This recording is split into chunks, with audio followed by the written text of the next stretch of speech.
ನಾರಾಯಣ ಕಜೆ ಇವರು ಕೂಡ ದಯವಿಟ್ಟು ವೇದಿಕೆಗೆ ಬರಬೇಕು. ಅದೇ ರೀತಿಯಲ್ಲಿ ಆತ್ಮೀಯರಾದಂತಹ ಪಾರ್ಥ ಸಾರಥಿ ಇವರು ಕೂಡ ವೇದಿಕೆಗೆ ಬರಬೇಕು. ಗಣೇಶನ್ನು ನೀವು ಬನ್ನಿ. ರಾಜಮಟ್ರು ಬನ್ನಿ. ಅಕ್ಕ ಶ್ರೀಮತಿ ರಾಧಾ ಹೊಳ್ಳ ಇವರನ್ನು ಕೂಡ ವೇದಿಕೆಗೆ ಗೌರವಪೂರ್ವಕವಾಗಿ ಕರೀತಾ ಇದ್ದೇವೆ.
ಬೆಳಗಿಸುವುದರ ಮೂಲಕ ಕಾರ್ಯಕ್ರಮ ವಿದ್ಯುಕ್ತವಾಗಿ ಇದೀಗ ಪ್ರಾರಂಭವಾಗ್ತಾ ಇದೆ.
ಕಾರ್ಯಕ್ರಮವನ್ನು ಉದ್ಘಾಟಿಸುವುದಕ್ಕೆ ಕೈ ಜೋಡಿಸಿದ ಎಲ್ಲ ಹಿರಿಯರಿಗೂ, ಕಲಾವಿದರಿಗೂ, ಅದೇ ರೀತಿಯಲ್ಲಿ ಎಲ್ಲ ಪ್ರೇಕ್ಷಕರಿಗೂ ಪ್ರೀತಿಪೂರ್ವಕವಾದ ಕೃತಜ್ಞತೆಗಳು.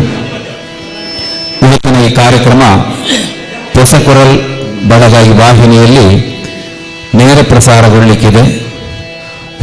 ವೀಕ್ಷಿಸುತ್ತಿರುವಂತಹ ಎಲ್ಲರಿಗೂ ಕೂಡ ಈ ಮೂಲಕವಾಗಿ ಸುಸ್ವಾಗತವನ್ನು ಬಯಸುತ್ತಾ ಕಾರ್ಯಕ್ರಮದ ಈ ಪೂರ್ವಾಹ್ನದ ಪ್ರಸಂಗ ಈಗ ಪ್ರಥಮ ಪ್ರಸಂಗ ನಡೆಯುತ್ತಾ ಇದೆ.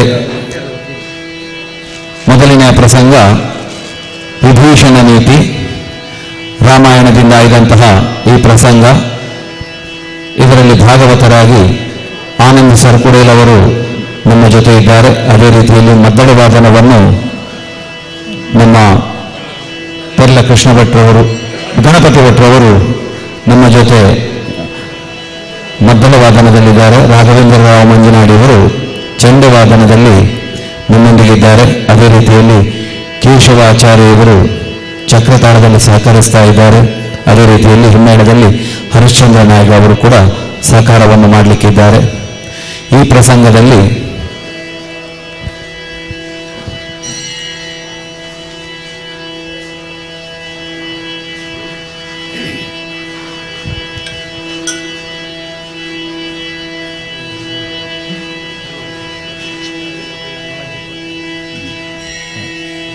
ವಿಭೀಷಣನ ಪಾತ್ರವನ್ನು ರಾಜಾರಾಮ್ ರಾವ್ ಇವರು ಚಿಗುರುಪಾದ ಇವರು ವಿಭೀಷಣನ ಪಾತ್ರವನ್ನು ಮಾಡಲಿಕ್ಕಿದ್ದಾರೆ. ರಾವಣನ ಪಾತ್ರವನ್ನು ಗಣೇಶ್ ಕುಂಜತ್ತೂರು ಅವರು ಪಾತ್ರ ನಿರ್ವಹಿಸಲಿಕ್ಕಿದ್ದಾರೆ. ಇಂದ್ರಜಿತವಾಗಿ ಸರ್ಕುಡಲ ಆನಂದನ್ನ ಅವರು ಆಮೇಲೆ ತನ್ನ ಪಾತ್ರವನ್ನು ಕೂಡ ಮುಂದುವರಿಸ್ತಾರೆ. ಕೈಕಸೆಯಾಗಿ ರಾಧಾರ್ ಹೊಳ್ಳ ಇವರು ನಮ್ಮ ಮುಂದೆ ಕಾಣಿಸಿಕೊಳ್ಳಲಿಕ್ಕಿದ್ದಾರೆ. ಅದೇ ರೀತಿಯಲ್ಲಿ ಲಕ್ಷ್ಮೀನಾರಾಯಣ ಹೊಳ್ಳ ಇವರು ನಮ್ಮ ಜೊತೆ ಮತ್ತೆ ಭಾಗವತಿಕೆಯಲ್ಲಿ ಈ ಒಂದು ಕಾರ್ಯಕ್ರಮದಲ್ಲಿ ನಮ್ಮೊಂದಿಗೆ ಮತ್ತೆ ಸೇರಿಕೊಳ್ಳಲಿಕ್ಕಿದ್ದಾರೆ.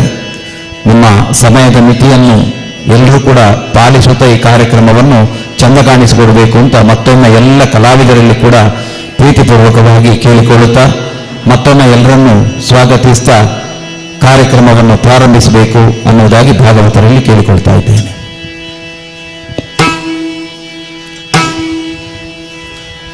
ಶ್ರೀ ಗುರುಗಣಾಧಿಪತಯೇ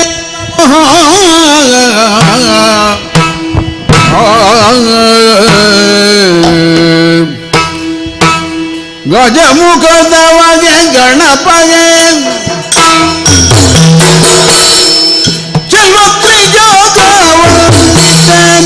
ಗಾರತಿಗೆ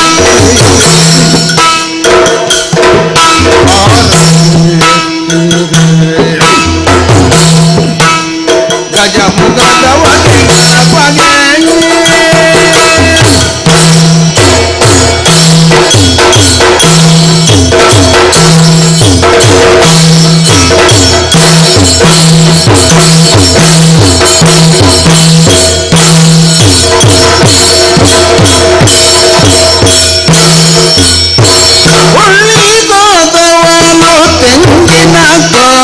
ಕಡಲೆಯು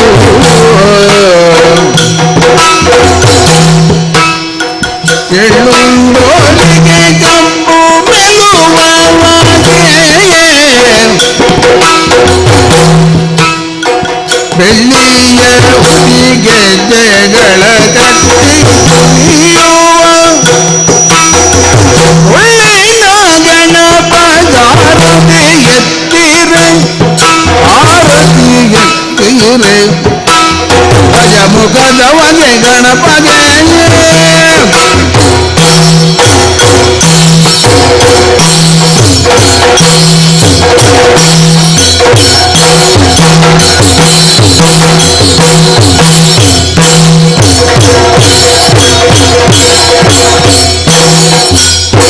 ದೇವತೆ ಗಣಗಯ್ಯ ಕಪ್ಪವ ಗಂಬಗೆ ಸವಾದಿಯಂದದಿ ಮೆರೆವವಗೆ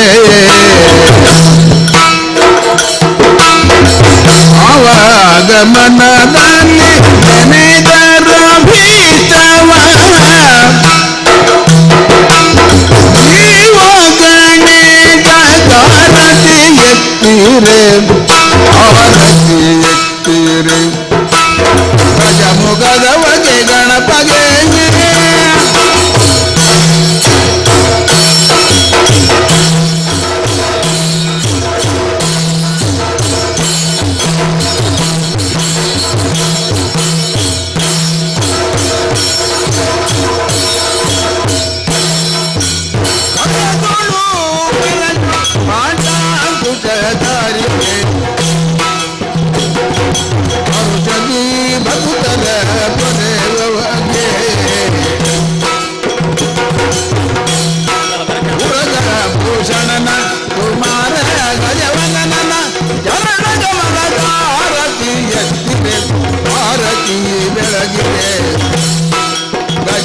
ಮಾಧವಗೆ ಗಣಪಗೆ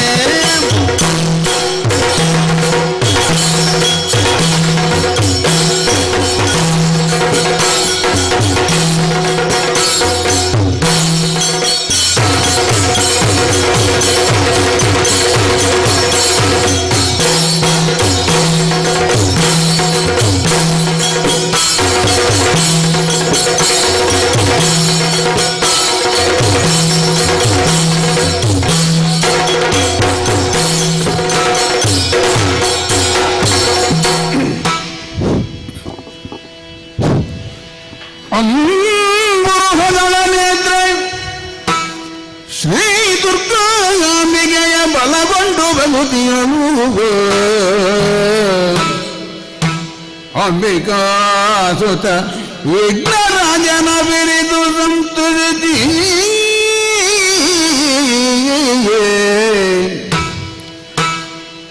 ಅಂಬುನಿದೆಯ ಉಳಿದು ಅಂಬುಜಸನವಾಣಿಯರ ಪದಾಂಬುಜಗೆ ಬಡಮಡುತ್ತ ವರ್ಣಿಪೆನಿ ಕಥಾಮೃತವನ್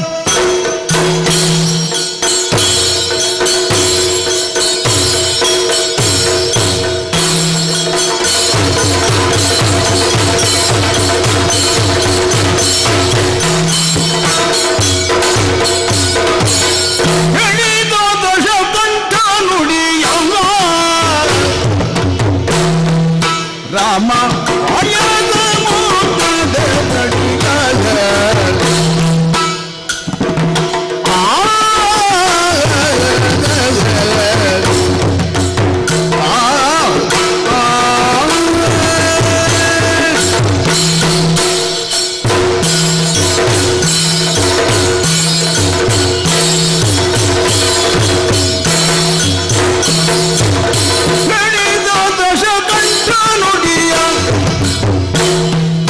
ರಾಮ ಪಾಯದ ಮೂರ್ಖದ ಕಡಿಗಾಲ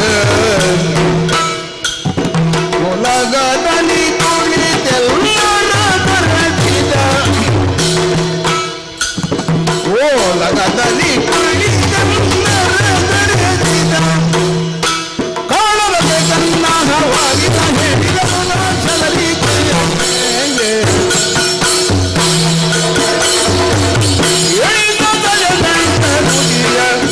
ರಾಮ ಪಾಯದ ಮುದ್ರೆಯ ಕಡಿದ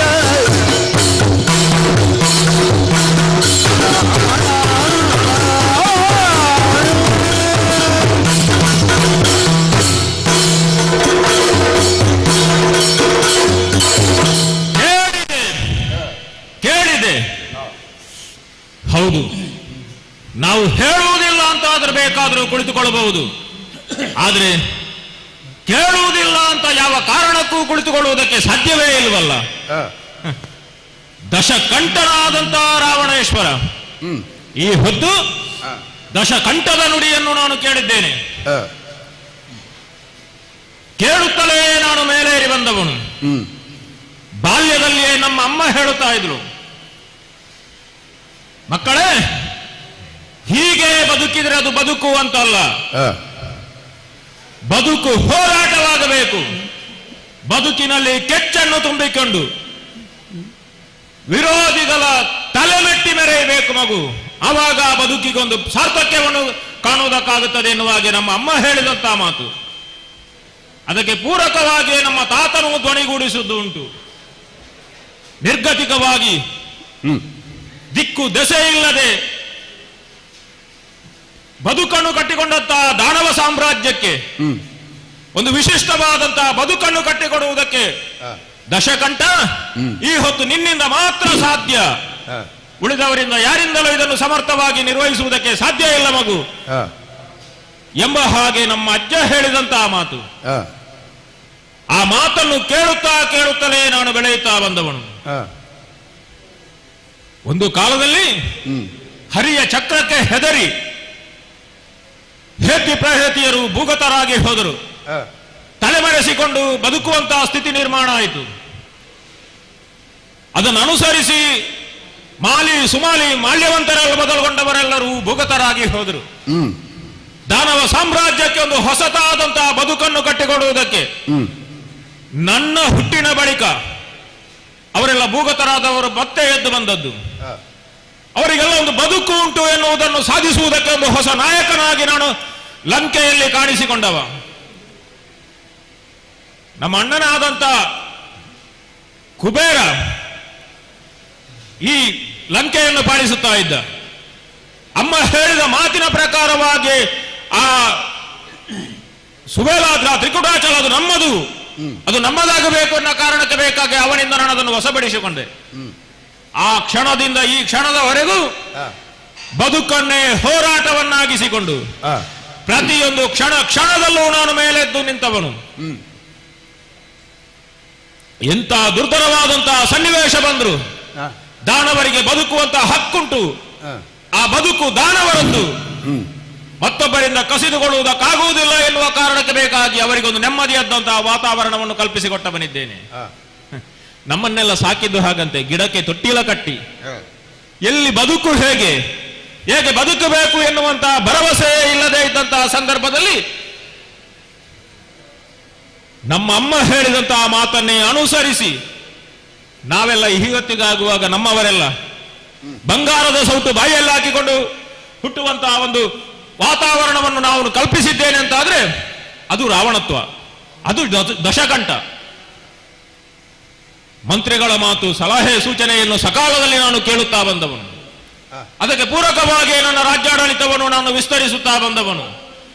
ಲೋಕಾಂತರಗಳನ್ನು ಗೆದ್ದು ಲೋಕರಾವಣನಾಗಿ ವಿಜೃಂಭಿಸಿದವನು. ಹೌದು,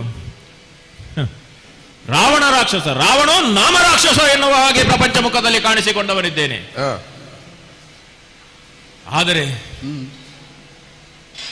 ಯಾವ ಲೋಕತ್ರಯಗಳಲ್ಲಿಯೂ ನನ್ನದಾದಂತಹ ಪ್ರಭುತ್ವವನ್ನು ಸ್ಥಾಪಿಸಿ ನಾನು ವಿಜೃಂಭಿಸಿದ್ದೇನೋ ಅಂತ ರಾವಣನಿಗದ್ದು ಸವಾಲಾಗಿ ನಿಂತದ್ದು ಅಯೋಧ್ಯೆಯ ಅರಗುವರನಾದಂತಹ ದಶರಥನ ಮಗನಾದಂತಹ ರಾಮ.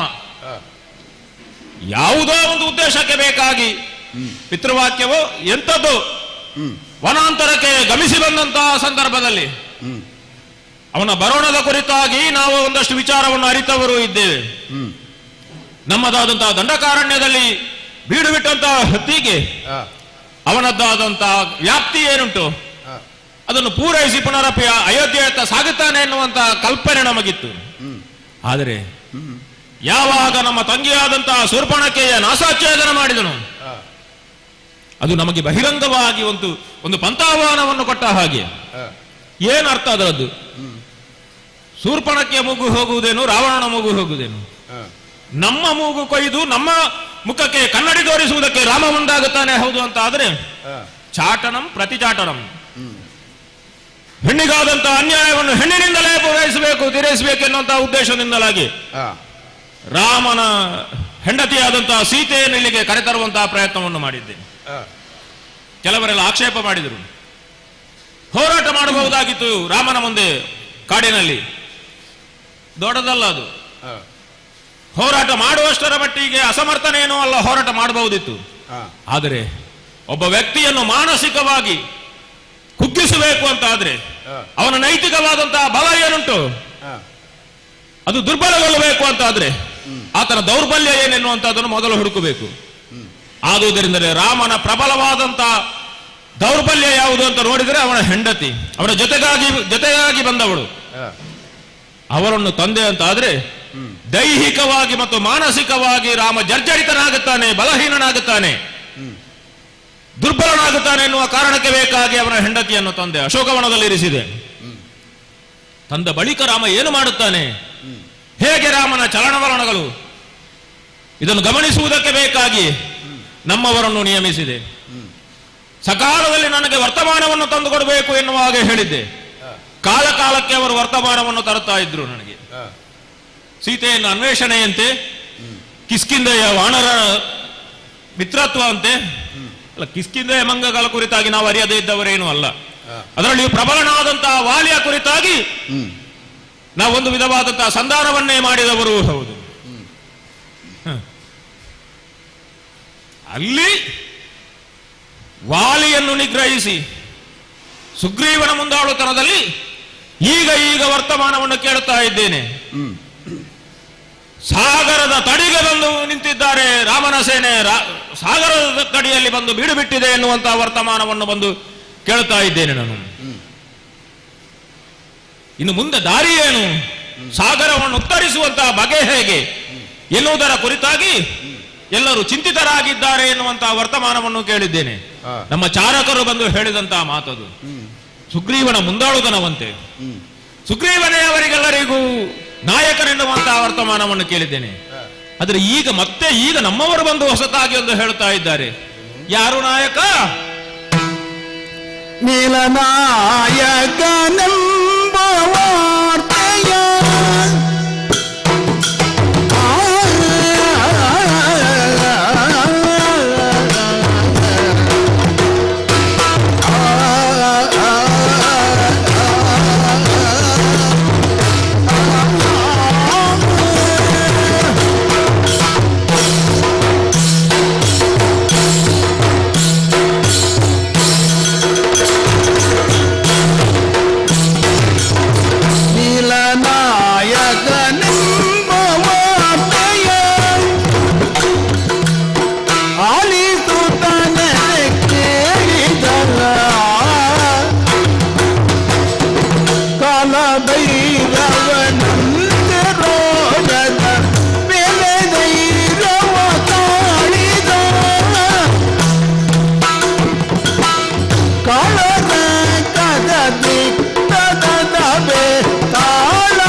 ಹೊಸ ವರ್ತಮಾನ.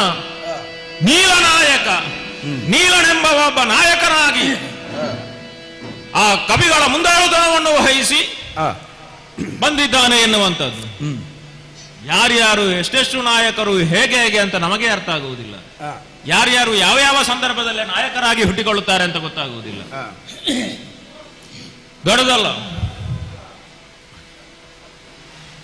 ಒಂದು ಸಂಘಟನೆಯಲ್ಲಿ ಅಶಾಂತಿ ಉಂಟು ಅಂತ ಆದ್ರೆ ಆ ಸಂಘಟನೆ ಸರಿಯಾದ ರೀತಿಯಲ್ಲಿ ಸಮರ್ಪಕವಾಗಿ ಮುನ್ನಡೆಯಬೇಕು ಅಂತ ಆದ್ರೆ ಒಬ್ಬೊಬ್ಬರನ್ನು ಅಲ್ಲಲ್ಲಿ ಒಂದೊಂದು ಗುಂಪಿಗೆ ಒಂದೊಂದು ನಾಯಕರನ್ನಾಗಿ ಮಾಡುವುದು. ಆವಾಗ ಪಕ್ಷದಲ್ಲಿ ಯಾವ ಕಾರಣಕ್ಕೂ ಅಶಾಂತಿ ಮೂಡುವುದಕ್ಕಿಲ್ವಲ್ಲ. ಹಾಗಾಗಿ ಈಗ ಹೊಸತಾಗಿ ಹುಟ್ಟಿಕೊಂಡಿರಬೇಕು ನೀಲನೆನ್ನುವಂತ ನಾಯಕ. ಆ ನೀಲನಾಯಕನ ಮುಂದಾಳುತನದಲ್ಲಿ ಈಗೊಬ್ಬ ಮುಂದೊತ್ತಿ ಬರ್ತಾ ಇದ್ದಾನೆ. ಹೌದು ಅಂತ ಆದ್ರೆ ಈಗ ಇರುವುದು ಆಚೆಯ ತಟದಲ್ಲಿ, ಅಲ್ಲಿಂದ ಮುಂದೆ ಸಾಗರವನ್ನು ಉತ್ತರಿಸುವುದಕ್ಕೆ ಅಲ್ಲ, ಈಗ ಅಲ್ಲಿಂದ ಇಲ್ಲಿವರೆಗೆ ಬಂದವರಿಗೆ ಸಾಗರವನ್ನು ಉತ್ತರಿಸುವುದಕ್ಕೆ ಇಲ್ಲ. ಹಾಗೆಲ್ಲ ನಾವು ಅಷ್ಟು ದುರ್ಬಲವಾಗಿ ಯೋಚಿಸುವುದಕ್ಕಿಲ್ಲ. ಶತ್ರುಗಳು ಎಂಥವರೇ ಇರಲಿ, ಪ್ರಬಲರೇ ಇರಲಿ, ದುರ್ಬಲರೇ ಇರಲಿ, ಆದರೆ ಶತ್ರು ದಮನಕ್ಕೆ ಮಾಡಬೇಕಾದಂತಹ ಕಾರ್ಯ ಯಾವುದುಂಟು ಅದನ್ನು ಮೊದಲಾಗಿ ನಾವು ಮಾಡಬೇಕು. ಹಾಗೆ ಮಾಡಿದೆವು ಹೌದು ಅಂತಾದ್ರೆ ನಮ್ಮ ರಾಜ್ಯದಲ್ಲಿ ನಮಗೆ ನಮ್ಮ ಪ್ರಾಬಲ್ಯವನ್ನು ಉಳಿಸಿಕೊಳ್ಳುವುದಕ್ಕಾಗುತ್ತದೆ. ಇದು ರಾಜನೀತಿಯೂ ಹೌದು. ಆ ಕಾರಣಕ್ಕೆ ಬೇಕಾಗಿ ಒಂದು ಸಮರ್ಥವಾದಂತ ರೀತಿಯಲ್ಲಿ ನನ್ನದಾದಂತಹ ಸೇನೆಯನ್ನು ನಾನು ಸಂಘಟಿಸಿ ನಿಲ್ಲಬೇಕು. ಇದು ಮೊದಲೇ ಇದ್ದಂತಹದ್ದು, ಹೊಸತೇನೂ ಅಲ್ಲ. ಯಾಕೆಂದ್ರೆ ಈ ಲಂಕೆಯನ್ನು ಅತ್ಯಂತ ಪ್ರಬಲವಾಗಿ ಉಳಿಸಿಕೊಳ್ಳುವಲ್ಲಿ ನಮಗೆ ಪ್ರಧಾನವಾದಂತಹದ್ದು ಒಂದು ಜಲದುರ್ಗ. ಅದು ಈಗಾಗಲೇ ಸಾಗರವೇ ನಮಗೆ ಈ ತ್ರಿಕುಟಾಜಲಕ್ಕೆ ಪ್ರಬಲವಾಗಿ ಇದ್ದಾವೆ ಅಲ್ಲ, ರಕ್ಷಣೆಯಾಗಿ. ಹೇಗೆ ಬೇಕಾದ್ರೂ ಸಾಗರವನ್ನು ಉತ್ತರಿಸುವುದಕ್ಕಾಗುವುದಿಲ್ಲ ಬೇಕಾದ ಹಾಗೆ.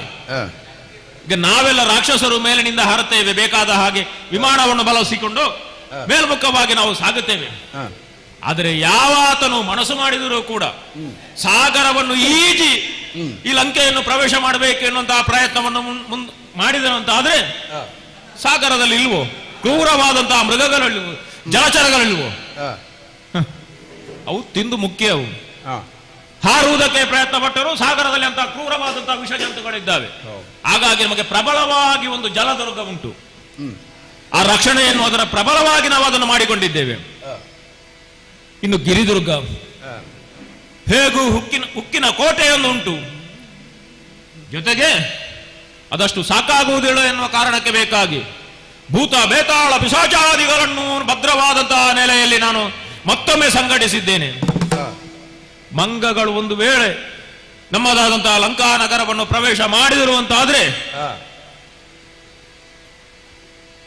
ಬೇಕಾದಂತ ರೀತಿಯಲ್ಲಿ ಅವುಗಳನ್ನು ನಿಗ್ರಹಿಸುವುದಕ್ಕೆ ಬೇಕಾಗಿ ಬಾಣಲೆಯಲ್ಲಿ ಎಣ್ಣೆಗಳನ್ನು ಕೊತನೆ ಕುದಿಯುವಂತಹ ರೀತಿಯಲ್ಲಿ ಆಜ್ಞೆಯನ್ನು ಕೊಟ್ಟಿದ್ದೇನೆ. ಬಂದ್ರೆ ಅವುಗಳ ಮೇಲೆ ಬೇಕಾದ ಹಾಗೆ ಪ್ರಯೋಗ ಮಾಡುವಂತಹ ಆಜ್ಞೆಯನ್ನು ಮಾಡಿದ್ದೇನೆ. ಜೊತೆಗೆ ಆಳವಾದಂತಹ ನಮ್ಮ ಹೊರಹೊಳಯದಲ್ಲಿ ಆಳವಾದಂತಹ ಕಂದಕಗಳನ್ನು ನಿರ್ಮಾಣ ಮಾಡುವುದಕ್ಕೆ ಹೇಳಿದ್ದೇನೆ. ಇದು ರಾಷ್ಟ್ರ ರಕ್ಷಣೆಯ ಭರವಸೆಯ ಮೇಲೆ ನಮ್ಮ ಮೇಲೆ ಯಾರಾದರೂ ಅಭಿಯೋಗವನ್ನು ಮಾಡುವುದಕ್ಕೆ ಮುಂದಾದಂತಹ ಸಂದರ್ಭದಲ್ಲಿ ನಮ್ಮದಾದಂತಹ ರಕ್ಷಣೆಯನ್ನು ನಾವು ಮಾಡಬೇಕಾದದ್ದು ಅಗತ್ಯವೂ ಹೌದು. ರಾಮ ಎಲ್ಲೋ ಇದ್ದಂತಹ ಕಪಿಗಳನ್ನೆಲ್ಲ ಒಂದುಗೂಡಿಸಿದ್ದಾನೆ ಹೌದು ಅಂತ ಆದ್ರೆ ಅಸಂಘಟಿತವಾದಂತಹ ಒಂದು ಸಂಘಟನೆಯನ್ನು ಸಂಘಟಿಸುವಲ್ಲಿ ರಾಮ ಮುಂದಾಗುತ್ತಾನೆ ಹೌದು ಅಂತ ಆದ್ರೆ ಸಂಘಟನೆ ಮಾಡುವುದಕ್ಕೆ ನಮಗೆ ಗೊತ್ತಿಲ್ವ? ಈಗ ಎಲ್ಲೆಲ್ಲೋ ಚದುರಿ ನಿಂತಹ ರಾಕ್ಷಸರನ್ನೆಲ್ಲರನ್ನು ಮತ್ತೆ ಒಂದುಗೂಡಿಸಬೇಕು. ಆ ಕಾರಣಕ್ಕೆ ಬೇಕಾಗಿ ಓಲೆಯನ್ನು ಬರೆದು ಕಳುಹಿಸುವುದಕ್ಕೆ ಆಜ್ಞೆಯನ್ನು ಕೊಟ್ಟಿದ್ದೇನೆ. ಅಷ್ಟು ಕೊಟ್ಟದ್ದೇ ತಡ ನೋಡಿ. ತಂಡೋಪದಂಡವಾಗಿ ನಮ್ಮಲ್ಲಿ ಬಂದು ಸೇರಿದ್ದಾರೆ ರಾಕ್ಷಸರೆಲ್ಲರೂ. ನಾವಿದ್ದೇವೆ ಎನ್ನುವ ಹಾಗೆ ನಿನಗೆ ಎಂತ ದುರ್ಧರವಾದಂತಹ ಸನ್ನಿವೇಶ ಒದಗಿ ಬಂದರೂ ಅದನ್ನು ನಿರ್ವಹಿಸುವುದಕ್ಕೆ ನಾವಿದ್ದೇವೆ ಎನ್ನುವ ಹಾಗೆ ಬಂದು ಸೇರಿದ್ದಾರೆ. ಓಲಗವನ್ನು ಕೊಟ್ಟಿದ್ದೇನೆ. ಈ ಸಂದರ್ಭದಲ್ಲಿ ಈ ಓಲಗದಲ್ಲಿ ನಾನು ವಿಚಾರಿಸಬೇಕಾದಂತಹ ವಿಚಾರಗಳನ್ನೆಲ್ಲವನ್ನು ಹೇಳಿದ್ದೇನೆ. ಅವರವರಿಗೆ ಬೇಕಾದಂತಹ ರೀತಿಯ ಸಕಲ ಸೂಚನೆಯನ್ನು ಕೊಡಬಹುದು. ಇದ್ದಾರಲ್ಲ, ಪ್ರಹಸ್ತಾದಿ ಮಂತ್ರಿಗಳಿದ್ದಾರೆ, ಸುಪಾರ್ಶ್ವಕನಂತವರು ಇದ್ದಾರೆ, ದೀರ್ಘೋದರ ಮಹೋದರನಂತವರು, ಕುಂಬರಂತವರು ಇದ್ದಾರೆ, ಮಗನಾದಂತಹ ಇಂದ್ರಾರಿ ಅತಿಕಾಯನೆ ಮೊದಲುಗೊಂಡವರೆಲ್ಲರೂ ನೆರೆದಿದ್ದಾರೆ.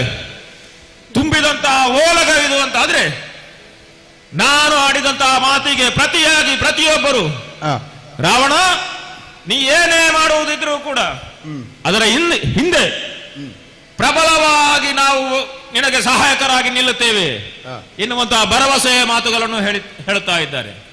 ಇನ್ನು ಯಾರಿಗಾದರೂ ಮಾತಾಡಬೇಕೆನ್ನುವಂತ ಆಕಾಂಕ್ಷೆ ಉಂಟು ಅಂತ ಆದ್ರೆ ಎದ್ದು ನಿಂತು ನನ್ನ ಸಮ್ಮುಖದಲ್ಲಿ ಧಾರಾಳವಾಗಿ ಮಾತಾಡಬಹುದು. ಅವಕಾಶ ಕೊಟ್ಟಿದ್ದೇನೆ.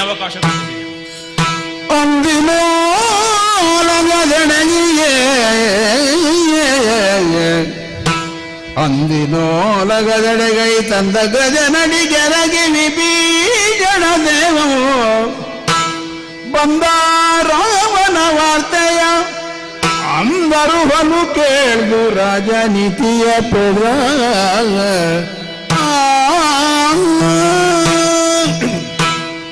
ಓಲಗ ಚಾವಡಿಗೆ ಬರುವುದು ಇದೇನು ಹೊಸತಲ್ಲ. ಆದರೆ ಬಹುದಿನಗಳಿಂದ ನಡೆಯುತ್ತಾ ಇರುವಂತಹ ವಿದ್ಯಮಾನಗಳಲ್ಲಿ ಈ ವಿಭೀಷಣನ ಔಚಿತ್ಯವೇನು ಅನ್ನುವುದು ನನಗೆ ಪ್ರಶ್ನಾರ್ಹವಾಗುತ್ತಾ ಇದೆ. ಯಾಕಂದ್ರೆ ಬದುಕಿನಲ್ಲಿ ಸಂದಿಗ್ಧತೆಗಳು ಎದುರಾದದ್ದು ಇದೇನು ಹೊಸತಲ್ಲ. ನಮ್ಮಣ್ಣ ಹೊರಟಂತ ಅನೇಕ ದಿಗ್ವಿಜಯ ಯಾತ್ರೆಗಳಲ್ಲೆಲ್ಲ ಗೆಲುವನ್ನು ಸಾಧಿಸಿದಾಗ ನಾನು ಸಂತುಷ್ಟನಾದರೂ ಕೂಡ ಸಾಧಿಸಬಾರದೇ ಇದ್ದಂತಹ ಸಾಧಿಸಲಾಗದೇ ಇದ್ದಂತಹ ಅನೇಕ ವಿಚಾರಗಳು ಅಲ್ಲ.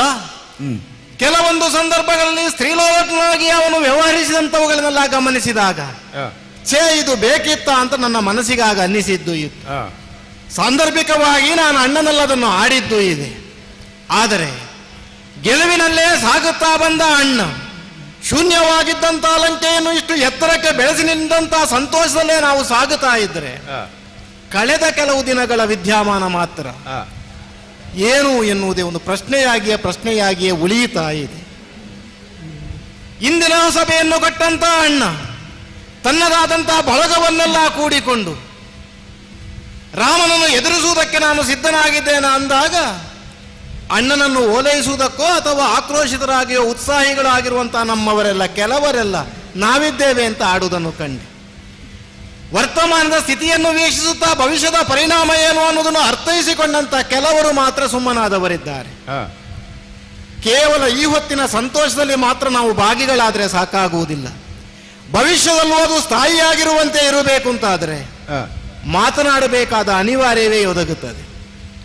ಒಬ್ಬ ಮೌನವಾಗಿರಬಹುದಾದದ್ದು ಯಾವಾಗ ಅಂದರೆ ಮಾತಿನಲ್ಲಿ ಪ್ರಸಕ್ತಿ ಇಲ್ಲದೆ ಇದ್ದಂಥ ಕಾಲಕ್ಕೆ ಮಾತ್ರ. ಆದರೆ ಈಗ ನಾನು ಮೌನವಾಗಿರುವುದು ಅಗತ್ಯವಿಲ್ಲದೆ ಇದ್ದಂತಹ ಕಾಲದಲ್ಲಿ ಮಾತನಾಡುವುದಕ್ಕಿಂತ ಅಧಿಕವಾದಂತಹ ಅಪಾಯವಾಗಿ ಪರಿಣಮಿಸುತ್ತೆ ಎನ್ನುವುದಕ್ಕಾಗಿಯೇ ಅಣ್ಣನಲ್ಲಿ ಮಾತನಾಡುವುದು ಯೋಗ್ಯ ಅಂತ ಆಲೋಚನೆ ಮಾಡಿ ನನ್ನ ಮನಸ್ಸಿಗೆ ಎದುರಾದದ್ದು ಏನು ಅಂದರೆ ಮಾತನಾಡುವುದರಿಂದಲೇ ಪ್ರಯೋಜನವಾಗುತ್ತದೆಯೇ, ಅಲ್ಲ ಅದನ್ನು ತಿರಸ್ಕರಿಸಿದ ಅಂದ್ರೆ ಭವಿಷ್ಯದಲ್ಲಿ ನಾನು ತಡೆಯಬೇಕಾದ ನಿರ್ಧಾರಗಳು ಏನು? ಸುಮ್ಮನಾಗುವುದು ಒಂದು, ಮಾತನಾಡಿಯೂ ಸುಮ್ಮನಾಗುವುದು ಒಂದು. ಅದಲ್ಲದೆ ಇದ್ರೆ ಎದುರಾದಂತ ಪ್ರತಿಕ್ರಿಯೆ ಏನಾಗುತ್ತದೋ ಅದಕ್ಕೆ ಸರಿಯಾದಂತ ಪ್ರತಿರೋಧವನ್ನೊಡ್ಡುವುದು ಮತ್ತೊಂದು.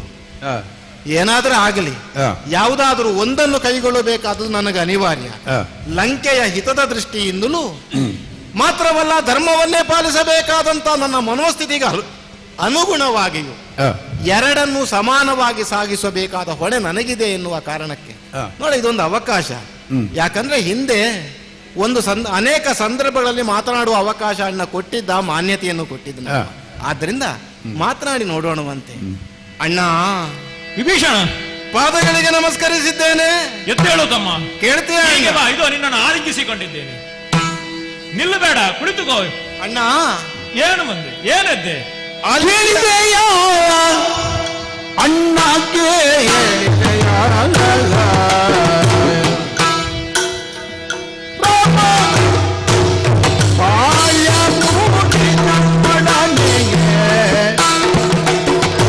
ಕಾಲದಕ್ಕೆ ಬಂದ ಬಯ್ಯ ಹೇಳಿದೆಯ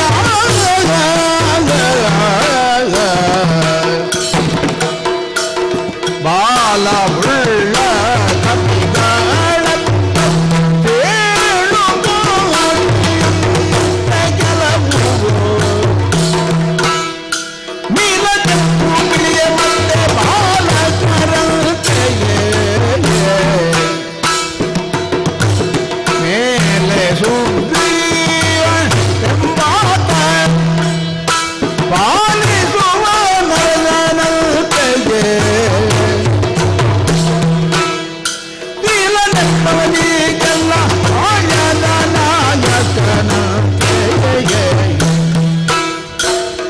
ಹೇಳಿದೆಯ ಅಣ್ಣ ಹೇಳಿದೆಯ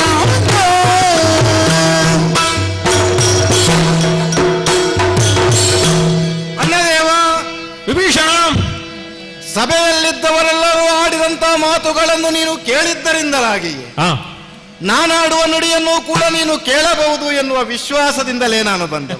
ತಮ್ಮ ಅಣ್ಣ, ನನ್ನ ಸಹಜ ನೀನು. ನಾನು ಇದುವರೆಗೆ ಮಾಡಿದಂತಹ ಪ್ರತಿಯೊಂದು ಕಾರ್ಯದಲ್ಲೂ ನನ್ನ ಜೊತೆಯಾಗಿ ನಿಂತು ಒಂದು ಅರ್ಥದಿಂದ ರಾವಣನೊಬ್ಬ ಪ್ರತಿನಿಧಿ ನೀನು ಅಲ್ಲ, ರಾವಣನೇ ನೀನು. ಓಹೋ, ಹೌದಲ್ಲ. ನಾನು ಬಹುಕಾಲ ದಿಗ್ವಿಜಯದಲ್ಲೇ ತೊಡಗಿಕೊಂಡವನು. ಆ ಸಂದರ್ಭದಲ್ಲಿ ನನಗಿಂತಲೂ ಹೆಚ್ಚಾಗಿ ಈ ಲಂಕೆಯನ್ನು ಪರಿಪಾಲಿಸುತ್ತಾ ಬಂದವನು ನೀನಲ್ವ ಅಣ್ಣ. ನಿನ್ನ ಉತ್ಕರ್ಷವನ್ನೇ ಸದಾ ಬಯಸುತ್ತಾ ಇದ್ದುದರಿಂದಲೇ ನೀನು ಎಲ್ಲೋ ದಿಗ್ವಿಜಯ ಯಾತ್ರೆಯನ್ನು ಕೈಗೊಳ್ಳುವ ಕಾಲದಲ್ಲೆಲ್ಲ ನಿನ್ನನ್ನೇ ಲಕ್ಷ್ಯವಾಗಿಟ್ಟುಕೊಂಡು ನಾನು ಲಂಕೆಯನ್ನು ಪಾಲಿಸಿದ್ದೇನೆ. ಹೌದನ್, ನೀನು ಅಂದ ಹಾಗೆ ನೀನು ರಾವಣನೇ ಅಂತ ಅಂದರೂ ಕೂಡ ನಾನು ಧನ್ಯನೇ ಆಗುತ್ತೇನೆ. ಯಾಕೆ ಅಂತ ಕೇಳಿದ್ರೆ ಅಣ್ಣ ನನ್ನ ಮೇಲೆ ವಿಶ್ವಾಸವನ್ನಿಟ್ಟಿದ್ದಾನೆ ಎನ್ನುವ ಕಾರಣ ಅಣ್ಣ. ಆದ್ದರಿಂದಲೇ ನಾನಾಡುವ ಮಾತನ್ನು ನೀನು ಕೇಳಬಹುದು ಎನ್ನುವ ವಿಶ್ವಾಸದಿಂದಲೇ ನಾನು ತೊಡಗುವುದು. ಕೇಳಿದೆಯಾ ಅಣ್ಣ ಅಂತ? ಯಾವ ಕಾರಣಕ್ಕೂ ನಿನ್ನ ಮಾತನ್ನು ಯಾವ ಸಂದರ್ಭದಲ್ಲೂ ನಾನು ತಳಿ ಹಾಕಿದವನಲ್ಲ. ಅನೇಕ ವಿಚಾರಗಳನ್ನು ನೀನು ಕೇಳಿದ್ದರಿಂದಲಾಗಿಯೇ ಪ್ರಾಯಶಃ ಈ ಓಲಗವನ್ನು ನೀನು ಕೊಟ್ಟದ್ದು. ಮಾತ್ರವಲ್ಲ, ನಮ್ಮವರಲ್ಲೆಲ್ಲ ನೀನು ವೀರೋತ್ಕರ್ಷದಿಂದಲೇ ಮಾತನಾಡುವುದಕ್ಕೆ ತೊಡಗಿತು. ಒಬ್ಬೊಬ್ಬರು ಎದ್ದು ನಿಂತು ತಮ್ಮದಾದಂತಹ ಅಭಿಪ್ರಾಯವನ್ನು ಮಂಡಿಸಿದ್ದಾರೆ. ಅಣ್ಣ, ಅರಸನಾದವನೊಂದಿಗೆ ನಾಯಕನಾದವನೊಂದಿಗೆ ಅವನನ್ನು ಮೆಚ್ಚಿಸುವುದಕ್ಕಾಗಿ ತನ್ನ ಪಡೆಗಳೆಲ್ಲ ಉತ್ಸಾಹದಿಂದ ಮಾತನಾಡುವುದು ಸಹಜವಾಗಿರುತ್ತದೆ. ಹೌದು. ಹಾಗಂತ ಅವರು ವಿರೋತ್ಕರ್ಷದಿಂದಲೇ ಮಾತನಾಡುತ್ತಾರೆ ಎನ್ನುವ ಕಾರಣಕ್ಕಾಗಿ ಅದುವೇ ಆದ್ಯಂತಿಕವಂತ ನಾವು ಭಾವಿಸುವುದಕ್ಕೆ ಬರುವುದಿಲ್ಲ.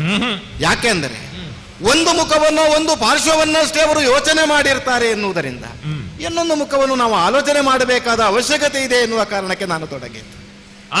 ಈಗ ಅವರೆಲ್ಲ ಕೈಯಲ್ಲಿ ಕೈದುವನ್ನು ಹಿಡಿದು ಕಾದಬೇಕು, ಹೋರಾಟವೇ ಪ್ರಧಾನ ಎಂಬಂತ ಉದ್ದೇಶದಿಂದಲಾಗಿ ಅವರು ಮಾತಾಡಿದ್ದಾರೆ. ಹೋರಾಟವನ್ನೇ ಮಾಡಬೇಕಾದಂತಹ ಕಡೆಯಲ್ಲಿ ನಾವು ಹೋರಾಟದಲ್ಲಿ ಹಿಂದುಳಿಯುವ ಹಾಗೆ ಇಲ್ಲ. ಆದರೆ ಎದುರಾಗಿ ಬಂದದ್ದು ರಾಮ ಎನ್ನುವ ನೆಲೆಯಲ್ಲಿ ಇಲ್ಲಿವರೆಗಿನ ವಿದ್ಯಮಾನಗಳನ್ನು ಒಂದ್ಸಾರಿ ಅವಲೋಕಿಸಿದ್ರೆ ನಾವೇನು ಮಾಡಬೇಕು ಅಂತ ಯೋಚಿಸಬಹುದು ಅಂತ ನನಗೆ ಅನ್ನಿಸ್ತದೆ. ನೋಡೋಣ, ಕೇಳೋಣ. ಅಣ್ಣ, ನೀನು ತೊಡಗಿಕೊಂಡದ್ದೇ ಹಾಗೆ ನೀಲನೆಂಬಂತ ಕಪಿನಾಯಕನ ಮೂಲಕವಾಗಿ ಮುನ್ನಡೆಸುತ್ತಾ ಇರುವಂತಹ ಕಪಿವರ್ಗಗಳೆಲ್ಲವೂ ನಮ್ಮ ಕಡೆಗೆ ಬರುವುದಕ್ಕೆ ತೊಡಗಿದೆ ಅಂತ ಆಡಿದ್ರ. ಹೌದು ಅಲ್ಲವೇ?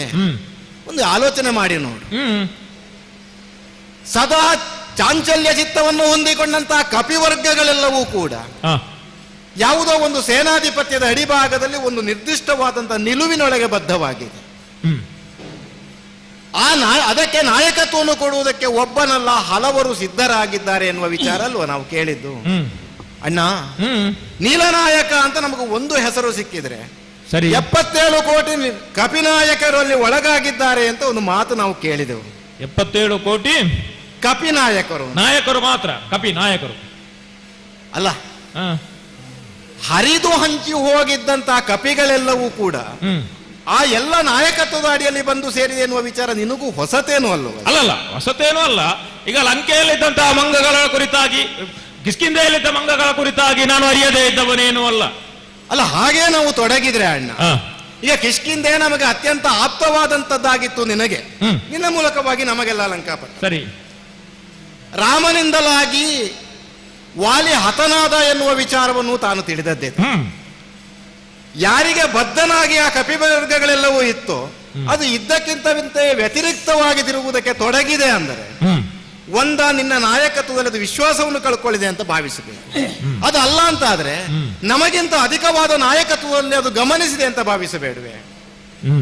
ಯಾಕೆ ಹೇಳಿದ್ದೆ ನಾನಂದ್ರೆ 77 ಕೋಟಿ ಕಪಿನಾಯಕರೆಲ್ಲ ತೊಡಗಿದ್ದಾರೆ ಅಂದ್ರೆ ಎಲ್ಲೆಲ್ಲೋ ಹರಿದು ಹಂಚು ಹೋಗಿದ್ದಂತಹ ಚಾಂಚಲ್ಯ ಚಿತ್ತವಾದಂತಹ ಕಪಿಗಳು ಕೂಡ ತನ್ನದಾದಂತಹ ಬದ್ಧತೆಯನ್ನು ಪ್ರಕಟಿಸುವುದಕ್ಕೆ ತೊಡಗಿದೆ ಅಂತ. ತಮ್ಮ, ಅದರಲ್ಲಿ ಒಂದು ವಿಷಯ ಉಂಟು. ಏನು? ಅದು ಶ್ರದ್ಧೆಗೆ ಬಿಟ್ಟಂತ ವಿಚಾರ. ಈಗ ನಮ್ಮಲ್ಲಿಗೆ ಇದಕ್ಕಿಂತ ಪೂರ್ವದಲ್ಲಿ ಒಂದು ಮಂಗ ಬಂದಿತ್ತು, ರಾಮನ ಕುರಿತಾಗಿ ಅದು ಆಡಿದಂತಹ ಮಾತು. ಈಗ ನಾವು ಅರಿಯದೇ ಇದ್ದವರೇನು ಅಲ್ಲ, ನೀನು ಸಭೆಯಲ್ಲಿ ಇದ್ದವನು. ಹೌದಪ್ಪ, ನೀನು ಆ ಸಂದರ್ಭದಲ್ಲಿ ಹೇಳಿದ್ದು ಉಂಟು, ದೂತವದೆ ಸಲ್ಲದು ಎನ್ನುವ ಹಾಗೆ. ಈಗ ಆ ಸಂದರ್ಭದಲ್ಲೇ ಅದನ್ನು ಗಮನಿಸುವುದಕ್ಕೆ ನಾನು ಮುಂದಾಗುತ್ತಾ ಇದ್ರೆ ಬಹುಶಃ ನಮ್ಮ ವರ್ಗದಲ್ಲಿ ಇಂಥದ್ದೊಂದು ಹತ್ಯೆಯಾಗಿದೆ, ನಾವು ಇನ್ನು ಮುಂದುವರಿಯುವುದು ಬೇಡ ಎನ್ನುವಂತದ್ದು ಒಂದು ಬಲವಾದಂತಹ ಹೊಡೆತ ಮಂಗಗಳಿಗೆ ಸಿಗುತ್ತಾ ಇತ್ತೋ ಏನೋ. ಅಂತೂ ನೀನು ಆ ಸಂದರ್ಭದಲ್ಲಿ ವಿರೋಧಿಸಿದೆ, ನಾನು ಅದನ್ನು ಮಾನಿಸಿದೆ. ಆದ್ರೆ ಈ ಶ್ರದ್ಧೆಯ ವಿಚಾರ ಉಂಟಲ್ಲ, ಏನು? ಈಗ ರಾಮನ ಕುರಿತಾಗಿ ನೀವು ಹೇಳಿದಂತಹ ಶ್ರದ್ಧೆ ಇದೆ, ಆ ಶ್ರದ್ಧೆಯ ವಿಚಾರಕ್ಕೆ ಒದಗಿ ಬಂದಂತಹ ಹೊತ್ತಿಗೆ ಎಲ್ಲರೂ ಅದನ್ನು ಒಗ್ಗೂಡಿಸಿಕೊಂಡು ಏನೋ ಒಂದು ಉಂಟು, ಎಲ್ಲರೂ ಒಂದಾಗುತ್ತಾರೆ. ಈಗ ಅದು 10ರೊಟ್ಟಿಗೆ 11 ಎನ್ನುವ ಹಾಗೆ ಬಂದು ಸೇರಿದ್ದಾವೆ ಹೊರತು ಅದಕ್ಕಿಂತ ಭಿನ್ನವಾಗಿ ಅದನ್ನು ಗುರುತಿಸುವುದಕ್ಕೆ ಏನು ಸಾಧ್ಯ ಆಗುವುದಿಲ್ಲ ತಮ್ಮ. ಅಣ್ಣ, ಉಭಯ ವಿಚಾರಗಳನ್ನು ನಾವು ಆಲೋಚಿಸಬೇಕಾದ್ದೇನು ಬಲ್ಲೆ. ಹೇಗೆ? ಈಗ ಹನುಮಂತ ಬಂದಂತಹ ಕಾಲಕ್ಕೆ ನಾವು ಕೊಲ್ಲುವುದು, ದೂತವಧೆಗಳನ್ನು ಮಾಡಬೇಡ ಅಂತ ನಾನು ಆಡಿದಾಗ ನೀನು ಕೇಳಿದೆ. ಸರಿ ಅಲ್ಲ, ಆ ದೃಷ್ಟಿಯಿಂದಲೇ ಆ ಧೈರ್ಯದಿಂದಲೇ ನಾನು ಮಾತನಾಡಲಿಕ್ಕೆ ತೊಡಗಿದ್ದು, ಮಾನ್ಯತೆ ಇದೆ ಎನ್ನುವುದಕ್ಕೆ. ಅಣ್ಣ, ಕೊಲ್ಲದೇ ಇದ್ದವರು ನಾವೇನೂ ಅಲ್ಲ. ಈಗ ದೂತರನ್ನು ಕೊಲ್ಲದೇ ಇರತಕ್ಕಂತ ಒಂದು ಸಿದ್ಧಾಂತವನ್ನೇ ನಾವು ಹೊಂದಿಕೊಂಡಿದ್ದೇವೆ ಅಂತ ಕೇಳಿದ್ರೆ ಅದೇನೂ ಇಲ್ಲ. ಇಲ್ಲ ಇಲ್ಲ ಇಲ್ಲ ಅಲ್ವಾ? ಆದರೂ ನಾವು ಹನುಮಂತರನ್ನು ಕೊಲ್ಲದೆ ಉಳಿದಿದ್ದೇವೆ ಎನ್ನುವುದಕ್ಕಿಂತಲೂ ನಾವು ಇನ್ನೊಂದು ಮುಖ ತರ್ಕಿಸಬೇಕು. ಕೊಲ್ಲಲಾಗಲಿಲ್ಲ ಅಂತ ನಾವು ತರ್ಕಿಸಬೇಡುವೆ. ಯಾಕೆ ಅಂದ್ರೆ ಬಂಧಿಸುವುದಕ್ಕೆ ಕಷ್ಟವಾಗಿ ಅತ್ಯಂತ ಪರಾಕ್ರಮಿಗಳ ಮೇಲೆ ಪ್ರಯೋಗಿಸಬೇಕಾದಂತಹ ಬ್ರಹ್ಮಾಸ್ತ್ರವನ್ನೇ ಪ್ರಯೋಗಿಸಬೇಕಾದ ಒಂದು ಸ್ಥಿತಿ ನಿರ್ಮಾಣವಾಗಿ ಆ ಬ್ರಹ್ಮಾಸ್ತ್ರವನ್ನಾದರೂ ಮುರಿದಂತಹ ಸಾಮರ್ಥ್ಯವನ್ನು ಹನುಮಂತ ಪ್ರದರ್ಶಿಸಿದಂತಹ ಒಂದು ಸ್ಥಿತಿ ನಿರ್ಮಾಣವಾದದ್ದು ಕೇವಲ ಯುದ್ಧವಲ್ಲದೆ ಇದ್ದಂತಹ ಕಾಲದಲ್ಲಿ. ಈಗ ಹನುಮಂತನಿಗೆ ಯುದ್ಧವಲ್ಲ, ಆದರೆ ಒಂದು ಪರ್ಯಾಯ ಯುದ್ಧ ಅಲ್ವಾ ನಾವು ಮಾಡಿದ್ದು. ಅದಕ್ಕೆ ಒಂದು ಬಾಣ ಸಾಕಾಗುತ್ತದೆ ಅಂತ ನಾವು ಬಂಧಿಸಿದ್ದೀವಿ. ಅಲ್ಲ, ಹಲವು ಬಾಣಗಳು ಸಾಕಾಗದೇ ಇದ್ದಾಗ ಅದು ಪ್ರಯೋಗ ಆದದ್ದಲ್ಲವೇ? ಆದ್ದರಿಂದಲೇ ಈಗ ನಡೆದಂತ ಒಟ್ಟು ಘಟನಾವಳಿಗಳಲ್ಲಿ ಹನುಮಂತರನ್ನು ಬಂಧಿಸುವುದಕ್ಕೆ ನಮಗೆ ಕ್ಲಿಷ್ಟವಾಗಿತ್ತು ಎನ್ನುವುದು ನಮಗೆ ಅರ್ಥವಾಗಿದೆ. ಒಂದಾದರೆ ಈಗ ಶ್ರದ್ಧೆ ಎನ್ನುವುದಕ್ಕೆ ಕೇವಲ ರಾಮನಲ್ಲಿ ಯಾಕೆ ಶ್ರದ್ಧೆಯನ್ನು ವಹಿಸಿಕೊಳ್ಳಬೇಕು ಅನ್ನೋದೊಂದು ಪ್ರಶ್ನೆ ಹೌದಾ ಅಲ್ವಾ? ಈಗ ಯಾಕೆ ಇಲ್ಲಿವರೆಗೆ ಕಪಿಗಳು ಮತ್ತೆ ಯಾರಿಗೂ ಶ್ರದ್ಧೆಯನ್ನು ವಹಿಸಿಕೊಳ್ಳಿಲ್ಲ ಎನ್ನುವುದೊಂದು ಎದುರಾಗುತ್ತದೆ. ಮಾತ್ರವಲ್ಲ, ವಾಲಿಗೆ ಬದ್ಧರಾಗಿದ್ದವರು ವಾಲಿಯನ್ನು ಹನನ ಮಾಡಿದವರ ಕಡೆಗೆ ಶ್ರದ್ಧೆಯನ್ನು ವಹಿಸುತ್ತಾರೆ ಅಂತಾದ್ರೆ ಅವರು ಬಲಾನ್ವಿತರಲ್ಲದೆ ಇದ್ದವರು ಅಲ್ಲವಲ್ಲ, ಅತಿ ಬಲಾನ್ವಿತರಾಗಿ ನಮ್ಮ ಎದುರು ಕಾಣಿಸಲ್ಪಟ್ಟಿದ್ದಾರೆ. ಹೌದು. ಒಬ್ಬ ನಾಯಕನಲ್ಲದೆ ಇರುವವರು. ಈ ಮಧ್ಯದಲ್ಲೂ ಕೂಡ ಅವರೆಲ್ಲ ರಾಮನ ನಾಯಕತ್ವದಲ್ಲಿ ತನ್ನ ಶ್ರದ್ಧೆಯನ್ನೇ ಅವರು ಮುಡಿಪಾಗಿಟ್ರು ಅಂತಂದ್ರು ಕೂಡ ನಾವು ಆಲೋಚಿಸಬೇಕಾದ ಪರಿಸ್ಥಿತಿ ಬಂದಿದೆ ಅಂತ ಆಡಿದ್ದು. ಆದ್ದರಿಂದ ಇದ್ದಕ್ಕಿದ್ದಂತೆ ನಾಯಕತ್ವದ ಕಡೆಗೆ ಒಂದು ನಾಯಕತ್ವದಿಂದ ಮನಸ್ಸನ್ನು ಬದಲಾವಣೆ ಮಾಡಿಕೊಂಡಂತಹ ಕಪಿವರ್ಗ ಒಂದು ಕಡೆಯಲ್ಲಿ, ಹರಿದು ಹಂಚಿ ಹೋಗಿದ್ದಂತಹ ಎಲ್ಲ ಕಪಿಗಳ ಪಾಳಯ ಒಂದು ಕಡೆಗೆ ಸೇರಿದ್ದು. ಇವುಗಳೆಲ್ಲ ಸೇರಿಕೊಂಡು ನೀಲನಾಯಕನೆಂಬವನ ಮೂಲಕವಾಗಿ ಮುಂದುವರಿಯುವುದಕ್ಕೆ ತೊಡಗಿದೆ ಅಂತಂದ್ರೆ ಈ ಛಲ ಬೇಕಣ್ಣ ನಮಗೆ, ಅಂದ್ರೆ ಬಿಡಬಾರದೆ ಅದನ್ನು. ಇನ್ನಾದರೂ ಬಿಡು ನಿನ್ನ ಜಲವಾ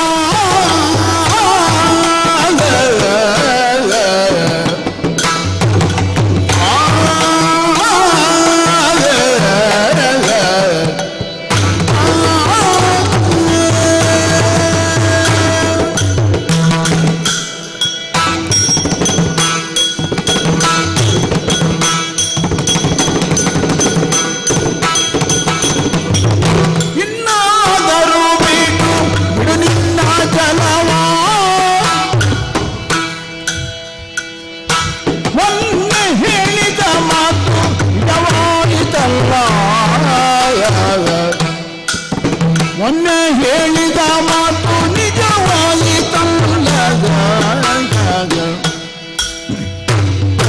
ಮೊದಲು ಪಟ್ಟಣವ ನದಿಗೆ ಕಟ್ಟದ ಪ್ರಿಯಂತ ಅದು ಭೂತ ವೀರವ ನರದೈನ್ಯವ ಕೂಡಿ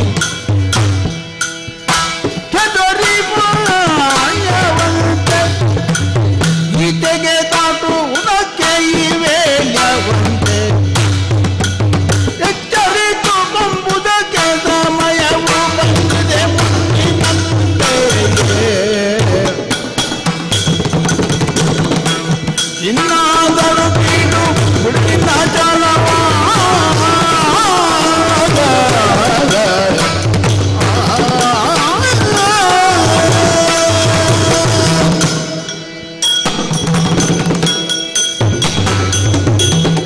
ಅಣ್ಣ ವಿಭೀಷಣ, ಅರಸನಾದವನು ಕೇವಲ ಸ್ವಪ್ರತಿಷ್ಠೆಯಷ್ಟನ್ನೇ ಕಾಯ್ದುಕೊಳ್ಳುವುದಲ್ಲವಷ್ಟೇ, ಸ್ವಪ್ರತಿಷ್ಠೆಯ ಜೊತೆಯಲ್ಲಿ ರಾಜ್ಯಹಿತವನ್ನು ಕಾಯ್ದುಕೊಳ್ಳುವವನಲ್ವಾ ರಾಜನೀತಿಯನ್ನು ಅರಿತಂತ ಅರಸನಾಗಿರುವುದು. ಈಗ ರಾಜನೀತಿಯನ್ನು ಚೆನ್ನಾಗಿ ಅರಿತುಕೊಂಡ ಒಬ್ಬ ಅರಸನಾಗಿದ್ದುದರಿಂದಲೇ ಏನು ಇಲ್ಲದೆ ಇರತಕ್ಕಂತ ಲಂಕೆ ಸ್ವರ್ಣಲಂಕೆಯಾಗಿ ಬೆಳೆದು ಬಂದದ್ದು.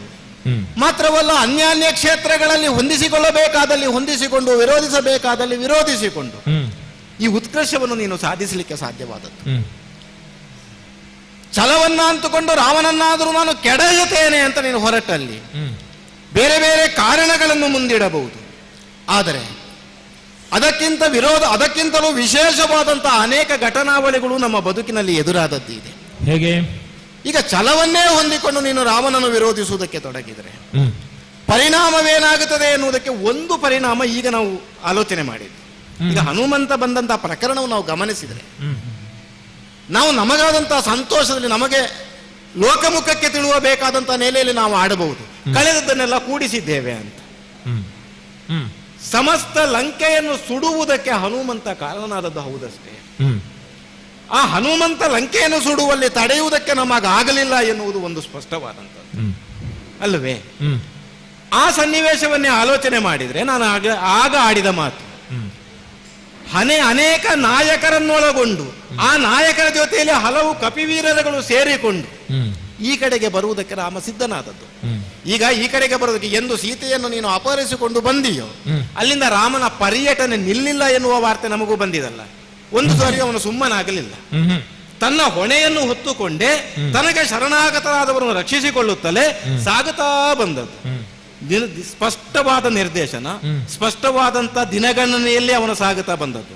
ಹೊರಟ ಕಡೆಯಿಂದ ಬಂದು ತಲುಪಬೇಕಾದಂತಹ ಜಾಗಕ್ಕೆ ಇಷ್ಟೇ ದಿವಸಗಳು ತಲುಪಬೇಕು, 4 ದಿವಸಗಳೊಳಗೆ ಬಂದು ತಲುಪಬೇಕು ಅಂತ ನಿರ್ಧಾರ ಮಾಡಿದ್ರೆ ಅದೇ ಸಾಗರ ತೀರಕ್ಕೆ ಅವನು ಬಂದು ತಲುಪಿಯಾಗಿದೆ.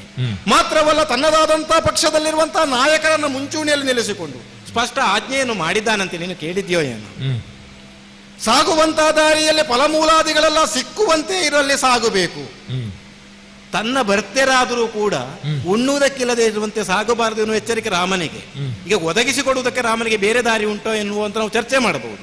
ಅಥವಾ ಅವುಗಳು ತಿನ್ನದೇ ಹೋದ್ರೆ ಏನಾಗುತ್ತೆ ಎನ್ನುವುದು ಬೇರೆ ವಿಚಾರ. ಕಪಿಗಳು ತಿನ್ನದೇ ಉಳಿಯಬಹುದು. ಆದರೆ ಫಲಮೂಲಾದಿಗಳಿರತಕ್ಕಂಥ ದಾರಿಯಲ್ಲಿ ಸಾಗಬೇಕು ಎನ್ನುವಂಥದ್ದನ್ನು ಆಡುತ್ತಾ, ಆದರೆ ನಿರ್ದಿಷ್ಟವಾದ ದಿನಗಳೊಳಗೆ ತಲುಪಬೇಕಂತಲೂ ಆಡುತ್ತಾ, ತನಗೆ ಬೇಕಾದವನ್ನು ಇಟ್ಟುಕೊಂಡು ನೀಲನಾಯಕನನ್ನು ಮುಂಚೂಣಿಯಲ್ಲಿ ಇರಿಸಿಕೊಂಡು ಅವನು ಸಾಗಿತ್ತು. ನೀನು ಆಲೋಚನೆ ಮಾಡು, ಇಲ್ಲಿಯ ತನಕ ದೀರ್ಘಕಾಲಿಕವಾಗಿ ಕಾನನದ ಒಳಗೆ ನಡೆಯುತ್ತಾ ಬಂದವರು ರಾಮ ಮತ್ತು ಲಕ್ಷ್ಮಣ, ಜೊತೆಯಲ್ಲಿ ಸೀತೆಯೂ ಕೂಡ. ಆದರೆ ರಥವೇರಿಸಿ ಉತ್ಸವ ಮಾಡುವೋಪಾದಿಯಲ್ಲಿ ಹನುಮಂತ ಅಂಗದಾದಿಗಳು ತಮ್ಮ ಭುಜಗಳ ಮೇಲೆ ರಾಮನನ್ನು ಕುಳ್ಳಿರಿಸಿಕೊಂಡು ಸಾಗುತ್ತಾ ಬರುತ್ತಿದ್ದಾರೆ. ಈಗ ಅದನ್ನು ನಿಷ್ಠೆ ಅಂತ ಮಾತ್ರ ನಾವು ಅದಕ್ಕೆ ಪರ್ಯಾಪ್ತ ಮಾಡುವುದಕ್ಕೆ ಬರುವುದಿಲ್ಲ, ಅಷ್ಟಕ್ಕೆ ಸೀಮಿತ ಮಾಡುವುದಕ್ಕೆ ಬರುವುದಿಲ್ಲ. ಯಾಕೆ ಅಂತ ಕೇಳಿದ್ರೆ, ಅರಸ ಅಂತವರನ್ನು ಸ್ವೀಕರಿಸಿಕೊಂಡು ತನ್ನ ಹೆಗಲ ಮೇಲೆ ಇರಿಸಿಕೊಂಡು ಅವರು ಪರ್ವತಗಳಿಂದ ಪರ್ವತಗಳ ಕಡೆಗೆ ಸಾಗುವುದಕ್ಕೆ ತೊಡಗಿದ್ದಾರೆ. ಉಳಿದ ಕಪಿಗಳೆಲ್ಲವೂ ನೆಲೆಯಾಗಿ ಬರುವುದಕ್ಕೆ ತೊಡಗಿದೆ. ಹಾಗಾದ್ರೆ ಲಕ್ಷ್ಯ ಭೇದಿಸುವುದಕ್ಕೆ ಪರಮ ಲಕ್ಷ್ಯವನ್ನೇ ಹೊಂದಿಕೊಂಡು ರಾಮ ಬರುತ್ತಾ ಇದ್ದಾನೆ. ಆದ್ರಿಂದ ನಾನು ಹೇಳಿದ್ದು, ಲಂಕೆಯನ್ನು ಉಳಿಸುವ ದೃಷ್ಟಿಯಲ್ಲಿ, ನಾಶವಾಗಬಾರದು ಎನ್ನುವ ನೆಲೆಯಲ್ಲಿ ಛಲ ಬಿಡಬಾರ್ದ ಅಣ್ಣ. ತಮ್ಮ ಅಣ್ಣ, ನೀನು ಯಾಕೋ ಹೆದರಿದ್ಯ ಅಂತ ನಿನ್ನ ಮಾತಿನಿಂದ ನನಗೆ ಸ್ಪಷ್ಟ ಆಯ್ತು. ಯಾಕೆ? ರಾವಣ ಏನು ರಾಮ ಏನು ಹ, ಇದನ್ನು ಅರಿಯದೇ ಇದ್ದವನೇನು ಅಲ್ಲ ನೀನು. ಅಲ್ಲ ಅಲ್ಲ, ಏನೂ ಇಲ್ಲದೆ ಇದ್ದಂತ ಶೂನ್ಯದಿಂದ ಇವತ್ತು ಚತುರ್ದಶ ಭುವನದಲ್ಲಣದ ಶವದನ ಹ, ಎಂಬಷ್ಟರ ಮಟ್ಟಿಗೆ ನಾನು ಏರಿದ್ದೇನೆ. ಹ. ಇದಿಷ್ಟು ಯಾರೋ ದಾರಿಯಲ್ಲಿ ಹೋಗುವವರು ಕರೆದು ನನಗೆ ಕೊಟ್ಟದ್ದೇನೂ ಅಲ್ಲ. ಚತುರ್ದಶ ಭುವನದಲ್ಲ ಸ್ವಸಾಧನೆ, ಸಾಧನೆಯ ಮೂಲಕವಾಗಿ ಲೋಕಲೋಕಾಂತರಗಳನ್ನು ಗೆದ್ದು ನಾನು ಸಾಧಿಸಿದ್ದೇನೆ. ಹುಟ್ಟುವಾಗ ಏನೂ ಇರಲಿಲ್ಲ ನಮ್ಮಲ್ಲಿ, ಏನೂ ಇಲ್ಲದೆ ಶೂನ್ಯದಿಂದ ಬದುಕನ್ನು ಆರಂಭಿಸಿದವ ರಾಮನನ್ನು ನೋಡು. ಹುಟ್ಟುವಾಗ ಏನೆಲ್ಲ ಇತ್ತು? ಎಲ್ಲ ಇತ್ತು, ಎಲ್ಲವೂ ಇತ್ತು. ಅಯೋಧ್ಯೆಯ ಚಕ್ರವರ್ತಿ ಸಿಂಹಾಸನ ಇತ್ತು, ಹಂಸತೋಲಿಕ ತಲ್ಪ ಇತ್ತು ಪವಡಿಸುವುದಕ್ಕೆ, ಬೇಕಾದಂತಹ ವೈಭೋಗಗಳು ಇತ್ತು. ಆದರೆ ಅದನ್ನು ಉಳಿಸಿಕೊಳ್ಳುವುದಕ್ಕೆ ಯೋಗ್ಯತೆ ಇಲ್ಲ. ಅದು ರಾಮನಲ್ಲ, ರಾಮ ಅದಕ್ಕೆ ಯೋಗ್ಯನಲ್ಲ ಎನ್ನುವಂತಹದ್ದು ಅವನ ಬದುಕಿನಿಂದ ನಮಗೆ ಸ್ಫುಟವಾಗುತ್ತದೆ. ಕಳೆದುಕೊಳ್ಳುವುದಕ್ಕೆ ಹೊರಟವ ರಾಮ ಏನನ್ನೆಲ್ಲ ಬದುಕಿನಲ್ಲಿ ಕಳೆದುಕೊಂಡ. ಏನನ್ನು? ರಾಜ್ಯವನ್ನು ಕಳೆದುಕೊಂಡ, ಪಿತೃವಿಯೋಗ ಬಂತು. ಹೌದು. ಕಡೆಗೆ ಕಾಡಿನಲ್ಲಿ ಬರುವಾಗ ಪಾದುಕಾ ವಿಯೋಗ ಬಂತು. ಜೊತೆಗೆ ಹೆಂಡತಿಯನ್ನು ಕಳೆದುಕೊಂಡ. ಏನು ಇಲ್ಲದೆ ಇದ್ದಂತ ಒಬ್ಬ ರಾಜಕುಮಾರ, ಒಬ್ಬ ಕ್ಷತ್ರಿಯ ಕುಮಾರನಿಗೆ, ಯಾವುದೊಬ್ಬ ಕ್ಷತ್ರಿಯ ರಾಜನಿಗೆ ಯಾವುದು ಬರಬಾರದಿತ್ತು ಅದನ್ನೆಲ್ಲವನ್ನು ಕಳೆದುಕೊಂಡ. ಈಗ ಮಲಗುವುದಕ್ಕೆ ಮರದ ಬೇರಿಗೆ ತಲೆ ಕೊಟ್ಟು ಮಲಗುತ್ತಾನೆ. ನೀನು ಹೇಳುತ್ತಿ ರಾಮ ಅತ್ಯಂತ ಪ್ರಬಲನಿದ್ದಾನೆ, ಮುಂಚೂಣಿಯಲ್ಲಿ ಕಪಿನಾಯಕರನ್ನೆಲ್ಲ ಸೇರಿಸಿಕೊಂಡು ರಾಮ ಮುಂದೋತಿ ಬರುತ್ತಾ ಇದ್ದಾನೆ, ರಾಮನ ಆಜ್ಞೆಯನ್ನು ಪಾಲಿಸುತ್ತಾ ಇದ್ದಾನೆ ಎನ್ನುವ. ತಮ್ಮ ರಾಮ ಏನೇ ಇರಲಿ, ರಾಮ ಎಷ್ಟೇ ಇರಲಿ, ಅಥವಾ ರಾಮನಲ್ಲಿ ಯಾವುದೇ ವಿಧವಾದಂತ ಚೈತನ್ಯವೇ ಅಡಕವಾಗಿರಲಿ, ಅದು ಲೋಕಲೋಕಾಂತರಗಳನ್ನು ನೊಡಗಿಸಿದಂತಹ ರಾವಣ ವ್ಯಕ್ತಿತ್ವದ ಮುಂದೆ ಅದಲ್ಲ ತಮ್ಮ.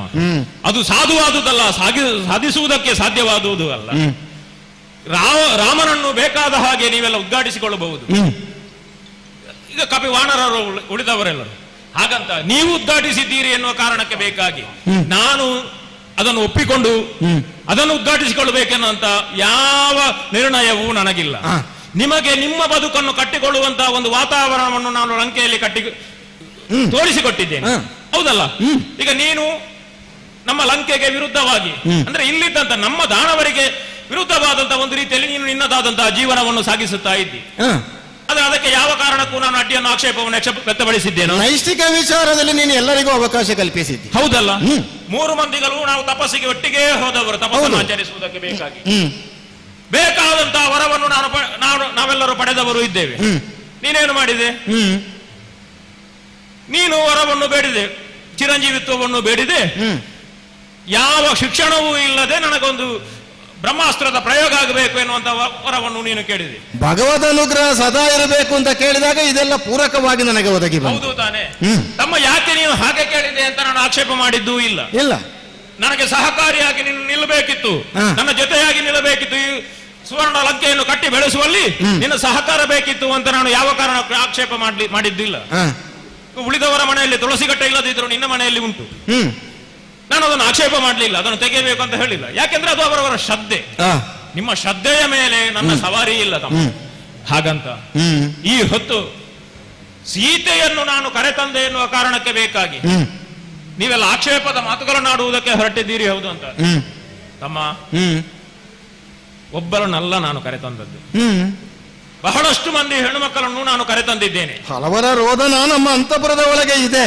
ಹೌದು ತಾನೆ? ಅಂತಃಪುರದಲ್ಲೂ ಸೇರಿಸಿದ್ದೇನೆ, ಸೇರಿಸಬೇಕಾದಂತಹ ಜಾಗಕ್ಕೂ ಸೇರಿಸಿದ್ದೇನೆ. ಈಗ ಅತಿಕಾಯನ ತಾಯಿಯನ್ನು ನೋಡು, ತಂದದ್ದು ಹಾಗೆ. ಕೆಲವರು ವಿರೋಧಿಸಿದ್ರು, ಕೆಲವರು ಒಪ್ಪಿಕೊಂಡ್ರು. ಈಗ ಉಳಿದ ಹೆಣ್ಣು ಮಕ್ಕಳನ್ನು ತಂದಂತಹ ಹೊತ್ತಿಗೆ ಯಾರೂ ಆಕ್ಷೇಪ ಮಾಡಲಿಲ್ಲ, ಯಾರೂ ಅದಕ್ಕೆ ಆಕ್ಷೇಪದ ನುಡಿಗಳನ್ನು ಹೇಳಲಿಲ್ಲ. ಆದರೆ ಸೀತೆಯನ್ನು ತರುವಲ್ಲಿ ಪ್ರಬಲವಾಗಿ ನೀವೆಲ್ಲ ಆಕ್ಷೇಪದ ನುಡಿಗಳನ್ನು ಆಡುತ್ತೀರಿ ಅಂತ ಆದ್ರೆ, ಈಗ ರಂಬೆ ಅಂತವರನ್ನು ನಾನು ಕೆಣಕಿದ್ದುಂಟು, ಹೌದಪ್ಪ, ವೇದಾವತಿ ಅಂತವರನ್ನು ನಾನು ಕೆಣಕಿದ್ದುಂಟು, ಸಂಗ್ರಹಿಸಿದ್ದು ಸಾಕಷ್ಟು ಉಂಟು. ಎಲ್ಲಿ ಹೋದರು ಹೆಣ್ಣು ಮಕ್ಕಳು ಎಲ್ಲಿ ನನ್ನ ಕಣ್ಣಿಗೆ ಕಾಣಸಿಗುತ್ತಾರೋ ಅಂತವರನ್ನೆಲ್ಲರನ್ನು ನಾನು ಕರೆತಂದು ಅವರೆಲ್ಲ ನನ್ನ ಭೋಗದ ವಸ್ತುಗಳು ಎನ್ನುವಾಗಿ ನಾನು ಪರಿಭಾವಿಸಿ ಹೌದೌದು ಸೇರಿಸಿಕೊಂಡವನಿದ್ದೆ. ಸೀತೆಯನ್ನು ನಾನು ಹಾಗೆ ಕರೆತಂದ್ರೆ ನೀವೆಲ್ಲ ಆಕ್ಷೇಪ ಮಾಡುವುದು ಯಾಕೆ ತಮ್ಮ? ಏನು ವಿಶೇಷ? ನೀವು ಕೇಳಿದ್ದು ಪೂರಕವೇ ಆಯಿತು. ಈಗ ರಾಮನನ್ನು ನಾವು ವಿರೋಧಿಸಬೇಕ, ರಾಮ ನತದೃಷ್ಟ ಅಂತ ಆಡುವಲ್ಲಿಯೂ ಸೀತೆಯನ್ನೇ ನಾನು ಕಂದದ್ದಕ್ಕಾಗಿ ಉಳಿದ ಅನ್ಯ ಸ್ತ್ರೀಯರಂತೆ ಅಲ್ವಂತಲ್ಲ ನೀ ಕೇಳಲಿಕ್ಕೆ ತೊಡಗಿದ್ದು. ಇನ್ನು ಜಾರೆ ಅಂತ ಭಾವಿಸಿಯಾ ಮಾತೆಯನ್ನು? ಜೊರೆಗೆ ಸೀತೆ ಸಾಕ್ಷಾತ್ ಲಕ್ಷ್ಮೀ ದೇವಿ,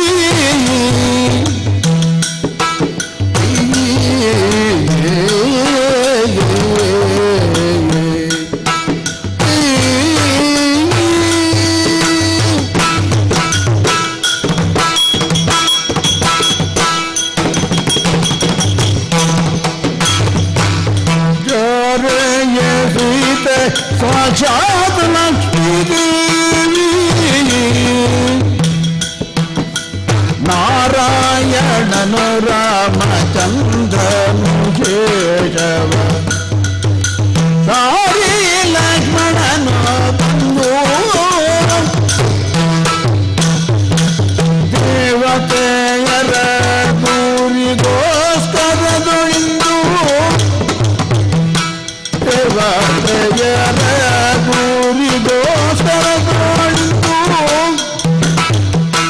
ನಮ್ಮನು ಯಮನುಡಿ ಗಟ್ಟಿದೆ ಅರಿತುಕೊಂಡು ಇನ್ನಾದರೂ ಬಿಡು ಬಿಡು ನಿನ್ನ ಕೆಲವ.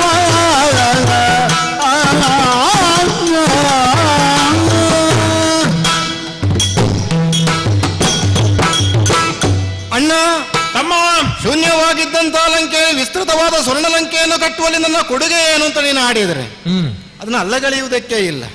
ಆದ್ರೆ ಒಂದು ಮಾತು ನೀನು ಆಲೋಚಿಸಬೇಕಾದೇನು ಬಲ್ಲಿ? ಏನು ತಮ್ಮ? ಅತ್ಯಂತ ದೊಡ್ಡದಾದಂತಹ ಸೌಧವೊಂದನ್ನು ಕಟ್ಟುವ ಮಧ್ಯದಲ್ಲಿ ಪ್ರತಿಯೊಂದು ಕಲ್ಲುಗಳ ಮಧ್ಯದಲ್ಲಿ ಮತ್ತು ಪ್ರತಿಯೊಂದು ಇಟ್ಟಿಗೆಗಳ ಮಧ್ಯದಲ್ಲಿ ಗಾರೆಗಳನ್ನು ಸರಿಯಾಗಿ ಉಜ್ಜಬೇಕಾಗುತ್ತದೆ. ಎಲ್ಲಿ ಗಾರೆಗಳ ಕಡಿಮೆಯಾಗುತ್ತದೆ ಅಲ್ಲಿ ಶೈಥಿಲ್ಯ ಉಂಟಾಗುತ್ತದೆ ಅಂತ ಅರ್ಥ. ಯಾಕೆ ನಾನು ಈ ಮಾತನ್ನು ಆಡಿದೆ ಅಂದರೆ, ರಾಮನ ನತದೃಷ್ಟತೆಯ ಬಗ್ಗೆ ನೀನು ಆಡುವಂತಹ ಹೊತ್ತಿನಲ್ಲಿ ಅನೇಕವಾದುದನ್ನು ನೀನು ಸಂಗ್ರಹಿಸುವುದಕ್ಕಾಗಿ ದಿಗ್ವಿಜಯಕ್ಕೆ ಹೋದಂತಹ ಕಾಲದಲ್ಲೆಲ್ಲ ಗಳಿಸುವುದರ ಜೊತೆಗೆ ಅನೇಕವನ್ನು ಕಳಕೊಳ್ಳುವುದಕ್ಕೆ ನೀನು ಕಾರಣನಾಗಿದ್ದೀಯ ಅಣ್ಣ. ಈಗ ನೀನೇ ಆಡಿದೀಯಲ್ಲ, ಎಷ್ಟು ಸ್ತ್ರೀಯರನ್ನು ನನ್ನ ಅಂತಃಪುರಕ್ಕೆ ನಾನು ಸೇರಿಸಿಕೊಳ್ಳಿಲ್ಲ ಅಂತ.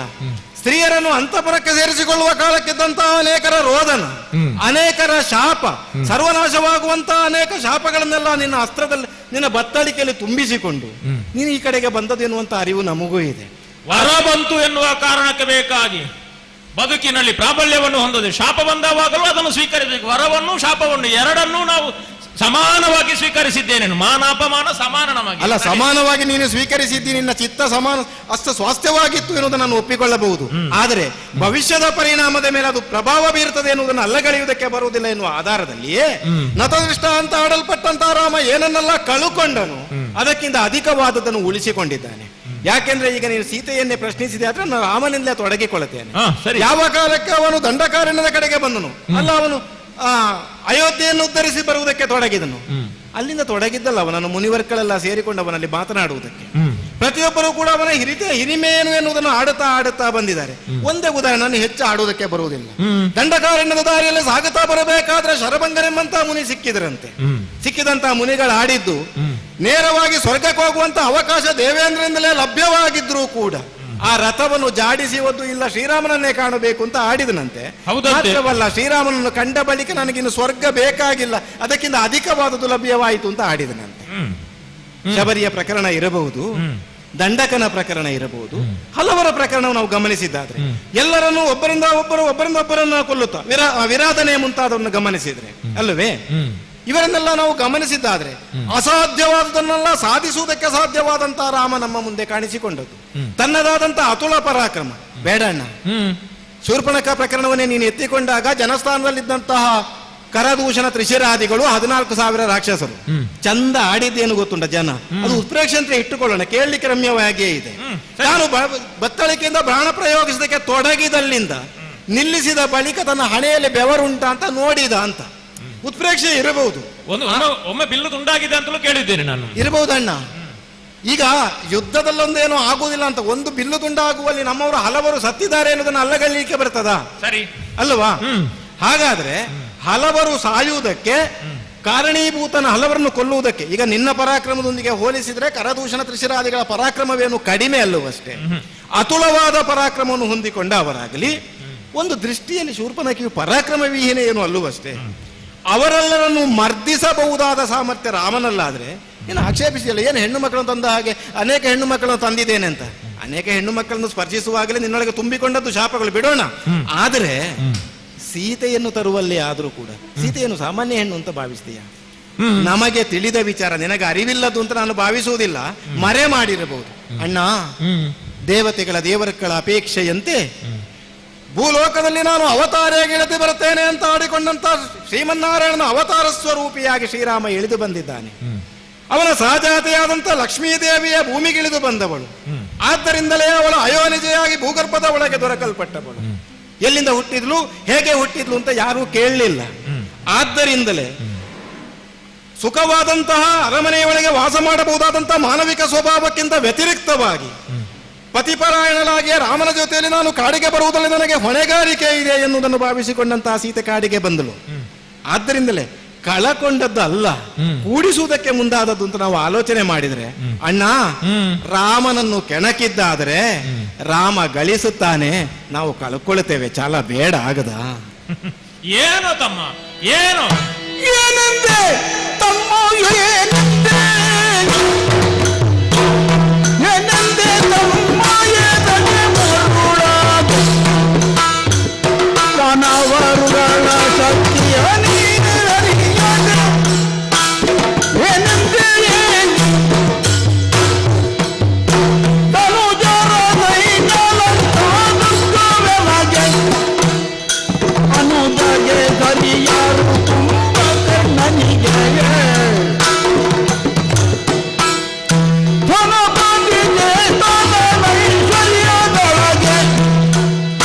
ಘನ ಪರ ಗಣೇಶರು ಕಂದಗೆ ಏನಂದೆ ತಮ್ಮ, ಏನಂದೆ ವಿಭೀಷಣ. ಅಣ್ಣ, ಸೀತೆ ಜಾರೆ ಅಲ್ಲ, ರಾಮ ಅವತಾರ ಪುರುಷ. ಒಳ್ಳೆಯದು ತಮ್ಮ, ನಾನು ಹೇಳಿದ್ದು ಅದನ್ನೇ. ಅವರವರ ನಂಬಿಕೆಯ ಮೇಲೆ, ಅವರ ಶ್ರದ್ಧೆಯ ಮೇಲೆ ಸವಾರಿ ಮಾಡುವುದಕ್ಕೆ ನಾನು ಮುಂದಾಗುವುದಿಲ್ಲ. ಹಾಗಂತ ರಾಮ ದೊಡ್ಡವ ಎನ್ನುವ ಕಾರಣಕ್ಕೆ ಬೇಕಾಗಿ ರಾವಣ ಕನಿಷ್ಠ ಅಲ್ವಲ್ಲ.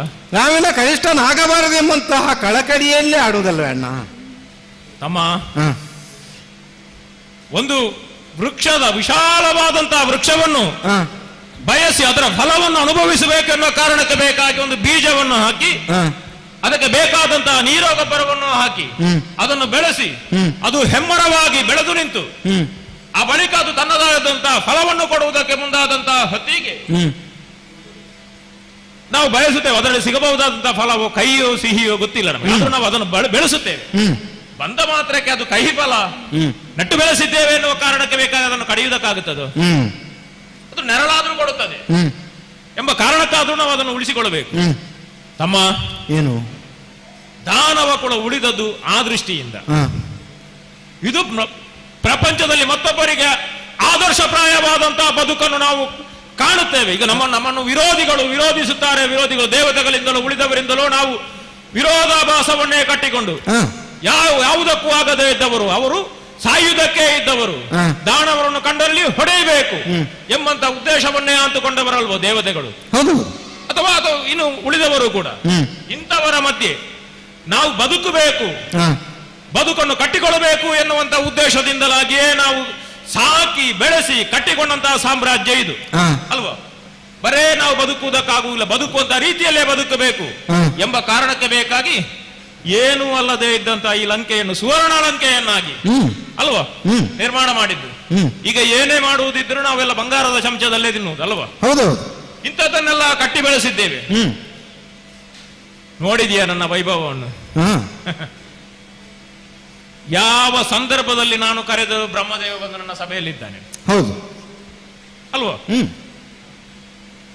ಲೋಕಾಂತರವನ್ನು ಗೆದ್ದಂತಹ ಹೊತ್ತಿಗೆ ನಾನು ಸಾಗುವಂತಹ ದಾರಿಗೆ ಅಡ್ಡ ಆಗುತ್ತದೆ ಎನ್ನುವ ಕಾರಣಕ್ಕೆ ಬೇಕಾಗಿ ಕೈಲಾಸ ಪರ್ವತವನ್ನೇ ನನ್ನ 20 ತೋಳುಗಳಿಂದ ಎತ್ತಿದಂತಹ ಹೊತ್ತಿಗೆ, ಎತ್ತುವುದಕ್ಕಾಗದೇ ಇದ್ದಂತಹ ಸಂದರ್ಭದಲ್ಲಿ, ಅದರ ಅಡಿಗೆ ಬಿದ್ದಂತಹ ಸಂದರ್ಭದಲ್ಲಿ ಸಮರವೀಣೆಯ ಶ್ರುತಿಯನ್ನು ಮೀಟಿ ಪರಮೇಶ್ವರನ್ನು ಸಮಗಾನದ ಮೂಲಕವಾಗಿ ನಾನು ಮೆಚ್ಚಿಸಿಕೊಂಡವ. ನಿನ್ನ ನೋವೇ ಗಾಯನವಾಗಿ ಪರಿಣಮಿಸಿ ರವದಿಂದಲೇ ನಾನು ರಾವಣತ್ವವನ್ನು ಸಂಪಾದನೆ ಮಾಡಿದ. ಆ ರವವು ಇಂಪಾಗಿಯೇ ಇತ್ತು ನೋಡು. ಹೌದು ತಾನೆ.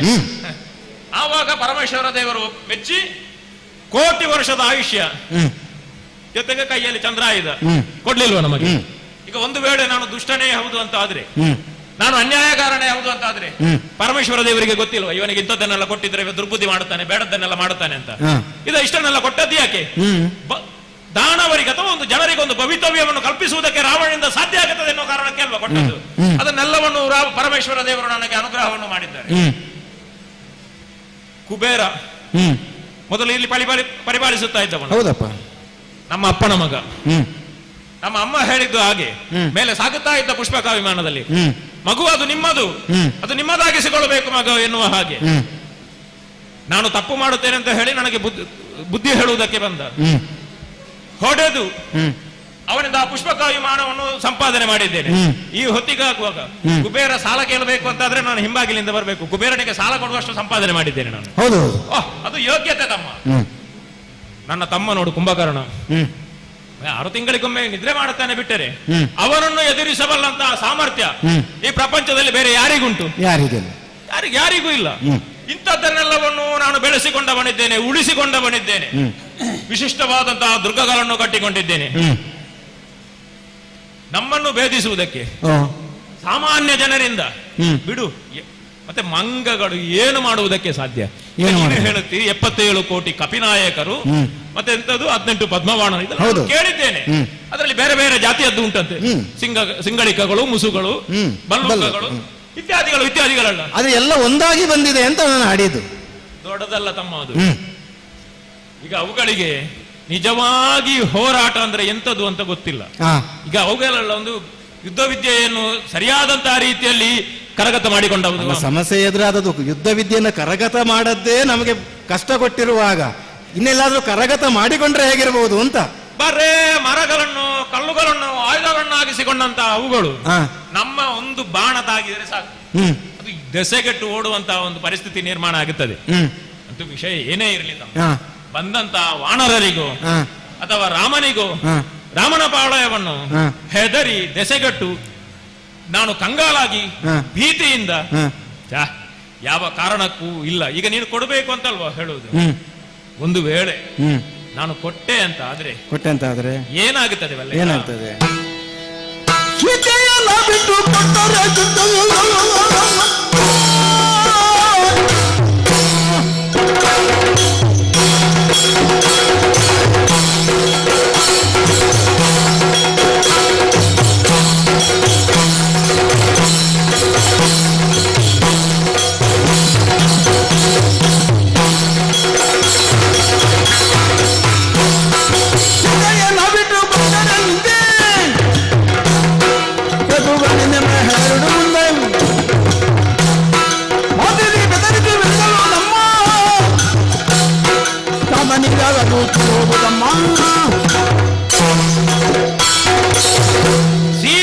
ನಾನು ಬಿಟ್ಟು ಕೊಟ್ಟೆ ಅಂತ ಆದ್ರೆ ಅಪವಾದ ಅದು ಬಂದೇ ಬರುತ್ತದೆ. ಈಗ ತಂದದ್ದು ಯಾಕೆ, ಬಿಟ್ಟು ಕೊಡುವುದೇ ಹೌದು ಅಂತ ಆದ್ರೆ ತಂದದ್ದು ಯಾಕೆ ಅಂತ ಪ್ರಶ್ನೆ ಬರುವುದಿಲ್ಲ. ತಂದದ್ದೇ ಹೌದು ಅಂತ ಆದ್ರೆ ಅದು ಬಿಟ್ಟು ಕೊಡುವುದು ಯಾಕೆ ಅಂತ ಬರುವುದಿಲ್ವಾ? ಎದುರಾಗುತ್ತದೆ ಪ್ರಶ್ನೆ. ಪ್ರಶ್ನೆ ಹಾಗೂ ಬರುತ್ತದೆ ಹೀಗೂ ಬರುತ್ತದೆ. ರಾವಣ ಹೆದರಿದ, ರಾಮನ ಪಾಳಯವನ್ನು ಕಪಿಗಳ ಸೇನೆಯನ್ನು ಕಂಡು ರಾಮ ಹೆದರಿದ ಎನ್ನುವ ಕಾರಣಕ್ಕೆ ಬೇಕಾಗಿ ಆ ಒಂದು ಅಪವಾದ ನನ್ನ ಬದುಕಿನದು ಹಾಗೆ ಸ್ಥಾಯಿಯಾಗಿಯೇ ಉಳಿಯುತ್ತದೆ. ಹಾಗಾಗಕೂಡದು ಅಂತ ಆದ್ರೆ ಹಿಂದೆ ನಾ ಪೇತುಗನೆಂಬಂತ ಅಪವಾದ ಅಪಕೀರ್ತಿ ನನಗೆ ಬರದೇ ಇರಬೇಕು ಅಂತ ಆದ್ರೆ ತಂದದ್ದು ತಂದಾಗಿದೆ. ಎಲ್ಲಿಗೋ ದಿಗ್ವಿಜಯಕ್ಕೆ ಹೊರಟಂತಹ ಹೊತ್ತಿಗೆ ನಮಗೆ ಸೋಲಾಗುತ್ತದೆ ಇಲ್ಲ, ಆ ಕಲ್ಪನೆಯಿಂದ ನಾವು ಹೊರಟದ್ದೇ ಅಲ್ಲ. ಸೋಲ ಗೆಲುವು ಅದು ಸಮಾನ ನಮಗೆ ಎನ್ನುವ ಉದ್ದೇಶದಿಂದಲಾಗಿ ನಾವು ಹೊರಟದ್ದು. ಈಗ ರಾಮನ ಹೆಂಡತಿಯನ್ನು ತಂದುದರ ಹಿಂದೆ ಆಗಬಹುದಾದಂತಹ ಪರಿಣಾಮ ಏನು ಇಲ್ಲ, ಅದನ್ನು ಪೂರ್ವದಲ್ಲಿ ಮೊದಲು ಯೋಚಿಸುವುದಕ್ಕಿಲ್ಲ. ತರುವುದು ನಮಗೆ ಪ್ರಧಾನ. ಯಾಕೆ ಪ್ರಧಾನ? ನಮ್ಮ ಮನೆ ಹೆಣ್ಣು ಮಕ್ಕಳ ಮೇಲೆ ಕೈ ಮಾಡಿದರೆ ನಮಗೆ ಗೊತ್ತಿಲ್ವಾ? ರಾಮ ನಮ್ಮ ಮನೆ ಹೆಣ್ಣು ಮಕ್ಕಳ ಮೇಲೆ ಕೈ ಮಾಡಿದಾಗ ರಾಮನ ಮನೆ ಹೆಣ್ಣು ಮಕ್ಕಳ ಮೇಲೆ ಕೈ ಮಾಡುದು ನಮಗೆ ಉದ್ದೇಶ ಅದೇ. ರಾಮ ನಮ್ಮ ಮನೆ ಹೆಣ್ಣು ಮಕ್ಕಳ ಮೇಲೆ ಕೈ ಮಾಡಿದ್ದ, ನಮಗೆ ಗೊತ್ತಿಲ್ಲ ಮತ್ತೊಬ್ಬರ ಮನೆ ಹೆಣ್ಣು ಮಕ್ಕಳ ಮೇಲೆ ಕೈ ಮಾಡುವುದಕ್ಕೆ. ಆದುದರಿಂದ ಅದನ್ನು ಮಾಡಿದ್ದೇನೆ. ಅದು ರಾಮನಿಗೆ ಅಂತಲ್ಲ, ಬದುಕಿಗೆ ಪಾಠ. ಹಾಗೆ ಮಾಡಬಾರದಿತ್ತು ರಾಮ.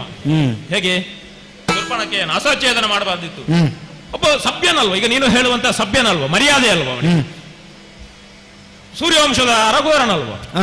ಯಾರಾದರೂ ಸೂರ್ಯವಂಶದ ರಾಜಕುಮಾರರು ಹಾಗೆ ಒಂದು ಹೆಣ್ಣು ಮಕ್ಕಳ ಮೇಲೆ ಕೈ ಮಾಡಿದ್ದುಂಟು, ತನ್ನ ಪ್ರಾಬಲ್ಯವನ್ನು ತೋರಿಸುವುದುಂಟ ಅಲ್ಲ? ಅವರು ಅಂತಲ್ಲ, ಯಾರು ಮಾಡುವುದಕ್ಕಿಲ್ಲ. ಈಗ ಅವನಿಗೆ ಬೇರೆ ಏನನ್ನಾದ್ರೂ ಮಾಡಬಹುದಾಗಿತ್ತು. ಇವಳ ರಕ್ಷಣೆಗಾಗಿ ನಿಯೋಜಿಸಿದಂತಹ ಕರದೂಷಣರಲ್ಲಿ ಆದ್ರೂ ಹೇಳ್ಬಹುದಿತ್ತು. ಇಲ್ಲ ಅಂತ ಆದ್ರೆ ಅಲ್ಲಿ ಋಷಿಮುನಿಗಳಿದ್ರು. ನೋಡಿ, ಇವಳು ಹೀಗೆ ಮಾಡುತ್ತಾಳೆ, ಮರ್ಯಾದೆಯ ಸೀಮೆಯನ್ನು ಬಿಟ್ಟು ವ್ಯವಹರಿಸ್ತಾ ಇದ್ದಾಳೆ. ಏನಾದ್ರೂ ಒಂದು ವ್ಯವಸ್ಥೆ ಮಾಡಿ ಅವಳಿಗೆ. ಮಾರೀಚನನ್ನು ಮಾನವಾಸ್ತ್ರದಿಂದ ಆರಿಸುವುದಕ್ಕಾಗುತ್ತದಂತೆ ರಾಮನಿಗೆ, ಅವಳನ್ನೇನು ಆರಿಸುವುದಕ್ಕಾಗುವುದಿಲ್ವ ಲಂಕೆ? ಒಂದು ಅಸ್ತ್ರ ತೆಗೆಯುವುದು, ಪ್ರಯೋಗ ಮಾಡುವುದು, ಹೋಗುದಿಲ್ಲ, ಬಂದು ಬೀಳುವುದಿಲ್ಲ ಲಂಕೆಯಲ್ಲಿ. ಇದು ಅಷ್ಟೊಂದು ಮಾಡುವುದಕ್ಕಾಗುವುದಿಲ್ಲ ಅಂತ ಆದ್ರೆ ನಮ್ಮ ಮೇಲೆ ಹಲ್ಲೆ ಮಾಡಬೇಕು ಅಥವಾ ಒಂದು ಹೆಣ್ಣಿನ ಮೇಲೆ ಹಲ್ಲೆ ಮಾಡಬೇಕು ಎನ್ನುವಂತ ಉದ್ದೇಶ ರಾಮನಿಗೆ ಹೌದು ಅಂತ ಆದ್ರೆ ರಾಮನ ಮೇಲೆ ಹಲ್ಲೆಯೇ ನಮ್ಮದು. ಅದರಿಂದ ಆಗಬಹುದಾದಂತಹ ಅನಾಹುತ ಏನೇ ಆದ್ರೂ ನಾನು ಯಾವ ಕಾರಣಕ್ಕೂ ಹಿಂಜರಿಯುವುದಕ್ಕಿಲ್ಲ. ಬೆದರಿ ಸೀತೆಯನ್ನು ರಾಮನಿಗೆ ಯಾವ ಕಾರಣಕ್ಕೂ ಬಿಟ್ಟು ಕೊಡುವುದಕ್ಕಿಲ್ಲ. ನೀನು ಹೆದರಬೇಡ ತಮ್ಮ, ಏನೂ ಆಗುವುದಿಲ್ಲ.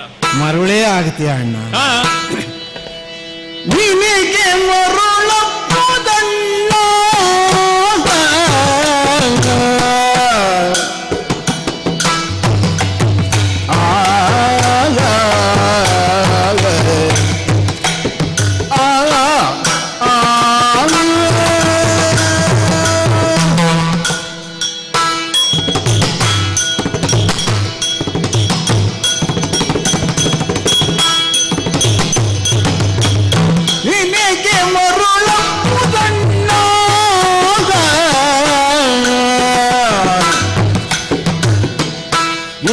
ಜಾನಕಿಯನ್ನು ಬಿಟ್ಟು ಕೊಡುವುದೇ ಬಣ್ಣ, ಇನ್ನು ಜಾನಕಿಯನ್ನು ಬಿಟ್ಟು ಕೊಡುವುದೇ ಬಣ್ಣ. ಒಬ್ಬೆದು ಮದವೆಲ್ಲ ಬಿಡುಗೋ ಕಪಿ ಮಾರ್ಬಲ ಬಂದನ್ನ ಒಡ್ಡೆಯ ಬಳಿಗೋ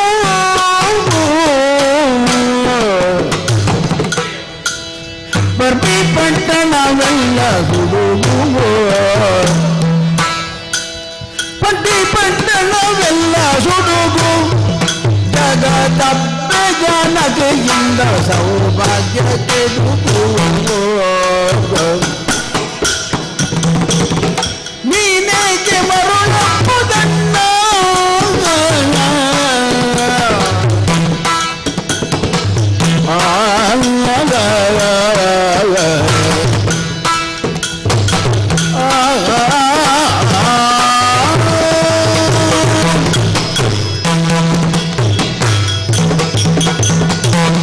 ಅಣ್ಣಯ್ಯ ತಮ್ಮ, ಅವಾಸ್ತವಿಕವಾದುದನ್ನೆಲ್ಲ ಸತ್ಯ ಅಂತ ಭಾವಿಸುವಂತಹ ಒಂದು ಸ್ಥಿತಿ ಏನಿರುತ್ತದ, ಸಾಮಾನ್ಯವಾಗಿ ಅದನ್ನು ಭ್ರಮೆ ಅಂತ ಭಾವಿಸ್ತಾರೆ, ಮರಳುತನ ಅಂತ ಭಾವಿಸ್ತಾರೆ.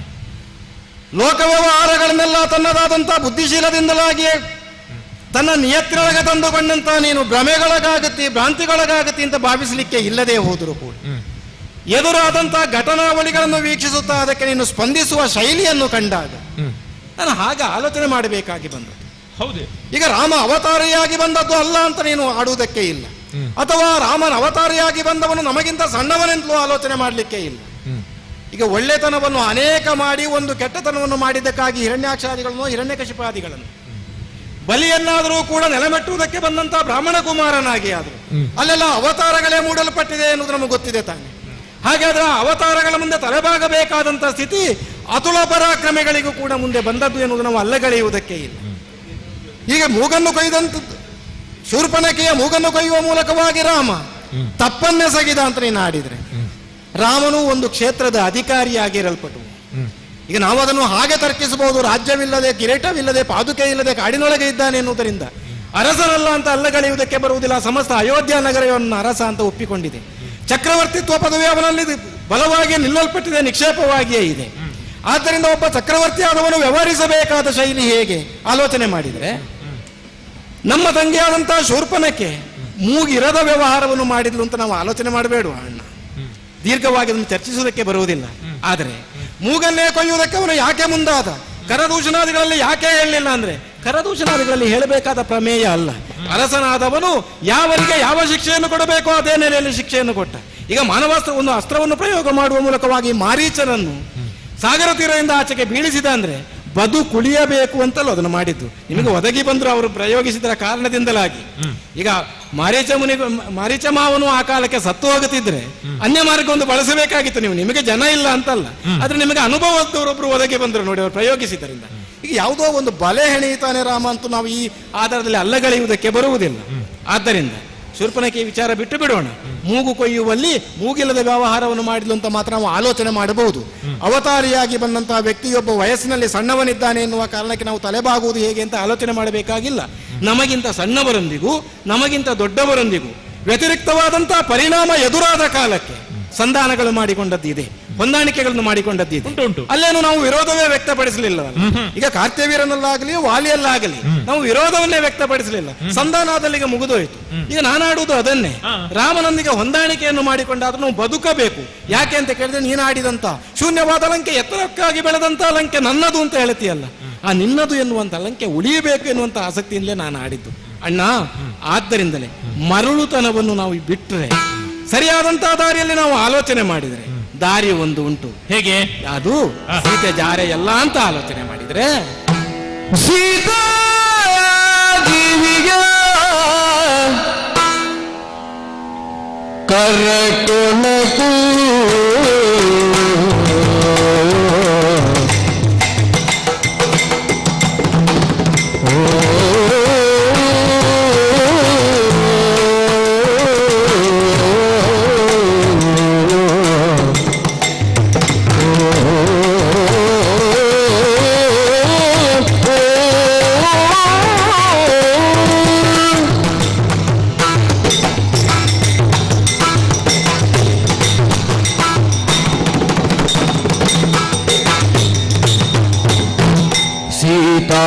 ಸೀತಾದೇವಿಯ ಕರಕೊಣಕು ಒಳ್ಳೆ ಜಾತಿ ಮಾಣಿಕ್ಯ ಮುತ್ತುಗಳ ಸಿಕ್ಕೊಣಕು, ಒಳ್ಳೆ ಜಾತಿ ಮಾಣಿಕ್ಯ ಮುತ್ತುಗಳ ಸಿಕ್ಕೊಣಕು, ಸೀತಾದೇವಿಯ ಕರಕೊಣಕು ಒಳ್ಳೆ ಜಾತಿ ಮಾಣಿಕ್ಯ ಮುತ್ತುಗಳ ಸಿಕ್ಕೊಣಕು, ಈ ತಪ್ಪ ಪಾಲಿಸೆಂದೆನುಗು, ಈ ತಪ್ಪ ಪಾಲಿಸೆಂದೆನುಗು, ರಘುನಾಥ ಸ್ವಾಮಿಯ ಪಾದಗಳ ಕಟ್ಟಿಕೊಣಕು, ರಘುನಾಥ ಸ್ವಾಮಿಯ ಪಾದಗಳ ಕಟ್ಟಿಕೊಣಕು.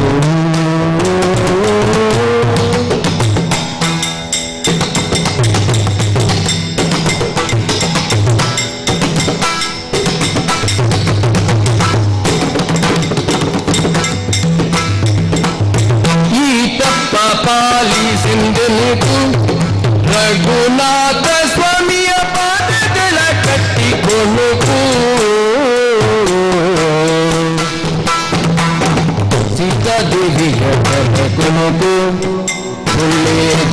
ಮಾಣಿಕ್ಯ ಮುತ್ತು ಬೆಳಕೆ ಕೊಡುಗು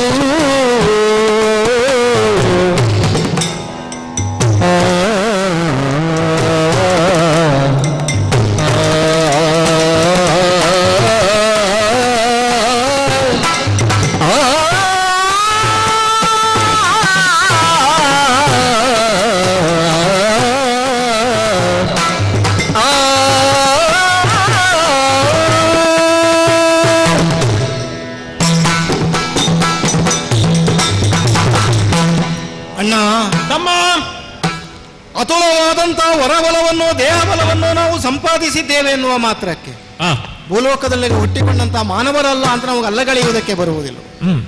ನೀನೇ ಆಡಿದಂತೆ ಪರಶಿವನನಿಗೆ ನಮಸ್ಕರಿಸುವ ಮೂಲಕವಾಗಿ ವಿಶೇಷವಾದಂತಹ ಅಸ್ತ್ರಗಳೆಲ್ಲವನ್ನು ಸಂಚಯ ಮಾಡಿಕೊಳ್ಳುವುದಕ್ಕೆ ಸಾಧ್ಯವಾಗಿದೆ. ಒಂದು ಆಲೋಚನೆ ಮಾಡಿ ನೋಡು.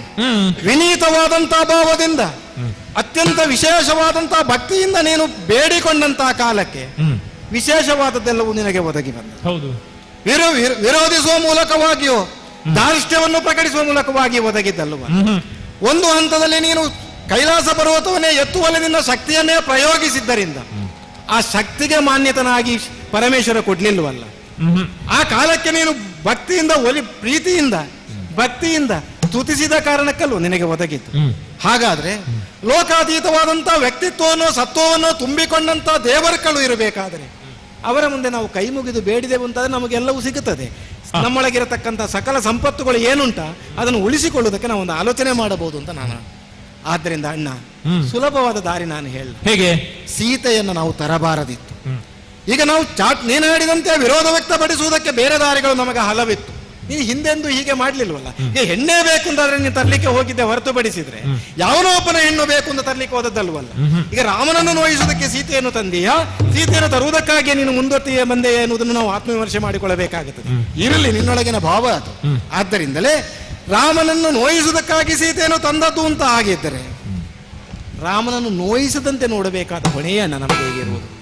ಅದಕ್ಕಾಗಿ ಸರ್ವದೇವನಾಗಿರತಕ್ಕಂಥ ಶ್ರೀರಾಮಚಂದ್ರನ ಮುಂದೆ ಸೀತಾದೇವಿಯನ್ನು ಕರೆದೊಯ್ದು ಸಕಲವಾದಂತ ಇಲ್ಲಿ ನೀನಾಡಿದೆಯಲ್ಲ, ಕುಬೇರ ಹಿಂಬಾಗಿನಲ್ಲಿ ಬಂದು ಸಾಲ ಕೇಳ್ತಾನಂತ. ಸೊತ್ತುಗಳಿಗೇನು ಕೊರತೆ ಇಲ್ಲ. ವಿಶೇಷವಾದಂತಹ ಮಾಣಿಕ್ಯಾದಿಗಳಿಂದ ಮಾಡಲ್ಪಟ್ಟಂತ ಆಭರಣಗಳ ಜೊತೆಯಲ್ಲಿ ಕಪ್ಪ ಕಾಣಿಕಾದಿಗಳನ್ನೆಲ್ಲ ತುಂಬಿಕೊಂಡು ಮಾತೆ ಜಾನಕಿಯನ್ನು ಕರೆದೊಯ್ದು ನಾವು ರಾಮನಿಗೆ ಕೊಟ್ಟು ದೀರ್ಘದಂಡವಾಗಿ ನಾವು ನಮಸ್ಕರಿಸಿ ಅಪರಾಧವಾಗಿದೆ ಅಂತ ಆಡಿದರೆ ರಾಮ ನಮ್ಮನ್ನು ಪೊರೆಯುತ್ತಾನೆ. ಇದೆಲ್ಲ ಉಳಿಯುತ್ತದೆ. ಬಹಳ ಸಮೀಕರಿಸಬೇಕಾದದ್ದು ಒಂದೇ. ಹೇಗೆ ಶಿವದೇವರನ್ನು ಪೂಜಿಸುವ ಮೂಲಕವಾಗಿ ನಿನಗೆ ಮಸೇದೆ ಕರೆಯಬಹುದಾದಂತಹ ಚಂದ್ರಹಾಸ ಲಭ್ಯವಾಗಿದೆ, ಹಾಗೆಯೇ ನಿನ್ನ ಉತ್ಕರ್ಷಕ್ಕೆ ಇದು ಕಾರಣವಾಗುತ್ತದೆ ಅಣ್ಣ. ಅದನ್ನು ಮಾಡಬೇಕು. ಅದಕ್ಕಾಗಿ ಸುಲಭ ದಾರಿ ನಾನು ಹೇಳ. ಈಗ ನೀನೇ ಆಡಿದ್ದೆ, ತಂದ ಬಳಿಕ ಕೊಡುವುದು ಹೇಗೆ, ತಂದದ್ದಾದ ಬಳಿಕ ಕೊಡುವುದಕ್ಕೆ ನ್ಯಾಯ ಉಂಟಾ ಅಂತ ನೀನು ಕೇಳಿದೆಯಲ್ಲ. ನೀನು ಕೊಡಬೇಕು ಅಂತ ಇಲ್ಲ ಅಣ್ಣ. ವ್ಯವಹಾರಗಳು ಹೇಗೆ ಇರ್ತದೆ ಜಗತ್ತಿನಲ್ಲಿ. ಅರಸನಾದವನೊಬ್ಬ ಒಂದು ವಿಚಾರವನ್ನು ಕೈಗೆತ್ತಿಕೊಂಡ ಬಳಿಕ ಅದು ಅಲ್ಲ ಅಂತ ಅಲ್ಲಗಳೆದ ಅಂತ ಆದ್ರೆ ಅವನ ವಿಚಾರದಲ್ಲಿ ಶೈಥಿಲ್ಯ ಅಂತ ಕೆಲವರು ಭಾವಿಸಬಹುದು. ಅದಕ್ಕಾಗಿ ಅದಲ್ಲ, ಸಕಲ ಲಂಕೆಯನ್ನು ಪ್ರತಿನಿಧಿಸಿಕೊಂಡು ನಾನು ಆಡುತ್ತಾ ಇರುವುದು. ಲಂಕೆಯ ಅಭ್ಯುದಯಕ್ಕೋಸ್ಕರ ಕೇವಲ ನನ್ನ ಅಣ್ಣನಾದಂತಹ ರಾವಣ ಪ್ರಭುವ ಶ್ರೇಯಸ್ಕರ ಅಂತ ನಾನು ಹೇಳುವುದಿಲ್ಲ. ಸಕಲ ಲಂಕೆಯ ಅಭ್ಯುದಯಕ್ಕೋಸ್ಕರ, ಲಂಕೆಯ ಉಳುವಿಗೋಸ್ಕರ ಸೀತಾಮಾತೆಯನ್ನು ಕರೆದೊಯ್ಯುವುದಕ್ಕೆ ನಾನು ಸಿದ್ಧನಾಗಿದ್ದೇನೆ. ನೀನು ಬೇಕಾಗಿಲ್ಲ ಅಣ್ಣ.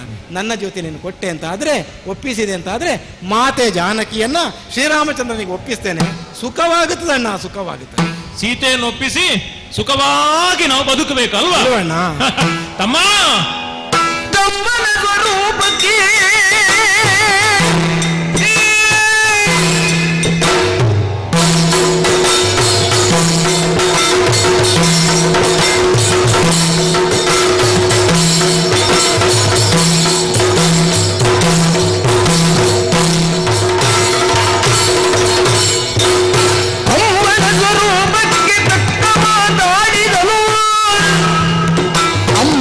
ಕೆಸೆಗಾಗಿ ಮುಂದೆ ಸೈರಿಸಿದೆ, ಜೋಡಾಗಿ ಜನಿಸಿದ್ದೆ ಧಾನ್ಯಗಳ ಬಗೆ ಬೇರೆ, ಬೇಡಿದನ ದುಜಯ ಕೈ ಗೂಡಿದನು ಜನಿಗೆ.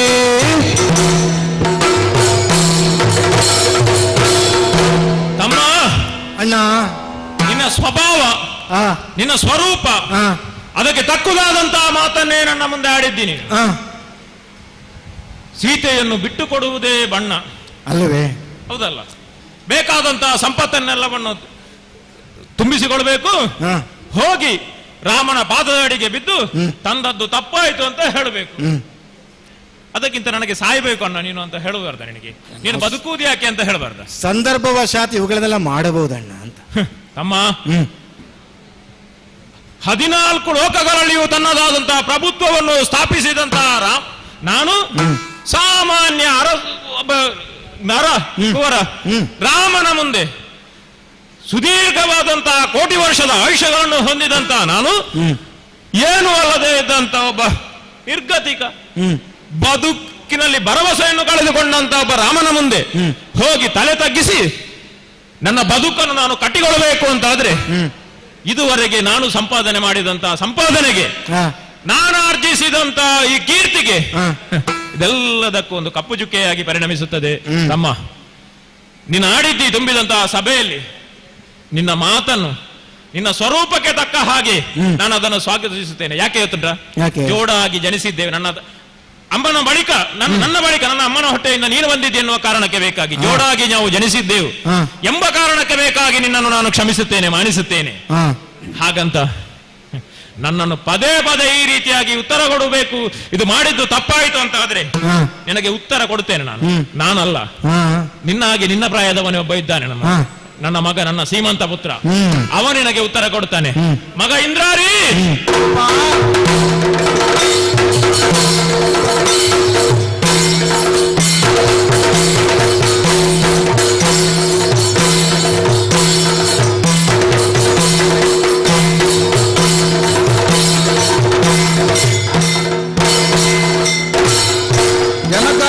ಇಂದ್ರಾರಿ, ಕೇಳಿದೆಯಾ ನಿನ್ನ ಚಿಕ್ಕಪ್ಪಾಡಿದಂತಹ ಮಾತು? ಏನಂತೆ? ತುಂಬಿದಂತಹ ಸಭೆಯಲ್ಲಿ ನೀನು ಇದ್ದಿ, ಸೀತೆಯನ್ನು ಬಿಟ್ಟು ಕೊಡಬೇಕು, ಮುಂದೆ ಬದುಕುವುದಕ್ಕಾಗುತ್ತದೆ ಅಂತ ಅವ ಹೇಳುತ್ತಾ ಇದ್ದಾನೆ. ನನ್ನ ಸೀಮಂತ ಪುತ್ರ ನೀನು. ಮಗು ನೋಡು, ಅವನಿಗೊಂದು ಉತ್ತರ ಕೊಡು. ನೀನು ಏನು ಹೇಳ್ತಿ ಈ ಕುರಿತಾಗಿ? ನನ್ನ ಈ ಪ್ರಸಂಗದಲ್ಲಿ ನನ್ನ ಪ್ರವೇಶ ಇಲ್ಲ ಅಂತ ನಾನು ಇದುವರೆಗೆ ಸುಮ್ಮನಿದ್ದದ್ದು. ಅದು ನೀನು ಇಲ್ಲದೆ ಇದ್ದರೆ ಪ್ರಸಂಗ ಆಗುವುದೇ ಇಲ್ಲ ಮಗು. ಆದ್ರೆ ನಾನು ನನ್ನ ಪ್ರವೇಶವು ಬೇಕು ಅಂತ ನೀವು ಪ್ರವೇಶ ಬಾರಿಸಿದ ನಂತರದಲ್ಲಿ ನಾವು ಏನಾದ್ರೂ ಹೇಳಲೇಬೇಕಲ್ವಾ? ಅಲ್ಲ, ಏನಾದ್ರೂ ಹೇಳುವುದು ಬೇಡ, ಹೇಳಬೇಕಾದದನ್ನ ಹೇಳು. ತಂದೆ, ತಂದೆ ಕೇಳಿ ಪರಸತಿಯರ ವಂಚಿಸಿ ತಂದೆ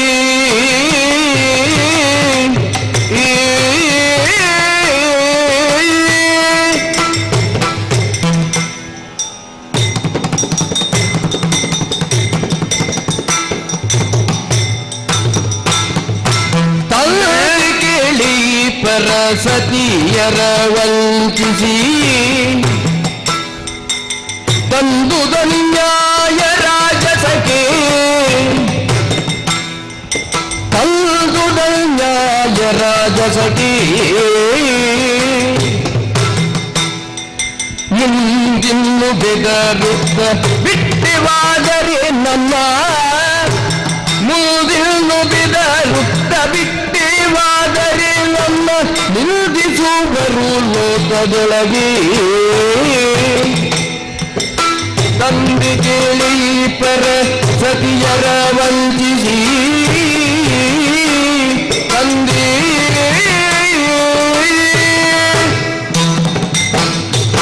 ತಂದೆ, ಇಂದ್ರಾರಿ, ನೀವು ಕೇಳಿದಂತ ಪ್ರಶ್ನೆಗೆ ಉತ್ತರಕ್ಕಿಂತ ಮೊದಲಾಗಿ ಕೆಲವೆಲ್ಲ ವಿಷಯಗಳ ಬಗ್ಗೆ ನಾವು ವಿಶ್ಲೇಷಣೆ ಮಾಡಬೇಕಾಗ್ತದೆ. ಏನಪ್ಪ ಅದು? ಮನುಷ್ಯನ ಜೀವನ ಹುಟ್ಟಿದಂದಿಂದ ಕೊನೆಯವರೆಗೂ ಅನೇಕ ಆಯಾಮಗಳಲ್ಲಿ ಮುಂದುವರಿಯುತ್ತಾ ಹೋಗ್ತದೆ. ಅದು ಬಾಲ್ಯ, ಯೌವನ, ಕೌಮಾರ್ಯ ಇದೆಲ್ಲ ಉಂಟಲ್ಲ. ಅದು ಅಷ್ಟು ಮಾತ್ರ ಅಲ್ಲ, ಸಾಂಸಾರಿಕ, ಆಮೇಲೆ ಧಾರ್ಮಿಕ, ಆಮೇಲೆ ಸಾಮಾಜಿಕ, ಆಮೇಲೆ ರಾಜಕೀಯ. ಸಾಂಸಾರಿಕವಾಗಿ ನಿಮ್ಮನ್ನು ಬಗ್ಗೆ ಯೋಚನೆ ಮಾಡಿದರೆ ನಮ್ಮ ಅಮ್ಮಮ್ಮ ಮಂಡೋದರಿ ಇನ್ನೂ ಜೀವಂತವಾಗಿದ್ದಾಳೆ. ಮಾತ್ರವಲ್ಲ, ವಂಶವನ್ನು ಉದ್ಧರಿಸುವುದಕ್ಕಾಗಿ ಕೆಲವು ಮಂದಿ ಮಕ್ಕಳನ್ನು ಹೆತ್ತುಕೊಟ್ಟಿದ್ದಾಳೆ. ಆದ್ದರಿಂದ ನಾನು ಅಂದುಕೊಂಡಿದ್ದೇನೆ, ನೀವು ಸಾಂಸಾರಿಕವಾಗಿ ಸಂತೃಪ್ತ ಜೀವನವನ್ನು ಸಾಗಿಸ್ತಾ ಇದ್ದೀರಿ. ಹಾಗೆ ಸಾಂಸಾರಿಕವಾಗಿ ಜೀವನವನ್ನು ಸಾಗಿಸ್ತಾ ಇರುವಂತ ಈ ಹೊತ್ತಿನಲ್ಲಿ ನನ್ನ ವಂಶಾಭಿವೃದ್ಧಿಗಾಗಿ ರಾಮನ ಮಡದಿಯನ್ನು ಇರಿಸುತ್ತೇನೆ ಅಂತ ಹೇಳಿದರೆ ಯಾರು ಕೂಡ ಅದನ್ನು ಒಪ್ಪುವುದಿಲ್ಲ. ಇಲ್ಲ ನಿನಗೆ ಅದು ಯಾರು ಹೇಳಿದ್ದು ಹಾಗೆ ತಪ್ಪು ಮಾಹಿತಿ, ನಾನು ವಂಶಾಭಿವೃದ್ಧಿಗೆ ಬೇಕಾಗಿ ಸೀತೆಯನ್ನು ತಂದದ್ದು ಅಂತ? ಅಲ್ಲ, ನಿಮ್ಮ ಆ ಉದ್ದೇಶ ನಿನಗೆ ಆ ಕಲ್ಪನೆ ಹೇಗೆ ಬಂದದ್ದು ಅಂತ? ಹಾಗಿದ್ರೆ ಅಲ್ಲ, ಹಾಗಿದ್ರೆ ಅದು ತಪ್ಪು ಅಂತ ಹೇಳಿ ಒಂದು. ಇಲ್ಲ, ಹಾಗೆ ಇಲ್ವೇ ಇಲ್ಲ. ಇನ್ನೊಂದು ಧಾರ್ಮಿಕವಾಗಿ ನಾವು ಯೋಚನೆ ಮಾಡಿದಾಗ ಈ ಪ್ರಪಂಚದ ಯಾವುದೇ ಒಂದು ಧರ್ಮ ಇನ್ನೊಬ್ಬನ ಹೆಂಡತಿಯನ್ನು ತಂದುಕೊಂಡು ಮನೆಯಲ್ಲಿ ಇರಿಸಬೇಕು ಅಂತ ಯಾವ ಧರ್ಮವೂ ಆದೇಶ ಮಾಡುವುದಿಲ್ಲ. ಸಾಮಾಜಿಕವಾಗಿ ಚತುರ್ದಶ ಭುವನದಲ್ಲಣ ರಾವಣೇಶ್ವರನೆಂಬ ಹೆಗ್ಗಳಿಕೆಯನ್ನು ಹೊಂದಿದವರು ತಾವು. ಹಾಗಿದ್ರೆ ಇನ್ನು ನಿಮ್ಮ ಹೆಸರಿಗೆ ಅಂಟಿಕೊಂಡಂತ ಕೀರ್ತಿ ಪತಾಕೆಗಳೇನುಂಟು ಅದು ಮಸುಳಿಸಬಾರದು ಎನ್ನುವುದನ್ನು ನಾವು ಕೂಡ ಬಯಸ್ತೀವಿ. ಆದ್ದರಿಂದ ನೀವು ಗಳಿಸಿದಂತಹ ಕೀರ್ತಿ ಪತಾಕೆಗೆ ಈ ಜಾನಕಿಯಿಂದ ಕುಂದುಂಟಾಗುತ್ತದೆ ಅಂತ ಹೇಳಿದ್ರೆ ಪ್ರತಿಯೊಬ್ಬರು ಅದನ್ನು ಹೌದು ಅಂತಲೇ ಹೇಳ್ತಾರೆ. ಸಾಮಾಜಿಕವಾಗಿ ಬಹಿಷ್ಕಾರವೇ. ಆಮೇಲೆ ನಮ್ದು ಇನ್ನೊಂದು ರಾಜಕೀಯವಾಗಿ ಇನ್ನೊಬ್ಬ ತುಳಿಯುತ್ತಂತ ಪ್ರಯತ್ನ ಮಾಡುತ್ತಾನೆ ಅಂತ ಆದರೆ ಅವನಿಗೆ ಅದೇ ಭಾಷೆಯಲ್ಲಿ ಉತ್ತರಿಸಬೇಕಂತ ಹೊಣೆ ನಮ್ಮದೇ ಆಗಿರ್ತದೆ. ಈ ಹಿಂದೆ ಏನೇನಾಗಿದೆ ಬಹಳ ದೀರ್ಘಕಾಲದ ಇತಿಹಾಸ ಉಂಟು ನಮಗೆ. ಸೂರ್ಯವಂಶರ ಮೇಲೆ ನಾವು ದಬ್ಬಾಳಿಕೆ ಮಾಡಿದ್ದು, ಅಥವಾ ಅವರ ಭೂಮಿಯನ್ನು ನಾವು ಸ್ವಾಧೀನಪಡಿಸಿಕೊಂಡದ್ದು. ಅನಾರಣ್ಯನಂತವರನ್ನೇ ನಾವು ಕೆಣಕಿದ್ದೇವೆ, ಉಳಿದವರನ್ನು ಬಿಡು. ಸೂರ್ಯವಂಶದ ಅವರಿಗೆ ಸ್ವಾಧೀನಕ್ಕೆ ಒಳಪಟ್ಟಂತಹ ದಂಡಕಾರಣ್ಯವನ್ನು ಈಗ ನಾವು ಕಳ್ಕೊಂಡಿದ್ದೇವೆ. ಮೊನ್ನೆ ನಮ್ಮ ಬಂದು ಹೇಳಿದನಲ್ಲ, ದಾನವರ ಸಂಹರಿಸಿ ನಮ್ಮವರ ಹೊಳಲೆಲ್ಲ ದಾನಗಳ ಪಟ್ಟಿಯನ್ನು ಸರ್ವ ಮುನಿಜನಕ್ಕೆ. ಅದು ನಮಗದು ನಷ್ಟವೇ ಅಲ್ವಾ? ಸರಿ. ಆದ್ದರಿಂದ ಆ ನಷ್ಟವನ್ನು ಸರಿದೂಗಿಸುವ ಸಲುವಾಗಿ ಆದರೂ ನೀವು ಯೋಚನೆ ಮಾಡಲೇಬೇಕು. ಯಾಕಂದ್ರೆ ರಾಜಕೀಯವಾಗಿ ರಾಮ ನಮ್ಮ ಮೇಲೆ ಸವಾರಿ ಮಾಡೋದಕ್ಕೆ ಅವಕಾಶ ಕೊಡಬಾರ್ದು. ಆದ್ದರಿಂದ ಹೇಗೂ ತಂದಾಗಿದೆ ಜಾನಕಿಯನ್ನು, ತಂದಂತ ಜಾನಕಿಯನ್ನು ಮತ್ತೆ ಬಿಟ್ಟು ಕೊಟ್ಟೆವು ಅಂತ ಆದ್ರೆ ಅದು ನಮಗೆ ರಾಮನಿಗೆ ಶರಣಾದ ಹಾಗಲ್ವಾ? ಈಗ ಈಗ ನಾವು ಕೇಳಿದ್ದೇವೆ, ಆಚೆ ತಡಿಯಲ್ಲಿ ಬಂದು ಸಾಗರದ ಆಚೆ ತಡಿಯಲ್ಲಿ ಬಂದು ಸೇನೆ ಬೀಡು ಬಿಟ್ಟಿದೆ ಅಂತ. ಹೌದು. ಈಗ ಅವರು ಈ ಕಡೆ ಬರುವುದಕ್ಕೆ ಬೇಕಾಗಿ ಯೋಚಿಸುತ್ತಾ ಇದ್ದಾರೆ ಅಂತ ನಾವು ಕೇಳಿದ್ದೇವೆ. ಹಾಗಾಗಿ ನಾವು ಇಲ್ಲಿಗೆ ಲಂಕಾರ ನಗರವನ್ನು ಪ್ರವೇಶ ಮಾಡಬೇಕಾದ್ರೆ ಸಮುದ್ರವನ್ನು ದಾಟಿ ಬರಬೇಕು. ಹೌದು. ಸಮುದ್ರವನ್ನು ದಾಟದಂತೆ ಏನೆಲ್ಲ ಭದ್ರತಾ ವ್ಯವಸ್ಥೆಗಳನ್ನು ಮಾಡಿಕೊಂಡಿದ್ದೇವೆ ಎನ್ನುವುದು ನಮಗೆ ಧಾರಾಳ. ಹಾಗಾಗಿ ಸಮುದ್ರಕ್ಕೆ ಒಂದು ಸಣ್ಣ ಮೀನು ಕೂಡ ಬೀಳುವ ಹಾಗಿಲ್ಲ. ಅದಕ್ಕೆ ತಕ್ಕ ವ್ಯವಸ್ಥೆಯನ್ನು ನಾವು ಮಾಡಿಕೊಂಡಿದ್ದೇವೆ. ಅವರು ಬಂದಾಗಲ್ವಾ ಆಮೇಲೆ ನೋಡಿಕೊಳ್ಳೋಣ. ಆದ್ದರಿಂದ ಈಗ ಪರಸತಿಯರನ್ನು ವಂಚಿಸಿ ತಂದುದು ಅನ್ಯಾಯ, ರಾಜಸಗೆ ಅನ್ಯಾಯವೇ. ಸಿಂಧುವನ್ನು ಉತ್ತರಿಸುವರೆ ಕೂಡದು ಬಲ ಬಂದರೆ ಬರಲಿ ರಾಘವ, ಅವ್ರು ಬರ್ಲಿಕ್ಕಿಲ್ಲ, ನಾವು ನೋಡೋಣ.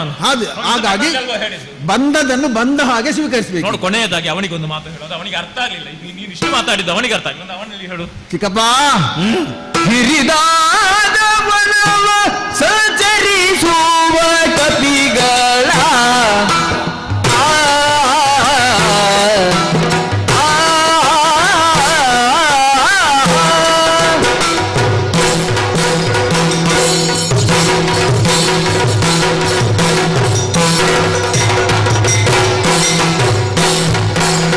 ಹಿರಿದಾದ ವನವ ಸಂಚರಿಸುವ ಕಪಿಗಳ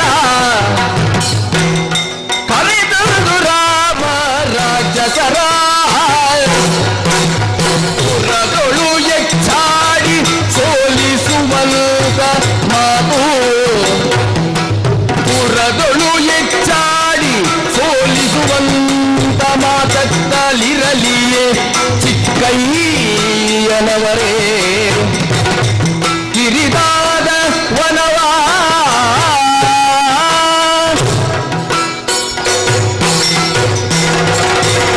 ಚಿಕ್ಕಪ್ಪ, ಇಂದ್ರಾರಿ, ನೀವು ನಮ್ಮ ಅಪ್ಪನಿಂದ ನಂತರ ಹುಟ್ಟಿದವರು ಅನ್ನೋ ಕಾರಣಕ್ಕೆ ನೀವು ನಮಗೆ ಚಿಕ್ಕ ಅಪ್ಪ.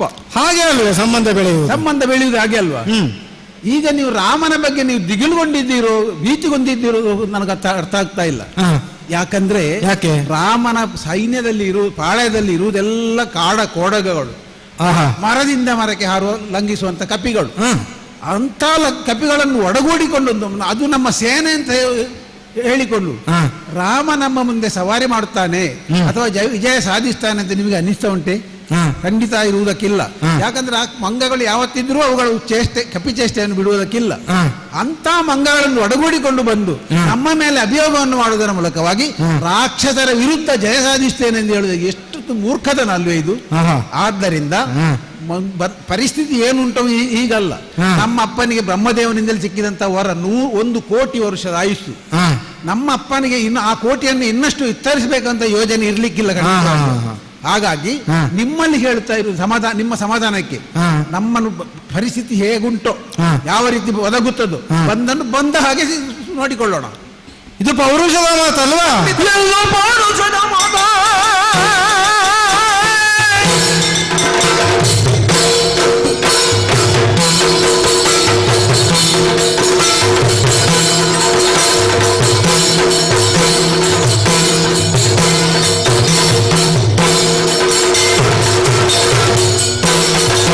ಎಂದು ಪೌರುಷದ ಮಾತ ಕೇಳಿ ಬುಗಿಲೆಂದು ಗರ್ಜಿಸಿ ವಿಭೀಷಣನು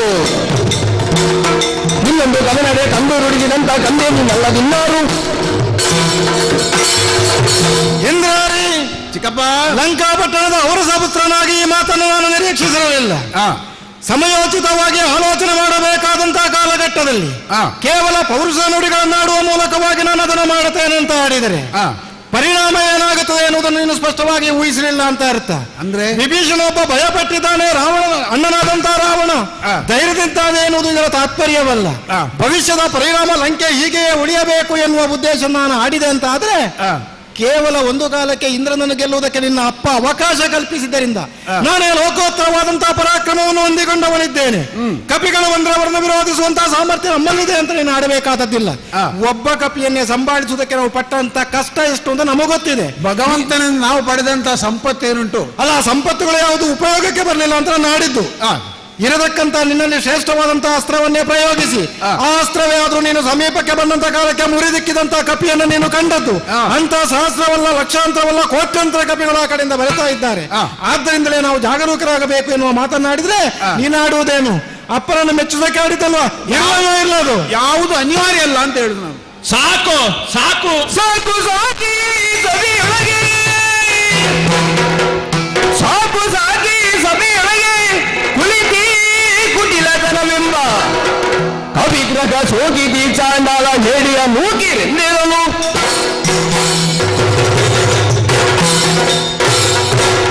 ವಿಭೀಷಣ ಸಭೆಯಿಂದ ಎದ್ದು ಬಂದಂತಹ ಹೊತ್ತಿಗೆ ನನಗೆ ಪೂರಕವಾದಂತಹ ಒಂದು ಸಹಕಾರಿಯಾಗಿ ನೀನು ನಿಲ್ಲಬಲ್ಲ ಎನ್ನುವಂತಹ ಭರವಸೆ ಮಾತನಾಡುತ್ತೆ ಅಂತ ನನಗಿತ್ತು.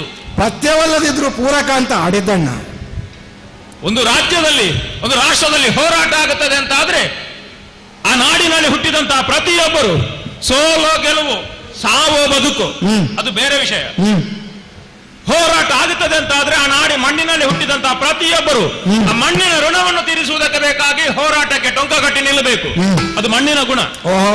ಅದು ಬಿಟ್ಟು ಸಾವಾಗುತ್ತದೆ, ಪರಿಣಾಮದಲ್ಲಿ ಸೋಲಾಗುತ್ತದೆ ಎನ್ನುವಂತಹ ಭಾವವನ್ನು ಹೊಂದಿ ಇಲ್ಲ ನಾವು ಅದರಿಂದ ಹಿಂದೆ ಸರಿಯುತ್ತೇವೆ ಅಂತ ಆದ್ರೆ ಅಂತವರು ರಣಹೇಡಿಗಳು. ಯಾವ ಕಾರಣಕ್ಕೂ ಅವರಲ್ಲಿ ಪೌರುಷ ಉಂಟು, ಕೆಚ್ಚು ಉಂಟು ಅಂತ ಆಗುವುದಕ್ಕಿಲ್ಲ. ತಮ್ಮ ಅಣ್ಣ, ನನ್ನ ಹೋರಾಟಕ್ಕೆ, ನಾನು ಕೈಗೊಂಡಂತಹ ನಿರ್ಣಯಕ್ಕೆ ಪೂರಕವಾಗಿ ನೀನು ವರ್ತಿಸುತ್ತಿ ಎನ್ನುವಂತಹ ಭರವಸೆ ನನಗಿತ್ತು. ಆದರೆ ಅದಕ್ಕೆ ವ್ಯತಿರಿಕ್ತವಾದಂತಹ ಮಾತನಾಡುವುದಕ್ಕೆ ನೀನು ಮುಂದಾಗತ್ತಿ ಹೌದು ಅಂತ ಆದ್ರೆ ನಿನ್ನ ಕುರಿತಾಗಿ ನಿನಗೆ ಒಂದು ತಾಟಸ್ಥ್ಯವಾದಂತಹ ನಿಲುವನ್ನು ಕಳೆಯಬಹುದಾಗಿತ್ತು. ದಾರಿ ಎರಡಿತ್ತು ನಿನಗೆ. ಇಲ್ಲ, ಅಣ್ಣ ಹೀಗೆ ಮಾಡುತ್ತಾನೆ, ಇದು ನನಗೆ ಸಾಧುವಾದದ್ದಲ್ಲ, ಇದರಿಂದ ಪರಿಣಾಮ ನನಗೆ ಒಳಿತನ್ನು ಕಾಣುವುದಕ್ಕಾಗುವುದಿಲ್ಲ, ನನಗೆ ಸಾವು ಬರುತ್ತದೆ. ಸರಿ, ನಾನು ಮುಂದುವರಿಯುವುದಿಲ್ಲ, ನನಗೊಂದು ತಾಟಸ್ಥ್ಯವಾದಂತಹ ನಿಲುವು, ಮಾತು ಇಲ್ಲ, ಏನೂ ಇಲ್ಲ, ಒಂದು ಬದಿಯಲ್ಲಿ ಮಲಗುವುದು. ಹಾಗಾದ್ರೂ ನಿನಗೆ ಆಗಬಹುದಾಗಿತ್ತು.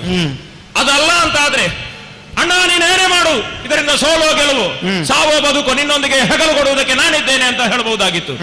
ಅದು ಬಿಟ್ಟು ನಿರ್ಣಯ ನನ್ನದು, ಸೀತೆಯನ್ನು ತಂದದ್ದು ನಾನು, ಅವರನ್ನು ಇರಿಸಿಕೊಂಡದ್ದು ನಾನು, ಮುಂದೆ ಬದುಕಿನಲ್ಲಿ ಏನು ಮಾಡಬೇಕು ಎನ್ನುವುದು ನಿರ್ಣಯ ಇರುವುದು ನನಗೆ. ಸೀತೆಯನ್ನು ಬಿಟ್ಟು ಕೊಡುವುದಕ್ಕೆ ಹೇಳುವುದಕ್ಕೆ ನೀನು ಜನ. ನಾನು ನಿನ್ನಲ್ಲಿ ಆವಾಗಲೇ ಹೇಳಿದ್ದೇನೆ, ಮಾರವೈರಿಯ ಕುರಿತಾದಂತಹ ಭಕ್ತಿ ನನ್ನ ಮನದಲ್ಲಿ ಬೇರೂರಿದೆ. ಅದು ಬೇರಾಗಿ ಉಂಟು, ಬೇರಾಗಿದ್ದಂಥದ್ದು, ಬೇರೆಯಾಗಿರುವಂತಹದ್ದು, ಅದು ಬಲವಾಗಿ ನನ್ನ ಮನದಾಳದಲ್ಲಿ ಬೇರೂರಿದ್ದರಿಂದಲೇ ಆ ನಿರ್ಣಯ ನನ್ನ ಅಂತರಂಗದ್ದು. ಅದು ಹೇಳುವವರು ಕೇಳುವವರು ಬಂದು ಕೇಳಿದರೆ ಹೇಳುವ ರೀತಿಯಲ್ಲಿ ಅವರಿಗೆ ಹೇಳುತ್ತೇನೆ. ಅದಲ್ಲದೆ ಇದ್ರೆ ನನ್ನ ನಿರ್ಣಯಕ್ಕೆ ನನ್ನ ದಾರಿಗೆ ಅಡ್ಡವಾಗಿ ಬಂದೆ ಅಂತ ಆದ್ರೆ ಪರಿಣಾಮ ಅಡ್ಡಗಾಗುವುದಕ್ಕಿಲ್ಲ. ನಿನ್ನದಾಯ್ತು ಆಯ್ತು ಅಂತ ಆದ್ರೆ ಸಭೆಯಿಂದ ಹೋಗು. ಇನ್ನು ಮುಂದುವರೆದೆ ಅಂತ ಆದ್ರೆ ಕಾಯ್ತಾ ಇದ್ದಾರೆ ನೋಡವರು, ಯಾವಾಗ ರಾವಣನಿಂದ ಆಜ್ಞೆ ಬರುತ್ತದೆ ಅಂತ. ಕುತ್ತಿಗೆಗೆ ಕೈ ಹಾಕಿ ದೂಡಿಯಾಡು ದೂಡಿಯಾಡು ನೂಕುದೆ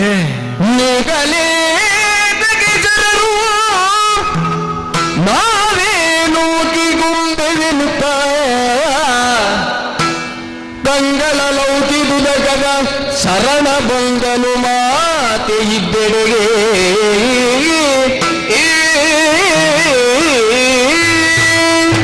ನೂಕಿರೋ ಇವನನ್ನಂತ ಅಣ್ಣನ ಆಜ್ಞೆ ಬಂದಿದೆ ಅಂದರೆ ಇಲ್ಲಿ ಉಳಿಯಬೇಕಾದಂತ ಪ್ರಮೇಯ ಇಲ್ಲ ಅನ್ನುವುದನ್ನು ಅಣ್ಣ ಆಡಿಕೊಂಡ ಹಾಗಾಯಿತಲ್ಲ.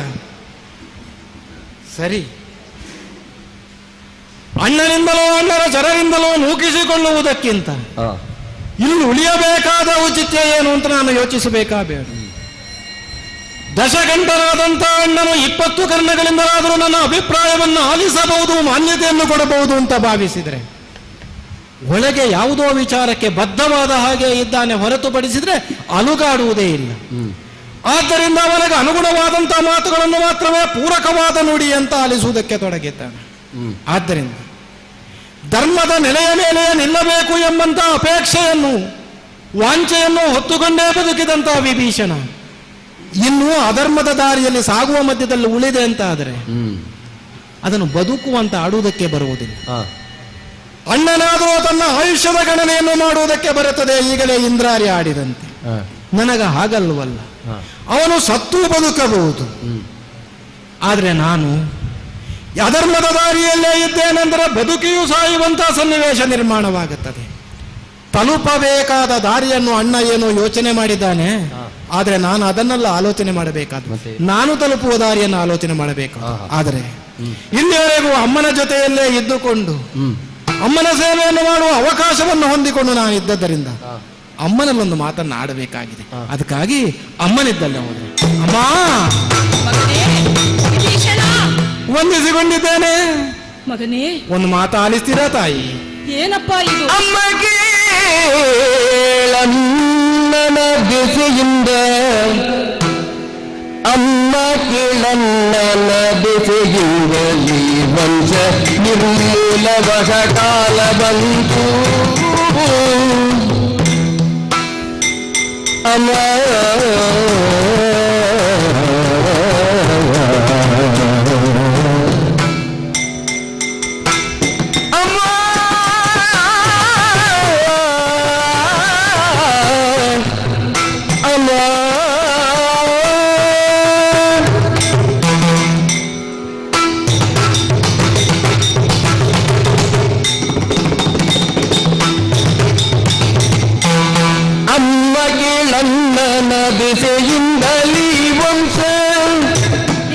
ವಂಶ ನಿರ್ಮೂಲವಹ ಕಾಲ ಬಂತು. ಸುಮ್ಮನೆ ಮಧುಗುಂದು ಕಲಕ ಬಿಡುವುದರೆ, ಸುಮ್ಮನೆ ಮಧುಬಿಂದು ಕಲಕ ಬಿಡುವುದರೆ, ಧರ್ಮಕ್ಕೆ ಮನವೊಡಂಬಡದಿ. ಸುಮ್ಮನೆ ಮಧುಬಿಂದು ಕಲಗ ಬಿಡುವುದರೆ, ಧರ್ಮಕ್ಕೆ ಮನವೊಡಂಬಡದಿ.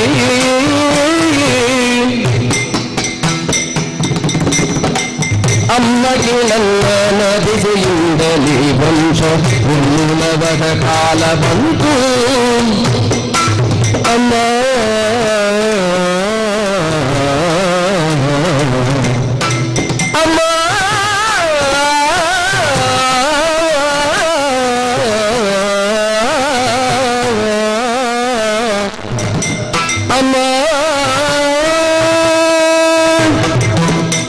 ಯಾಕೆ ಮಗನೇ ಕಣ್ಣೀರು? ಅಮ್ಮ, ಉಭಯ ಚರಣಗಳಿಗೂ ನಮಿಸಿದಂತ ಕಾಲಕ್ಕೆ ಎತ್ತಿ ತಕ್ಕೈಸಿ ಯಾಕೆ ಕಣ್ಣೀರು ಅಂತ ಪ್ರಶ್ನಿಸ್ತಾ ಇದ್ದೀರಿ. ಅಮ್ಮ, ರಾಕ್ಷಸ ಕುಲದ ಉತ್ಕರ್ಷವನ್ನೇ ಬಯಸಿದಂತ ತಾವು ತಮ್ಮೆಲ್ಲ ಮಕ್ಕಳನ್ನು ಪಡೆಯುವ ಮೂಲಕವಾಗಿ ಅತ್ಯಂತ ಸಮೃದ್ಧವಾದ ಲಂಕೆಯನ್ನು ಕಂಡವು. ಹೌದಪ್ಪ. ಆ ಸುಖಮಯವಾದಂತಹ ಬದುಕಿನಲ್ಲಿ ನಿನ್ನ ಶುಶ್ರೂಷೆಯನ್ನು ಮಾಡುತ್ತಾ ನಾನು ಸಂತೋಷವಾದ ಜೀವನವನ್ನು ಕಳೆಯುತ್ತಾ ಇದ್ದೆ. ಹ ಅಮ್ಮ, ಯಾಕೋ ಲಂಕೆ ಹೀಗೆ ಉಳಿಯುವಂತಹ ಲಕ್ಷಣ ಕಾಣುತ್ತಾ ಇಲ್ಲ ಅನ್ನುವುದರಿಂದ ಏನಾಯ್ತು ಕಂದ? ತಮ್ಮಲ್ಲೇ ಒಂದೆರಡು ಮಾತುಗಳನ್ನು ಆಡಬೇಕು ಅಂತ ನಾನು ಬಂದವನು. ಹ ತಾಯಿ, ಸೀತೆಯನ್ನ ಕದ್ದು ತಂದಂತಹ ಪ್ರಕರಣಗಳನ್ನು ಚೆನ್ನಾಗಿಯೇ ನೀನು ಅರಿತಿರಬಹುದು. ಹಾ ಪರಿಣಾಮವಾಗಿ ಸೀತೆಯನ್ನು ಅರಸುತ್ತಾ ರಾಮನ್ ಈ ಕಡೆಗೆ ಬರುತ್ತಾ ಇದ್ದಾನೆ ಎನ್ನುವ ವಿಚಾರವು ನಿನಗೆ ಗ್ರಾಹ್ಯವಲ್ಲದೇನೂ ಅಲ್ಲವಷ್ಟೇ. ಹೌದು ಅಮ್ಮ, ಧರ್ಮಾಧಾರಿತವಾದಂತಹ ಬದುಕನ್ನು ಹೊಂದಿಕೊಂಡ್ರೆ ಮಾತ್ರವೇ ಭವಿಷ್ಯದ ಬದುಕಿರುತ್ತದೆ ಎನ್ನುವುದನ್ನು ನೀನು ಅಲ್ಲಗಳೆಯುವುದಕ್ಕೆ ಇಲ್ಲವಷ್ಟೇ ತಾಯಿ. ಹಾ ಆದ್ದರಿಂದಲೇ ಲೋಕೋತ್ತರವಾದಂತಹ ವೀರತನವನ್ನು ಹೊಂದಿಕೊಂಡ ಅಣ್ಣನಾದರೂ ಕೂಡ ಧರ್ಮ ಮಾರ್ಗದಲ್ಲಿ ವ್ಯವಹರಿಸಬೇಕು ಅಂತ ಆಗಾಗ್ಗೆ ನೀನು ಎಚ್ಚರಿಸಿದವಳೇ ಇದ್ದಿ ತಾನೇ ತಾಯಿ. ಖಂಡಿತವಾಗಿ. ಏನು ಮಾಡೋಣ, ತಪ್ಪು ಮಾಡಬಾರದಿತ್ತು. ಆದರೆ ತಪ್ಪಾದುದನ್ನು ಪರಿಹರಿಸಿಕೊಳ್ಳುವಂತ ಅವಕಾಶವನ್ನಾದರೂ ಹೊಂದಬೇಕು ಎನ್ನುವುದಕ್ಕಾಗಿ ಹಾ ಲೋಕಮಾತೆಯಾದಂತಹ ಸೀತೆಯನ್ನು ತಂದುದು ಅಧರ್ಮ ಅಂತ ನಾನು ಅಣ್ಣನೆಲ್ಲ ಆಡಿದೆ ಅಮ್ಮ. ಮಾತ್ರವಲ್ಲ, ಎಲ್ಲಿ ತಪ್ಪಾಗುತ್ತದೋ ಅಲ್ಲಿ ಸರಿಪಡಿಸುವಂತ ಅವಕಾಶ ಹೀಗೆ ಉಂಟು ಅಂತ ನಾನು ಅಣ್ಣಲ್ಲ ಆಡಿದ್ದು.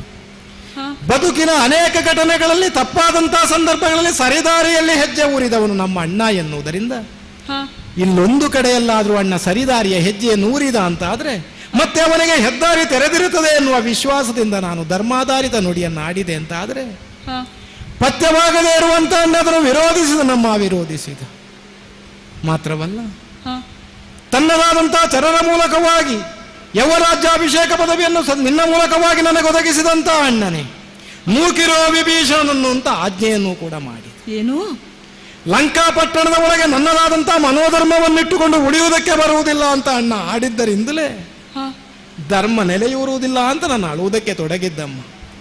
ಅಣ್ಣನ ಆಸ್ಥಾನದಲ್ಲಿ ಧರ್ಮ ಉಳಿಯಬೇಕೆ ಎಂಬಂತ ಅತೀವವಾದ ವಾಂಛೆ ಹೊಂದಿಕೊಂಡದ್ದು ಸಫಲವಾಗುವುದಿಲ್ಲ ಎನ್ನುವ ಕಾರಣಕ್ಕೆ ನಾನು ಹತ್ತಿದ್ದೇನೆ ಹೊರತುಪಡಿಸಿದರೆ ತಾಯಿ ಕೇವಲ ಬದುಕಬೇಕೆಂಬ ಆಸೆ ಅಲ್ಲ ಎನ್ನುವುದರಿಂದ ನಿನ್ನ ಪಾದಮೂಲಗಳಿಗೆ ನಮಸ್ಕರಿಸಿ ಇಲ್ಲಿಗೆ ಧರ್ಮ ಇಲ್ಲ ಅಂತ ಆಡ್ಲಿಕ್ಕೆ ಬಂದದ್ದಮ್ಮ. ಬಂದದ್ದು ಮಗನೇ, ದುಃಖಿಸಬೇಡ. ಅಣ್ಣನ ಮಾತಿನಿಂದ ಬಹಳಷ್ಟು ನೊಂದುಕೊಂಡಿದ್ದೀಯ. ಇದೋ ನಮಸ್ಕರಿಸಿದ ನಿನ್ನನ್ನು ಮೇಲಕ್ಕೆತ್ತಿದ್ದೇನೆ ಕಂದ. ನಿನಗೆ ನಾನು ಹೇಗೆ ತಾಯಿಯೋ ಅದೇ ರೀತಿ ಅವನಿಗೂ ನಾನು ತಾಯಿ. ನಾನಾಡಿದ ಮಾತನ್ನಾದರೂ ಅವನು ಗೌರವಿಸುತ್ತಾನೆ, ಕೇಳುತ್ತಾನೆ ಎಂದಾದರೆ ನಾನು ಅವನಲ್ಲಿ ಮಾತನಾಡುತ್ತೇನೆ. ಅಣ್ಣನಲ್ಲಿ ನೀನು ಆಡಬಹುದು, ಆದ್ರೆ ನನಗೊಂದು ದಾರಿ ಬೇಕಲ್ಲಮ್ಮ. ನಿನಗೆ ದಾರಿ ಇರು ಕಂದ. ನಾನು ಅಣ್ಣ ಒಂದು ವೇಳೆ ನಾನಾಡಿದ ಮಾತನ್ನು ಒಪ್ಪದೇ ಹೋದನಾದರೆ ಮುಂದೆ ನೀನು ಈ ಲಂಕೆಯನ್ನು ಹೇಗೆ ಬಿಟ್ಟು ಹೋಗುತ್ತೀಯೋ ಅದೇ ರೀತಿ ನಾನೂ ಇಲ್ಲಿಂದ ಹೊರಡುವವಳೆ ಕಂದ. ಒಂದು ವೇಳೆ ನನ್ನ ಮಾತನ್ನು ಒಪ್ಪದೆ ಹೋದರೆ ನಾನು ನನ್ನೊಡೆಯ ಆ ವಿಶ್ವವಸು ಮಹಾಮುನಿಗಳು ಎಲ್ಲಿದ್ದಾರೋ ಅಲ್ಲಿಗೆ ತೆರಳಿ ನನ್ನ ಶೇಷಾಯುಷ್ಯವನ್ನು ಅವರ ಸೇವೆಯನ್ನು ಮಾಡುತ್ತಾ ಕಳೆಯುತ್ತೇನೆ. ನೀನು ನಿನಗೆ ಆ ದೇವರು ಹೇಗೆ ಬುದ್ಧಿ ಕೊಡುತ್ತಾರೋ ಹಾಗೇ ಮಾಡು ಕಂದ. ತಾಯಿ, ಸಾಮೀಪ್ಯವೋ ಸಾಯುಜ್ಯವೋ ಮುಂತಾದಂತಹ ವಿಶೇಷವಾದಂತಹ ಪದವಿಗಳು ಶ್ರೀಮನ್ನಾರಾಯಣನಿಂದ ಒದಗುತ್ತದೆ ಅಂತ ನಾವು ಕೇಳಿದ್ದು. ಬದುಕಿನಲ್ಲಿ ನಾನು ಇರಬಹುದಾದದ್ದು ಮರಣಲೋಕವಲ್ಲದೇ ಇರುವುದರಿಂದ ನಾನು ಶ್ರೀರಾಮನಲ್ಲಿ ಧರ್ಮವಿದೆ ಎನ್ನುವುದರಿಂದ ಅಣ್ಣ ಒಪ್ಪಿದ ಅಂತ ಆದ್ರೆ ಇಲ್ಲಿ ಉಳಿಯುತ್ತೇನೆ. ಅದಲ್ಲ ಅಂತಾದ್ರೆ ಆ ಸಾಮೀಪ್ಯವನ್ನು ಹೊಂದಿಕೊಳ್ಳೋದಕ್ಕೆ ಸಾಧ್ಯ. ಆದರೆ ಬದಲಾಯಿಸುವ ಪ್ರಯತ್ನ ಮಾಡುತ್ತಾ ಮಾಡಿ. ಆಗಲಿ ಕಂದ, ನಾನು ಈಗಲೇ ರಾವಣನಲ್ಲಿಗೆ ತೆರಳುತ್ತೇನೆ. ರಾವಣ ಯಾವುದೋ ಸಭೆಯಲ್ಲಿ ತೊಡಗಿದ್ದಾನಂತೆ. ತನ್ನ ಆಪ್ತ ಮಂತ್ರಿಗಳನ್ನು ಮಾತ್ರ ಸೇರಿಸಿಕೊಂಡು ಬೇರೆಯೇ ಮಂದಿರದಲ್ಲಿ ಸಭೆ ನಡೆಸುತ್ತಾ ಇದ್ದಾನಂತೆ. ಇರಲಿ, ಅರಸನಾದರೇನು, ತಾಯಿಗೆ ಮಗನೇ ಅಲ್ಲವೇ? ಹಾಗಾಗಿ ಅವನಿದ್ದಲ್ಲಿಗೆ ಹೋಗಿ ಆತನನ್ನು ತಿದ್ದುವ ಹಾಗೆ ಮಾತನಾಡಿಸುತ್ತೇನೆ. ದಶಕಂಠ. ಅಮ್ಮ. ಹೌದಪ್ಪ. ತುಂಬಿದಂತಹ ಸಭೆ. ಹೌದು. ಯಾವತ್ತೂ ನೀನು ಈ ಸಭೆಗೆ ಬಂದವಳೇ ಅಲ್ಲ. ಖಂಡಿತವಾಗಿಯೂ ನಾನು ಇದುವರೆಗೆ ಇಂತಹ ಸಭೆಗೆ ಬಂದವಳಲ್ಲ ಎಂಬುದು ನಿನಗೆ ಗೊತ್ತು. ಆದರೆ ಇಂದು ನಾನು ಬರುವಂತೆ ಮಾಡಿದವನು ನೀನು ಕಂದ. ಬಾಮ, ನನ್ನ ಅಮ್ಮ ಸಭೆಗೆ ಬರಬೇಕು ಎನ್ನುವಾಗೆ ನಾನು ನಿತ್ಯವೂ ಭಾವಿಸುತ್ತಾ ಇದ್ದವನು. ನಿಂತುಕೊಳ್ಬಾರದು ತಾಯಿ. ಯಾರೋ ಹೇಳಿದ್ರು ನಿಂತುಕೊಂಡಳ ಅಬಲೆ ಅಂತ. ನೀನು ಅಬಲೆಯಲ್ಲ, ಲೋಕೋತ್ತರವಾದಂತಹ ನಗವತೆಯನ್ನು ಹೊಂದಿದಂತ ರಾವಣೇಶ್ವರನ ತಾಯಿ ನೀನು. ಕುಳಿತುಕೋ ತಾಯಿ. ನಿನಗಾಗಿದೋ ನಾನಿದ್ದಂತಹ ಸಿಂಹವಿಷ್ಟರ ಅದರಲ್ಲಿ ಮಂಡಿಸು ತಾಯಿ. ತಾಯೇ ಆಗಲಿ. ಏನು ಬಂದೆ ಅಮ್ಮ, ಏನು ಬಂದೆ? ಬಂದದ್ದು ಹಾ. ನೀನೇನೋ ಮಾಡಬಾರದನ್ನು ಮಾಡಿದೆಯಲ್ಲ ಮಗನೇ. ನೀನೇ ನನ್ನನ್ನು ಇಲ್ಲಿಗೆ ಕರೆಸ ನಿನಗೀ ಕುಟಿಲತನಗಳು ಬಂದು ಗೀತಕ್ಕೆ ಏಕೆ ಬಂತು? ಕಂದ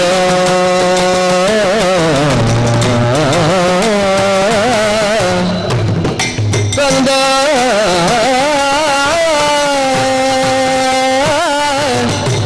ಕಂದ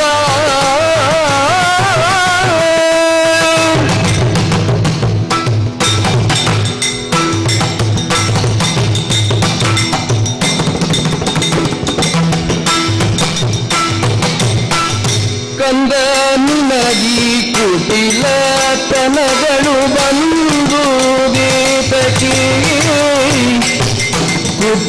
ಕುಟಿಲತನಗಳು ಬಂದು ಗೀತಕ್ಕೆ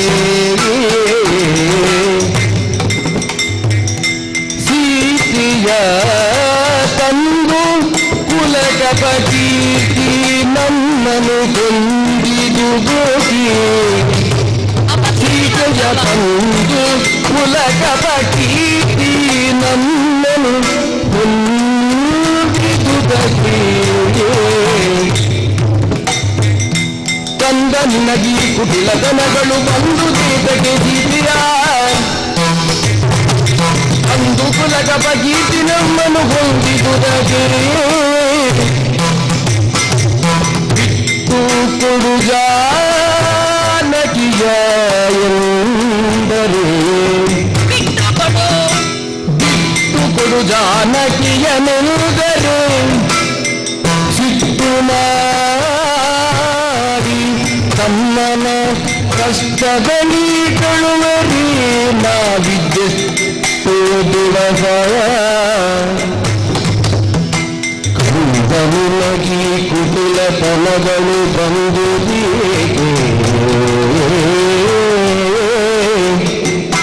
ಕಂದ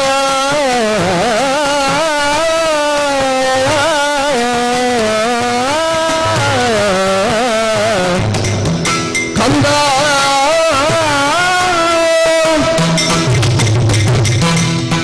ಕಂದ, ಅಮ್ಮ. ನಿನ್ನ ಹುಟ್ಟನ್ನೊಮ್ಮೆ ಯೋಚಿಸಪ್ಪ. ಆ, ಮಹಾಮುನಿಗಳಾದ ವಿಶ್ವವಸು ಮುನಿಗಳ ಮಗ ನೀನು. ಕುಟಿಲತನವೆಂದರೇನೆಂದೇ ಅರಿಯದವರು ಅವರು. ಅಂತಹವರ ಮಗನಾಗಿ ನೀನು ಇಂತಹ ಕೆಲಸವನ್ನು ಮಾಡಬಹುದೇ ಕಂದ? ಏನು ಮಾಡಿದೆ ಅಮ್ಮ? ನೇರವಾದ ದಾರಿಯಲ್ಲಿ ಗುರಿಯನ್ನು ತಲುಪುವುದಕ್ಕೆ ಪ್ರಯತ್ನಿಸಿದರೆ ಅದು ಸಾಧನೆ ಎನಿಸುತ್ತದೆ. ಸರಿ. ಅದು ಬಿಟ್ಟು ಹ್ಮ್ ಗುರಿಯನ್ನು ತಲುಪುವುದಕ್ಕೆ ಬೇಕಾಗಿ ಹ್ಮ್ ವಾಮ ಮಾರ್ಗವನ್ನು ಅನುಸರಿಸಿದರೆ ಅದು ಸಾಧನೆ ಆಗುವುದಿಲ್ಲ ಕಂದ. ವಾಮ ಮಾರ್ಗ? ಕುಟಿಲ ಬುದ್ಧಿ ಆಗುತ್ತದೆ. ಹೌದೇ? ಹೌದು ಮಗನೇ. ಹ್ಮ್ ನೀನು ನಿನ್ನ ಅತುಲವಾದ ಪರಾಕ್ರಮ, ಶಕ್ತಿ, ಸಾಹಸಗಳನ್ನು ಮೆರೆದು ಆ ರಾಮನನ್ನು ಎದುರಿಸಿ ಸೀತೆಯನ್ನು ತಂದವನಾಗಿದ್ದರೆ ಆ. ಅದು ತಪ್ಪೋ ಸರಿಯೋ ಆ ಮಾತು ಬೇರೆ. ಹ್ಮ್ ನೀನು ಹಾಗೆ ಮಾಡಲಿಲ್ಲ. ರಾಮನಾಗಲಿ ಲಕ್ಷ್ಮಣನಾಗಲಿ ಇಲ್ಲದಂತಹ ಸಮಯದಲ್ಲಿ, ಸೀತೆ ಒಬ್ಬಳೇ ಇರುವಂತಹ ಸಮಯದಲ್ಲಿ ಅಲ್ಲಿಗೆ ತೆರಳಿ ಆಕೆಯನ್ನು ವಂಚಿಸಿ ಅಪಹರಿಸಿ ತಂದೆ ಮಗನೇ. ಇದರಿಂದ ಆದದ್ದು ಏನು? ಏನು? ಪರಸ್ತ್ರೀಯನ್ನು ಕದ್ದ ಎಂಬಂತಹ ಅಪಖ್ಯಾತಿ ನಮ್ಮ ಕುಲಕ್ಕೆ ಅಂಟಿದುದಲ್ಲದೆ ಇನ್ನೇನು ಪರರ ಸತಿಯನು ಬಯಸುವಾತನೇ, ಪರರ ಸತಿಯನು ಬಯಸುವಾತನು ಭಾಗ್ಯಹೀನನು,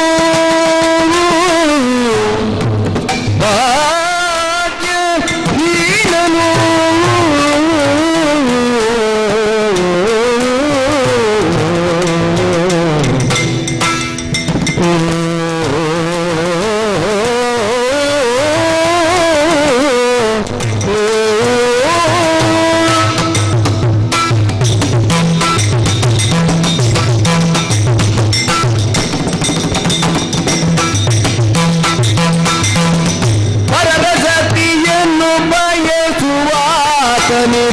ಭಾಗ್ಯಹೀನನು ಭಾಗ್ಯಹೀನನು ದೈವದ ಕರುಣ ತಪ್ಪದು ಮಾನದಹಿತರ ಹೊರಳು ದೈವದ ಕರುಣ ತಪ್ಪದು ಮಾನದಹಿತರ ಹೊರಳು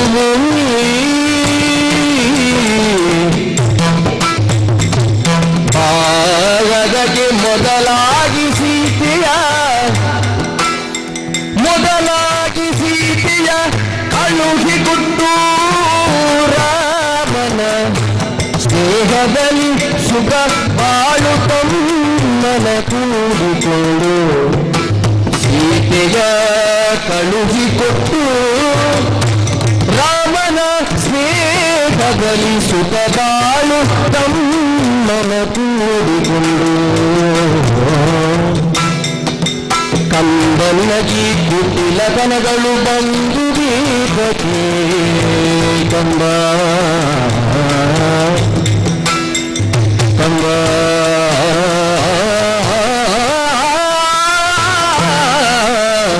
ಕಂದ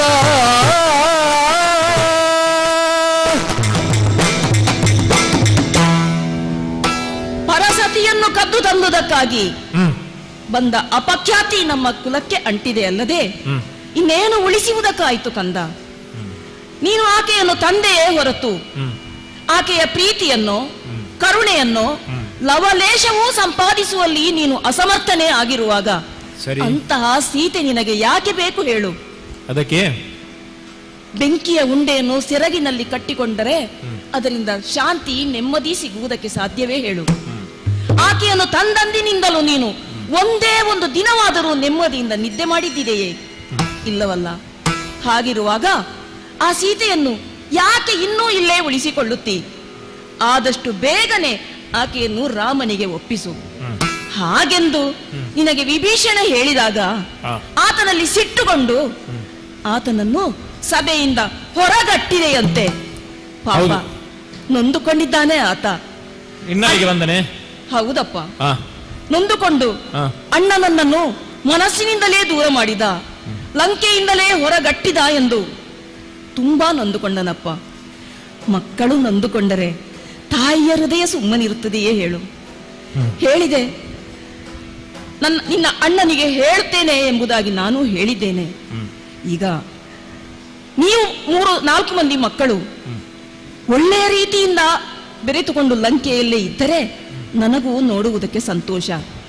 ಅದು ಬಿಟ್ಟು ನೀವು ಒಬ್ಬರ ಮುಖ ಅತ್ತ ಒಬ್ಬರ ಮುಖ ಇತ್ತ ಆಗಿ ಹೋದರೆ ಈ ವೃದ್ಧಾಪ್ಯದಲ್ಲಿ ಈ ತಾಯಿಯ ಮನಸ್ಥಿತಿ ಹೇಗಾಗಬೇಕು ಹೇಳು? ಹಾಗಾಗಿ ಮಗನೇ, ನಾವು ಹಿಂದೆ ನಡೆದುಕೊಂಡಿದ್ದಂತಹ ಸ್ಥಿತಿ, ನಮಗೆ ಬಂದೊದಗಿದಂತಹ ಸ್ಥಿತಿ ನಿನಗೆ ಗೊತ್ತಿರಬೇಕಲ್ಲ. ಕಾಡಿನಲ್ಲಿ ಅಲೆದಾಡುತ್ತಾ ಮರದ ಟೊಂಗೆಗೆ ನನ್ನ ಸೀರೆಯನ್ನೇ ಕಟ್ಟಿ ತೊಟ್ಟಿಲನ್ನಾಗಿಸಿ ನಿಮ್ಮೆಲ್ಲರನ್ನು ತೂಗಿ ಬೆಳೆಸಿದವಳು ನಾನು ಕಂದ. ಅಂತಹ ಸ್ಥಿತಿಯಿಂದ ಈಗ ನೀನು ಅತ್ಯುತ್ತಮವಾದ ಈ ಉನ್ನತ ಸ್ಥಾನಕ್ಕೆ ಏರಿದ್ದಿ ಎಂದಾದರೆ ಅದಕ್ಕೆ ನಿನ್ನ ಪರಿಶ್ರಮ ಅದುವೇ ಸಾಕ್ಷಿ. ಆ ರೀತಿ ಕಷ್ಟಪಟ್ಟು ಸಾಧಿಸಿದಂತಹ ಈ ಸ್ವರ್ಣ ಲಂಕೆಯಲ್ಲಿ ನಾವೆಲ್ಲರೂ ಇಂದು ಸುಖವಾಗಿ ಬದುಕುತ್ತಿದ್ದೇವೆ. ಆದರೆ ಇದನ್ನು ಕೇವಲ ಪರಸ್ತ್ರೀಯನ್ನು ಅಪಹರಿಸಿದ ಎಂಬ ಕಾರಣಕ್ಕಾಗಿ ಕಳೆದುಕೊಳ್ಳಬಾರದಲ್ಲ. ಅದನ್ನೇ ನಿನಗೆ ತಮ್ಮನಾದ ವಿಭೀಷಣನೂ ಹೇಳಿದ್ದು. ಇವತ್ತು ನಾನು ಹೇಳುತ್ತಿರುವುದು ಅದನ್ನೇ. ಬೇಡ, ನೀನು ನಿನ್ನ ಮನಸ್ಸಿಗೆ ಬಂದಂತೆ ಯೋಚಿಸಿ ಅದೇ ನಿರ್ಧಾರವನ್ನು ಕೈಗೊಳ್ಳುವುದಲ್ಲ.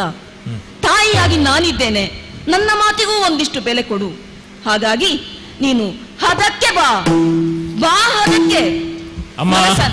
ಮನಸ್ಸನ್ನು ಸ್ಥಿಮಿತಕ್ಕೆ ತಾ ಮಗನೇ. ಹಾಗಾಗಿ ಯಾವಾಗ ನೀನು ಪ್ರಶಾಂತ ಮನಸ್ಥಿತಿಯಲ್ಲಿರುತ್ತೀಯೋ ಆಗ ಮಾತ್ರ ನಾನು ಹೇಳುವುದೆಲ್ಲವೂ ನಿನಗೆ ಗ್ರಾಹ್ಯವಾದೀತು. ಅದು ಬಿಟ್ಟು ದುಗುಡ ಮನಸ್ಸಿನಿಂದ ತುಂಬಿದ್ದರೆ ನಾನು ಹೇಳುವುದು ಯಾವುದೂ ನಿನಗೆ ಗ್ರಾಹ್ಯವಾಗುವುದಕ್ಕಿಲ್ಲ. ಹೇಗೆ ನೀನು ಅರಸನಾಗಿ ಬೇರೆಯವರಿಗೆ ಹೇಳಬೇಕಾದವನೋ ಅದೇ ರೀತಿ ಇಂದು ನಾನು ಹೇಳುವ ಮಾತನ್ನು ಅಥವಾ ಇತರರು ಹೇಳುವ ಮಾತನ್ನು ನೀನು ಕೇಳಬೇಕಾದವನು. ಹೌದು ಕಂದ, ಇದೋ ವಿಭೀಷಣ ಹೇಳಿದ್ದನ್ನೇ ನಾನು ಹೇಳುತ್ತಾ ಇದ್ದೇನೆ. ಸೀತೆಯನ್ನು ರಾಮನಿಗೆ ಒಪ್ಪಿಸು, ತಪ್ಪನ್ನು ತಿದ್ದಿಕೋ.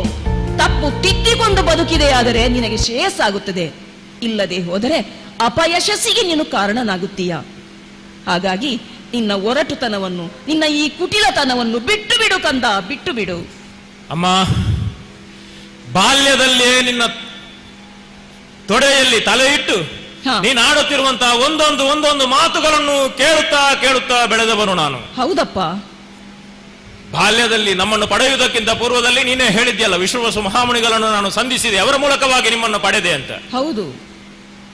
ದಶಕಂಠನಾಗಿ 20 ತೋಳುಗಳಿಂದ ಹುಟ್ಟಿದಂತಹ ಮಗನನ್ನು ನೀನು ಯಾವ ಕಾರಣಕ್ಕೂ ತ್ಯಜಿಸಲಿಲ್ಲ. ಇಲ್ಲ ಮಗನೇ, ವಿಶೇಷವಾದಂತಹ ರೀತಿಯಲ್ಲಿ ಹುಟ್ಟಿದಂತಹ ಮಗು ಅದು ಎಂಥದ್ದೇ ಇರಲಿ, ಹೆತ್ತವಳಿಗೆ ಹೆಗ್ಗಣ ಮುದ್ದು ಎನ್ನುವ ಕಾರಣಕ್ಕೆ ಬೇಕಾಗಿ ನಮ್ಮನ್ನು ನಿನ್ನ ಜಂಗೆಯಲ್ಲಿ ಇರಿಸಿ ನಮ್ಮನ್ನು ಸಾಕಿ ಬೆಳೆಸಿದೆ. ಒಬ್ಬ ಕುಂಭಕರ್ಣ ವಿಕಾರವಾಗಿ ಹುಟ್ಟಿಕೊಂಡ, ಮತ್ತೊಬ್ಬ ಸಾಧುವಾಗಿ ವಿಭೀಷಣ ಶರಣನಾಗಿ ಶ್ರೇಷ್ಠತ್ವದಿಂದ ಹುಟ್ಟಿಕೊಂಡ. 3 ಮಂದಿ ಮಕ್ಕಳು, 4 ಮಂದಿ ಮಕ್ಕಳನ್ನು ಯಾವ ಭೇದವೂ ಇಲ್ಲದೆ, ಯಾವ ತರತಮ ಭಾವವೂ ಇಲ್ಲದೆ ನೀನು ಸಾಕಿ ಬೆಳೆಸಿದೆ. ಮಗು, ನೀನು ಹೇಳುತ್ತಾ ಇದ್ದದ್ದು ನನಗೆ ಈಗಲೂ ನೆನಪುಂಟು ಮಗು. ಅಮ್ಮ, ಶ್ರೀಮಂತಿಕೆ ಬೇಕು ನಮಗೆ ಸಂಪತ್ತು ಬೇಕು, ಸೌಭಾಗ್ಯ ಬೇಕು, ಅಧಿಕಾರ ಬೇಕು, ವೈಭೋಗ ಬೇಕು. ನೀನು ಹೇಳಿದಾಗೆ ಅದನ್ನೆಲ್ಲವನ್ನು ಸಂಪಾದನೆ ಮಾಡಿದ್ದೇನಮ್ಮ ನಾನು. ಎಲ್ಲವನ್ನು ನೀನು ಹೇಳಿದ ಹಾಗೆ ಸಂಪಾದನೆ ಮಾಡಿದ್ದೇನೆ. ಹೌದು. ಈಗ ಹೇಳ್ತಾ ಇದ್ದಿ ಎಲ್ಲ ಬಂತು ಮಗು, ಇನ್ನು ದಾನ ಮಾಡುವಂತ. ಇದು ಎಂತದಮ್ಮ, ಇದಕ್ಕೆ ಏನು ಅಂತ ಅರ್ಥ ಬೇಕು? ಸಂಪಾದನೆ ಮಾಡಬೇಕು ಅಂತಲೂ ಹೇಳುವುದು ನೀನೆ, ಬಂದಂತಹ ಸಂಪಾದನೆಯನ್ನು ದಾನ ಮಾಡಬೇಕು ಅಂತಲೂ ಹೇಳುವುದು ನೀನೆ. ವಿರೋಧಿಗಳ ಎದೆ ಮೆಟ್ಟಿ ಮೆರೆಯಬೇಕು ಮಗು, ಅದು ದಾನವತ್ವದ ಲಕ್ಷಣ ಅಂತ ನೀನು ಬೋಧಿಸಿದ ಪಾಠ ತಾಯಿ.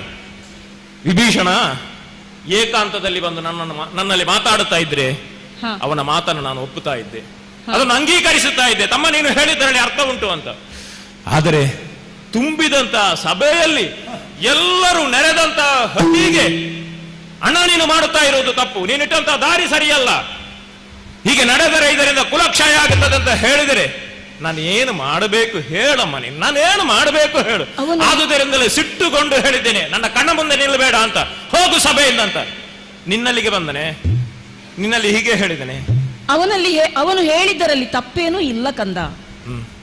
ಅಲ್ಲ, ತಪ್ಪಿಲ್ಲ, ಹೌದು ಸರಿ ತಾಯಿ. ಆದರೆ ನನಗೆ ದಾರಿ ಅಡಿ ಮುಂದಡಿ ಇಟ್ಟ ಆಗಿದೆ ಅಮ್ಮ, ಮುಂದೆ ಸಾಗಿ ಆಗಿದೆ. ನಾನು ಸಾಗಿ ಬಂದಂತಹ ದಾರಿ ಬಲು ದೂರ ಆಗಿದೆ, ಇನ್ನು ಹಿಂದೆ ತಿರುಗಿ ನೋಡುವ ಹಾಗಿಲ್ಲ ತಾಯಿ. ಮಾಡಿದ ತಪ್ಪನ್ನು ತಿದ್ದಿಕೊಂಡರೆ ಮಾತ್ರ ಯಶಸ್ಸು ಪ್ರಾಪ್ತವಾಗುವುದು. ಮಾಡಿದ ತಪ್ಪನ್ನು ತಿದ್ದಿಕೊಳ್ಬೇಕು ಅಂತ ಆದ್ರೆ ನಾನೀಗ ಏನು ಮಾಡಬೇಕು? ಕ್ಷಿತಿಜೆಯನ್ನು ಬಿಡಬೇಕಲ್ವಾ? ಹೌದು.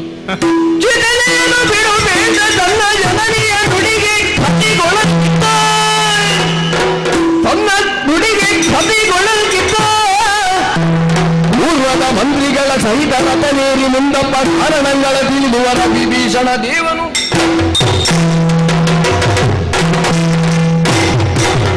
ಕ್ಷಿತಿಜೆಯನ್ನು ಬಿಡಬೇಕು. ಮಾಡಿದಂತಹ ತಪ್ಪು ಸರಿಯಾಗಬೇಕು ಅಂತ ಆದರೆ ಭೂಮಿಜೆಯನ್ನು ಬಿಡಬೇಕು. ಹೌದು. ಅದಕ್ಕಿಂತ ನಾನು ಇಷ್ಟರವರೆಗೆ ಸಂಪಾದನೆ ಮಾಡಿದಂತ ಕ್ಷಿತಿಯನ್ನು ಬಿಡಬೇಕು. ಈ ಎರಡನ್ನು ಬಿಡುವುದಿಲ್ಲ, ಕ್ಷಿತಿಜೆಯನ್ನು ಬಿಡುವುದಿಲ್ಲ, ಕ್ಷಿತಿಯನ್ನು ಬಿಡುವುದಿಲ್ಲ. ಇದುವರೆಗೆ ಸಭೆಗೆ ಬಂದವಳಲ್ಲ ನೀನು, ಇಂದು ಸಭೆಯಲ್ಲಿ ಮುಂದೆ ನಿಂತು ನನ್ನಲ್ಲಿ ಹೀಗೆ ಮಾತಾಡುತ್ತೆ ಅಂತ ಆದ್ರೆ ಸಭೆಗೆ ಬಂದಂತ ನಿನ್ನನು ಅಮ್ಮ ನೀನು ಸಭೆಯಿಂದ ಹೋಗು ಅಂತ ನಾನು ಹೇಳುವುದೇ ಇಲ್ಲ ತಾಯಿ. ಸಭೆಯಲ್ಲಿ ನೀನೇ ಇರು, ನಾನೇ ಹೋಗುತ್ತೇನೆ ಈ ಸಭೆಯಿಂದ. ಬೇಡ, ನಾನು ಸಭೆಯಲ್ಲಿ ಇದ್ರೆ ಅಲ್ವಾ ನೀವೆಲ್ಲರೂ ಸಭೆಗೆ ಬಂದು ಒಂದೊಂದು ಮಾತುಗಳನ್ನು ಆಡುವುದು, ಕೊಡು ಕೊಡು ಕೊಡು ಅಂತ ಹೇಳುವುದು. ಇನ್ನು ನಿಮ್ಮ ಕಣ್ಣ ಮುಂಭಾಗದಲ್ಲಿ ನಿಲ್ಲುವುದಿಲ್ಲ ನಾನು. ನನ್ನ ದಾರಿ ನನಗೆ ಯಾವ ಕಾರಣಕ್ಕೂ ಕ್ಷಿತಿಜೆಯನ್ನು ಬಿಡುವುದಿಲ್ಲ. ನಾನು ಹೋಗುತ್ತೇನೆಮ್ಮ. ದಶಕಂಠ, ಈ ಲಂಕೆಯನ್ನು ಕಟ್ಟುವಲ್ಲಿ ನನ್ನ ಪಾತ್ರ ಏನಿದೆ ಎಂಬುದು ನಿನಗೆ ಗೊತ್ತಿದೆ. ಧಾರಾಳ ಗೊತ್ತುಂಟು. ನಿನ್ನ ತಾಯಿಯಾಗಿ ಹೇಳುತ್ತಾ ಇದ್ದೇನೆ, ಲಂಕೆಯ ನಿರ್ಮಾತೃ ನೀನು ಹೌದು, ನಿರ್ಮಾಣ ಮಾಡಿದ್ದಿ. ಹಾಗೆಂದು ನಿರ್ನಾಮ ಮಾಡುವಂತಹ ಅಧಿಕಾರ ನಿನಗಿಲ್ಲ. ನೀನು ಏನೇ ಹೇಳು, ನಾನು ಮಾತ್ರ ಈ ಜಾಗದಲ್ಲಿ ಇನ್ನು ನಿಲ್ಲುವವಳಲ್ಲ. ನಿನಗೆ ದೇವರು ಹೇಗೆ ಬುದ್ಧಿ ಕೊಡುತ್ತಾರೋ ಹಾಗೆ ವ್ಯವಹರಿಸು. ನಾನೇ ಹೊರಡುತ್ತೇನೆ. ಸರಿ, ಏನಂತೆ? ಅಮ್ಮ ವಿಭೀಷಣನ ಮಾತು ಕೇಳಿ ಅಮ್ಮನನ್ನ ಬುದ್ಧಿವಾದ ಹೇಳುವುದಕ್ಕೆ ಬಂದರು. ಅಮ್ಮ ಹೇಳಬೇಕಾದದ್ದು ಹೌದು, ಎತ್ತವಳಿಗೆ ಹೆಗ್ಗಣಾದ್ರೂ ಮುದ್ದು ತಾನೆ. ಎಂತದಂತೆ ಅವ ಮೇಲೆ ನಿಂತು ಬೊಬ್ಬೆ ಹಾಕುವುದು? ಗಗನ ಮಾರ್ಗದಲ್ಲಿ ನಿಂತು ಹೇಳ್ತಾ ಇದ್ದಾನೆ, ಕೊಡು, ಕೊಡದೇ ಇದ್ರೆ ನಿನಗೆ ನಾಚಿಕೆ ಆಗುವುದಿದ್ದರೆ ನಾನು ಕೊಂಡೋಗಿ ಕೊಡುತ್ತೇನೆ ಅಂತ. ಯಾರಲ್ಲಿ ನಿಂತು ನೋಡುವುದು ಬೇಡ, ಸಿಕ್ಕಿದ್ದರಲ್ಲಿ ಹೊಡೆಯಿರಿ ಅವನಿಗೆ. ಅಡ್ಡಿ ಹೋಗು, ಅಲ್ಲಿಗೆ ಹೋಗು, ಇರಬಾರ್ದು. ಹೊಡೀರಿ, ಹೊಡೀರಿ, ಹೊಡೀರಿ.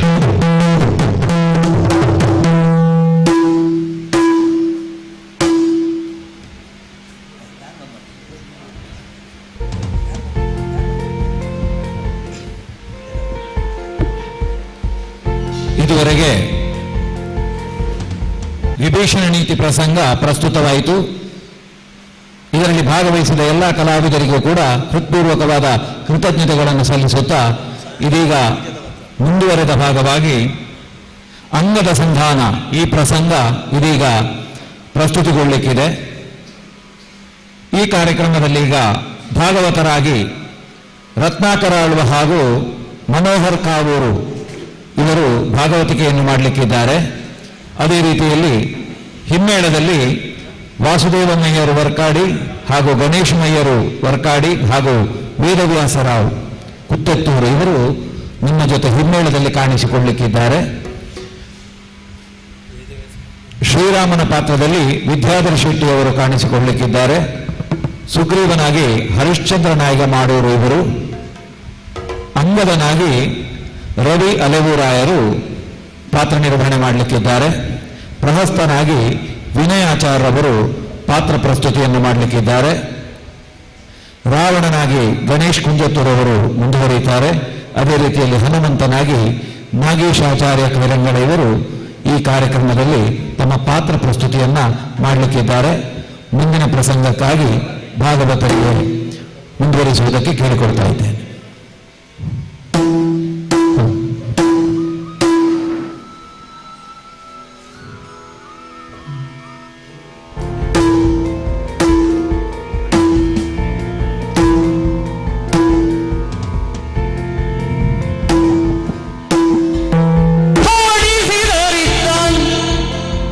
ರಾಮನ ಪಾಳ್ಯದವರೆಲ್ಲ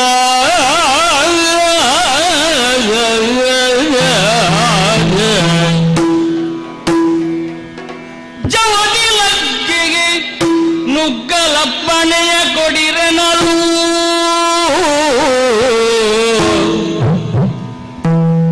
ದಿವಸಾಧಿಪತಿ ಕುಲೋದ್ಭವನವರ ಸಂತವಿಸಿ ರವಿಜಾತಗೆ ಇಂತೆಂದನು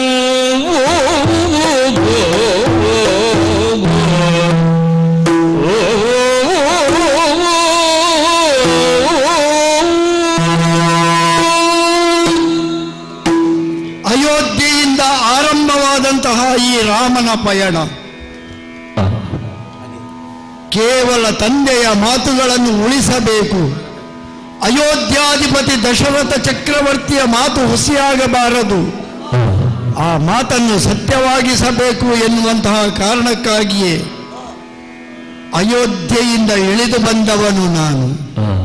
ಬಹು ದೀರ್ಘದ ಪಯಣದಲ್ಲಿ ವಿಧ ವಿಧವಾದಂತಹ ಅನುಭವಗಳನ್ನೆಲ್ಲವನ್ನು ಸಂಗ್ರಹಿಸಿಕೊಂಡು ಋಷಿ ಮುನಿಗಳ ಆಶೀರ್ವಚನ, ಅವರ ಹಾರೈಕೆಗಳು, ಅವರ ಬಯಕೆಗಳು ಎಲ್ಲವನ್ನೂ ತಿಳಿದುಕೊಂಡು ಬರಬರುತ್ತಾ ಪಂಚವಟಿಯವರೆಗೆ ಬಂದಾಗ ಸೀತೆಯ ಅಪಹರಣವಾಯಿತು ಎನ್ನುವುದು ನನ್ನ ಬದುಕಿನೊಂದು ಬಹುದೊಡ್ಡ ದುರಂತ.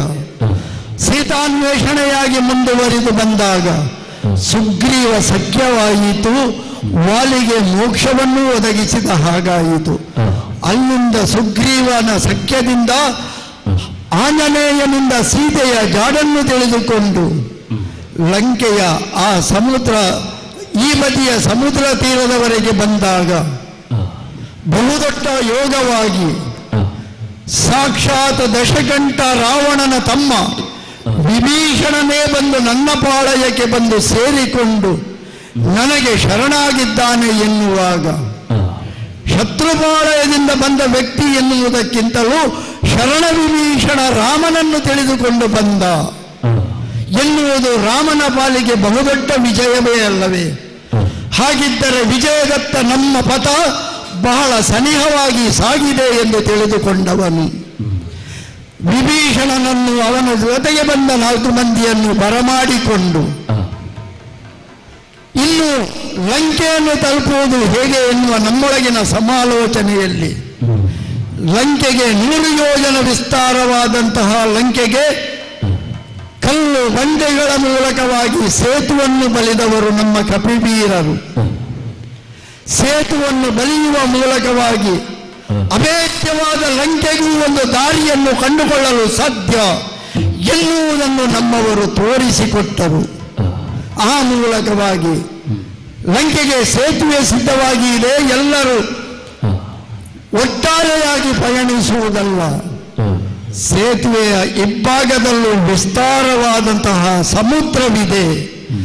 ಆ ಎಚ್ಚರಿಕೆಯನ್ನಿಟ್ಟುಕೊಂಡು ಒಬ್ಬರ ಕೈಯನ್ನು ಹಿಡಿದುಕೊಂಡು ಇನ್ನೊಬ್ಬರು ಬಹಳ ಸೂಕ್ಷ್ಮವಾಗಿ ಸರತಿಯ ಸಾಲಿನಂತೆ ಸಾಗಿ ಬರಬೇಕು ಎಂದು ಹೇಳಿದಾಗ ಎಲ್ಲರೂ ಸುಗ್ರೀವನ ಆಜ್ಞೆಯನ್ನು ನನ್ನ ಮೂಲಕವಾಗಿ ತಿಳಿದುಕೊಂಡು ಆ ಮುಖೇನವಾಗಿ ಸಮುದ್ರವನ್ನು ದಾಟಿ ಬಂದಿದ್ದೇವೆ.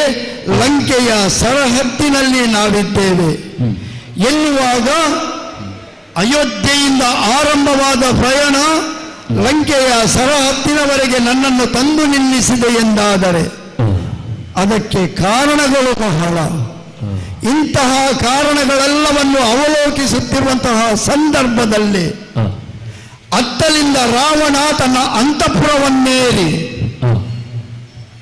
ರಾಮನ ಬರವನ್ನು ವೀಕ್ಷಿಸುವಂತಹ, ರಾಮನ ಪಾಳಯವನ್ನು ತಿಳಿಯುವಂತಹ ಕೆಲಸವನ್ನು ಮಾಡುವ ಪ್ರಯತ್ನವನ್ನು ಮಾಡಿದ. ಅದನ್ನು ಇಲ್ಲಿಂದಲೇ ಗಮನಿಸಿದಂತಹ ನಾನು ನನ್ನ ಕೋದಂಡವನ್ನೆತ್ತಿ ಶರವನ್ನನ್ನು ಪ್ರಯೋಗಿಸಿ ಅವನ ಶ್ವೇತಛತ್ರವನ್ನೇ ಭಂಗಿಸಿದೆ. ಆ ಮೂಲಕವಾಗಿ ರಾವಣನಿಗೊಂದು ಎಚ್ಚರಿಕೆಯ ಸಂದೇಶ ನಾನು ಕೊಡುತ್ತೇನೆ ಎನ್ನುವಂತಹ ನನ್ನ ಸಂಕಲ್ಪಕ್ಕೆ ಅಕಾರಣವಾಗಿ ಸುಗ್ರೀವನೂ ಲಂಘಿಸಿದ. ನನ್ನ ಶರವನ್ನೇ ಹಿಂಬಾಲಿಸಿಕೊಂಡು ರಾವಣನತ್ತ ಧಾವಿಸಿ ಅಲ್ಲಿ ಸ್ವಲ್ಪವಾಗಿ ಹೊಯ್ಕೈ ನಡೆದರೂ ಕೂಡ ಏನು ಅನುಗ್ರಹದಿಂದ ಅವನ ದಶ ಕಿರೀಟಗಳನ್ನೆತ್ತಿ ತಂದ, ನನ್ನ ಪಾದ ಮೂಲಕ್ಕಿರಿಸಿದ. ಈ ವಿದ್ಯಮಾನವನ್ನೆಲ್ಲ ಗಮನಿಸಿದಂತಹ ನಮ್ಮ ಕಪಿವೀರರು ಜಯಘೋಷವನ್ನೇ ಮಾಡಲಾರಂಭಿಸಿದರು. ಜೈ ಶ್ರೀರಾಮ್ ಎನ್ನುವಂತಹ ಘೋಷಣೆ ಮುಗಿಲು ಮುಟ್ಟುತ್ತಾ ಎಲ್ಲರ ಉನ್ಮಾದದ ಆನಂದ, ಆವೇಶ. ಇನ್ನೇನು ನಾವೆಲ್ಲರೂ ಲಂಕೆಯತ್ತ ಧಾವಿಸುತ್ತೇವೆ, ಲಂಕೆಯನ್ನು ಮುನ್ನುಗ್ಗುತ್ತೇವೆ. ಒಮ್ಮೆ ನನ್ನ ಮುಖವನ್ನು, ಒಮ್ಮೆ ಸುಗ್ರೀವನ ಮುಖವನ್ನು ವೀಕ್ಷಿಸತೊಡಗಿದರು. ಹಾಗಿದ್ದರೆ ಕಪಿ ವೀರರೆಲ್ಲರೂ ಉನ್ಮಾದದಿಂದಿದ್ದಾರೆ, ನಮ್ಮ ಅಪ್ಪಣೆಯನ್ನೇ ಕಾಯುತ್ತಾ ಇದ್ದಾರೆ. ಇದು ಎಷ್ಟು ಸರಿ ಎಂದು ಆಲೋಚಿಸಿದವನು ನಾನೇನೋ ಅವನ ಛತ್ರವನ್ನು ಭಂಗಿಸಿದೆ. ಪರೋಕ್ಷವಾಗಿ ರಾವಣನಿಗೊಂದು ಎಚ್ಚರಿಕೆಯ ಸಂದೇಶವನ್ನು ಕೊಟ್ಟೆ. ಅಯೋಧ್ಯೆಯಿಂದ ಆಗಮಿಸಿದಂತಹ ರಾಮ ಲಂಕೆಗೂ ತಲುಪಬಲ್ಲ, ಲಂಕೆಯ ಸರಹದ್ದಿನಲ್ಲಿದ್ದುಕೊಂಡೇ ರಾವಣನ ಛತ್ರವನ್ನು ಭಂಗಿಸಬಲ್ಲ ಎನ್ನುವ ಎಚ್ಚರಿಕೆಯನ್ನು ನೀಡಿದರೆ ಆ ಎಚ್ಚರಿಕೆಯೇ ಎಲ್ಲರ ಆವೇಶಕ್ಕೆ ಕಾರಣವಾಯಿತೆ. ಸುಗ್ರೀವನೂ ಉತ್ಸಾಹದಿಂದ ವರ್ತಿಸಿದಾಗ ಅದು ವೇದ್ಯವಾಯಿತು ನನಗೆ. ಹಾಗಾಗಿ ಸುಗ್ರೀವನನ್ನೇ ಕರೆದು ಮಾತನಾಡಿಸುವುದು ಒಳ್ಳೆಯದಲ್ಲವೇ? ಸುಗ್ರೀವ, ಶ್ರೀರಾಮಚಂದ್ರಮ, ಆವೇಶವನ್ನೇನೋ ನೋಡಿದೆ, ಎಲ್ಲರನ್ನೂ ಸುಮ್ಮನಾಗಿರಿಸುವಂತೆ ನಿನಗೆ ಸೂಚನೆಯನ್ನು ಕೊಟ್ಟೆ.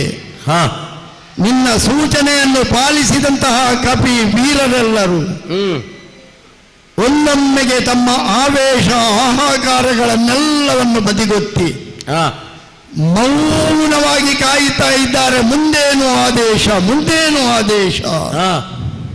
ಹಾಗಿದ್ದರೆ ನಿನ್ನ ಮೂಲಕವಾಗಿ ಅವರಿಗೆ ಆದೇಶವನ್ನು ಕೊಡುವ ಮೊದಲು ನಿನ್ನೊಡನೆ ಒಂದೆರಡು ಮಾತುಗಳನ್ನಾಡಬೇಕಲ್ಲವೇ? ಶತ್ರು ಪಾಳಯವಾದರೂ ಸರಿ, ಬಂದಂತಹ ಅವರಿಗೆ ನೇರವಾಗಿ ಮುನ್ನುಗ್ಗುವುದು ಎಷ್ಟು ಸರಿ ಎನ್ನುವುದನ್ನು ಹೇಳಬೇಕಿದ್ರೆ ಅದಕ್ಕಿಂತ ಮೊದಲು ನಿನಗೊಂದು ಸೂಕ್ಷ್ಮ ವಿಷಯ. ಏನು ಸ್ವಾಮಿ? ನೀನೇನೋ ನನ್ನ ಶರದ ಹಿಂದೆ ಶರಕ್ಕೆ ಪೈಪೋಟಿಯಾಗಿ ಲಂಘಿಸಿದೆ. ನಿನ್ನದು ಸ್ವಲ್ಪ ಹೆಚ್ಚಾಯಿತೇನೋ ಎನ್ನುವ ಮಾತನ್ನು ನಿನಗೂ ಹೇಳಬೇಕು. ನೀನೇನೋ ಸಹಜವಾಗಿ ಉತ್ಸಾಹದಿಂದ ಅಲ್ಲಿಗೆ ಮುನ್ನುಗ್ಗಿದೆ ಎನ್ನುವುದು ಸರಿಯೇ. ಆದರೆ ಆ ರಾವಣನ ಪಾಳಯಕ್ಕೆ ನೀನು ಹೋಗುವಾಗ ನಿನಗೇನಾದರೂ ತೊಂದರೆ ಸಂಭವಿಸುತ್ತಿದ್ದಲ್ಲಿ ಈ ರಾಮನ ಗತಿಯೇನು ಆಲೋಚಿಸಬೇಕಿತ್ತು. ಈ ಎಲ್ಲರಿಗೂ ನೀನು ನಾಯಕ, ಸೇನಾನಿಯಾಗಿ ನೀನಿರುತ್ತ ನೀನೇ ಇಷ್ಟೊಂದು ಆವೇಶದಿಂದ ಅಲ್ಲಿಗೆ ನುಗ್ಗಿದೆ ಎಂದಾದರೆ, ನುಗ್ಗಿ ಅಲ್ಲಿ ಏನಾದರೂ ಅನಾಹುತ ಸಂಭವಿಸುತ್ತಿದ್ದರೆ ರಾಮನ ಎಲ್ಲ ಪ್ರಯತ್ನವೂ ವ್ಯರ್ಥವಾಗುತ್ತಿಲ್ಲವೇ? ಅದಕ್ಕಿಂತಲೂ ಮಿಗಿಲಾಗಿ ನೀನು ನನ್ನ ಪ್ರಾಣ ಸ್ನೇಹಿತ, ತುಲ್ಯಾರಿ ಮಿತ್ರತ್ವವನ್ನು ನಾವು ಮಾಡಿಕೊಂಡವರು. ಅಂತಹ ಮಿತ್ರತ್ವದ ಸಂಬಂಧದಲ್ಲಿ ನಾನು ಮಾನವ, ನೀನು ಕಪಿ ಎನ್ನುವುದು ಗಣನೆಗೆ ಬರುವುದಿಲ್ಲ. ಮಿತ್ರನಾಗಿ ನೀನು ನನಗೆ ಸರಿಸಮ. ನಿನಗೇನಾದರೂ ತೊಂದರೆ ಬಂದಲ್ಲಿ, ನಿನ್ನ ಪ್ರಾಣಕ್ಕೇನಾದರೂ ಕುತ್ತು ಬಂದಲ್ಲಿ ಅದನ್ನು ಅನುಭವಿಸಬೇಕಾದವನು ರಾಮನಾಗಿ ನಾನೇ ಅಲ್ಲವೇ?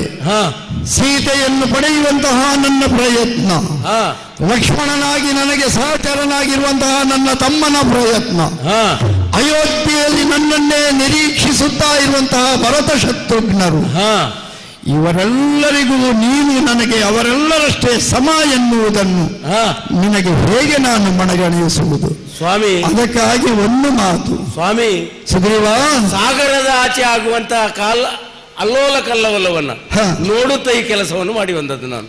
ನೀನೇನೋ ಸಾಗರದ ಅಲ್ಲೋಲ ಕಲ್ಲಾಲವನ್ನು ನೋಡಿದೆ. ಸಾಗರವೇ ಮುಗಿಲು ಮುಟ್ಟಿ ಶಿಖರವನ್ನೇ ತಲುಪುತ್ತಾ ಇದೆ ಎನ್ನುವ ಭಾಸವಾಗುವ ರೀತಿಯಲ್ಲಿ ನಮ್ಮವರ ಆ ಒಂದು ಕಲರವೂ ಅಷ್ಟೇ ಇತ್ತು. ಶೀಘ್ರ ಸಂದೇಶ ಬರಲಿಲ್ಲ ಅಂತ ಎಷ್ಟೋ ಅವರಿದ್ದಾರೆ. ಹಾಗಾಗಿ ಅದಕ್ಕೆ ಬೇಕಾಗಿ ಅವನ ಮುಕುಟವನ್ನೇ ತಂದು ಶೀಘ್ರ ಸಂದೇಶವನ್ನು ಮುಟ್ಟಿಸಿದ್ದು ನಿಮಗೆ ನಾನು. ನೀನು ತಂದದ್ದೇನೋ ಸರಿಯಪ್ಪ, ಆದ್ರೆ ನೀನು ತರಲಿಕ್ಕೆ ಹೋಗುವಾಗ ಏನಾದ್ರೂ ಅನಾಹುತ ಆಲೋಚಿಸಬೇಕು ನೀನು. ನಾನೇನೋ ಇಲ್ಲಿಂದಲೇ ಶರಪ್ರಯೋಗ, ಆದರೆ ನೀನು ಅಲ್ಲಿಗೆ ಹೋಗಿ ಬಂದದ್ದು. ಇಲ್ಲಿ ವ್ಯತ್ಯಾಸ ಇದೆ ಅಲ್ವೇ? ಮುಂದಕ್ಕೆ ನಿಮ್ಮ ಸಂದೇಶವಾಣಿ, ಅದಕ್ಕಾಗಿಯೇ ನಿನ್ನನ್ನು ಕರೆದದ್ದು. ಸುಗ್ರೀವ, ರಾವಣನ ನಮಗೆ ಶತ್ರುವಾದರೂ ಸರಿಯೇ, ಶತ್ರುವಿಗಾದರೂ ಒಂದಷ್ಟು ವಿವೇಚನೆಯ ಬುದ್ಧಿ ಹೇಳಬೇಕಲ್ವೇ? ನನ್ನ ಮುಖೇನ ನಮ್ಮವರಿಗೆ ಹೇಳುವುದು ಏನು ಅಂತ ಅದನ್ನೇ ಹೇಳಬೇಕಾಗಿದೆ. ಸಾರಿಕೊಳ್ಳುವುದರಲ್ಲಿ ತಪ್ಪಿಲ್ಲ. ಸಾರಿಕೊಂಡರೆ ಪಾಪವಿಲ್ಲ.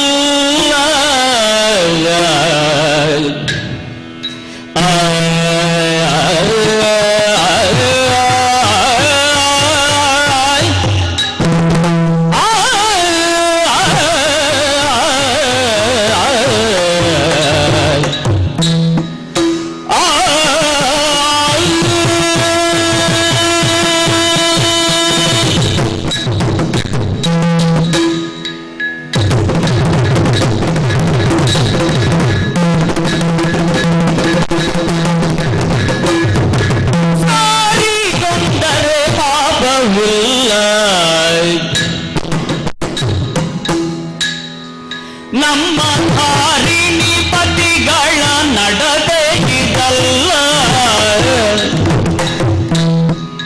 ನಮ್ಮ ಧಾರಿಣಿ ಪತಿಗಳ ನಡತೆ ಇದಲ್ಲ. ಇನ್ನಾದರೆ ಎಮ್ಮನು ಕಂಡು, ಇನ್ನಾದರೆಮ್ಮನು ಕಂಡು ಸತಿಯನ್ನು ತಂದಿತ್ತು ತಮ್ಮನ ಕೂಡಿಕೊಂಡು.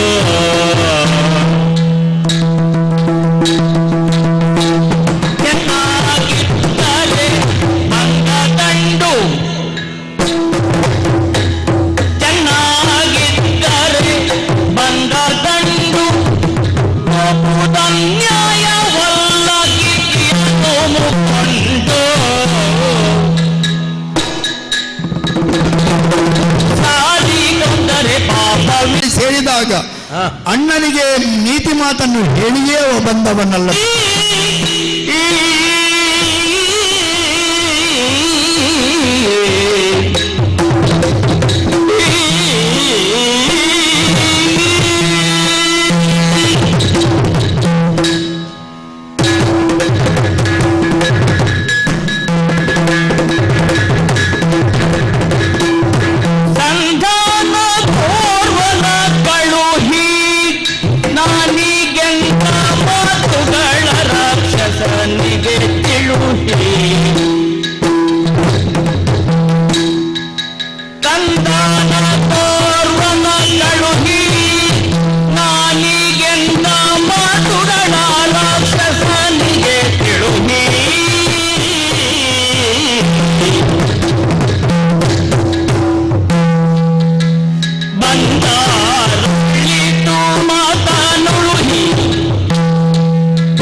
ಅದಕ್ಕಾಗಿಯೇ ನಿನ್ನನ್ನು ಕರೆದು ಮಾತನಾಡಿಸಿದ್ದು. ನಾನೀಗ ಹೇಳಿದಂತಹ ಎಲ್ಲಾ ಮಾತುಗಳನ್ನು ರಾವಣನಲ್ಲಿಯವರೆಗೆ ಹೋಗಿ ತಲುಪಿಸುವಂತಹ ಒಬ್ಬ ಜಾಣ ಸೂಕ್ಷ್ಮ ಸಂಧಿಗ್ರಾಹಿ ಇದರಾಳಿಯ ಇಂಗಿತವನ್ನು ಅವನ ಮನಸ್ಸನ್ನು ಅರಿತು ಮಾತನಾಡುವವನಾಗಿರಬೇಕು. ಇನ್ನಾದರೂ ರಾಮನ ಸತಿಯನ್ನು ತಂದು ಒಪ್ಪಿಸಿ ರಾಮನಿಗೆ ಶರಣಾಗಿ ಕೇವಲ ಅಷ್ಟು ಮಾಡಿದರೆ ಸಾಕಾಗುವುದಿಲ್ಲ. ಯಾವ ತಮ್ಮ ವಿಭೀಷಣನನ್ನು ದೂರಿದ್ದಾನೋ ಅವನನ್ನು ದೂರ ಕಟ್ಟಿದ್ದಾನೋ ಅವನನ್ನು ತನ್ನವನನ್ನಾಗಿ ಸ್ವೀಕರಿಸಿ ರಾಮನ ಜೊತೆ ಒಳಿತಿನಿಂದಿದ್ದರೆ ಅವನಿಗೆ ಬದುಕಬಹುದು, ಇಲ್ಲಿದ್ದರೆ ಅವನಿಗೆ ಮುಂದಿನ ಬದುಕಿಲ್ಲ ಎನ್ನುವುದನ್ನು ವಿಶದೀಕರಿಸುವಂತಹ ಒಬ್ಬ ಜಾಣ ನಮ್ಮ ಕಪಿವೀರರಲ್ಲಿ ನಿನ್ನ ಪಾಳಯದಲ್ಲಿ ಯಾರಿದ್ದಾರೆ ಎನ್ನುವುದನ್ನು ನಿನ್ನ ಮೂಲಕವೇ ನಾನು ತಿಳಿದುಕೊಳ್ಳಬೇಕಾಗಿದೆ. ಇಷ್ಟೆಲ್ಲ ಮಾತುಗಳನ್ನು ಹೋಗಿ ಅವನಲ್ಲಿ ಹೇಳುವಂತಹ ಜಾಣನೊಬ್ಬನನ್ನು ತೋರಿಸುವೆಯ? ನಾನು ತೋರಿಸುವುದು ಮಾತ್ರವಲ್ಲ, ಅವನನ್ನು ಆ ಕಡೆ ಕಳಿಸುವಂತ ಹೊಣೆಗಾರಿಕೆ ನನಗೆ ನಿನಗೆ ಹೊಣೆಗಾರಿಕೆಯನ್ನು ಕೊಟ್ಟಿದ್ದೇನೆ, ಆಯ್ತಲ್ಲ? ಹಾಗಿದ್ದರೆ ಇನ್ನು ಮುಂದಿನ ಕೆಲಸ ಆ ಬಗ್ಗೆ ನಾನು ಯೋಚನೆ ಮಾಡಿ ನಾನು ನಿಶ್ಚಿಂತನಾಗಿರ್ತೇನೆ. ಹಾಗಾದ್ರೆ ಯಾರು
ಹಾಗಿದ್ರೆ ರಾಮಚಂದ್ರಮ ಹೇಳಿದ ರೀತಿಯಲ್ಲಿ ಆ ಸಂಧಾನಕ್ಕೆ ಆ ಕಡೆಗೆ ಲಂಕೆ ಕಡೆಗೆ ಹೋಗಬೇಕು ಅಂತ ಇದ್ರೆ ಇಲ್ಲಿಂದ ಆ ಕಡೆಗೆ ಹೋಗಬೇಕು ಅಂತ ಯಾರನ್ನು ನೋಡಿದ್ರೆ ನನ್ನ ಜ್ಯೇಷ್ಠನ ಸೂನು ಅರ್ಥಾತ್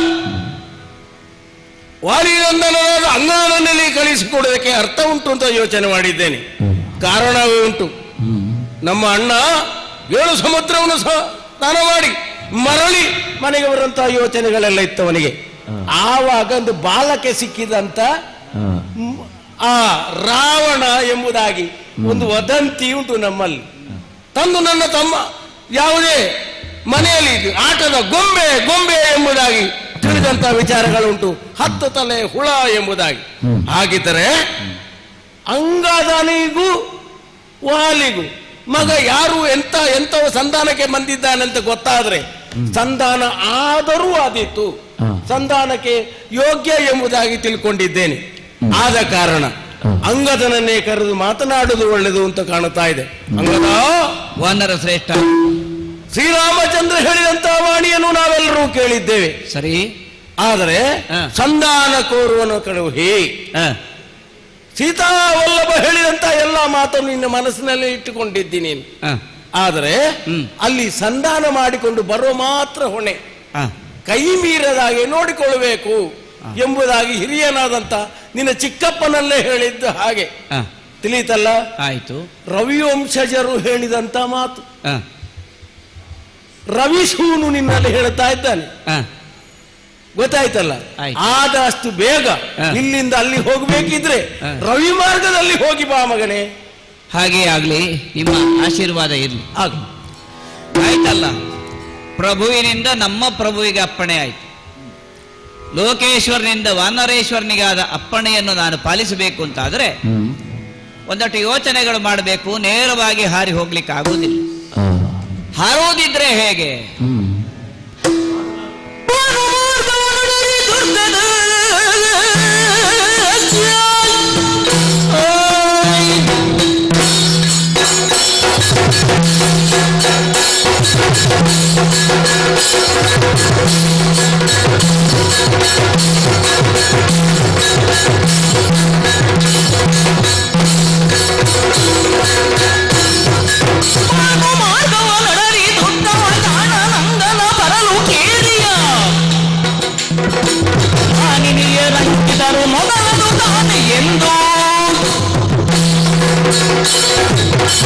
ಪ್ರಭು ಶ್ರೀರಾಮಚಂದ್ರನ ಸೇವೆ, ಆಮೇಲೆ ನಮ್ಮ 77,000 ಪದ್ಮವಾನರ ಸೇನೆಯ ನಾಯಕ ಸುಗ್ರೀವ, ಅವನದೊಂದು ಆಜ್ಞೆಯನ್ನು ಶಿರಸ ಪಾಲಿಸದೇ ಇದ್ರೆ ಏನಾಗುತ್ತದೆ ಅಂತ ನಮಗೆಲ್ಲ ಗೊತ್ತುಂಟು. ಹಿಂದೆಯೂ ನಾವು ಅನುಭವಿಸಿದ್ದೇವೆ.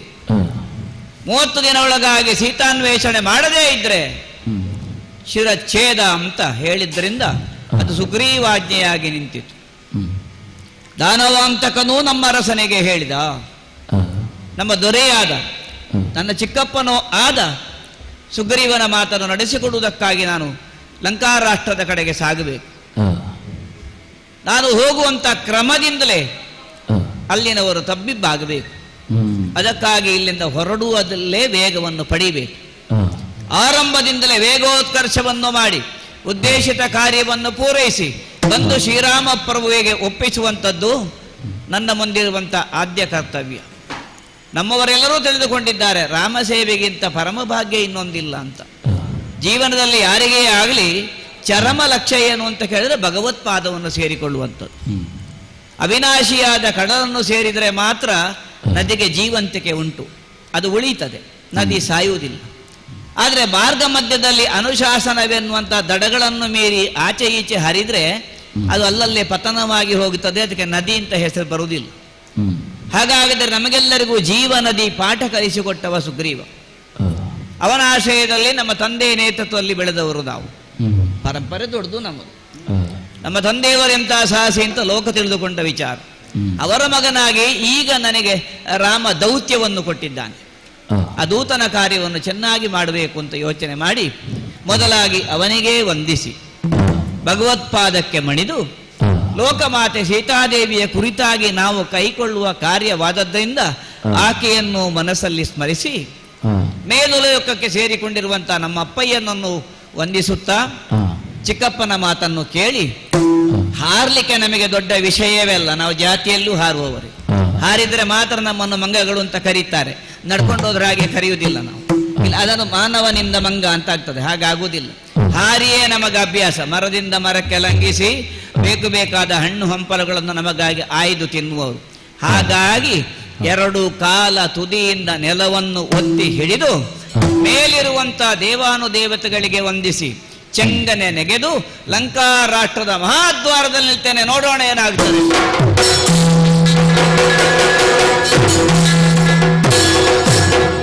ಪ್ರಾಯಶಃ ನನ್ನ ಪ್ರವೇಶ ಇವರಿಗೆಲ್ಲರಿಗೂ ಉಲ್ಕಾಪಾತ ಆದಾಗೆ ಕಾಣ್ತದೋ ಅಂತ.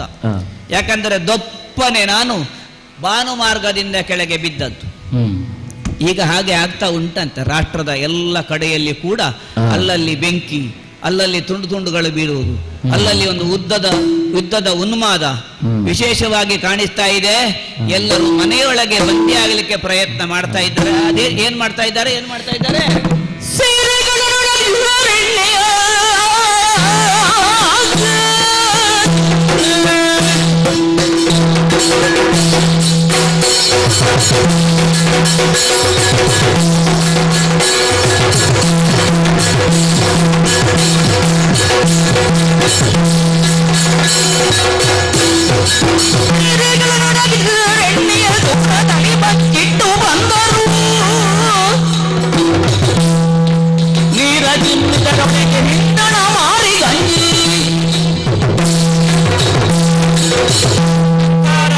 ವೈಭವೋಪೇತವಾದದ್ದು ಇವತ್ತು ನಿನ್ನೆಯದಲ್ಲ. ಯಾಕಂದ್ರೆ ಕುಬೇರನ ಭಂಡಾರವನ್ನೇ ತಂದು ನೆಲೆಸಿದ್ದಾನೆ ಧೂರ್ತನಾದರೂ ರಾವಣೇಶ್ವರ. ಲಂಕೇಶ್ವರೋವ ರಾವಣೇಶ್ವರೋವ ಎನ್ನುವ ಹಾಗೆ ನೆಗಳತೆಯನ್ನು ಪಡೆದಂತ ಒಬ್ಬ ವ್ಯಕ್ತಿ ಕುಬೇರನ ಭಂಡಾರವನ್ನೇ ಧರೆಗಿಳಿಸಿ ಪ್ರತಿಸ್ವರ್ಗವನ್ನು ನಿರ್ಮಾಣ ಮಾಡಿದ್ದಾನೆ. ಹಾಗಾಗಿ ಲಂಕಾ ರಾಷ್ಟ್ರದ ವೈಭವವನ್ನು ನಾನು ವರ್ಣಿಸಬೇಕು ಅಂತ ಇಲ್ಲ. ಅವತ್ತು ನಮ್ಮವನೇ ಆದಂತ ಹನುಮಂತ ಬಂದು ಲಂಕಾ ದಹನವನ್ನು ಮಾಡಿದ್ದಾನೆ. ನಾವೆಲ್ಲ ತಿಳಿದಿರುವ ವಿಚಾರ. ತನಗೆ ಸಾಕು ಎನ್ನಿಸಿದ ಆ ಕಾಲಕ್ಕೆ ತನ್ನ ಬಾಲವನ್ನು ಸಮುದ್ರದಲ್ಲಿ ಅದ್ದಿ ಮರಳಿ ಬಂದಿದ್ದಾನೆ. ಹಾಗಾದರೆ ಬೆಂಕಿಯ ಮಳೆಯಿಂದ ಅಥವಾ ಬೆಂಕಿಯ ಹೊಡೆತದಿಂದ ನಾಮಾವಶೇಷವಾಗಿದ್ದ ಲಂಕೆ ಹೇಗಿದೆ ಅಂತ ನೋಡ್ಲಿಕ್ಕೆ ಒಂದು ಅವಕಾಶ. ಓಹೋ ಪುನರ್ರಚನೆ ಆಗಿದೆ, ನೋಡುವುದಕ್ಕೆ ಮನೋಹರವಾಗಿದೆ. ಹಾಗೆಂದು ನಾನು ಇಳಿದ ಈ ಪ್ರದೇಶದಿಂದ ಮುನ್ನಡೆದು ರಸ್ತೆಗಳಲ್ಲಿ ಸಾಗಿದ್ರೆ ಅಬ್ಬಾ, ಹೆಂಗಸರೆಲ್ಲ ಭಯದಿಂದ ಓಡಿ ಹೋಗ್ತಾ ಇದ್ದಾರೆ. ಸಾಲು ಸಾಲಾಗಿರುವ ಅಂಗಡಿ ಮುಗ್ಗಟ್ಟುಗಳನ್ನು ಗಮನಿಸಿದರೆ ಸೀರೆ ಅಂಗಡಿಯೆಲ್ಲ ಮಡಚಿ ಪುನಃ ಒಳಗಿಡ್ತಾ ಇದ್ದಾರೆ. ತನ್ನ ಕೆಲಸದವರಿಗೆ ಆಜ್ಞೆ ಮಾಡಿದ್ದಾನೆ, ಬೇಗ ಬೇಗ ಸೀರೆಯನ್ನು ಒಳಗಿಡಿ, ಹೊರಗೆ ಕಾಣುವ ಹಾಗೆ ಮಾಡಬೇಡಿ ಅಂತ. ಪ್ರಾಯಶಃ ಈ ಹಿಂದಿನ ಹೊಡೆತ ಇಷ್ಟು ಜೋರಾಗಿ ಅವರಿಗೆ ಗರ್ಭದಲ್ಲಿ ಕೂತ್ಕೊಂಡಿದೆ. ಚಳಿ ಅಂತ ಅನ್ನೋದು ಉಂಟಲ್ಲ, ಗರ್ಭದಲ್ಲಿ ಉಳ್ಕೊಂಡಿದೆ. ಹಿಂದೆ ಹನುಮಂತ ತನ್ನ ಬಾಲಕ್ಕೆ ವಸ್ತ್ರವನ್ನು ಸುತ್ತುವ ಕಾಲಕ್ಕೆ ಲಂಕೆಯಲ್ಲಿದ್ದದ್ದೆಲ್ಲವೂ ಮುಗಿದು ಹೋಗಿ ಎಲ್ಲ ಅಂಗಡಿ ಮುಕ್ಕಟ್ಟು ಮಳಿಗೆಗಳು ಕೂಡ ಇನ್ನು ಆಯ್ತು, ನಮ್ಮಿಂದ ಸಾಧ್ಯ ಇಲ್ಲ ಅನ್ನುವ ಕಾಲಕ್ಕೆ ಸೀತಾದೇವಿಯ ಸೀರೆಯನ್ನು ಅವನು ಬಯಸಿದ್ನಂತೆ. ಆಗ ಬಟ್ಟೆ ಅಂಗಡಿ ಉಳಿದು ಹೋಯಿತು. ಆಗ ಕೆಲವು ಕಣ್ತಪ್ಪಿ ಉಳಿದದ್ದು, ಕೆಲವು ಈಗ ಉಂಟು ಕಾಣ್ತದೆ ಅವಶೇಷದ ಹಾಗೆ. ಸೀರೆಯನ್ನೆಲ್ಲ ಅಡಗಿಸಿಡ್ತಾ ಇದ್ದಾರೆ ಯಾಕೆ? ಹೆಂಗಸರೆಲ್ಲ ಭಯಭೀತರಾಗಿ ಓಡ್ತಾ ಇದ್ದಾರೆ ಯಾಕೆ ಅಂತ ಕೇಳಿದರೆ ಈಗ ಗೊತ್ತಾಯ್ತು ನನಗೆ. ಹಿಂದೆ ಬಂದಂತ ಒಂದು ಮಂಗ ಮಾಡಿದ ಅಧ್ವಾನ ಅವರ ಮನಸ್ಸಿನಲ್ಲಿ ಅದು ಬಲವಾಗಿ ಕೂತಿದೆ. ಒಂದು ಮಾರ್ಜಾಲ ನ್ಯಾಯ ಇದು. ಬಿಸಿಯಾದ ಹಾಲನ್ನು ಕುಡಿದಂತ ಮಾರ್ಜಾಲ ಒಂದು ಮತ್ತೊಮ್ಮೆಗೆ ಅಮ್ಮ ತಣುಪು ಹಾಲಿಟ್ಟರೂ ಕೂಡ ಅದಕ್ಕೆ 3 ಸುತ್ತು ಬಂದು ಬಿಸಿ ಉಂಟೋ ಇಲ್ವೋ ಅಂತ ನೋಡಿ ಹಿಂದೆ ನಾಲಗೆ ಸುಟ್ಟದ್ದರ ಪ್ರಾಯಶ್ಚಿತ್ತವಾಗಿ ಆಮೇಲೆ ನಾಲಗೆ ಹಾಕಿ ಕುಡಿಯುವುದಕ್ಕೆ ಪ್ರಾರಂಭ ಮಾಡ್ತದೆ. ಹಾಗೆ ಇವರೆಲ್ಲ ಹೆದರಿ ಬೆದರಿ ಹೋಗಿದ್ದಾರೆ. ಕೆಲವರು ಎಷ್ಟು ಹೆದರಿದ್ದಾರೆ ಅಂತ ಕೇಳಿದ್ರೆ ಕೂತಲ್ಲಿ ತಮ್ಮ ಕುತ್ತಿಗೆ ನಾಚಿಕೆ ಮಾಡ್ಲಿಕ್ಕೂ ಭಯ ಪಡ್ತಾರೆ. ಯಾಕಂದ್ರೆ ಈ ಮಂಗ ಎಲ್ಲಿ ಹಾರಿ ಬಿಡ್ತದೋ ಅಂತ ಭಯ ಬೀಳಿದ್ದಾರೆ. ಇವರನ್ನೆಲ್ಲ ಹೆದರಿಸುವುದು ನನ್ನ ಉದ್ದೇಶವಲ್ಲ. ಅಂಗಡ್ಡಿ ಮುಕ್ಕಟ್ಟುಗಳನ್ನೆಲ್ಲ ಹಾಳು ಮಾಡುವುದಕ್ಕಾಗಿ ಬಂದವನೇ ಅಲ್ಲ. ರಾಮ ದೂತನೊಬ್ಬ ಹೀಗೆ ಮಾಡಿದ ಅನ್ನುವ ಹಾಗೆ ನಾಳೆ ಕೆಟ್ಟ ಹೆಸರು ಬಂದು ಬಿಟ್ರೆ ಅದು ಅಂಗದನಿಗಲ್ಲ, ಮೂಲಕ್ಕೆ ಹೋಗ್ತದೆ. ಯಾರೊಬ್ಬ ಪ್ರತಿನಿಧಿಯಾಗಿ ವ್ಯವಹಾರ ಮಾಡ್ತಾನೆ ಅವನೆಲ್ಲಾದರೂ ತಪ್ಪಿದನೋ ಎಡವಿ ಬಿದ್ದನೋ ಅಥವಾ ತನ್ನಿಂದ ಅರಿಯದೆಯೋ ಅರಿತೋ ಪ್ರಮಾದವೋ ಅಥವಾ ತಪ್ಪೋ ನಡೆದು ಹೋದಲ್ಲಿ ಅದು ಹೋಗುವುದು ಅವನಿಗೆ. ಈಗ ಕಾರ್ಯಕ್ರಮ ಹಾಳಾದ್ರೆ ಯಾರಿಗೆ ಹೇಳ್ತಾರೆ? ಭಾಗವತರಿಗೆ ಹೇಳುದು. ಭಾಗವತರು ಸರಿ ಇಲ್ಲ ಅಂತ ಅಂದ್ರೆ ಭಾಗವತೋತ್ತಮರು ಸರಿಯಾಗಿ ನಿರ್ದೇಶನ ಮಾಡಿದ್ರೆ ಉಳಿದದ್ದೆಲ್ಲ ಚೆನ್ನಾಗಿ ಸಾಗುತ್ತದೆ. ಪರಮ ಭಾಗವತೋತ್ತಮನಾದಂಥ ಶ್ರೀರಾಮಚಂದ್ರನ ದೂತನಾಗಿ ನಾನಿನ್ಯಾರ ಮೇಲೋ ಹಲ್ಲೆ ಅಥವಾ ಬೆದರಿಂದ ಹುಲ್ಲೆ ಮರಿಯಂತಾದ ಹೆಣ್ಣು ಮಕ್ಕಳ ಮೇಲೆ ಯಾವುದೇ ಕ್ರೌರ್ಯ ತೋರಿಸಿದೆ ಅಂತ ಆದರೆ ಅದು ಸಹಜವಾಗುವುದಿಲ್ಲ, ಸಾಧುವಾಗುವುದಿಲ್ಲ. ನನ್ನ ಪ್ರಭುವಿಗೆ ನಾನೊಂದು ಕರಿಸುಕ್ಕಿಯನ್ನು ತಂದು ಕೊಟ್ಟ ಹಾಗಾಗ್ತದೆ ಎನ್ನುವುದನ್ನು ಸರಿಯಾಗಿ ಮನಸ್ಸಲ್ಲಿ ಪ್ರಜ್ಞಾಪೂರ್ವಕವಾಗಿ ಯೋಚನೆ ಮಾಡಿದ್ದೇನೆ. ಬೆದರುವ ಅವರನ್ನೆಲ್ಲ ಏನು ಮಾತನಾಡಿಸಿ ಪ್ರಯೋಜನ ಇಲ್ಲ. ನಿಂತಲ್ಲಿ ನಡುಗುತ್ತಿದ್ದಾರೆ, ಯಾವುದೇ ಕಾಯಿಲೆಯಿಂದ ಅಲ್ಲ, ಹೆದರಿಕೆಯಿಂದ ಕಂಗಾಲಾಗಿ ಹೋಗಿದ್ದಾರೆ. ಪ್ರಯತ್ನ ಪಟ್ಟು ಮುಷ್ಟಿ ಹಿಡಿದಿದ್ದಾರೆ. ಕೆಲವರು ನಡುಗಬಾರದು ಅಥವಾ ನಡುಗುವುದು ಕಾಣಬಾರದು ಅಂತ ಗ್ರಹಿಸಿದ್ರು ಮುಷ್ಟಿಯೂ ನಡುಗುತ್ತಾ ಇದೆ. ಅಷ್ಟು ಹೆದರಿಕೆಯನ್ನು ಮಾಡಿಸಿದ್ದಾನೆ ನಮ್ಮ ಹನುಮಂತ. ಆ ಕಾರಣಕ್ಕಾಗಿ ಬಟ್ಟೆ ಅಂಗಡಿಯ ಬಾಗಿಲನ್ನು ಪಟಪಟನೆ ಮುಚ್ಚಿದ್ರು. ಎಲ್ಲಿಯಾದರೂ ನಾನು ಮಧ್ಯೆ ಪ್ರವೇಶ ಮಾಡ್ತಾನೋ ಅಂತ ಹೆದರಿ ಹೋದ್ರೋ ಏನು? ಯಾಕೆ? ಹಿಂದೆ ಬಂದ ಮಂಗ ಮಾರಿಯ ಹಾಗೆ ಈ ರಾಷ್ಟ್ರಕ್ಕೆ ಮಾರಿಯ ಪ್ರವೇಶ ಆಯಿತು ಅಂತ ತಿಳ್ಕೊಂಡಿದ್ದಾರೆ. ಅಷ್ಟು ಭಯ ಹುಟ್ಟಿಸಿದ್ನಲ್ಲ ನಮ್ಮ ಹನುಮಂತ. ಸಂತೋಷ ಆಯಿತು. ನಮ್ಮ ಪರಂಪರೆ ಹಾಗೆ ಸ್ವಾಮಿ, ಸನಾತನವಾದ ಒಂದು ಪರಂಪರೆ ಅದು. ಇಲ್ಲದಿದ್ದರೆ ನಮ್ಮ ದೇವರಿಗೆ ನೇರವಾಗಿ ನುಗ್ಗಿ ರಾವಣನ ಭುಜವನ್ನು ಹಿಡಿದು ಕೇಳ್ಬೋದು, ನನ್ನ ಸೀತೆಯನ್ನು ಇಲ್ಲಿ ಅಡಗಿಸಿಟ್ಟಿದೆ ಕೊಡು, ಕಾಲಿಗೆ ಬಿದ್ದು ಶರಣಾಗುತ್ತಾ ಕೇಳ್ಬೋದು. ಆದರೆ ಅವರನ್ನು ಹಾಗೆ ಮಾಡಲಿಲ್ಲ. ಸಂಧಾನದ ಮೂಲಕ ನೋಡು. ಸಂಧಾನ ಎಲ್ಲಿಯಾದರೂ ಮುರಿದು ಬಿತ್ತು ಅಂತಾದರೆ, ದ್ವಿಪಕ್ಷೀಯವಾದ ಮಾತುಕತೆಗಳು ಆಗಲಿಲ್ಲ ಅಂತಾದರೆ ಮತ್ತೆ ಸಂಗ್ರಾಮಕ್ಕೆ ಮನ ಮಾಡುವ ಎನ್ನುವುದನ್ನು ದಾನವಂತಕ ಹೇಳಿದ್ದಾನೆ ಶ್ರೀರಾಮಚಂದ್ರ. ಹಾಗಾಗಿ ಅವನ ಆದೇಶವನ್ನು ಪಾಲಿಸುತ್ತಾ ಇವರ ಬಗ್ಗೆ ಎಲ್ಲ ನಮಗೆ ಗೊಡವೆ ಯಾಕೆ? ಆದ್ರೆ ಅಲ್ಲಿ ಕೆಲವು ಮಕ್ಕಳು ನನ್ನನ್ನು ಕರೀತಾ ಇದ್ದಾರೆ.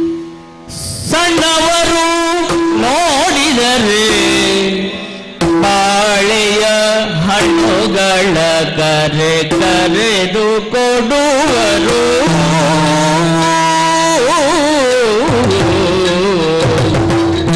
ಹೆದರಿಕಿಲ್ಲ,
ರಾಕ್ಷಸರು ಹೆದರಿ ತಮ್ಮ ಸೆರಗನ್ನು ಮೈತುಂಬ ಹೊದ್ದುಕೊಂಡು ಕೆಲವರು ತಲೆಗೂ ಹೊದ್ದುಕೊಂಡು ಅವನತ ಗುಂಟನವನ್ನು ಮಾಡಿಕೊಂಡು ಆದಷ್ಟು ನನ್ನ ಕಣ್ಣಿಂದ ಮರೆಯಾಗಿ ಹೋಗಬೇಕು ಅಂತ ಪ್ರಯತ್ನ ಮಾಡ್ತಾ ಇದ್ದಾರೆ.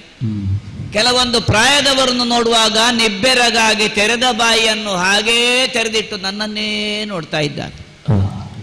ಇನ್ನು ಕೆಲವು ಯುವಕರು ನಮಗೆ ಈ ತಳ್ಳಿ ಬೇಡ ಅಂತ ಬದಿಗೆ ಸರಿತಾ ಇದ್ದಾರೆ. ಹಾಗಾದರೆ ಲಂಕಾ ರಾಷ್ಟ್ರದ ರಾಜಬೀದಿಯಲ್ಲಿ ಯಾರಿದ್ದಾರೆ ಅಂತ ಕೇಳಿದ್ರೆ ನಮಗೆ ಅತ್ಯಂತ ಪ್ರಿಯರಾದಂಥ ಮಕ್ಕಳು. ನೋಡಿ ಅಂತೆ, ಮುದ್ದು ಮುದ್ದಾದ ಮುಖಗಳು, ಅದರಲ್ಲಿ ಯಾವುದೇ ರಾಗದ್ವೇಷಗಳಿಲ್ಲ. ಒಂದು ಸಣ್ಣ ಪ್ರಾಯ ಏರಿತೋ ಆ ಕೂಡಲೇ ಪ್ರಾರಂಭ ಆಗ್ತದೆ. ಎಲ್ಲ ಷಡ್ವೇರಿಗಳಿದ್ದು ನಿಲ್ತಾರೆ. ಮುಗ್ಧವಾದ ಮಕ್ಕಳು ನನ್ನ ಹತ್ರ ಓಡೋಡಿ ಬರ್ತಾ ಇದ್ದಾರೆ. ಅವರಲ್ಲಿ 2 ಗುಂಪುಂಟು. ಕೆಲವರಿಗೆ ನಾನು ಪ್ರಿಯನಾದರೆ ನನ್ನ ಹತ್ರ ಬರುವುದಕ್ಕೆ ಇಷ್ಟ ಇದ್ರೆ, ಇನ್ನು ಕೆಲವರಿಗೆ ಈ ಬಾಯಿ ಬಾರದ ಪ್ರಾಣಿ ಏನಾದರೂ ಹೆಚ್ಚು ಕಡಿಮೆ ಮಾಡೀತು ಅಂತ ಅವರಲ್ಲಿ ಒಂದು ಗುಂಪು ಸ್ವಲ್ಪ ಹಿಂದೆ ನಿಂತಿದೆ. ಆದರೂ ಕೂಡ ಧೈರ್ಯ ಮಾಡಿ ಇವರು ಮುಂದೆ ಬಂದಾಗ ಅವರು ಒಂದೊಂದೇ ಹೆಜ್ಜೆ ಇಡ್ತಾ, ಧೈರ್ಯ ಉಂಟು, ನಮ್ಗೆ ಒಬ್ಬ ನಾಯಕ ಇದ್ದಾನೆ ಅಂತ ಈ ಮಕ್ಕಳ ಮುಂದೆ ಬರ್ತಾ ಇದ್ದಾರೆ. ಎಂಥ ಪ್ರಸನ್ನವಾದ ಮುಖ. ಈ ಮಕ್ಕಳಿಗೆ ವಿದ್ಯೆ ಇಲ್ವ ಅಂತ ಕೇಳಿದ್ರೆ ಉಂಟು, ಅವರೆಲ್ಲ ವಿದ್ಯಾಧರರೇ. ಆದರೆ ಯಾಕೆ ನನ್ನನ್ನು ಪ್ರೀತಿ ಮಾಡ್ತಾರೆ? ಅವರಿಗೆ ಸಹ ನನ್ನ ಮೇಲೆ ಅಷ್ಟು ಅನುಕಂಪ ಇದೆ, ಅವರಿಗೆ ಪ್ರೀತಿ ಇದೆ. ಯಾವುದೋ ಒಂದು ಪರ ಊರಿಂದ ಮಂಗ ಬಂದಿದೆ, ಇದಕ್ಕೆ ಏನಾದರೂ ಕೊಡೋಣ ಅಂತ ಬಾಳೆಹಣ್ಣು ಕೊಡ್ತಾ ಇದ್ದಾರೆ. ನಮಗೆ ಆಹಾರವೇ ಹಣ್ಣು ಹಂಪಲು, ಆದದ್ದರಿಂದ ನಮಗೆ ಪ್ರಾಯ ಆಗುವುದೇ ಇಲ್ಲ. ನನ್ನ ನೋಡುವಾಗೆ ಕಾಣ್ತದ? ತಲೆ ಸ್ವಲ್ಪ ಬೋಳುಂಟು, ತಲೆ ಬೋಳಾದ ಕೂಡಲೇ ಪ್ರಾಯ ಆಯಿತು ಅಂತ ಅರ್ಥ ಬಂದದಲ್ಲ. ಅದು ಮಂಗಗಳಿಗೆ ಹಾಗೆ ತಲೆ ಬೋಳಾಗಿದೆ.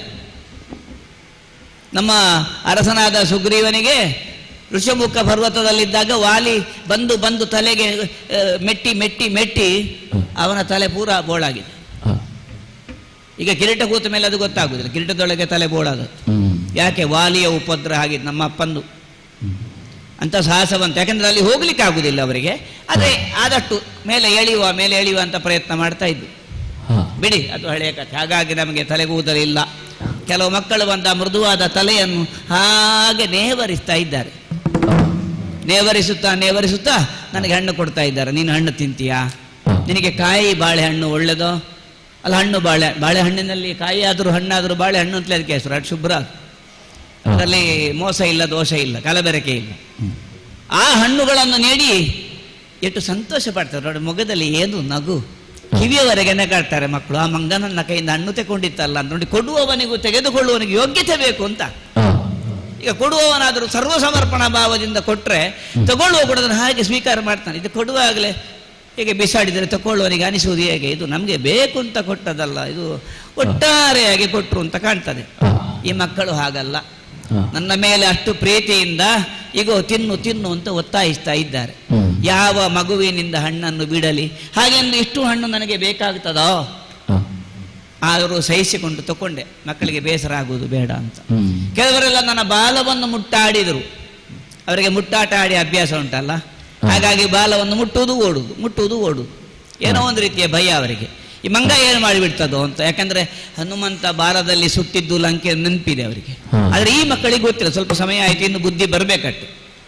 ಆದರೂ ಒಂದು ರೀತಿಯ ಭಯದಲ್ಲಿ ಬಾಲವನ್ನು ಮುಟ್ಟುವುದು, ಬಾಲದ ಕೊನೆಯಲ್ಲ ಕೇಶವನ್ನು ಸವರುವುದು, ನನ್ನ ಭುಜದ ಮೇಲೆ ಏರಿ ಬರುವ ಹಾಗೆ ಪ್ರಯತ್ನ ಮಾಡೋದು, ನನ್ನನ್ನು ಮಂಗನ ಹಾಗೆ 4 ಕಾಲಲ್ಲಿ ನಿಲ್ಲಿಸಿ ನನ್ನ ಬೆನ್ನ ಮೇಲೆ ಸ್ವಲ್ಪ ಓಡಾಡುವ, ಆಯಾಸ ಆದರೆ ಹಣ್ಣು ಕೊಡ್ತೇವೆ ಅಂತೇಳಿ ಆಮಿಷ ತೋರಿಸುವುದು, ಇದೆಲ್ಲ ಮಾಡ್ತಾರಲ್ಲ. ನನಗೆ ಕಾಣುವುದು ಒಂದು ಹಂತದಲ್ಲಿ ಮನುಷ್ಯನ ಪ್ರಾಯ ನಿಂತು ಹೋಗಬೇಕು ಅಂತ. ಆ ಬಾಲ್ಯದಲ್ಲಿ ಯಾವುದೇ ರೀತಿಯದ್ದಾಗಿರುವಂತಹದ್ದು ರಾಗದ್ವೇಷಗಳೇ ಬರುವುದಿಲ್ಲ. ಅವನೊಬ್ಬ ದ್ವೇಷಿ, ನನಗಾಗದವ, ನನಗೆ ಇವ ದುಷ್ಟ, ಇವ ದುರುಳ, ನನಗೆ ಅವ ಹಾಗೆಯಲ್ಲಿದ್ದಾನೆ, ಹೀಗೆಲ್ಲ ಹೇಳುವಂತ ಪ್ರಾಯ ಬರುವುದು ಯಾವಾಗ? ಚೆನ್ನಾಗಿ ಓದಿದ ಮೇಲೆ. ಓದಿದವರಿಗೆ ಇಂಥದ್ದೆಲ್ಲ ಹುಟ್ಟುಗಳು, ಓದದವರಿಗೆ ಏನಾಗುದಿಲ್ಲ. ಅವರಿಗೆ ಯಾರು ಶತ್ರುಗಳಿಲ್ಲ ಅಲ್ವಾ? ಹಾಗಾದರೆ ನಿಷ್ಕಲ್ಮಶ ಮನಸ್ಸಿನಿಂದ ಪ್ರಾಂಜಲ ಭಾವದಿಂದ ಮಕ್ಕಳೆಲ್ಲ ಕೊಟ್ಟಂತ ಹಣ್ಣನ್ನು ಸ್ವೀಕಾರ ಮಾಡಿದೆ. ಆ ಮಕ್ಕಳಿಗೆ ನಾನು ಮಾರಿ ಅಂತ ಕಾಣಲಿಲ್ಲ. ಸೀರೆ ಉಟ್ಟ ಹೆಂಗಸರಿಗೆ ನಾನು ಮಾರಿ ಅಂತ ಅನಿಸಿತು. ಒಂದಷ್ಟು ಪ್ರಾಯ ದಾಟಿದವರೆಗೂ ನಾನೊಬ್ಬ ಊರು ಸುಡ್ಲಿಕ್ಕೆ ಬಂದವ ಅಂತ ಅನಿಸಿತು.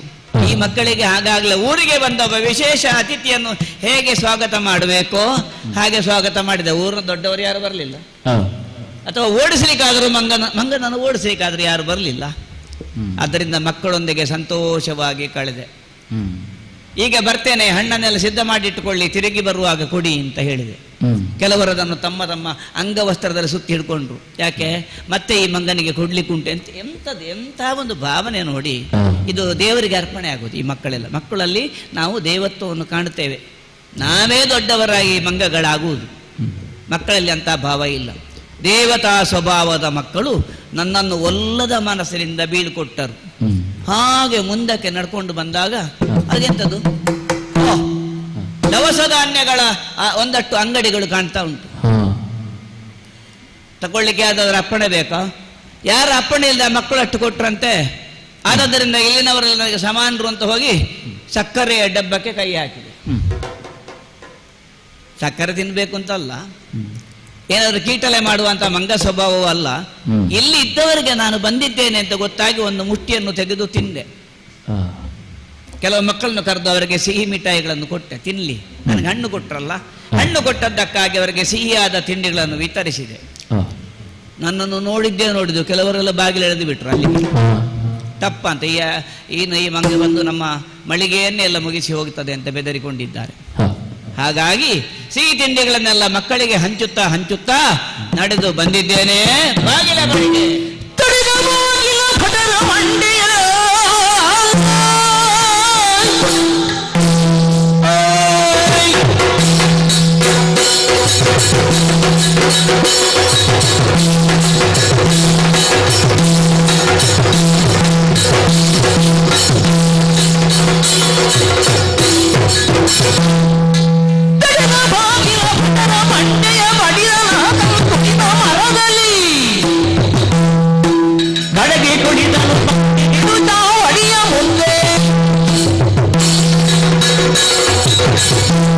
ಸಾಗುತ್ತಾ ಮುಂದೆ ಬಂದಾಗ ಒಂದಷ್ಟು ವೃಕ್ಷಗಳನ್ನು ಬೇರುಗಳನ್ನು ಕೈಯಲ್ಲಿ ಕಂಕಳಲ್ಲಿ ಇಟ್ಟುಕೊಂಡೆ.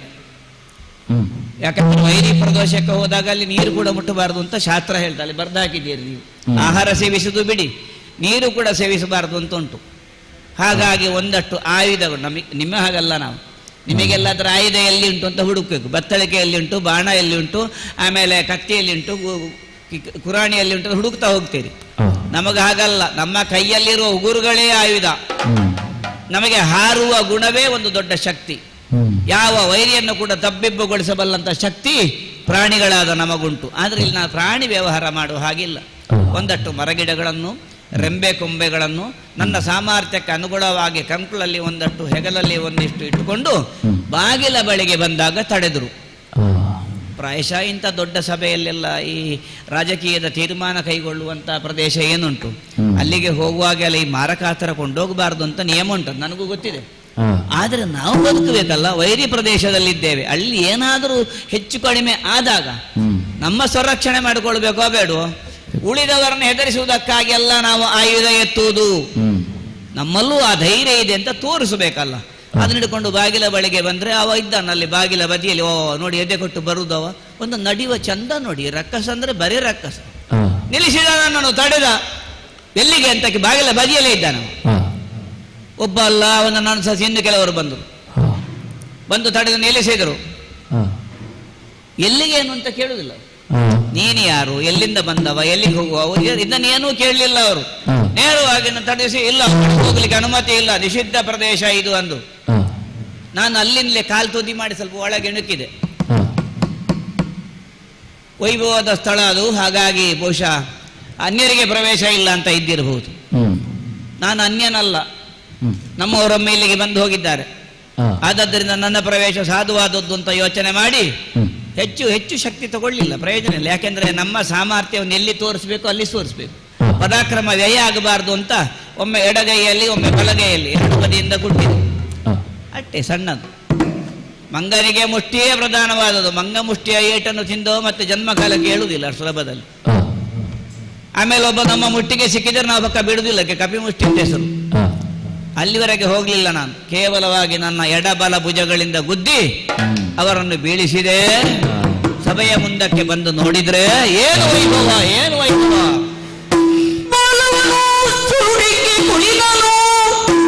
ಕಾಲಭೈರವನಂತೆ ಜನರದ್ದೊಳಗದವರು ಇದ್ದವರು ಕೆಲವರು ಒಳಸರಿದರಲ್ಲಿ.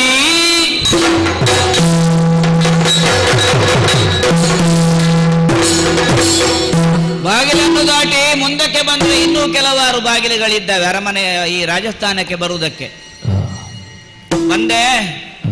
ಮುಂದೆ ಬರ್ತಾ ಇದ್ದ ಹಾಗೆ ಎಲ್ಲಾ ಬಾಗಿಲುಗಳಲ್ಲಿ ನಮಗೆ ತಡೆ ಸಿಕ್ಕಿತು. ಆ ತಡೆಗಳನ್ನೆಲ್ಲ ಮುರಿದು ಸಭಾಸ್ಥಾನವನ್ನು ಪ್ರವೇಶ ಮಾಡಿ ನೋಡ್ತೇನೆ. ಛೇ ಛೇ ಛೇ, ಬಹಳಷ್ಟು ಮಂದಿಗಳು ತಮಗಾಗಿ ಇರಿಸಿರುವಂತ ಉಚಿತ ಆಸನಗಳಲ್ಲಿ ಮಂಡಿಸಿದ್ದಾರೆ. ಕೆಲವರು ನನ್ನ ಕಡೆಗೆ ನೋಡ್ತಾ ಇದ್ದಾರೆ. ಬಹುಶಃ ಇಲ್ಲಿ ಮಾತಾಡ್ಲಿಕ್ಕೆ ಅಂತ ಯಾರು ಮೊದಲೇ ನಿಯೋಜನೆ ಆಗ್ಲಿಲ್ವ ಅಂತ. ಕೆಲವು ಸಲ ಹಾಗೆ ಆಗ್ತದೆ. ಮೊದಲೇ ಇಂಥವರು ಅಂತ ನಿಶ್ಚಯ ಮಾಡಿ ಕಾರ್ಯಕ್ರಮ ಮಾಡ್ಕೊಂಡು ಹೋಗುವಾಗ ಯಾರು ಮಾತಾಡಬೇಕು ಅಂತ ಮತ್ತೆ ಗೊಂದಲ ಆಗ್ತದೆ. ಒಂದು 3-4 ಜನ ವಕ್ತಾರರು ಅಂತ ಇರ್ತಾರೆ. ಈ ರಾವಣನ ಪರವಾದ ವಕ್ತಾರರು ಇಲ್ಲಿ ಯಾರು ಅಂತ ನೋಡಿದರೆ ಕಾಣುವುದಿಲ್ಲ. ಬಹಳಷ್ಟು ಹಳೆ ತಲೆಗಳಿದ್ದಾವೆ, ಒಂದಷ್ಟು ಯುವಕರ ಗುಂಪುಂಟು. ಎಲ್ಲರೂ ಕೂಡ ಸಶಸ್ತ್ರ ಭೂರಿತರಾಗಿ ಕೂತ್ಕೊಂಡಿದ್ದಾರೆ. ಕೆಲವರು ನನ್ನನ್ನು ನೋಡಿ ಅಲ್ಲಿಗೆ ತಲೆ ಎತ್ತಿದ್ರು. ಇನ್ನು ಕೆಲವರಿಗೆ ಅನಿಸಿತು ನಾವಿನ್ನು ಹೆಚ್ಚೊತ್ತು ಈ ಆಸನದಲ್ಲಿ ಕೂತ್ರೆ ಈ ಮಂಗ ಏನೋ ಮಾಡೀತು ಅಂತ ಹೇಳಿದ್ರೆ ಅಲ್ಲಲ್ಲಿ ಒಳ ಸರಿದರು. ನಿಮ್ಮ ಭಾಷೆದಲ್ಲಿ ಹೇಳಿ ಅಲ್ಲಲ್ಲಿಗೆ ಒಳ ಸರಿದರು. ಅಥವಾ ತಾನು ಕುಳಿತದ್ದ ಆಸನಕ್ಕೆ ತುಂಬಿ ಕುಳಿತವರೆಲ್ಲ ಅಲ್ಲಿಯೇ ಕುಗ್ಗಿ ಹೋದ್ರು. ತಮ್ಮ ದೇಹವನ್ನು ಹಿಡಿಯಾಗಿಸಿ ಮಂಗನಿಗೆ ನಾವು ಕಾಣುವುದು ಬೇಡ ಎನ್ನುವ ಹಾಗೆ ಅಲ್ಲಿಗೆ ಮುದುಡಿ ಕುಳಿತಿದ್ದಾರೆ. ಯಾರು ಅರಳಿಕೊಂಡಿಲ್ಲ, ಎಲ್ಲರೂ ಮುದುಡಿದ್ದಾರೆ ಅಂತಾದ್ರೆ ಅದು ನಮ್ಮದಾಗಿರುವ ಶಕ್ತಿ ಪ್ರದರ್ಶನದ ಕ್ರಮ ಅಲ್ಲವೇ ಅಲ್ಲ. ಹಿಂದೆ ನಮ್ಮ ಹನುಮಂತ ಮಾಡಿದಂತ ಅಧ್ವಾನ, ಅದೇ ಏಟು ಅವರಲ್ಲಿ ಇನ್ನೂ ಕೂಡ ಮತ್ತೆ ಮರುಕಳಿಸ್ತಾ ಇದೆ. ಹಾಗಾಗಿ ನನ್ನನ್ನು ಕಂಡು ಯಾರೂ ಮಾತಾಡ್ಲಿಕ್ಕೆ ಬರುವುದಿಲ್ಲ. ಹಾಗೆಂತ ನೋಡ್ಲಿಕ್ಕೆ ಹೋದ್ರೆ ಇವರಿಗೆಲ್ಲ ಮಾತೇ ಬರೋದಿಲ್ಲ ಅಂತ ನಾವು ಕೂತ್ಕೊಳ್ಳೋಣ? ಇಲ್ಲಪ್ಪ, ಎಲ್ರಿಗೂ ಮಾತಾಡ್ಲಿಕ್ಕೆ ಬರ್ತದೆ. ವಚನೇ ಕಾ ದರಿದ್ರತ, ಮಾತಿಗೆ ಎಲ್ಲಿ ಬರ ಉಂಟು. ಆದ್ರೆ ಇವು ಯಾಕೆ ಮಾತಾಡುದಿಲ್ಲ? ಪ್ರಾಯಶಃ ಹೀಗಿರ್ಬೇಕು. ಬಂದದ್ದು ಒಂದು ಕಾಡಾಡಿ ಮಂಗ, ಅದಲ್ಲೇ ಕೈಯಲ್ಲಿ ರೆಂಬೆ ಕೊಂಬೆಗಳನ್ನು ಹಿಡ್ಕೊಂಡಿದೆ. ಬಂದದ್ದು ಅದರಷ್ಟಕ್ಕೆ ದಾರಿ ತಪ್ಪಿ ಬಂದಿರ್ಬೋದು. ಈಗ ಪ್ರಾಣಿಗಳೆಲ್ಲ ನಾಡಿಗೆ ಬರುವುದು ಯಾಕೆ?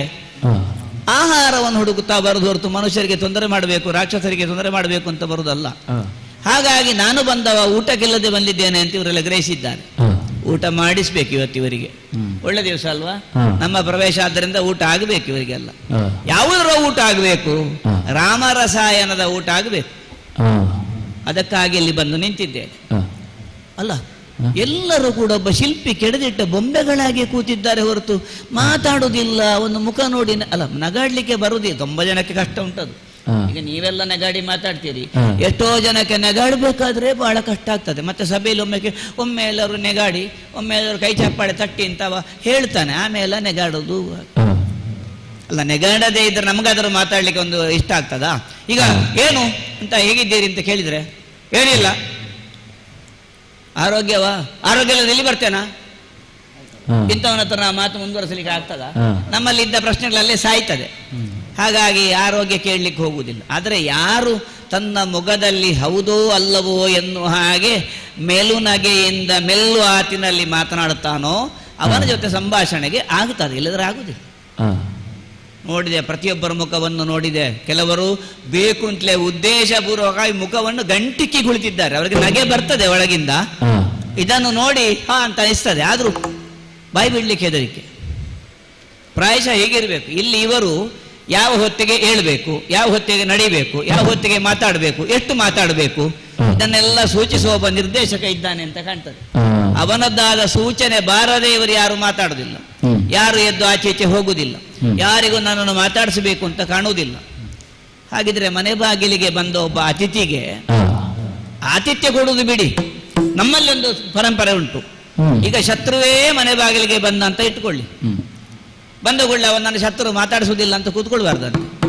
ನಮ್ಮ ಹಿರಿಯರು ಹೇಳ್ತಾರೆ, ಮನೆ ಬಾಗಿಲಿಗೆ ಬಂದವನಿಗೆ ಕಾಲಿಗೆ ನೀರು, ಕೂತ್ಕೊಳ್ಳಿಕ್ಕೆ ಒಂದು ತುಂಡು ಚಾಪೆ ತೃಣಂ, ಆಮೇಲೆ ಕುಡಿಲಿಕ್ಕೆ ಗಂಗಾಜಲ, ಇಷ್ಟನ್ನು ಕೊಡಬೇಕು. ಶತ್ರು ಆದರೂ ಇಷ್ಟು ಮಾಡಬೇಕು ಅಂತ ಶಾಸ್ತ್ರ ಹೇಳ್ತಾರೆ. ಈಗ ನನ್ನನ್ನು ಅವರು ಶತ್ರು ಸ್ಥಾನದಲ್ಲಿ ನೋಡ್ಲಿ, ಹಿಂದೆ ಬಂದ ಹನುಮಂತನ ಹಾಗೆ ಅಂತ ಗ್ರಹಿಸಿಕೊಳ್ಳಲಿ. ಆದರೆ ಹಿಂದಾದ ಕಹಿ ಅನುಭವವನ್ನು ಗ್ರಹಿಸಿಕೊಂಡಾದ್ರೂ ಈಗ ನಾನು ಒಬ್ಬರು ಮಾತಾಡಿಸ್ಬೇಕಲ್ಲ, ಬೇಡ. ಈಗ ನಾನು ದಣಿದು ಇದನ್ನೆಲ್ಲ ಹೊತ್ತುಕೊಂಡು ಬಂದಿದ್ದೇನೆ. ಒಂದು ನಮಗೆ ಮಂಗಗಳಿಗೆ ಕೂತ್ಕೊಳ್ಳಿಕ್ಕೆ ವ್ಯವಸ್ಥೆ ಅಂತ ನಾವು ಮರದ ಪೊಟರೆಯನ್ನು ಹುಡುಕಿ ಅಲ್ಲೇ ಹಣ್ಣು ಹಂಪಲು ತಂದು ಬದುಕುವರು ಹೇಳುವ. ಆದ್ರೆ ಈಗ ನಾನು ಇಲ್ಲಿಗೆ ಪ್ರವೇಶ ಮಾಡಿದ ಮೇಲೆ ಆದ್ರೂ ನಾನು ಯಾಕೆ ಬಂದಿದ್ದೇನೆ ಅಂತ ಕೇಳೋದಕ್ಕೆ ಒಬ್ಬನಿಗೆ ಆಗುದಿಲ್ಲಲ್ಲ. ನನಗೆ ಕೂತ್ಕೊಳ್ಳಿಕ್ಕೆ ಆಸನ ಇಲ್ಲಲ್ಲ, ಆಸನ ಮಾಡ್ಲಿಕ್ಕೆ ನಮಗೆ ಗೊತ್ತಿಲ್ವಾ? ನಾವೇನು ಎಲ್ಲಾ ಕಡೆ ನಮ್ಮ ಆಸನ ನಮಗೆ ಸಿದ್ಧವಾಗಿದೆ ಅಂತ ಹೋಗುದಾ?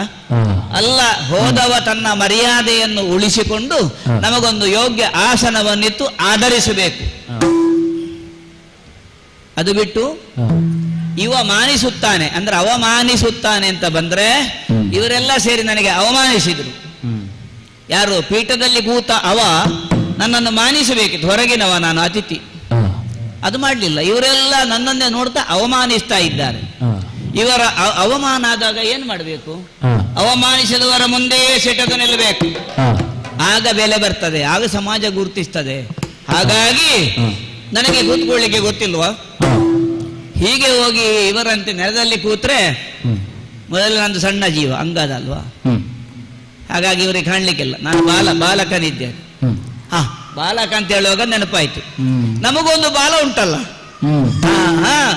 ಆ ಬಾಲವನ್ನು ಸುರಿಟಿಕ್ಕಿ ಅರಸನ ಆ ಸ್ಥಾನಕ್ಕೆ ಸರಿಯಾದಂತ ಎತ್ತರವನ್ನು ಏರಿ ನಮಗೆ ನಾವೇ ಅದಕ್ಕೆ ಹೆಸರುಂಟು, ಬರೇ ಆಸನ ಅಲ್ಲ, ಹೆಸರಿದ್ದ ಆಸನ ವಾಲಾಸನವನ್ನು ಬಲಿದು ಹನುಮಂತ ತೋರಿದ ಆದರ್ಶ ಇದು. ಪರಂಪರೆಯ ಮುನ್ನಡೆ. ಈಗ ಪರಂಪರೆ ನಮ್ಮ ಹನುಮಂತ ನಮ್ಮ ಅಪ್ಪಯ್ಯನ ಕಾಲದವು ಮುಂದುವರಿಸಲಿಕ್ಕೆ ನಾವು ಮುಂದಿನ ಪೀಳಿಗೆ, ಇನ್ನು ಮುಂದಿನವರು ಅದನ್ನೇ ಮಾಡಬೇಕು. ಹಾಗಾಗಿ ಬಾಲವನ್ನು ಸುರುಟಿಕ್ಕಿ ರಾಜನ ಆ ಸ್ಥಾನಕ್ಕೆ ಸರಿಯಾಗಿ ಎತ್ತರದಲ್ಲಿ ಕುಳಿತು ಒಮ್ಮೆ ಸಭೆಯನ್ನು ಅವಲೋಕಿಸುತ್ತೇನೆ, ಏನಾಗುತ್ತದೆ ನೋಡೋಣ.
ಯಾರು ಮಾತಾಡು?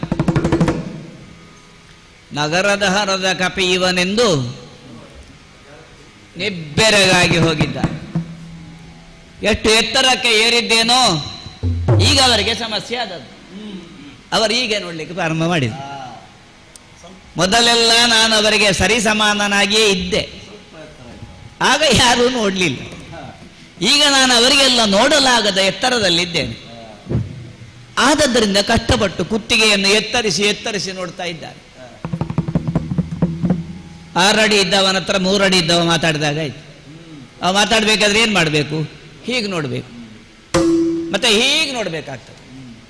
ಹಾಗೆ ನೋಡ್ತಾ ಇದ್ದಾರೆ. ಎಲ್ಲರಿಗೂ ನೆನಪಾಯಿತು, ಅವತ್ತು ಹನುಮಂತ ಈ ರೀತಿಯಾಗಿ ತನ್ನ ಬಾಲವನ್ನು ಬೆಳೆಸುತ್ತಾ ಇದ್ದದ್ದನ್ನು ಮತ್ತೆ ಪುನಃ ನೆನಪು ಮಾಡಿಕೊಂಡ್ರು. ನಮ್ಮ ಲಂಕಾರಾಷ್ಟ್ರವನ್ನು ಸುಟ್ಟ ಕಪಿ ಇನ್ನೊಮ್ಮೆ ಪ್ರವೇಶ ಮಾಡಿ ಇನ್ನೇನೇನೆಲ್ಲ ಸುಡ್ತದೋ ಅಂತ ಹೇಳಿ ಅವರವರು ನಂಬಿದ ದೇವರು ದೈವಕ್ಕೆ ಕೈ ಮುಗಿತಾ ಇದ್ದಾರೆ. ಇವರನ್ನೆಲ್ಲ ಸಪರಿವಾರ ದೈವಗಳೇ ಕಾಪಾಡಬೇಕಷ್ಟ. ದೇವರು ಕೈ ಬಿಟ್ಟಿದ್ದಾನೆ. ಯಾರು ದೇವರು? ಶ್ರೀರಾಮಚಂದ್ರ. ಅವ ಕೈ ಬಿಟ್ಟಿದ್ದಾನೆ. ಮತ್ತೆ ಏನು? ಒಬ್ಬ ಸಾಮಗಾನವನ್ನು ಹಾಡಿ, ಏನಾಡು ಹಾಡಿದ್ದು? ಸಾಮಗಾನವನ್ನು ಹಾಡಿ ಜನಿವಾರವನ್ನೇ ತಂತಿಯನ್ನಾಗಿಸಿಕೊಂಡು ಶಿವನನ್ನು ಮೆಚ್ಚಿಸಿಕೊಂಡವನ ಶಿವಗಣಗಳುಂಟಲ್ಲ, ಅದೆಲ್ಲ ಪರಿವಾರ ದೈವಗಳು. ಅವರಷ್ಟೇ ಇವರನ್ನು ಕಾಪಾಡಬಹುದೇ ವಿನಃ ದೇವರು ಕೈ ಬಿಟ್ಟಿದ್ದಾನೆ. ದೇವರು ಕೈ ಬಿಟ್ಟರೆ ಮತ್ತೆಂಥದ್ದುಂಟು? ಬದುಕಲಿಕ್ಕೆ ಕಟ್ಟಾಗ್ತದೆ. ಆದದ್ದರಿಂದ ಬೆರಗುಗಣ್ಣಿಂದ ಹೀಗೆ ನನ್ನನ್ನೇ ನೋಡುತ್ತಿರುವ ಇವರೆಲ್ಲರ ಮುಂದೆ ನನ್ನದು ಯಾವುದೇ ಕಪ್ಪೆಚೇಷ್ಟೆ ಇಲ್ಲ. ನೋಡುವ, ಕಾಯುವಿಕೆಗಿಂತ ಅನ್ಯ ತಪಸ್ಸಿಲ್ಲ ಅಂತ ಒಂದು ಮಾತು ನಾನು ನನ್ನ ಪ್ರಭುಗಳು ಹೇಳುವುದು ಕೇಳಿದ್ದೇನೆ. ಹಾಗಾಗಿ ಕಾಯ್ತೇನೆ. ಕಾದು ಕಾದು ಕೊನೆಗೆ ಏನು ತೀರ್ಮಾನ, ಅದಕ್ಕೆ ಮತ್ತೆ ಉತ್ತರ ಕೊಡಬೇಕು. ತಣಿದ ನೀರನ್ನಾದರೂ ಕುಡಿಯುವಾಗ ಒಂದೊಂದೇ ಗುಟುಕ ಕುಡಿಬೇಕಂತೆ. ಅವಸರವಾಗಿ ಗಳಗಳ ಅಂತ ಕುಡಿದ್ರೆ ನೀರು ಕುಡಿಯುತ್ತಾ ಉಸಿರು ಕಟ್ಟು ಸಾವು ಹೀಗೆ ಬರ್ತದೆ. ಆದದ್ದರಿಂದ ಕಾಯುತ್ತೇನೆ, ತಾಳ್ಮೆಯಿಂದ ಕಾಯುತ್ತೇನೆ, ಸಹನೆಯನ್ನು ಎದುರಿಸಿ ಕೂತಿದ್ದೇನೆ. ಏನಾಗ್ತದೆ ನೋಡುವ. ನಗರದ ಹಣದ ಕಪಿಯ ಮೋಡಿಯ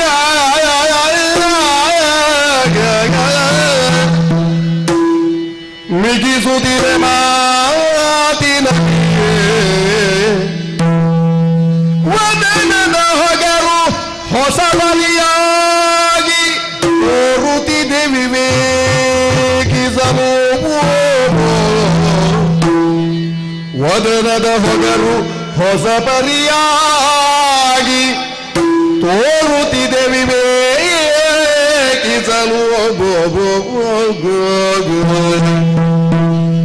ವಿಗಡನಿವನಹುದೆಂದು ಮನದಲ್ಲಿ,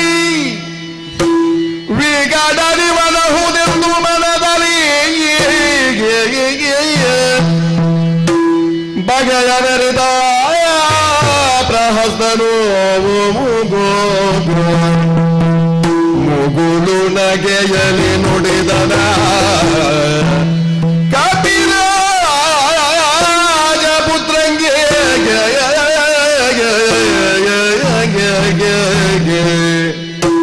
ನಗರದ ಹಣದ ಕಪಿಯ ಮೋಡಿಯ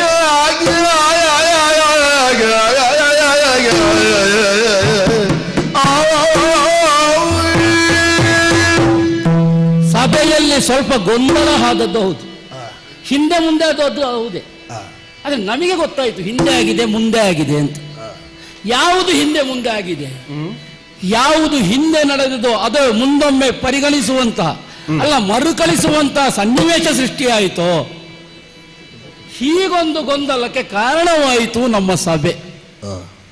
ಪ್ರಕ್ಷುಬ್ಧವಾದಂತಹ ವಾತಾವರಣ, ಯುದ್ಧಕ್ಕೆ ಬೇಕಾದಂತಹ ಸಿದ್ಧತೆಯಲ್ಲಿ ತೊಡಗಿರುವ ಕಾಲದಲ್ಲಿ ಅದೇ ವಿಚಾರದಲ್ಲಿ ಈಗಾಗಲೇ ಚರ್ಚೆಗೆ ಮುಂದುವರಿಯುತ್ತಿರುವಂತಹ ಕಾಲದಲ್ಲಿ ಸಭಾಸ್ಥಾನದ ಮುಂಭಾಗದಲ್ಲಿ ಒಂದು ಗೊಂದಲ ಆಯಿತು.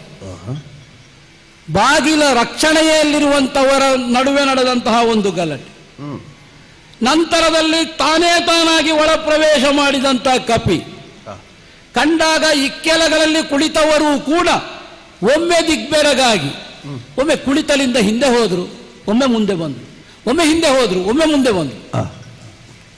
ನಾವು ಗಮನಿಸುತ್ತಲೇ ಇದ್ದೇವೆ, ಯಾರು ಯಾವಾಗ ಮಾತಾಡಬೇಕು ಹಾಗೆ ಮಾತಾಡಬೇಕು. ಏನೋ ಮಾತಾಡುವುದಕ್ಕುಂಟು ಮಾತಾಡುವುದಲ್ವಲ್ಲ, ಮಾತನಾಡಬೇಕಾದಂತ ಸಮಯ ಬರಬೇಕು. ಆ ನಿರೀಕ್ಷೆಯಲ್ಲೇ ಇದ್ದದ್ದೇ ಹೊರತು ಇಂತಹದ್ದೊಂದು ಬರ್ತದೆ ಎಂಬ ನಿರೀಕ್ಷೆ ನಮಗಿರಲಿಲ್ಲ. ಹಾಗೆ ಅಂತೇಳಿ ಬಂದಂತ ಅವ ಮಾಡಿದಂತಹ ಚರ್ಯೆಯನ್ನು ಕಂಡಾಗ ಉದ್ದೇಶವನ್ನು ಸಫಲವಾಗಿಸಬೇಕು ಎಂಬಂತ ಗಟ್ಟಿ ನಿರ್ಧಾರದಿಂದ ಬಂದಿದ್ದಾನೆ ಎಂಬುದನ್ನು ತರ್ಕಿಸುವುದಕ್ಕಾಗ್ತದೆ. ಸಭಾಸ್ಥಾನದ ಮಧ್ಯದಲ್ಲಿ ತನ್ನ ಬಾಲವನ್ನೇ ಸುರುಟಿಕ್ಕಿ ಕುಳಿತು ಬಿಟ್ಟಿದ್ದಾನೆ. ಸಾಮಾನ್ಯವಾಗಿ ಕೆಲವು ಕಾಲಗಳ ಹಿಂದೆ ಮಂಗಗಳು ಮಾತಾಡ್ತವೆ ಅಂತ ಹೇಳಿದ್ರೆ ನಾವು ನಂಬುತ್ತಾ ಇರಲಿಲ್ಲ. ನಮಗೆ ಆಹಾರವಾದವು ಮಂಗಗಳು, ಕೆಲವರಿಗೆ ನಿಷಿದ್ಧ, ನರರಿಗೆ, ನಮಗೆ ಯಾವುದು ನಿಷಿದ್ಧ ಅಲ್ಲ. ಆದ್ರೆ ಯಾವಾಗ ಸೀತಾ ಪ್ರಕರಣ ಒಂದು ಆಯಿತೋ, ತದನಂತರದಲ್ಲಿ ಲಂಕೆಗೆ ಬಂದಂತ ಹನುಮಂತ ಎಂಬಾತ ಮಾಡಿದಂತ ಕಾರ್ಯಗಳಿಂದಾಗಿ ಮಂಗಗಳು ಮಾತನಾಡುತ್ತಾ ಮಂಗಗಳೆಲ್ಲ ರಾಮನ ಹತ್ತಿರ ಉಂಟು. ಈಗೊಂದು ನಿರ್ಧಾರಕ್ಕೆ ಬರುವುದಕ್ಕೆ ಕಾರಣವಾಯಿತು. ಆ ಪ್ರಕರಣ ಮುಗಿದು ಕೆಲವು ಕಾಲ ಆಯಿತು. ಯುದ್ಧದ ಸನ್ನಿವೇಶ ಹತ್ತಿರವಾಗಿದೆ. ಕಪಿಪಾಳ್ಯವೆಲ್ಲವೂ ಬಂದು ನಮ್ಮದ್ದಾದಂಥ ಈ ದಡದಲ್ಲಿ ಬಂದು ಕುಳಿತಿದೆ ಎಂಬಲ್ಲಿಗೆ ನಾವು ಬೇಕಾದಂಥ ಯುದ್ಧದ ಸನ್ನತೆಯಲ್ಲಿ ತೊಡಗಿಕೊಳ್ಬೇಕು ಎಂಬುದಕ್ಕಾಗಿ ವ್ಯವಸ್ಥೆಯನ್ನು ಮಾಡಿ ಕುಳಿತದ್ದು. ಪಕ್ಕನೆ ಈ ಕಪಿಯ ಆಗಮನ. ಆಶ್ಚರ್ಯ. ಅದೇಯೋ ಅಲ್ಲ, ಅದೇಯೋ ಅಂತ ಕೇಳುವುದು ಯಾರ ಹತ್ರ? ಅಂದಿನ ದಿನ ಈ ಲಂಕೆಯನ್ನು ಪ್ರವೇಶ ಮಾಡಿ ನಾವು ಕೊಟ್ಟಂತ ಬೆಂಕಿಯಿಂದ ನಮ್ಮ ಲಂಕೆಯನ್ನೇ ಸುಟ್ಟು ಹೋದಂತ ಕಪಿ ಇದೋ, ಹೌದೋ ಅಲ್ವ ಅಂತ ನೋಡ್ಬೇಕಾದ್ರೆ ಬಾಲ ಎತ್ತಿ ನೋಡ್ಬೇಕು. ನಾವು ಮಂಗನ ಬಾಲ ಎತ್ತಲಿಕ್ಕಿದ್ದವರ ಅಲ್ಲ, ಆದ್ರೆ ಬಾಲ ಎತ್ತಿ ನಮಗೆ ನೋಡಿ ಏನಾಗಬೇಕು. ಆದ್ರೆ ನಮ್ಮಲ್ಲಿ ಸೇರಿದವರು ಬಹಳಷ್ಟು ಮಂದಿ ಇದು ಅದೇ ಎಂಬುದಾಗಿ ಭಾವಿಸಿಯೇ ತಮ್ಮಲ್ಲಿ ಗೊಂದಲಕ್ಕೆ ಒಳಗಾಗಿದ್ದಾರೆ. ಅದೇ ರೀತಿಯಾಗಿ ಆ ಪ್ರಯತ್ನ ಇಲ್ಲಿ ಕಾಣಲಿಲ್ಲ. ಯಾಕೆ? ನಿನ್ನನ್ನು ನೀ ರಕ್ಷಿಸಿಕೊಳ್ಳಬಲ್ಲೆ ಎಂಬಂತ ಭಾವ ನಿನ್ನಲ್ಲಿ ಇರಬಹುದು. ಹಾಗೆ ಅಂತೇಳಿ ಬಂದವ ನೀ ಮಾಡಿದಂತ ಕ್ರಿಯೆಯನ್ನು ಗಮನಿಸಿದಾಗ ಬಾಗಿಲಲ್ಲಿ ಇರುವಂತವರ ತಲೆಯನ್ನು ಬಡಿದು ನೀವು ಒಳ ಬಂದೆ. ಇದು ರಾಜಸ್ಥಾನ, ಇದು ಸಭಾಸ್ಥಾನ. ಹೌದಾ? ವಿಶೇಷವಾದಂತ ಗಹನವಾದಂತ ಚರ್ಚೆಗಳು ನಡೆಯುತ್ತಿರುವಂತಹ ಸಂದರ್ಭದಲ್ಲಿ ಅಪರಿಚಿತರಾದವರೊಮ್ಮೆಗೆ ಪ್ರವೇಶ ಮಾಡುವುದು ಹೌದು ಅಂತಿದ್ರೆ ಅವರಲ್ಲಿ ಅಪ್ಪಣೆಯನ್ನು ಕೇಳಿ ಅವರು ಅವಕಾಶ ನೀಡಿದಾಗ ಒಳ ಪ್ರವೇಶ ಮಾಡಬೇಕು. ಅಲ್ಲ, ನಮಗೆ ಸ್ವಾತಂತ್ರ್ಯ ಉಂಟು ಅಂತ ಆಯ್ತಲ್ಲ, ಅದು ನೀನು ಭಾವಿಸಿಕೊಂಡ್ರೆ ತಪ್ಪಲ್ಲ. ನಾವು ನಮ್ಮ ಕ್ರಮವನ್ನು ಹೇಳುವುದು.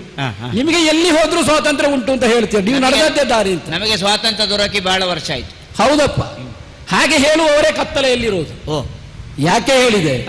ಸ್ವಾತಂತ್ರ್ಯ ಬಂತು ಅಂತ ಹೇಳುವುದು ಅಷ್ಟೇ ಸಾಕಾಗುವುದಿಲ್ಲ, ನೀವು ಎಷ್ಟು ಬೆಳೆದಿದ್ದೀರಿ ಎಂಬುದರ ಮೇಲೆ ಯೋಚನೆ ಮಾಡಬೇಕು. ಸ್ವಾತಂತ್ರ್ಯೋತ್ತರದಲ್ಲಿ ಮಾತನಾಡುವುದಕ್ಕೆ ಬರ್ತದೆ. ಹಾಗಾದ್ರಿಂದ ಸಭಾಸ್ಥಾನದ ಮರ್ಯಾದೆಯನ್ನು ಮೀರಿ ನೀವು ವ್ಯವಹರಿಸ್ತೀವಿ. ನೋಡಿದ್ಯಾ ಕುಳಿತವರು ಆಯುಧವನ್ನು ಹಿಡ್ಕೊಂಡದ್ದು? ಯಾಕೆ ಆಯುಧವನ್ನು ಹಿಡ್ಕೊಂಡದ್ದು ಗೊತ್ತಿಲ್ಲ. ಒಳ ಪ್ರವೇಶ ಮಾಡಿದ್ದು ತಪ್ಪು, ನೀನು ಆದ್ರಿಂದ ಶಿಕ್ಷಿಸಬಹುದು. ಆದ್ರೆ ಅವರು ಹಾಗೆ ಮಾಡಲಿಲ್ಲ. ಯಾಕೆ ಮಾಡಲಿಲ್ಲ? ಹೆದರಿಕೆ ಆಗಿರ್ಬೋದು. ಅಲ್ಲ, ಅದು ನೀವು ತಿಳ್ಕೊಂಡದ್ದು. ಯಾಕೆ ಮಾಡಲಿಲ್ಲ ಅಂತ ಕೇಳಿದ್ರೆ ಏನೋ ಯಾವುದೋ ಪ್ರಾಣ ಭಯದಿಂದ ನೀವು ಒಳ ಬಂದಿರಬಹುದು. ಆದ್ದರಿಂದ ನಿನ್ನನ್ನು ಏನು ಮಾಡುವುದು ಬೇಡ ಅಂತ ಅವರು ಭಾವಿಸಿದರೆ ನೀನು ಅವರನ್ನು ದಾಟಿ ಎದುರು ಬಂದೆ. ಮುಂದಕ್ಕೆ ಬಂದು ನಿನ್ನ ಬಾಲವನ್ನೇ ಸುರುಟಿಕ್ಕಿ ಮೇಲೆ ಕುಳಿತುಕೊಂಡೆ. ಹೌದು. ಈಗ ಮಾತಾಡಬೇಕಾದಂತ ಅಗತ್ಯ ನನಗೆ ಕಂಡು ಬಂತು. ಯಾಕೆ ಅಂತ ಹೇಳಿದ್ರೆ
ಆಗಿದೆ. ನಿನ್ನ ಬಾಲದ ಮೇಲೆ ನೀನು ಸುರುಟಿಕ್ಕಿ ಕೂತಿದ್ದಿ. ಹೌದೌದು, ಸ್ವಂತ ನೆಲ ನಮ್ಮದು, ಬಾಲ ನಿನ್ನದ್ದಾಗಿರ್ಬೋದು. ಅಲ್ಲ, ಆದ್ರೂ ಕೂಡ ಆಸನ ನಮ್ಮದು. ಅಯ್ಯೋ, ನಿಮ್ಮ ಆಸನಕ್ಕೆ ಆಧಾರ ನಮ್ಮದ್ದು ಅಂತ. ಹಾಗಾದ್ರೆ ಈ ಕಾಲದಲ್ಲಿ ನಿನ್ನದ್ದಾದಂತ ನಿರೀಕ್ಷೆ ಏನಿರಬಹುದು ಎಂಬುದಾಗಿ ಯೋಚನೆ ಮಾಡಿದ್ರೆ, ಏನನ್ನೋ ಹೇಳುವಂತ ಉದ್ದೇಶವನ್ನು ತಾಳಿದವ, ಏನನ್ನೋ ಕೇಳುವುದಕ್ಕೂ ಸಿದ್ಧನಾಗಿ ಬಂದವ ಅಂತ ತರ್ಕಿಸಿಕೊಂಡೆ. ಸರಿ, ಹಾಗೆ ಅಂತ ಹೇಳಿ ನಿನ್ನನ್ನು ಯಾವ ವರ್ಗಕ್ಕೆ ಸೇರಿಸುವುದು? ಅದೇನು ಇದೊಂದು ಸಮಸ್ಯೆ. ಈ ವರ್ಗೀಕರಣ ಯಾಕೆ ಈಗ? ಯಾಕೆ ಅಂತ ಕೇಳಿದ್ರೆ, ನಮಗೆ ಬಂದ ವರ್ತಮಾನದ ಪ್ರಕಾರವಾಗಿ ರಾಮಸೇನೆಯಲ್ಲಿ 77 ಕೋಟಿ ಕಪಿ ನಾಯಕರಿದ್ದಾರೆ, 18 ಅರ್ಬುದ ವಾನರರಿದ್ದಾರೆ. ಹೌದು. ಅದಕ್ಕೆ ಸಂಬಂಧಿಸಿ ಬಂದ ಕಪಿಯೇಯೋ ಅಲ್ಲ ಬೇರೆಯೋ? ಬೇರೆ ಕಪಿ ಆದ್ರೆ ನಾವು ಮಾತಾಡುವ ಕ್ರಮ ಇಲ್ಲ. ಅದಕ್ಕೆ ಸಂಬಂಧಿಸಿದ ಕಪಿ ಆದ್ರೆ ಮಾತಾಡದೆ ನಮಗೆ ಯಾವುದೇ ರೀತಿಯಿಂದ ತೊಡಗದೆ ಇರ್ಲಿಕ್ಕೆ ಆಗುವುದಿಲ್ಲ. ಆದ್ದರಿಂದಲೇ ನಿನ್ನ ಮುಖವನ್ನು ಕಂಡಾಗ ಕಾಣುತ್ತಿರುವಂತಹ ಯೌವನದ ಕಳೆ, ಜೊತೆಯಲ್ಲಿ ಇರಬಹುದಾದಂತಹ ಒಂದು ರಾಜ ಕಳೆ, ಇದನ್ನೆಲ್ಲ ಗಮನಿಸಿದಾಗ ಯಾವುದೋ ಒಂದು ಯೋಗ್ಯತಾವಂತ ಅಂತ ತಿಳಿಯುವುದಕ್ಕಾಗ್ತದೆ. ಆದ್ದರಿಂದಲೇ ನಿನ್ನನ್ನು ನೇರವಾಗಿ ಪ್ರಶ್ನಿಸ್ತಾ ಇದ್ದಾನೆ. ಏನು? ಆರೋ ಬಂದ ಕಪಿತಾನು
ಮೇಲೆ ಅಲ್ಲ ಅಂತ ಕೇಳಿದ್ರೆ ಅದಕ್ಕೆ ಪ್ರಸಂಗಿ ಅಂತ ಆಗ್ತಿದ್ವಿ, ಕೇಳಲಿಲ್ಲ.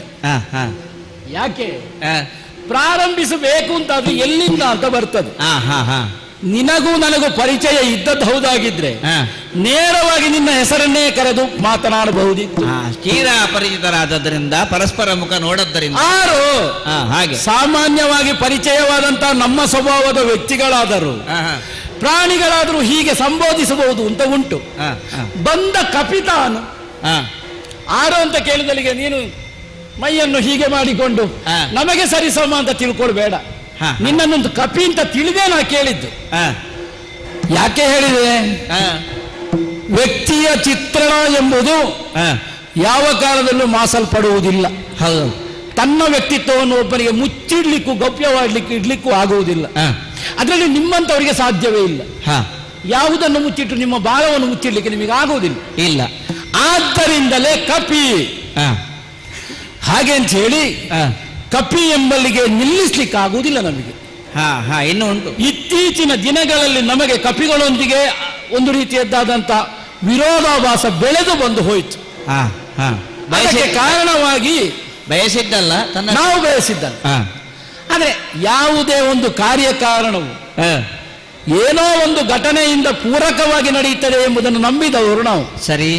ಕಾರಣ ಯಾರು ಎಂಬುದು ಪ್ರಧಾನ ಅಲ್ಲ. ಇಲ್ಲಿ ಯಾರೇ ಕಾರಣರಾಗಿದ್ರು ಕೂಡ ಅಂತ ಕಾರ್ಯವೊಂದು ಸಾಗ್ತದೆ ಅಂತಾದ್ರೆ ಅದಕ್ಕೆ ಪೂರಕವಾಗಿಯೇ ಬಂದಿದ್ದಾರೆ ಅಂತಾದಾಗ ಪ್ರಶ್ನೆ ಮೂಡುವುದು ಸಹಜ. ಆರೋ ಬಂದ ಕಪಿತಾನು ಅಂದ್ರೆ ನೀನು ಯಾರು, ನಿನ್ನ ಹೆಸರೇನು, ಎಲ್ಲಿಂದ ಬಂದದ್ದು ನೀವು ಮುಗಿಯುವುದಿಲ್ಲ. ನೀನು ನೀನಾಗಿ ಬಂದದ್ದಲ್ಲ, ನಮಗೆ ತರ್ಕಿಸುವುದಕ್ಕೆ ಬರ್ತದೆ.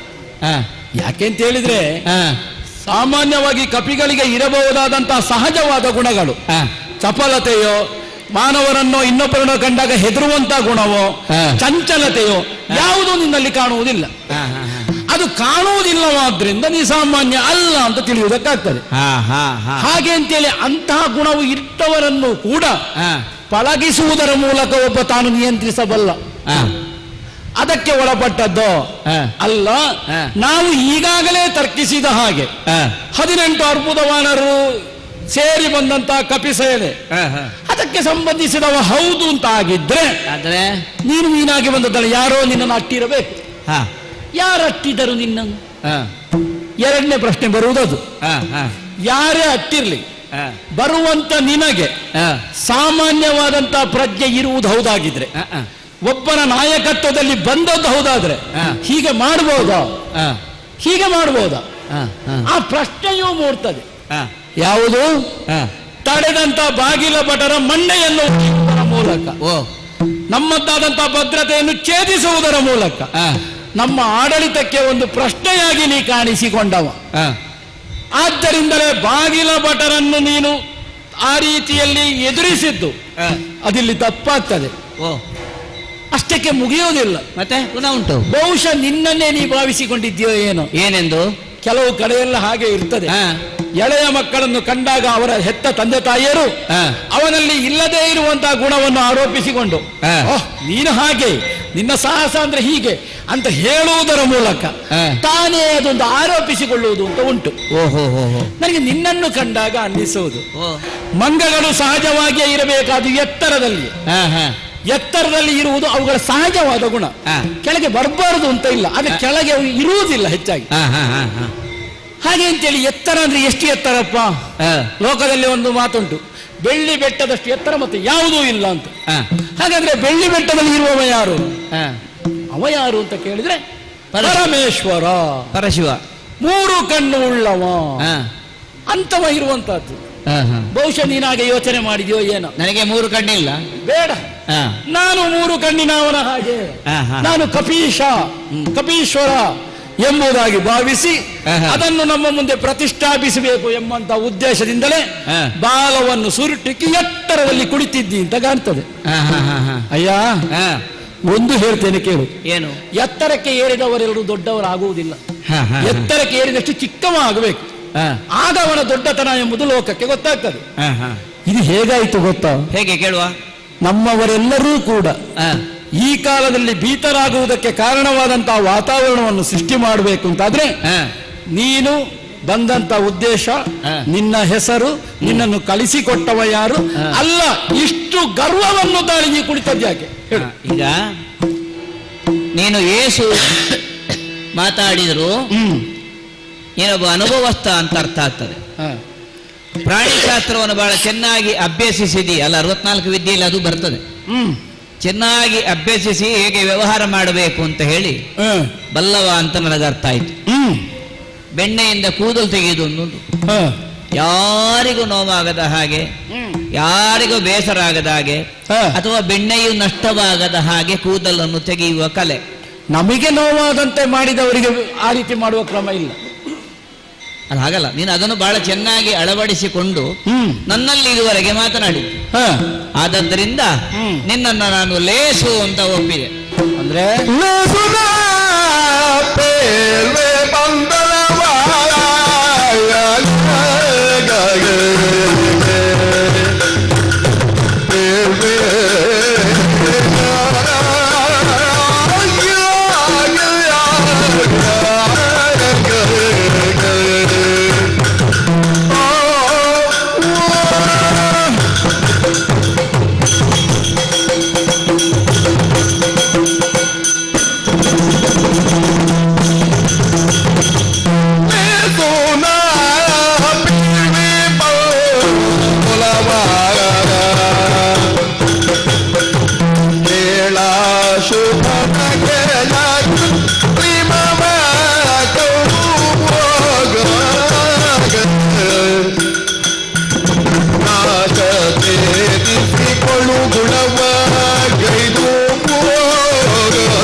ಅಯ್ಯ ಒಬ್ಬ ಮೇಧಾವಿಯಂತೆ ಸರ್ವವನ್ನು ಬಲ್ಲವನಂತೆ ಈ ಸಭೆಯಲ್ಲಿ ನೀನೊಬ್ಬನೇ ಮಾತಾಡುವುದಕ್ಕೆ ಪ್ರಾರಂಭ ಮಾಡಿ ಎಂಬಾಗ ಇಲ್ಲಿ ನೀನು ಮಾತನಾಡಲಿಕ್ಕೆ ಇರುವವ ಎನ್ನುವ ತರ್ಕಕ್ಕೆ ನಾನು ಬರಲಿಲ್ಲ. ಹೇಗೆ ನನ್ನನ್ನು ಕೂಲಂಕುಷವಾಗಿ ಒಳಹೊರವನ್ನು ಚೆನ್ನಾಗಿ ಅರ್ಥವಿಸಿಕೊಂಡು ಮಾತಿಗೆ ತೊಡಗಿದೆಯೋ ತದ್ರೀತಿಯಲ್ಲಿ ನಾನು ನಿನ್ನನ್ನು ಅಳೆದಿದ್ದೇನೆ. ಇವರಿಗೆಲ್ಲ ಮಾತಾಡ್ಲಿಕ್ಕೆ ಬರುವುದಿಲ್ಲ ಅಂತಲ್ಲ, ಅವರೆಲ್ಲ ನಾವು ಮಾತಾಡ್ಲಿಕ್ಕಲ್ಲ, ಜನ ಮಾತಾಡ್ಲಿಕ್ಕೆ ಒಬ್ಬ ನೀನಿದ್ದಿ ಅಂತ ಅವರಿಗೆ. ನಿನ್ನಂತವ ಮಾತಾಡುವುದಕ್ಕಲ್ಲ ಅಂತ ಅವರು ತೀರ್ಮಾನಿಸಿ ಬಿಟ್ಟಿದ್ದಾರೆ. ನೀನು ಹೌದು ಅಂತ ತೀರ್ಮಾನ ಮಾಡಿ. ಹೌದು, ಆ ಹೊಣೆಗಾರಿಕೆ ನನಗೆ ಅಂತ ಲೇಸ ಆಯ್ತು. ಮತ್ ನಂಗೆ ಸಂತೋಷ ಆಯ್ತು. ಏನು ಗೊತ್ತಾ, ಪರ ಊರಿಗೆ ನಾವು ಹೋದಾಗ ನಮ್ಮ ಊರ್ನವರು ಯಾರಾದರೊಬ್ಬ ಸಿಕ್ಕಿ ಪರಿಚಯ ಮಾಡ್ಕೊಳ್ತಾ ಮಾತಾಡ್ಲಿಕ್ಕೆ ತೊಡಗಿದ್ರೆ ಆಗ ಸಮಯ ಹೋದದ್ದೇ ಗೊತ್ತಾಗುದಿಲ್ಲ. ಯಾಕಂದ್ರೆ ಆದ ಆನಂದ ಒಂದು, ನಮ್ಮ ಊರ್ನವರು ಅಂತ ಇನ್ನೊಂದು ಇರ್ತದೆ. ಹಾಗೆ ನಾವೀ ಲಂಕೆಗೆ ಹೊಸಬರು. ರತ್ನಾಕರನ ಆಳವನ್ನು ಸೇರಿ ಅದರ ಒಳಹೊರವನ್ನು ತಿರಿದು ಆಮೇಲೆ ಸೇತು ಬಂಧ ಮಾಡಿಚೆ ಬಂದವು. ಅಂದ್ರೆ ನಿನ್ನ ಮಾತಿಗೆ ಆರೋಪ ನನ್ನದು.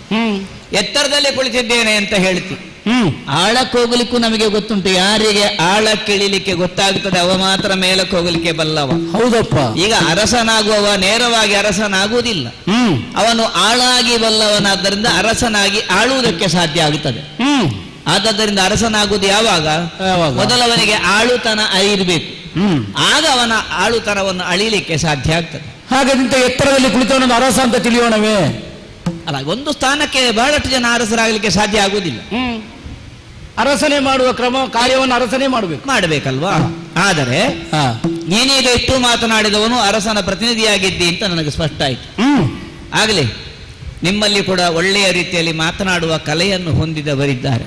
ನಿಮ್ಮಂತವರೇ ಮಾತನಾಡುವುದಕ್ಕೆ ತೊಡಗ್ತೀರಿ ಅಂತ ನಮ್ಮವರು ಮಾತಾಡದೆ ಉಳಿತೇವ. ಮಾತು ಬಲ್ಲವಗೆ ಜಗಳ ಇಲ್ಲ ಅಂತ ಒಂದು ಮಾತುಂಟು, ಊಟ ಬಲ್ಲವಗೆ ರೋಗ ಇಲ್ಲ ಅಂತಲೂ ಮಾತುಂಟು.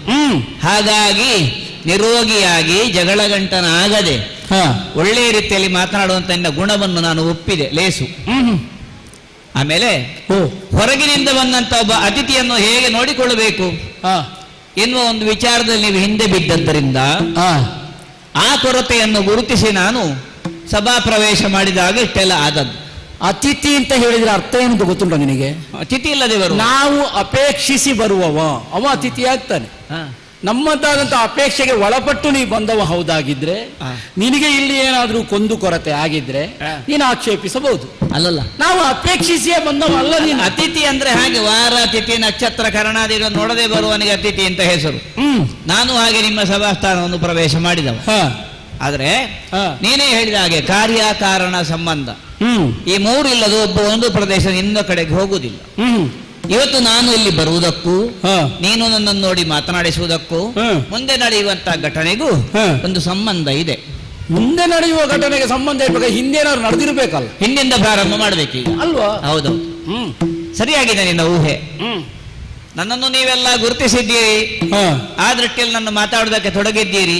ನಿನ್ನ ಹೆಚ್ಚುಗಾರಿಕೆ ನಾನು ಮೆಚ್ಚುತ್ತೇನೆ.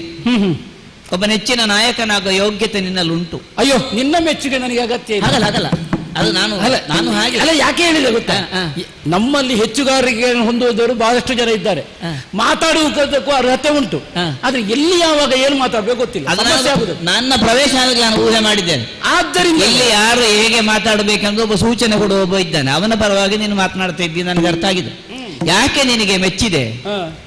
ಎಳೆಯವನಾದ ನನ್ನನ್ನು ಪ್ರಾಯ ಪ್ರಬುದ್ಧನಾಗಿ ಜ್ಞಾನ ವೃದ್ಧನಾಗಿ ನನ್ನನ್ನು ಮಾತನಾಡಿಸಿದೆಯಲ್ಲ, ನನಗೆ ಅದು ಸಂತೋಷ ಆಯ್ತು. ವಯಸ್ಸಿನಲ್ಲಿ ಹಿರಿಮೆಯನ್ನು ಹೊಂದಿದವರೇ ಎಳೆಯರನ್ನು ಚೆನ್ನಾಗಿ ಪ್ರೀತಿಸುವುದು. ಇಲ್ಲಪ್ಪ, ಮಾಡಿಕೊಳ್ಳುವುದು. ಈಗಿನವರನ್ನು ಮನೆಯಿಂದ ಹೊರಗೆ ಕರೆದುಕೊಂಡು ಹೋಗಿ ಅವ್ರು ಹೇಳ್ತಾರೆ, ನನ್ನ ಪರಿಚಯದವರು ಯಾರು ಇಲ್ಲ, ನನ್ನ ಪ್ರಾಯದವರು ಬರುವುದಿಲ್ಲ, ನೀವು ಮುದುಕರು ಮಾತ್ರ ಇರುದು, ನಾನು ಆ ಸಭೆಗೆ ಬರುವುದಿಲ್ಲ, ನೀವು ಹೋಗಿ ಬನ್ನಿ ಅಂತ ಆ ಅಪ್ಪಮ್ಮನನ್ನು ಮಾತ್ರ ಕಳಿಸ್ತಾರೆ, ನಮ್ಮ ಬರ್ಲಿಕ್ಕೆ ಕೇಳುದು. ಈ ಕಾಲದಲ್ಲಿ ಹಾಗಿಲ್ಲ, ತೊಂದರೆ ಇಲ್ಲಲ್ಲ.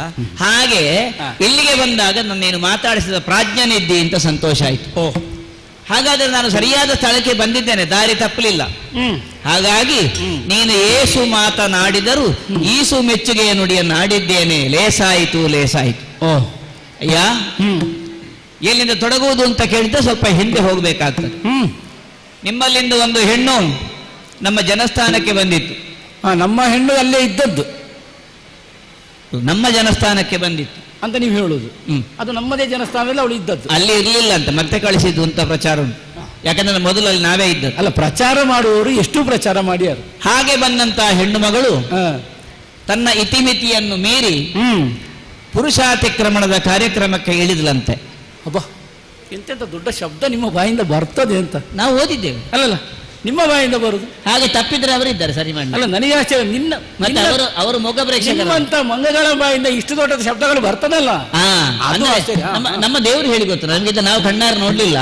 ಕೆಲವೆಲ್ಲ ಕರ್ಣಾಕರ್ಣಿಕೆಯಾಗಿ ಕೇಳಿದ್ದನ್ನು ಇದ್ದದನ್ನು ಇದ್ದ ಹಾಗೆ ವಾಸ್ತವದಲ್ಲಿ ಒಪ್ಪಿಸುವ ಕಲೆ ಉಂಟಲ್ಲ, ಒಳ್ಳೇದಪ್ಪ, ಅದು ನಮಗೆ ಸಿದ್ಧಿಸಿದೆ. ಅಲ್ಲ, ಕೆಲವೊಂದು ವಿಚಾರವನ್ನು ವಿವರಿಸುವವರೇ ವಿವರಿಸಬೇಕು. ಎಲ್ಲರೂ ಹೇಳಿದ್ರೆ ಆಗುದು. ಕೆಲವರು ಒಂದೇ ವಾಕ್ಯದಲ್ಲಿ ಇಡೀ ಕಥೆಯನ್ನು ಮುಗಿಸಿ ಬಿಡ್ತಾರೆ ಅಲ್ವಾ. ಸಮಯ ಸಂದರ್ಭ ನೋಡಿ ಅದರಲ್ಲಿ ವಿವರಿಸಬೇಕು. ಹಾಗೆ ಅಲ್ಲಿಂದ ಆರಂಭ ಆದದ್ದು. ಆಕೆಯ ಪುರುಷಾತಿಕ್ರಮಣಕ್ಕೆ ಕಾಯಖಂಡನವನ್ನೇ ಶಿಕ್ಷೆ ಎನ್ನುವ ಹಾಗೆ ಪ್ರಭು ಶ್ರೀರಾಮಚಂದ್ರ ನೀಡಿದ್ನಂತೆ. ಅಲ್ಲಿಂದ ನಂತರ ಯಾರೋ ಒಬ್ಬ ನಿಮ್ಮಲ್ಲಿಂದ ಒಂದಕ್ಕಿಂತ ಹೆಚ್ಚು ತಲೆ ಉಳ್ಳವ ಅಲ್ಲಿಗೆ ಏನೋ ಒಂದೇ ತಲೆಯನ್ನು ಇಟ್ಟುಕೊಂಡು ಒಂದು ವೇಷ ಮಾಡಿಕೊಂಡು ಬಂದಿದ್ದಂತೆ. ನಿಮ್ಮವರಿಗೆಲ್ಲ ವೇಷ ಮಾಡೋದು ದೊಡ್ಡ ವಿಷಯ ಅಲ್ಲ ಬಿಡು, ಯಾಕಂದ್ರೆ ಅಷ್ಟಸಿದ್ಧಿ ಬಲ್ಲವರು ನೀವು. ಅಣಿಮವ, ಗರಿಮವ, ಲಗಿರ್ಮವ ಇತ್ಯಾದಿಯಲ್ಲೆಲ್ಲ ನಿಮ್ಮ ದೇಹವನ್ನು ಕುಣಿಸಿ ಸಂದು ಮಾಡ್ತೀರಿ, ಅಥವಾ ಆಕಾಶದ ಎತ್ತರಕ್ಕೆ ಬೆಳೆಯುತ್ತೀರಿ, ಭೂಮಿ ಆಕಾಶವನ್ನು ಒಂದು ಮಾಡಿ ನಿಲ್ತೀರಿ. ಇಂಥದ್ದೆಲ್ಲ ಶಕ್ತಿ ನಿಮಗೆ ಉಂಟು, ಅದು ವಿಶೇಷವಾದದ್ದೇ. ಹೌದಪ್ಪ. ಆ ರೀತಿಯಲ್ಲಿ ಒಬ್ಬ 10 ತಲೆಯವ ತನ್ನ ತಲೆಯನ್ನು ಒಂದಕ್ಕಾಗಿ ಅಡಗಿಸಿಕೊಂಡು, ಅಥವಾ 10 ತಲೆಯನ್ನು ಒಂದರೊಳಗಿಟ್ಟಿದ್ದಾನೋ ಗೊತ್ತಿಲ್ಲ, ಯಾರೂ ಇಲ್ಲದ ಸಮಯವನ್ನು ಗ್ರಹಿಸಿ ಕಾಕಪೋಕರಂತೆ ಅಥವಾ ಕಳ್ಳನಂತೆ ವೇಷ ಹಾಕಿಕೊಂಡು ಬಂದು ಮನೆಯ ಹೆಣ್ಣು ಮಗಳನ್ನು ಕತ್ತುಕೊಂಡು ಹೋದ. ಅವನ ಹತ್ರ ಒಂದು ವಿಮಾನ ಇತ್ತಂತೆ. ವಿಮಾನ ಏರಿಸಿಕೊಂಡು ಹೋಗುವ ಕಾಲಕ್ಕೆ ಪಕ್ಷಿರಾಜ ತಡೆದು ನಿಲ್ಲಿಸಿದನಂತೆ. ಅವನನ್ನು ವಂಚನೆಯಿಂದ ಕೊಂದು ಆ ಹೆಣ್ಣನ್ನು ತಂದು ಇಲ್ಲೆಲ್ಲೋ ಒಂದು ವನದಲ್ಲಿ ಇಟ್ಟಿದ್ದೀರಂತೆ. ಆ ವನವನ್ನು ಹುಡುಕುತ್ತಾ ಬಂದದ್ದು. ಆ ವನದ ಒಳಗೆ ಇರುವ ಹೆಣ್ಣು ನಿಮ್ಮಲ್ಲಿ ಬಂದಿಯಾಗಬಾರ್ದು. ಅವಳು ಲೋಕಮಾತೆ ಸೀತೆ, ಭೂಜಾತೆ, ರಾಮಚಂದ್ರನ ಪ್ರೀತೆ, ಲೋಕದಲ್ಲೆಲ್ಲ ಜಗನ್ಮಾತೆ. ಆಕೆಯನ್ನು ನೀವು ಇಟ್ಟುಕೊಂಡಿದ್ದೀರಿ, ಅದು ಸರಿಯಲ್ಲ. ಸರಿಯಾದ್ದನ್ನು ನೀವು ಮಾಡಲಿಲ್ಲ, ತಪ್ಪು ಮಾಡಿದ್ದೀರಿ ಅಂತ ಎಚ್ಚರಿಸುತ್ತಾ ಸರಿ ಹೇಗ್ ಮಾಡಬಹುದು? ಹಾಗಾದ್ರೆ ಒಬ್ಬ ಟೀಕೆಗಳನ್ನೇ ಹೇಳುದಾ? ಒಬ್ಬನಲ್ಲಿ ದೋಷವನ್ನು ಮಾತ್ರ ಗುರುತಿಸುವುದಾ? ಅಲ್ಲ. ವಿಶಾಲತ್ವ ಅಂತಂದ್ರೆ ಅಥವಾ ವ್ಯಾಪಕತ್ವ ಅಂತಂದ್ರೆ ಒಬ್ಬನಲ್ಲಿ ದೋಷವನ್ನು ಗುರುತಿಸುವ ಹಾಗೆ ಅವನಲ್ಲಿ ಒಳ್ಳೆ ಗುಣವನ್ನು ಗುರುತಿಸಬೇಕು. ಸಾಧ್ಯ ಆದರೆ ಮೊದಲು ಒಳ್ಳೆ ಗುಣವನ್ನು ಹೇಳಬೇಕು, ಮತ್ತೆ ಕೊನೆಗೆ ಎಲ್ಲೋ ಒಂದೆರಡು. ಯಾಕಂದ್ರೆ ಯಾರು ಪರಿಪೂರ್ಣರಲ್ಲ, ನಿನ್ನ ಅರಸನ ಸಹಿತ ಯಾರೂ ಪರಿಪೂರ್ಣರಲ್ಲ ಈ ಜಗತ್ತಲ್ಲಿ. ಹಾಗಾಗಿ ಎತ್ತಾಡುವಾಗ ಒಳ್ಳೆಯ ಗುಣವನ್ನು ಮೊದಲು ಉಲ್ಲೇಖ ಮಾಡಬೇಕು, ತದನಂತರ ಕೆಟ್ಟದನ್ನು ಎತ್ತಾಡಬಹುದು ಅಂತ ಅನುಮತಿ ಇದೆ. ಹಾಗೆ ನಿನ್ನ ಅರಸ ಅವಳನ್ನು ತಂದದ್ದು ತಪ್ಪು, ಅವಳನ್ನು ಬಿಟ್ಟು ಕೊಡಬೇಕು ಅಂತ ಹೇಳುವ ದೌತ್ಯವನ್ನು ವಹಿಸಿಕೊಂಡು ಬಂದ. ಅಥವಾ ಪ್ರಭು ಶ್ರೀರಾಮಚಂದ್ರ ಲೋಕೋದ್ಧಾರಕ, ಲೋಕಾಭಿರಾಮ, ಜಗದಾಭಿರಾಮ, ಆತ್ಮಾಭಿರಾಮ, ಸೀತೆಗೂ ರಾಮ, ರಾಜಾರಾಮನಾದಂತ ಅವನ ಕಡೆಯಿಂದ ರಾಯಭಾರಿತ್ವವನ್ನು ವಹಿಸಿಕೊಂಡು ಬಂದಿದ್ದೇನೆ. ಎಲ್ಲ ಮುಂದೆ ದೊಡ್ಡ ಘನ ಅನಾಹುತಕ್ಕೆ ಕಾರಣ ಆದೀತು. ಅದಕ್ಕೆಲ್ಲ ದಾರಿ ಮಾಡಿ ಕೊಡಬೇಡಿ, ನಾಳೆ ಚರಿತ್ರೆಯಲ್ಲಿ ನಿಮ್ಮ ಹೆಸರು ಕೆಟ್ಟದಾಗಿ ಉಲ್ಲೇಖ ಆಗ್ತದೆ. ಏನಾದ್ರು ಒಳ್ಳೆ ಕೆಲಸ ಮಾಡಿ ಸಾಯಿರಿ ಅಂತ ಹೇಳಲಿಕ್ಕೆ ಬಂದದ್ದು. ನೀನು ಏನು ಹೇಳಿದ್ರು ಯಾವುದರ ಬಗ್ಗೆಯೂ ನಾನು ಗಮನವನ್ನೇ ಕೊಡ್ಲಿಲ್ಲ. ಯಾಕೆ? ನಾ ಕೇಳಿದ ಪ್ರಶ್ನೆಗೆ ನೀವು ಉತ್ತರವೇ ಹೇಳಲಿಲ್ಲ. ಯಾವುದದು? ನೀನು ಎಲ್ಲಾ ಕತೆ ಹೇಳಿದಿ. ಆರು ಅಂತ ಕೇಳಿದ್ದಕ್ಕೆ ಕೊನೆಗೆ ನೀ ಹೇಳಿದ್ದು ರಾಮದೂತ ಅಂತ. ನಮಗೆ ಬೇಕಾದ ಅದು. ನೀನು ಯಾರು ಎಂಬುದರ ಮೇಲೆ ಬೇರೆ ಕತೆಗಳಿಗೆ ಊಹೆ ಎಲ್ಲ ಮಾಡ್ಲಿಕ್ಕೆ ನಮಗೆ ಗೊತ್ತು. ದೌತ್ಯವನ್ನು ಮಾಡಿಕೊಂಡು ಬಂದವ. ಇಲ್ಲದೆ ಹೋದ್ರೆ ನಿನಗೂ ಅದಕ್ಕೆ ಏನು ಸಂಬಂಧ? ಯೋಚನೆ ಮಾಡಿ. ಈಗ ನಾವು ಇಲ್ಲಿ ಈ ಕಾಲದಲ್ಲಿ ನಮ್ಮ ಸಭೆಯಲ್ಲಿ ಗಹನವಾದ ಚರ್ಚೆಯಲ್ಲಿರುವಾಗ ಸಭೆಯನ್ನು ಪ್ರವೇಶ ಮಾಡಿದಂತ ನೀನು ಅಪೇಕ್ಷೆ ಪಡ್ತಿ, ಯಾರು ಮಾತಾಡಿಸುವುದಿಲ್ಲ ಅಂತ. ಅಲ್ಲ, ಇದೊಂದು ಗಾನವಾದ ವಿಚಾರ. ಮಾತಾಡಿ ಅದು ನೀನು ಹೇಳುವುದಲ್ಲ, ನಾವು ತೊಡಗಿದಂತ ಗಾನವಾದಂತ ವಿಚಾರ. ಯಾಕೆ? ನಮಗೆ ಬೇಕಾದದ್ದು. ಅದಕ್ಕೆ ನಾವು ತೊಡಗಿರುವಾಗ ನಿನ್ನ ಅತಿಕ್ರಮ ಪ್ರವೇಶ, ಮಾತನಾಡಬೇಕು ಎಂಬಂತ ಹಂಬಲವನ್ನು ಹೊಂದಿದಂತ ನಿನ್ನಲ್ಲಿ ಮಾತನಾಡಿಸೋಣ ಅಂತ ಯಾರು? ನೀನು ಯಾರು ಅಂತ ಕೇಳಿದ್ರೆ ರಾಮದೂತ. ಅಲ್ಲಿ ಜನಸ್ಥಾನದಿಂದ ಪ್ರಾರಂಭ ಮಾಡಿ ನಮ್ಮಂತಾದಂತ ಲಂಕೆಯಲ್ಲಿ ನಡೆದಂತ ಎಲ್ಲಾ ವಿಚಾರವನ್ನು ಹೇಳಿ ಕೊನೆಗೆ ಹೇಳುವುದು ರಾಮನ ಕಡೆಯಿಂದ ಬಂದ ದೂತ. ರಾಮದೂತ, ರಾಮ ದೌತ್ಯವನ್ನು ಮಾಡಿಕೊಂಡಿರುವವ, ರಾಮನ ರಾಯಭಾರಿ. ಇದು ಸಂಧಾನವನ್ನು ವಹಿಸಿ ಬಂದ. ಇದು ಸಂಸ್ಕಾರವ? ಸಂಸ್ಕಾರ. ದೂತನಿಗೆ ಇರಬೇಕಾದ ಸಂಸ್ಕಾರವ? ಅಯ್ಯೋ, ಸಂಸ್ಕಾರ ನಿನ್ನ ಮೈಯನ್ನು ನೋಡಿದ್ರೆ ಗೊತ್ತಾಗ್ತದೆ.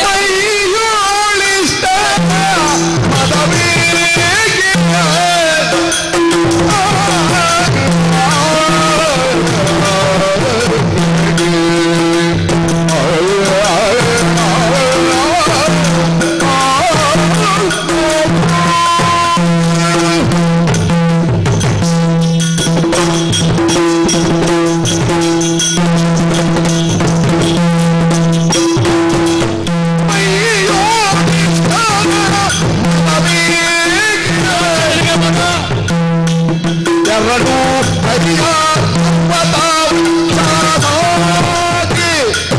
ಸಾಕವರಿಗೆ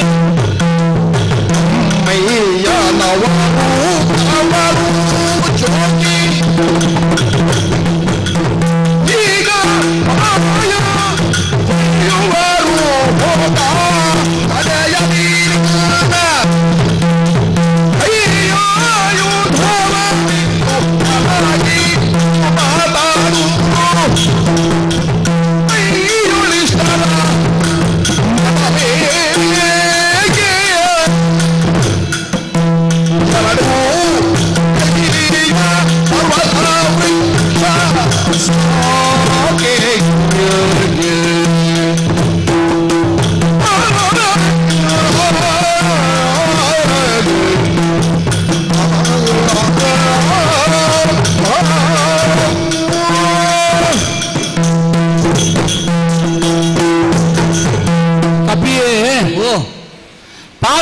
ಪಾತ್ರಗಳ ವಿವೇಚನೆ ಇರಬೇಕು. ಸತ್ಯ. ಯಾಕೆ ನಾನು ಯಾವುದಕ್ಕಾಗಿ ಹೊರಟಿದ್ದೇನೆ, ಏನನ್ನು ಮಾಡಬೇಕು ಎಂಬಂತ ಉದ್ದೇಶದಿಂದ ಹೊರಟಿದ್ದೇನೆ, ಯಾರು ನನ್ನನ್ನು ಕಳಿಸಿದ್ದಾನೆ, ಇಷ್ಟನ್ನು ಸರಿಯಾಗಿ ತಿಳಿದವ ತನ್ನ ವಿವೇಚನೆಯ ಮಿತಿಯಲ್ಲಿ ಅಷ್ಟೇ ಕಾರ್ಯವನ್ನು ಅಷ್ಟೇ ಸುಸೂತ್ರವಾಗಿ ಮಾಡಿ ಮುಗಿಸಬಲ್ಲ. ಅದ್ಭುತನ ಕಾರ್ಯ. ಯಾಕೆ ಹೇಳಿದೆ? ರಾಜನೀತಿಯ ಬಗ್ಗೆ ನಿನಗೆ ಗೊತ್ತುಂಟೋ ಇಲ್ಲೋ ನನಗೆ ಗೊತ್ತಿಲ್ಲ. ಗೊತ್ತುಂಟು. ನನಗೆ ಗೊತ್ತುಂಟು. ಯಾಕೆ? ರಾಜನೀತಿಯಲ್ಲಿ ಒಬ್ಬಾತ ಯಾವ ರೀತಿಯಲ್ಲಿ ವ್ಯವಹರಿಸಬೇಕು, ಒಬ್ಬ ರಾಜದೂತನಾದವ ನಡೆದುಕೊಳ್ಳಬೇಕಾದಂತಹ ಕ್ರಮ ಯಾವುದು, ಅವ ಮಾತನಾಡಬೇಕಾದಂತಹ ದಾರಿ ಯಾವುದು, ಇದೆಲ್ಲವನ್ನು ಅರ್ಥೈಸಿಕೊಂಡಂತ ನಮಗೆ ಒಬ್ಬ ದೂತನನ್ನು ನಿರೀಕ್ಷೆ ಮಾಡಬೇಕಾದಂತಹ ಪ್ರಸಂಗ ಇದೋ, ಇದು ದೂತನನ್ನು ನಿರೀಕ್ಷೆ ಮಾಡೋ ಪ್ರಸಂಗ ಅಲ್ಲ. ಇದು ಪ್ರಸಂಗ ಬದಲಿತ. ದೂತನನ್ನು ನಿರೀಕ್ಷೆ ಮಾಡೋ ಪ್ರಸಂಗ ಅಲ್ಲ. ಅಂತಹ ಗಹನವಾದಂತಹ ಸಂದರ್ಭದಲ್ಲಿ ನಿನ್ನ ಆಗಮನದಿಂದ ನಮ್ಮಲ್ಲಿ ಕೆಲವರು ಭಯಭೀತರಾಗುವಂತೆ ನೀನು ಮಾಡಿದ್ದು ಒಂದು ಕ್ರಿಯೆ, ಬಾಗಿಲ ಭಟರ ಮೇಲೆ ನಿನ್ನ ಆಕ್ರಮಣ ಮಾಡಿದ್ದು ಮತ್ತೊಂದು ತಪ್ಪು. ಇಷ್ಟೆಲ್ಲವನ್ನು ಮಾಡಿ ಇಲ್ಲಿ ನಿನ್ನದ್ದಾದಂತಹ ಬಾಲದ ಮೇಲೆ ಎತ್ತರದಲ್ಲಿ ಕುಳಿತವ ಈಗ ಹೇಳುದು ರಾಮಚಂದ್ರನ ದೂತ. ದೌತ್ಯ ಎಂಬ ಶಬ್ದ ಗೊತ್ತುಂಟ? ಅದನ್ನು ವಹಿಸುವ ಹೇಗಿರ್ಬೇಕು ಅಂತ ಗೊತ್ತುಂಟು? ನಯ ವಿನಯದಲ್ಲಿ ಇರ್ಬೇಕು ಅಲ್ವೋ? ಹೌದೌದು. ಅಲ್ಲ, ತನ್ನ ಕಾರ್ಯವನ್ನು ತಾನು ಮಾಡಿಕೊಳ್ಳುವಲ್ಲಿ ನೀನಾಗಂತದ ಹೇಳಿದೆಲ್ಲ ಬೆಣ್ಣೆಯಿಂದ ಕೂದಲು ತೆಗೆಯುವುದು, ಅದು ನಿನಗೆ ಅನ್ವಯಿಸ್ತದೆ. ನೀನು ನನಗೆ ಹೇಳಿದೆ, ಅದು ನಿನಗೆ ಅನ್ವಯಿಸ್ತದೆ. ಹಾಗೆ ವ್ಯವಹರಿಸಬೇಕು. ಈಗ ನಿನ್ನನ್ನು ಗಮನಿಸುವಾಗ ಬರುವಾಗಲೇ ಬಗಲಿನಲ್ಲಿ ಮರದ ತುಂಡುಗಳು ಎಲ್ಲ ಹಿಡ್ಕೊಂಡು ಬಂದಿದ್ದಿ. ಈಗ ಒಬ್ಬ ದೌತ್ಯಕ್ಕೆ ಬರಬೇಕಾದವ ಹಾಗೆ ಮರವನ್ನು ಆಯುಧವನ್ನು ಹಿಡ್ಕೊಂಡು ಹೋಗ್ತಾನೆ ಅಂತ ಎಲ್ಲಾರು ಕ್ರಮ ಉಂಟ? ಅಲ್ಲ, ಹೋದವನನ್ನೇ ಯಾರು ದೌತ್ಯ ಅಂತ ಹೇಳ್ತಾರ? ಇಲ್ಲ ಅಲ್ಲ. ದೌತ್ಯಕ್ಕೆ ಬಂದದ್ದು ಅಂತ ಆದ್ರೆ ನಮ್ಮದಾದಂತ ಒಂದು ಪದ್ಧತಿ ಅಂತ ಉಂಟು. ಆ ಪದ್ಧತಿಯ ಒಳ ಪ್ರವೇಶ ಮಾಡಿ ಮತ್ತೆ ನಿಮ್ಮ ದೌತ್ಯದ ಬಗ್ಗೆ ಮಾತಾಡಬೇಕು. ನಮ್ಮದಾದಂತಹ ಆಸ್ಥಾನವನ್ನು ಪ್ರವೇಶ ಮಾಡುವಲ್ಲಿ ಇರಬಹುದಾದಂತ ನಿರ್ಬಂಧ ಯಾವುದು ಅದನ್ನು ಗಮನಿಸಿ ಅಲ್ಲಿ ನನಗೆ ಈ ಕಾಲದಲ್ಲಿ ದೌತ್ಯದ ಮಾತಾಡುವುದಕ್ಕೆ ಬಂದ ಅವಕಾಶ ಉಂಟೆ ಅಂತ ಕೇಳಬೇಕಿತ್ತು. ಅಲ್ಲ, ನಾನು ಅವರನ್ನು ವಿಚಾರಿಸಿದೆ ಒಳಗೆ ಹೋಗ್ಲಿಕ್ಕೆ ಉಂಟು ದಾರಿ ಬೇಡಿ ಅಂತ. ಅವರು ಕೇಳಲಿಲ್ಲ. ನಾನೇನು ಮಾಡುದು ಮತ್ತೆ? ಬೇರೆ ದಾರಿ ಇಲ್ಲ, ಕಾಯ್ಬೇಕು. ನಿನಗೆ ಸಮಯ ಸಿಕ್ಕುವವರೆಗೆ ಕಾಯ್ಬೇಕು ಅಂತಲ್ಲ, ನಾನು ಅವರಿಗೆ ಬಡ್ದದ್ದು ಸಾಯ್ಬೇಕು ಅಂತ ಅಲ್ಲ. ನಿನಗೆ ಕಾಯ್ಲಿಕ್ಕೆ ಆಗುದಿಲ್ಲ. ಯಾಕೆ? ಆಯ್ಕೆಯೇ ಹಾಗುಂಟು. ಬಂದವರು ರಾಮ ಲಕ್ಷ್ಮಣರಿಬ್ಬರು, ಅವರಲ್ಲಿ ಇರುವುದು ಪೂರ ಕಪಿಗಳೇ, ಮತ್ತೆ ಆಯ್ಕೆಯಲ್ಲಿ ಉಂಟು. ಕಪಿಗಳನ್ನೇ ಕಳಿಸಬೇಕು. ಹಾಗೆ ಅಂತೇಳಿ ನಿಮಗೂ ಒಂದು ನಿಯಮವನ್ನು ಹೇಳಿಕೊಡುವಲ್ಲಿ ಈಗ ಇಷ್ಟರ ಮಟ್ಟಿಗೆ ಚಪಲ ಚಾಂಚಲ್ಯ ಉಳ್ಳವರನ್ನು ಒಂದು ಸ್ಥಿರ ಬುದ್ಧಿಯವರನ್ನಾಗಿ ಮಾಡಿದ್ದಾನೆ. ಅವನು ಏನು ಹೇಳಿದ್ದಾನೋ ಕೇಳುವ ಹಾಗೆ ಮಾಡಿದ್ದಾನೆ. ಅಲ್ಲ, ಚಪಲ ಬುದ್ಧಿ ಉಂಟು, ಯಾವಾಗ ಪ್ರಯೋಗ ಮಾಡಬೇಕು ಅಂತ ಇರುದಷ್ಟೇ. ಹೌದಪ್ಪ, ನಿಮ್ಮ ನಿಯಂತ್ರಣದಲ್ಲಿ ಇಲ್ಲ ಅಂತ ನಾ ಹೇಳುವುದೀಗ. ನಿಮ್ಮ ನಿಯಂತ್ರಣದಲ್ಲಿ ಇದ್ದದ್ದಾದ್ರೆ ಸರದಿಗೆ ಸೇತುವನ್ನು ಬಲಿಯುವಲ್ಲಿ ನಿಮ್ಮದಾದಂತಹ ನಿಯಂತ್ರಣ ಮಾಡಿದವ ಯಾರು? ನಿಮ್ಮಿಂದಲೇ ನಿಯಂತ್ರಣ ಮಾಡಿಕೊಳ್ಳಿಕ್ಕೆ ಆಯ್ತಾ? ಆಗಿದೆ. ಏನ ಅವರು 5 ಜನ ಇದ್ರು. ಅಲ್ಲ, ನಿಮ್ಮಿಂದ ಸೇತು ಕಟ್ಟಲಿಕ್ಕೆ 5 ಜನರನ್ನು ಬಿಟ್ಟಿದ್ದೇವೆ. ಹೌದಪ್ಪ, ಸಾಕಾರ. ಅದು 5 ಜನ ಕಟ್ಟುವುದು ಹೌದು. ಉಳಿದವರು ಏನು ಮಾಡಿದ್ದೀರಿ? ನಾವೆಲ್ಲ ಬೆಟ್ಟ ಗುಡ್ಡಗಳು ಹೊತ್ತು ತಂದೆವು. ಯಾಕೆ ಹೊತ್ತು ತಂದ್ರಿ? ಮರ ಗಿಡಗಳ ಯಾಕೆ ಹೊತ್ತು ತಂದ್ರಿ? ಸೇತು ಬಲಿಲಿಕ್ಕೆ. ಸೇತು ಬಲಿಬೇಕಾದ ಅಗತ್ಯ ಏನುಂಟು? ಇಲ್ಲಿ ಬರ್ಲಿಕ್ಕೆ ಬರ್ಬೇಕಾದ ಅಗತ್ಯ ಏನುಂಟು? ಯಾಕೆ ಏನಾಗತ್ತೆ ಉಂಟು? ಇಲ್ಲಿಗೆ ಬರ್ಲಿಕ್ಕೆ ರಾಮನ ಯೋಗ್ಯತೆ, ನಾನು ಅದನ್ನೇ ಹೇಳಿದ್ದು ಹೊರಟದ್ದು. ರಾಮನ ಯೋಗ್ಯತೆಯಿಂದ ಸಾಮಾನ್ಯ ಕಪಿಗಳಾದಂತಹ ನೀವುಗಳು ಕೂಡ ಒಬ್ಬ ಶಿಕ್ಷಿತರಂತೆ ಸುಶಿಕ್ಷಿತರಾಗಿ ವ್ಯವಹರಿಸುವುದಕ್ಕೆ ತೊಡಗಿದೆ. ಅಂತಹ ನಿಮ್ಮಲ್ಲಿ ಈಗ ರಾಮನ ಕಡೆಯಿಂದ ಬರುವಂತಹ ದೂತನಾದವ ಹೇಗೆ ವ್ಯವಹರಿಸಬೇಕು ಹೇಳಿಕೊಡ್ಲಿಲ್ವೋ? ಹೇಳಿದ್ದಾರೆ. ಹೇಳಿಕೊಟ್ಟದ್ದಾದ್ರೆ ಈ ರೀತಿಯಾದಂತಹ ಆಯುಧಗಳನ್ನು ಹಿಡ್ಕೊಂಡು ಬರಬೇಕಾದ ಅಗತ್ಯ ಏನುಂಟು? ಬಗಲಲ್ಲಿ ಹಿಡ್ಕೊಳ್ಬೇಕಾದ ಅಗತ್ಯ ಏನುಂಟು? ಅದನ್ನು ಇಟ್ಟುಕೊಳ್ಳುವುದರ ಮೂಲಕ ಇಲ್ಲಿ ಕೆಲವರಿಗಾದ್ರು ಅದರ ಕೈಯಲ್ಲಿ ಉಂಟು, ಇನ್ನೇನಾದ್ರು ಮಾಡಿತು. ಈ ರೀತಿಯ ಭಯವನ್ನು ಹುಟ್ಟಿಸಬೇಕಾದ ಪ್ರಮೇಯವನ್ನು ಊಹೆ. ಇದನ್ನೆಲ್ಲ ಕಾಣುವಾಗ ನನಗೆ ಅನ್ನಿಸುವುದು 6ರಲ್ಲಿ 5 ನಿನ್ನ ಹತ್ರವೇ ಇರುವುದು. 6ರಲ್ಲಿ 5 ನಿನ್ನ ಹತ್ರವೇ ಇರುವುದು. ಹೌದಾ? ಯಾವ ಅರಿಷಡ್ವರ್ಗಗಳು ಕಾಮ ಕ್ರೋಧ ಲೋಭ ಮೋಹ ಮದ ಮತ್ಸರ ಇವುಗಳನ್ನು ಬಿಡಬೇಕು ಅಂತ ಹೇಳಿದ್ದಾನ ಅಂತವನು ಈಗಾಗಲೇ ದೇವರು ಅಂತ ಲೋಕಮುಖದಲ್ಲಿ ಸಾರುವಂತ ಒಂದು ವರ್ಗ ಉಂಟು. ನಾವೆಲ್ಲರೂ ಅದನ್ನೇ ಹೇಳಿದ್ರೆ ಒಂದು ವರ್ಗ ಉಂಟು ಅಂತ ಹೇಳಿದ್ದಾನು. ಅದನ್ನೇ ನಮ್ಮಲ್ಲಿಯೂ ಬಂದು ಆಡಿ ಆಡಿ ನಮ್ಮಲ್ಲಿಯೂ ಕೆಲವರು ಅದನ್ನು ಹೌದು ಅಂತ ಹೇಳಿದವರು ಇದ್ದಾರೆ. ನಮ್ಮದು ಶ್ರೀರಾಮ ಭಜನಾ ಮಂಡಳಿ ಪ್ರಾರಂಭ ಆಗಿ ಬಹಳ ಕಾಲ ಆಯ್ತಪ್ಪ, ನಿಮ್ಮ ಮನೆಯಲ್ಲಿ ನೀವು ಎಷ್ಟು ಬೇಕಾದ್ರೆ ಭಜನೆ ಮಾಡಿ, ಆಕ್ಷೇಪ ಇಲ್ಲ. ನಮ್ಮಲ್ಲಿ ಬಂದು ಭಜನೆ ಮಾಡುವುದಕ್ಕೆ ನಮ್ದು ಆಕ್ಷೇಪ. ಹಾಗೆ ಭಜನೆ ಮಾಡುವುದು ಹೌದಾದ್ರೆ ಹಿಡ್ಕೊಂಡು ಬರ್ಬೇಕಾದ್ದನ್ನೇ ಹಿಡ್ಕೊಂಡು ಬರ್ಬೇಕು, ತಾಳ ತಂಬೂರಿಯೊಂದಿಗೆ ಬರ್ಬೇಕು. ಈ ರೀತಿಯ ಮರವನ್ನೆಲ್ಲ ಹಿಡ್ಕೊಂಡು ಬಂದು ನಾನು ದೌತ್ಯಕ್ಕೆ ಬಂದವ ಅಂತ ಹೇಳಿದ್ರೆ ನಂಬುದು ಹೇಗೆ? ಈಗ ಏನಾಯ್ತು ಮಾತನಾಡುತ್ತಿರುವ ಯಾರು? ನನ್ನ ಮಾತಿನ ವೈಖರಿಯಿಂದ ನಿನಗೆ ಗೊತ್ತಾಗಿರ್ಬೋದು. ಗೊತ್ತಾಗದೇ ಇದ್ರೆ ಹೇಳಲಿಕ್ಕೆ ನನಗೇನು ಇಲ್ಲ. ನೀನು ತಿಳ್ಕೊಂಡು ನನಗೇನಾಗ್ತದೆ ಎಂಬ ಭಾವವೂ ಇಲ್ಲ. ಈ ನಾಡಿನ ಮಹಾಮಂತ್ರಿ ಪ್ರಹಸ್ತ ನಾನು. ಈ ಕಾಲದಲ್ಲಿ ಉಳಿದವರು ಯಾಕೆ ಮಾತಾಡ್ತಾ ಇಲ್ಲ? ಅವರಿಗೆ ಗೊಂದಲ ಆಗಿದೆ. ಇದು ಬಂದಂತ ಕಪಿ ಮರ ಹಿಡ್ಕೊಂಡು ಬಂದಿದೆ, ನಾವು ಮಾತಾಡಿ ಎಲ್ಲಿಯಾದ್ರೂ ನಮ್ಮ ಮೇಲೆ ಹಲ್ಲೆ ಮಾಡಿದ್ರೆ ಅಲ್ಲ, ಕುಳಿತರಿಂದ ಇನ್ನೆಲ್ಲಾದ್ರೂ ಹಾರಿದ್ರೆ ಅಲ್ವಾ, ಆದ್ದರಿಂದ ಅವರು ಮಾತಾಡ್ಲಿಲ್ಲ. ಅಲ್ಲಲ್ಲ, ಈಗ ಅರ್ಥ ಆಯ್ತು ನನಗೆ. ಆಗ ಸ್ವಲ್ಪ ಜನ ಕಡಿಮೆ ಇತ್ತು, ಈಗ ಮತ್ತೆ ಜನ ತುಂಬಿದ್ರು. ಏನೋ ಮಂಗ ಮತ್ತು ಇವರು ಮಾತಾಡ್ತಾ ಇದ್ದಾರೆ, ಸ್ವಲ್ಪ ಕಿವಿ ಕೊಡುವ ಅಂತ ಜನ ಹೆಚ್ಚಾದದ್ದು ನಿನ್ನ ಬುದ್ಧಿವಂತಿಕೆ ಮಾತ್ರ. ನೀನು ಎತ್ತರದಲ್ಲಿ ನೋಡಿದ್ದು ತಪ್ಪದು. ಅವರೆಲ್ಲರೂ ಅಲ್ಲೇ ಇದ್ರು, ಆಸರದ ಹಿಂದೆ ಕೂತಿದ್ರು. ಅದರ ಹಾಗೆಲ್ಲ ಸ್ವಲ್ಪ ಮುದುಡಿ ಕೂತಿದ್ರು. ಈಗ ಸ್ವಲ್ಪ ವಿಶ್ರಾಂತರಾಗಿ ಕಿವಿ ನೇರ ಮಾಡ್ಕೊಂಡು ಮಾತಾಡುವುದಕ್ಕಿದ್ದೇವಲ್ಲ, ವಿಚಾರಿಸುವುದಕ್ಕಿದ್ದೇವೆ ಅಂತ. ಒಂದು ಒಳ್ಳೇದಾಯ್ತು, ನಾನು ಮಾತನಾಡುವವರೆಗೆ ನೀನು ಹೀಗೆ ಇದ್ದದ್ದು ಒಳ್ಳೆದಾಯ್ತು. ಮೊದಲು ಕೈಯಲ್ಲಿರುವ ಮರವನ್ನೆಲ್ಲ ಕೆಳಗೆ ಹಾಕು. ಅದು ನೀನು ಆಯುಧ ಅಂತಲೇ ತಂದಿರಬಹುದು, ಆ ಆಯುಧವನ್ನು ಮೊದಲು ಕೆಳಗೆ ಹಾಕು. ಯಾಕೆ ಆಡಿದೆ? ನಮ್ಮ ಒಡೆಯನಾದಂತ ರಾವಣೇಶ್ವರ ಎಲ್ಲಿಯಾದ್ರೂ ಕಂಡ ಅಂತಾದ್ರೆ ಹೇಳುದು ಬೇಡ, ಕೇವಲ ಕನ್ಸನ್ನೇ ಮಾಡಿದ್ರೆ ಅವರೆಲ್ಲ ಹಾಗೆ ಕೂತಿದ್ದಾರಲ್ಲ, ಹೌದು, ಅವರ ಕೈಯೆಲ್ಲ ಹೀಗೆ ಇಟ್ಕೊಂಡಿದ್ದಾನೆ ಅಂತ ಆಲೋಚನೆ ಮಾಡಿದ. ಎಲ್ಲ ಆಯುಧ ಉಂಟು ಅವರ ಕೈ. ಅವರಲ್ಲಿ ಯಾಕೆ ಕೂತಿದ್ದಾರೆ? ಯಾಕೆ ಕೂತದ್ದು? ಗೊತ್ತಾಯ್ತು, ಊಟಕ್ಕಾಯ್ತು ಅಂತ ಕೂತದ್ದು. ಈಗ ಆಯುಧವನ್ನು ತೆಗೆದು ನಿನ್ನ ಮೇಲೆ ಆಕ್ರಮಣ ಮಾಡಿದ್ರೆ ನೀಲಿಗೆ ಬಂದದ್ದು ಸುಳ್ಳು ಅಂತ ಆಗ್ತದೆ ಅಲ್ವೇ? ಅಲ್ಲ, ಅಯ್ಯ, ನೀನು ತಿಳ್ಕೊಂಡ ವಿಚಾರದಲ್ಲಿ ದೋಷ ಇದೆ. ನೀನೀಗ ಇವರನ್ನೆಲ್ಲ ಉದ್ದೇಶಿಸಿ ಯಾವಾಗ ಬೇಕಾದ್ರೆ ಹೋರಾಟ ನೀಡಿಯಾರು ಅಂತ ನೀನು ಹೇಳುದು. ನಾನು ಆಯುಧ ತಂದದರ ಉದ್ದೇಶ ಹೊಡಿಲಿಕ್ಕೆ, ಬಡಿಲಿಕ್ಕೆ, ಕಡಿಲಿಕ್ಕೆ ಅಲ್ವೇ, ನಮ್ಮ ಸಂಸ್ಕೃತಿಯೇ ಅಲ್ಲ. ಆದ್ರೆ ಈಗ ನೀನು ಹೇಳುವುದು ನಿನ್ನ ಸ್ವಭಾವದ ಬಗ್ಗೆ. ಇಲ್ಲಿ ನಿನ್ನ ಸ್ವಭಾವದವರು ಯಾರಾದಿದ್ದಾರಾ?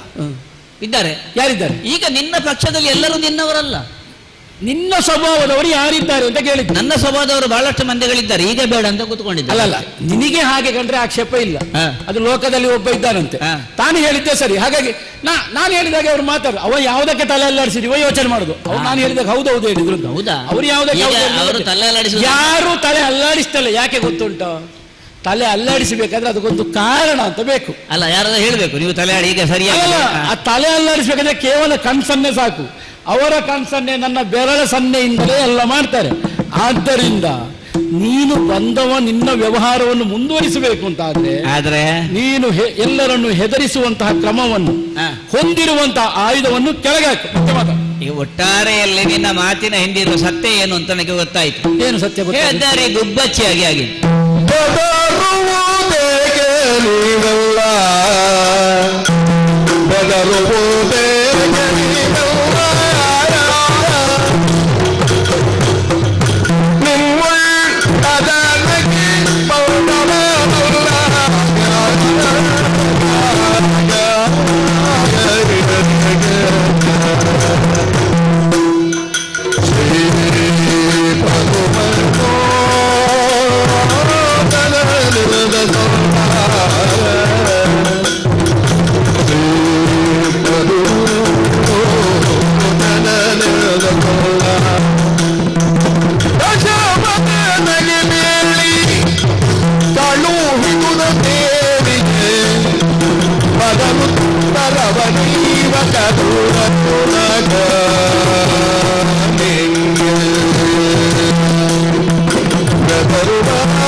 ಎಂಬ ಪ್ರಾಜ್ಞನೆ ಈಗ ನನಗೆ ಅರ್ಥ ಆಯ್ತು.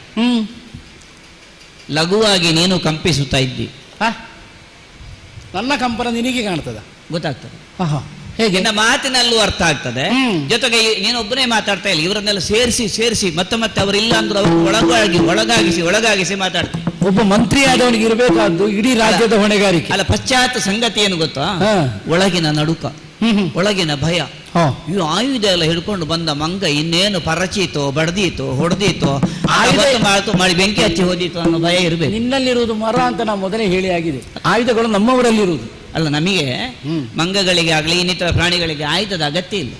ನಮ್ಮ ಕೈಯ ಉಗುರು ಸಾಕು, ಅಥವಾ ನಮ್ಮ ಹಲ್ಲು ಸಾಕು, ಅಥವಾ ನಮ್ಮದು ಮುಷ್ಟಿ ಸಾಕು.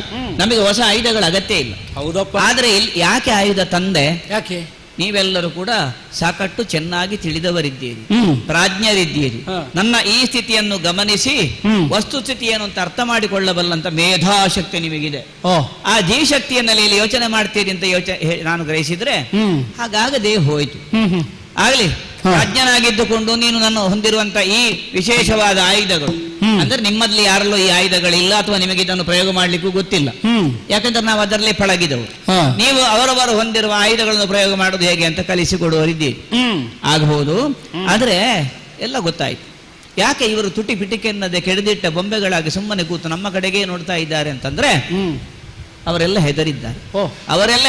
ಅನ್ನೋದಕ್ಕಿಂತ ಅವರಿಗಿಂತೆಲ್ಲ ಹೆಚ್ಚು ಪ್ರಾಯಸ್ಥನಾಗಿ ನೀನು ಹೆದರಿದ್ದಿ ಅಂತ ನೀ ತಿಳ್ಕೊಂಡಿದ್ದಿ. ಹೆದರ್ಬೇಡ, ಆಕ್ಷೇಪ ಇಲ್ಲ. ಹೆದರ್ಬೇಡ, ಭಯಬೇಡ. ಅಭಯ ಕೊಡ್ತಾ ಇದ್ದೇನೆ ನಿನಗಾಗಲಿ, ನಿನ್ನ ಈ ಮಂದಿಗಳಿಗಾಗಲಿ, ಅಥವಾ ನಾನು ಕಾಣ ಬಯಸುವ, ನಾನು ನೋಡ ಬಯಸುವ, ಸಂಭಾಷಿಸಲು ಒಪ್ಪಿರುವ ನಿನ್ನ ಅರಸನನ್ನಾಗಲಿ ಏನೇನೂ ಮಾಡುವುದಿಲ್ಲ. ರಾಮನಾಣೆ ಸತ್ಯ. ಗೊತ್ತಾಯ್ತಲ್ಲ? ಇನ್ನು ಧೈರ್ಯ ಬೇಡಲ್ಲ, ಹೆದರ್ಬೇಡ. ಅಲ್ಲ, ನೀನು ಆಗ ಹೇಳಿದಿ ದೂತನಾಗಿ ಬಂದದ್ದು ಅಂತ ಅಲ್ವೋ? ಹೌದೌದು. ಈಗ ಹೇಳ್ತಾ ಇದ್ದಿ ಅಭಯವನ್ನು ಕೊಡ್ತೇನೆ. ಕೇಶವರಾಮನ ಅಭಯ ಅಲ್ಲಲ್ಲ, ನೀನು ಬಂದದ್ದೇನು ಅಂತ? ಬಂದದ್ದು ಯಾಕೆ ಅಂತಂದ್ರೆ ನಿಮ್ಗೊಬ್ಬ ನಾಯಕ ಇದ್ದಲ್ಲ, ಅವತ್ತೇನೋ ಒಂದು ನಮ್ಮ ಹನುಮಂತ ಅದು ಬೆಂಕಿ ಕೊಟ್ಟ ಕಾಲಕ್ಕೆ ಮೀಸೆಯ ಅರ್ಧದಲ್ಲಿ ಏನಾದ್ರೂ ಒಂದು ದೋಷ ಉಂಟಾಗಿತ್ತಂತೆ. ಅಂತದಲ್ಲಿ ನಿಮಗೆ ಹುಡುಕ್ಲಿಕ್ಕೆ ಸಾಧ್ಯ. ಮೀಸೆಯಲ್ಲಿ ದೋಷ ಉಳ್ಳ ಅರಸ ಯಾರು ಅಂತ ಬೇಕಿತ್ತು. ಅವನನ್ನು ನೋಡ್ಬೇಕು, ಅವನನ್ನು ತೋರಿಸಿದ್ರೆ ಅವನಲ್ಲಿ ವಿಷಯ ಮಾತಾಡಿ ಅವನು ಏನು ಯೋಚನೆ ಮಾಡ್ತಾನೆ ಅದಕ್ಕೆ ನಾವು ಬದ್ಧರಾಗಿರ್ತೇವೆ. ಅಷ್ಟನ್ನು ಕೇಳುವುದಕ್ಕೆ ಬಂದಂತ ನೀನು, ನಾನು ನಿನ್ನ ಸ್ವಭಾವ ಇಲ್ಲ ಗೊತ್ತು. ಮರದಿಂದ ಮರಗಿ ಹಾರುವಿರಿ ಸಂಧಿ ಮರ್ಯಾದೆಗಳ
ರಾಮನ ಕಡೆಯಿಂದ ಬಂದವ,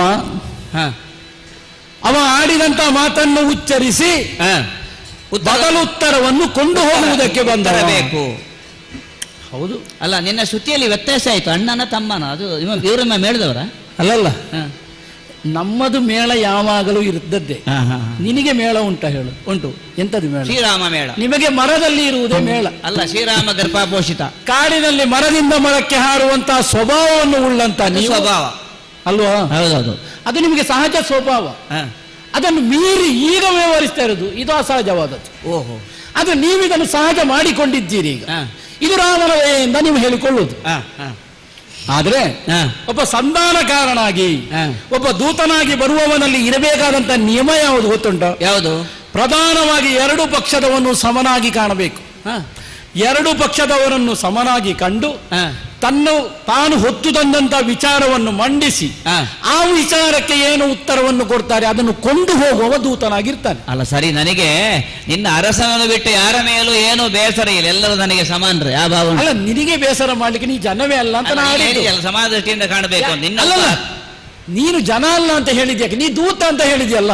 ದೂತ. ಹಾಗಾದ್ರೆ ನಿನ್ನ ಒಡೆಯನ ಪರವಾಗಿ ನೀ ಬಂದವ. ಅದೀಗ ನಾನು ದೂತನಾದ್ರೊಳ್ಳೆ ಭೂತದಂತೆ ಕಾಡ್ತೇನೆ ಅಂತ ಹೇಳ್ತಿದ್ದೆ. ಅದೇ ದೂತನಿಗೆ ಬೇಕಾದಂತ ನಿಯಮ ನಿನ್ನಲ್ಲಿ ಅಂತ ಹೇಳಿ ಇಲ್ಲ ಅಂತ ಹೇಳುವುದಕ್ಕೆ ಹೊರಟದ್ದು. ಆ ಸಂಸ್ಕಾರ ನೀವೇನರಿವಿರಿ? ನೀವು ಅರಿಯುವುದಕ್ಕೆ ಹೇಗೆ ಸಾಧ್ಯ? ಮರದಿಂದ ಮರಕ್ಕೆ ಹಾರುವುದು, ಟಿಟ್ಟಿರಿ ಕೊಟ್ಟುವುದು, ಬಾಲವನ್ನು ಮರಕ್ಕೆ ನೇತಾಕಿ ತಲೆ ಕೆಳಗೆ ಮಾಡುವುದು, ಕೆಳಕ್ಕೆ ಬೀಳುವುದು, ಓಡು. ಈಗ ಎಂತದ್ದು? ರಾಮನ ಪ್ರವೇಶ ಆದ್ಮೇಲೆ ನಮಗೆ ಒಳ್ಳೆ ಧರ್ಮ ಶಿಕ್ಷಣ ಸಿಗ್ತಾ ಉಂಟು. ಯಾರಿಗೆ? ನಮಗೆ. ಅಲ್ಲ, ನಿಮಗೆ ಎಷ್ಟು ಶಿಕ್ಷಣ ಸಿಕ್ಕಿದ್ರು ಮಂಗಗಳೇ ಅಲ್ವ, ನೀವು ಮರದಲ್ಲೇ ಇರುವುದಲ್ವ. ಆದರೂ ನಾವು ಪರಿವರ್ತನೆ ಆಗಿ ಹೇಳಿಕೊಳ್ಬಹುದಪ್ಪ. ಒಳ್ಳೇದಾದ್ರೆ ತೊಂದರೆ ಇಲ್ಲ, ಆದ್ರೆ ಒಳ್ಳೇದಾಗಬೇಕು ಎಂಬ ಆಶಾಭಾವನೆ ಇದ್ರೆ ಸಾಲ, ಅದಕ್ಕೆ ಪ್ರಯತ್ನವೂ ಬೇಕು. ಈಗ ನೀನು ಇಲ್ಲಿ ಬಂದ ಮೇಲೆ ನಮ್ಮ ಆಸ್ಥಾನದಲ್ಲಿ ನೀನು ತೊಡಗಿಕೊಂಡದ್ದು ಹೇಗೆ? ಯಾವ ಪ್ರಕರಣ ಈಗಾಗಲೇ ನಡೆದಿದೋ ಅದನ್ನು ನೇರವಾಗಿ ನಮ್ಮನ್ನೇ ಅಪರಾಧಿ ಸ್ಥಾನದಲ್ಲಿ ನಿಲ್ಲಿಸಿಕೊಂಡು ನಮ್ಮ ಒಡೆಯನ ಕುರಿತಾಗಿ ನೀನು ಆಡ್ತಾ ಇದ್ದಿ. ಅಪರಾಧಿಗಳೇ ಅದನ್ನು ಆರೋಪಿಸುವುದಕ್ಕೆ ನೀ ಜನವ. ಮತ್ತೆ ಕಂಡವರ ಮನೆ ಹೆಣ್ಣುಮಕ್ಕಳ ತಂದಿಟ್ಟುಕೊಳ್ಳುವ ನ್ಯಾಯ ಅಂತ ನೋಡ, ಯಾರಾದ್ರೂ ಹೇಳಿ. ನಿನ್ನನ್ನು ನೀ ದೂತ ಅಂತ ಹೇಳಿಕೊಂಡ ಮೇಲೆ ನಿನಗೆ ಆರೋಪಿಸಿಕೊಳ್ಳಿಕ್ಕೆ ಅಧಿಕಾರವೇ ಇಲ್ಲ. ಓಹೋ. ಆದರೂ ಈ ರೀತಿಯ ಮಾತುಗಳನ್ನು ಆಡುವುದಕ್ಕೆ ನೀನು ಒಂದು ರೀತಿಯಲ್ಲಿ ಸಮರ್ಥನಾಗಿದ್ದಿ ಎಂಬುದರಿಂದ ನನಗೊಂದು ಮೆಚ್ಚುಗೆ ಆಗಿದೆ. ಏನು? ಆದ್ದರಿಂದಲೇ ಸ್ವಲ್ಪ ನಿನ್ನ ಬಗ್ಗೆ ವಿವರಣೆ ತಿಳ್ಕೊಳ್ಬೇಕು ಅಂತ ನನಗೆ ಅನ್ನಿಸುವುದು. ಓಹೋ. ಆದ್ದರಿಂದ ಈ ಮಾತಿನ ವೈಖರಿ ಜೊತೆಯಲ್ಲಿ ನೀನು ನಡೆದುಕೊಂಡು ಬಂದಂತಹ ಈ ಕ್ರಮಗಳನ್ನೆಲ್ಲ ಗಮನಿಸುವಾಗ ಯಾಕೋ ಏನೋ ನನಗೂ ನೀನು ನಮಗೆ ಬೇಕಾದವನೇನೋ. ಅಲ್ಲ, ನನಗೆ ನಿನ್ನನ್ನು ನೋಡಲು ಕಾಣ್ತದೆ. ಪಾಪ ದುಷ್ಟ ರಾವಣನ ಮಧ್ಯೆ ಸಿಕ್ಕಾಕೊಂಡಿಯಲ್ಲ ನೀನು, ಕಾಗೆಗಳ ಗೂಡಿನಲ್ಲಿ ಸಿಕ್ಕಿಬಿದ್ದ ಕೋಗಿಲೆ ಆದಿಯಲ್ಲ ಅಂತ ಬೇರೆ. ನಿಮ್ಮಂತ ರಾವಣಂಗೆ ಮಂತ್ರಿ ನೀನಾಗಿ ಅವನನ್ನು ತಿದ್ದಲಿಕ್ಕಾಗದೆ ಒದ್ದಾಡ್ತಾ ಇದ್ದಿ. ಪಾಪ ನಿನಗೆ ಇಬ್ಬಂದಿ ಆಗಿದೆ. ಅದು ಸರಿಯೋ ಇದು ಸರಿಯೋ ಅಂತ ತೀರ್ಮಾನ ಮಾಡ್ಲಿಕ್ಕೆ ಆಗ್ತಾ ಇಲ್ಲ. ಅವ ಹೇಳಬೇಕು, ಮೇಲೆ ತೂಗುಗತ್ತಿ ಯಾವಾಗಲೂ ನೆತ್ತಿ ಮೇಲೆ ಉಂಟು. ನಿನ್ನ ಬಗ್ಗೆ ನನಗೆ ಬೇಸರ ಆಗ್ತದೆ. ನೀನು ಏನು ಹೇಳಿದ್ರು ನಾವು ಮಾತಾಡುವುದಿಲ್ಲ. ಅದ್ಯಾಕೆ? ಯಾಕೆ ಮಾತಾಡುವುದಿಲ್ಲ? ನಿನ್ನ ಮಾತಿಗೆ ಉತ್ತರ ಕೊಡಬೇಕಾದ ಅಗತ್ಯವೇ ನನಗಿಲ್ಲ. ಸರಿ. ನನಗೀಗ ಅನ್ನಿಸುವುದು ಏನು? ನೀನು ಜಾಣ ಅಂತ. ಹೌದಾ? ಹೌದು. ಯಾಕೆ? ಜಾಣತನ ಎಂಬುದು ಹುಟ್ಟಿನಿಂದಲೇ ಬರುವುದಲ್ಲ. ಮತ್ತೆ ತಮ್ಮದ್ದಾದಂತಹ ಸಂಸರ್ಗದಿಂದ, ಪರಿಸರದಿಂದ, ತಮ್ಮ ವಂಶದಿಂದ ಗಳಿಸಿಕೊಂಡದ್ದು ಕೆಲವು ಹೌದಾದ್ರೆ ಇನ್ನು ಕೆಲವು ಅನುಭವದಲ್ಲಿ ಬರುವಂತದ್ದು. ಓಹೋ. ಈ ಅನುಭವ ಅಂದ್ರೆ ಏನು? ಏನು? ಬೆಂಕಿಯನ್ನು ಮುಟ್ಟಿದಾಗ ಕೈ ಸುಡ್ತದೆ. ಅನುಭವ ಆಗ್ಬೇಕಾದ್ರೆ ಬೆಂಕಿಗೆ ಕೈ ಹಾಕಬೇಕು ಅಂತ ಯಾರು ಹೇಳಿದಾರ? ಇಲ್ಲ ಇಲ್ಲ ಇಲ್ಲ. ಒಮ್ಮೆ ಬೆಂಕಿಗೆ ಕೈ ಹಾಕಿದ ಮೇಲೆ ಇನ್ನೊಮ್ಮೆ ಬೆಂಕಿಯನ್ನು ನೋಡಿದಾಗ ತಾನಾಗಿ ಕೈ ಹಿಂದೆ ಹೋಗ್ತದೆ. ಈಗ ನನಗೆ ಅನ್ನಿಸುವುದು ಇದು ಇಷ್ಟೆಲ್ಲ ಚಂದ ಮಾತಾಡಬೇಕು ಅಂತ ಆದ್ರೆ ನಿನ್ನಲ್ಲಿ ಒಂದು ಸಂಸ್ಕಾರ ಇರಬೇಕು. ನೀ ಸಾಮಾನ್ಯವಾದ ಕಾಡ ಕಪಿ ಅಲ್ಲ. ಕಾಡ ಕಪಿ ಅಲ್ಲ ಅಂತಾದ್ರೆ ಸಂಸ್ಕಾರವನ್ನು ಹೊಂದಿರಬೇಕು ಅಂತಾದ್ರೆ ರಾಮ ಸೇರಿಸಿದಂತ 77 ಕೋಟಿ ಕಪಿನಾಯಕರು ಎಲ್ಲೆಲ್ಲಿಂದ ಬಂದವರಿದ್ದಾರಂತೆ. ಹೌದೌದು. ಅದಕ್ಕೆಲ್ಲ ಸಂಬಂಧಿಸಿದವ ಅಲ್ಲ. ನೀನು ಇಲ್ಲಿಯೋ ಇಟ್ಟವ ಅಂತ ನನಗೆ ತರ್ಕಿಸುವುದಕ್ಕಾಗ್ತದೆ. ಸುಶಿಕ್ಷಿತವಾದಂತಹ ಒಂದು ಸಾಮ್ರಾಜ್ಯವನ್ನು ಕಟ್ಟಿ ಅದರೊಳಗೆ ಆಳಲ್ಪಟ್ಟಲ್ಲಿ ಒಬ್ಬವನಾಗಿರ್ಬಹುದೇ. ಆದ್ದರಿಂದ ನನಗನ್ನಿಸುವುದು ನೇರವಾಗಿ ಈ ವಕ್ರ ಮಾರ್ಗ ಯಾಕೆ ಬೇಡ, ನೇರವಾಗಿ ಕೇಳುವುದು. ನಮ್ಮಲ್ಲಿಯೂ ಹಾಗೆ. ನೀನು ಯಾರು? ನಮ್ಮಲ್ಲಿಯೂ ಹಾಗೆ ಮಂಗಗಳು, ಕೀಶಗಳು, ಕಪಿಗಳು, ಸಿಂಗಲೀಕಗಳು, ಜಾಂಬವರು, ಆದಿಜಾಂಬವರು ಎನ್ನುವ ಬಹಳ ದೊಡ್ಡ ವರ್ಗಗಳುಂಟು. ಆದರೂ ನಾವು ಒಟ್ಟಾಗಿ ಕಪಿಗಳು. ನಾನು ಯಾರು ಅಂತ ಬೇಕಾ? ಯಾರು? ತಾತ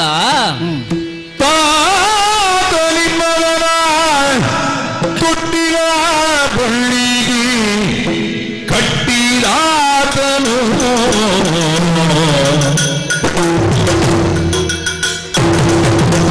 ತಾಯಿತರೇ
ರಾವಣನೆಂಬ ಕೆಟ್ಟವನ ಅಮಾತ್ಯ ಶ್ರೇಷ್ಠರೇ,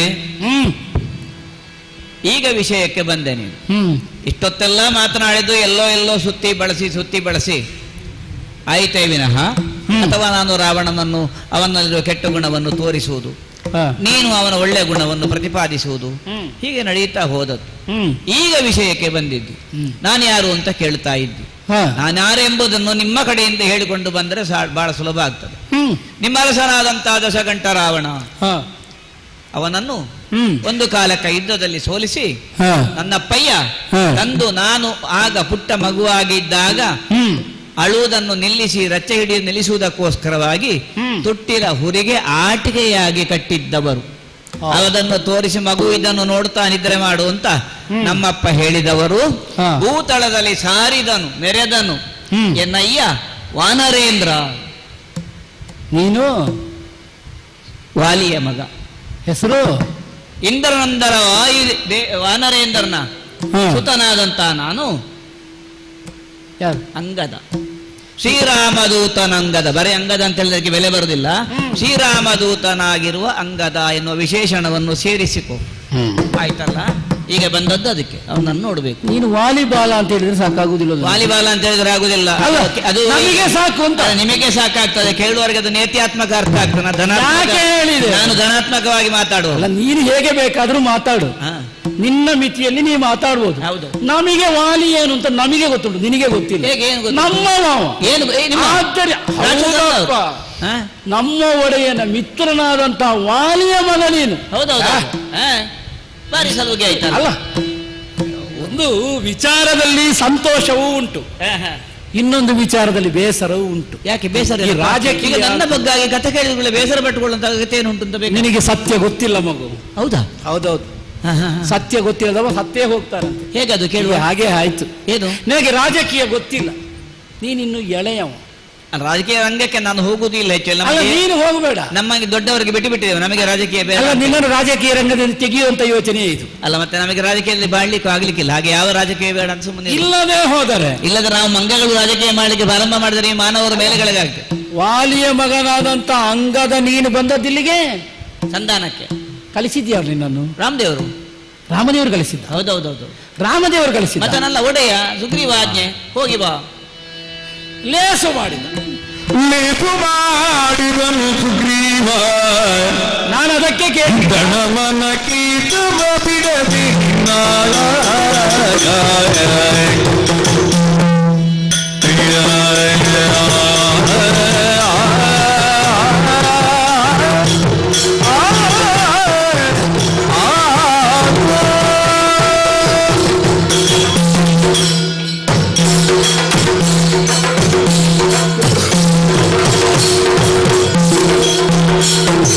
ಲೇಖು ಮಾಡಿದನು ಸುಗ್ರೀವ.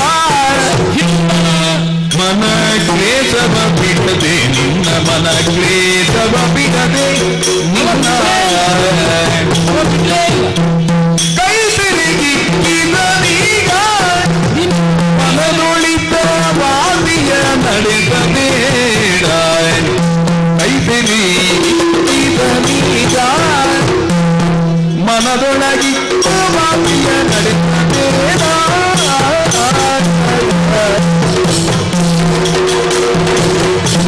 ಮಾಡಿದನು ಮನ ದೇಹವ ಬಿಡದೆ ನಿನ್ನ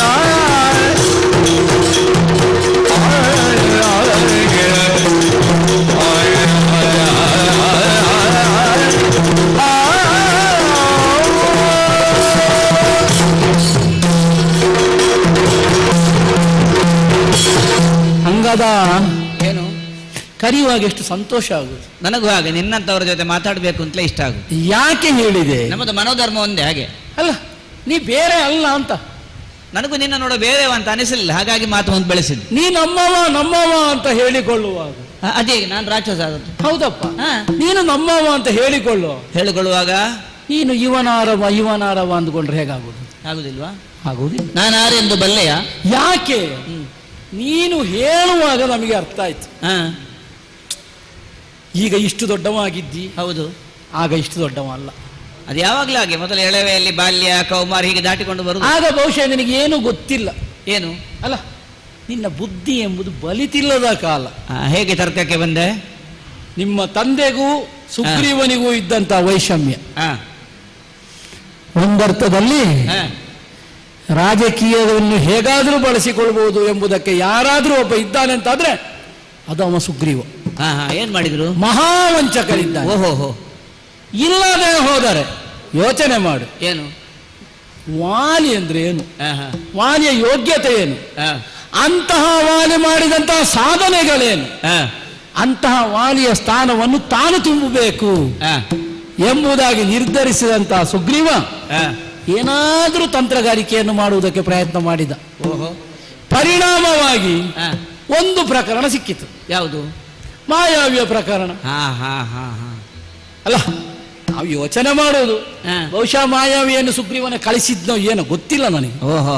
ಹಾಗೊಂದು ಪ್ರಕರಣ ಬರುವುದರ ಮೂಲಕ ಸಹೋದರರ ನಡುವೆ ಭಿನ್ನಾಭಿಪ್ರಾಯ, ಆ ಭಿನ್ನಾಭಿಪ್ರಾಯದಿಂದ ನಡೆದುಕೊಂಡಂತಹ ಮುಂದಿನ ಪ್ರಕರಣ ಎಂಬುದು ಅವನ ಮಡದಿಯನ್ನು ವಾಲಿ ಇಟ್ಟುಕೊಳ್ಳುವವರೆಗೆ ಮುಂದುವರಿದು ಸುಗ್ರೀವ ವಿರೋಧಿಯಾಗಿ ಎಲ್ಲೆಲ್ಲಿಯೋ ಸಂಚರಿಸಿದ.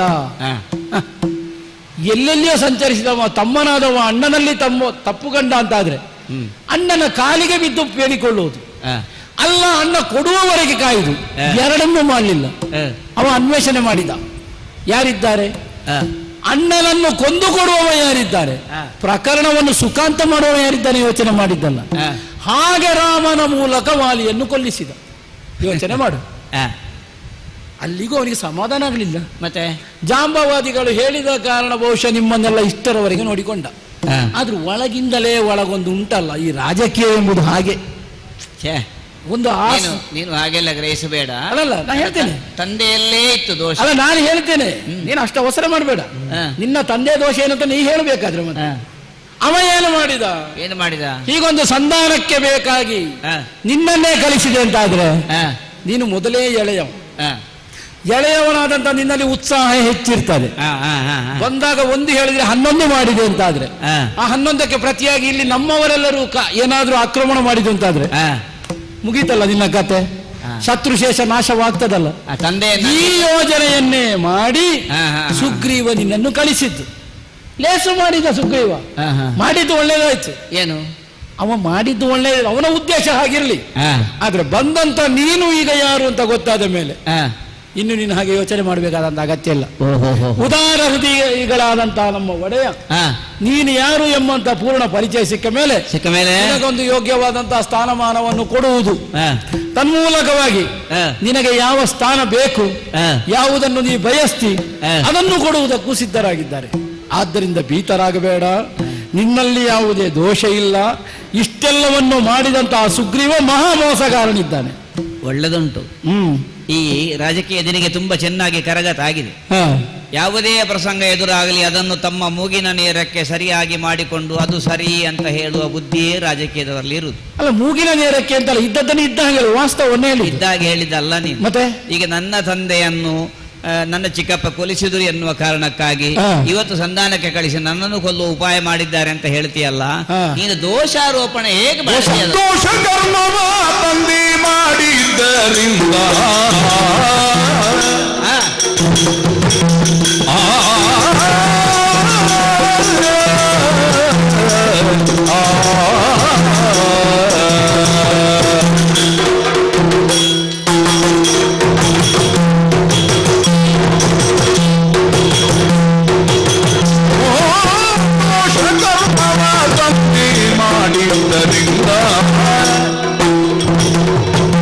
ವೇತನ ಪಡೆಯೊಂದಿಗೋ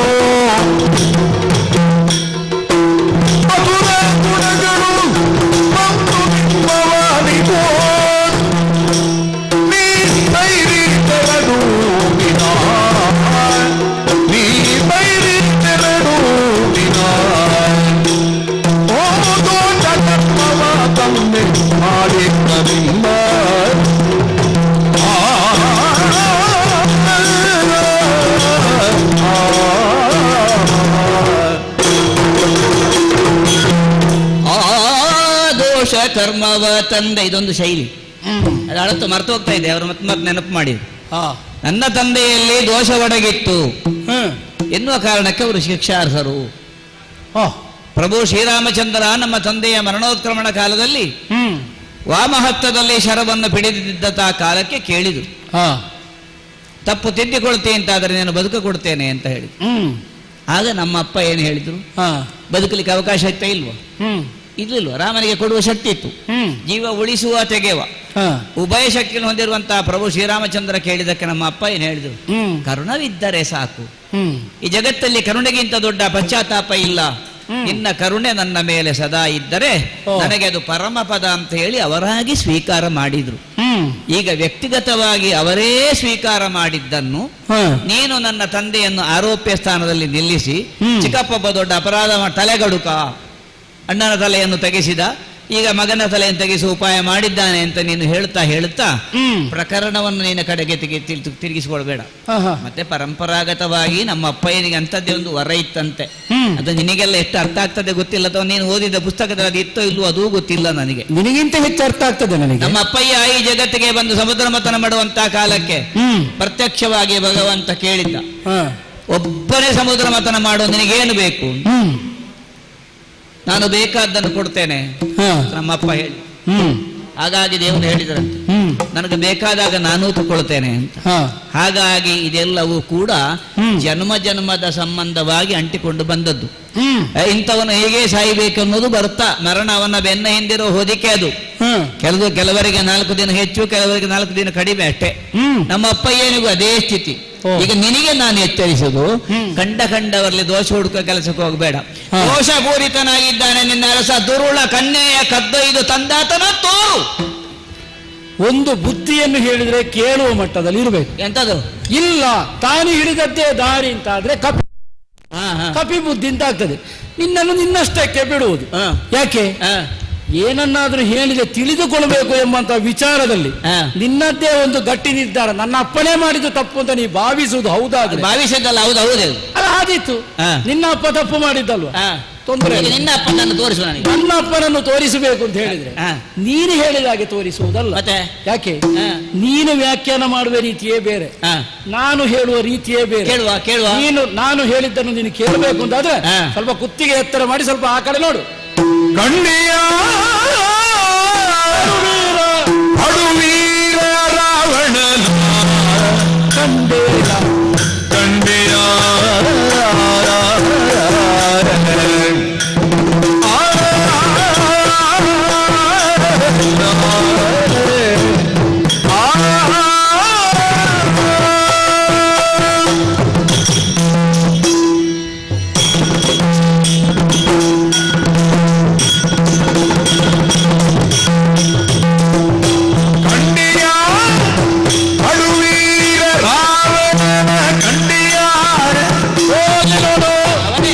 ಕಂಡೆಯ ಕಪಿ ಕಡುಜಾನ ಮಾಪಾಂಡ ಪ್ರಕಾಶ ಪ್ರವೀಣ ಅವನು ಸುತ್ತ ಕಂಡ ವಿಚಿತ ಪಂಚಬಾಣ ಹಿಡಿತವನ್ನು ಸಾಧಿಸುವಂತ ಕೋಟಿ ಬ್ರಹ್ಮಾಂಡ ನಾಯಕ ಶತ್ರು ಖಂಡನ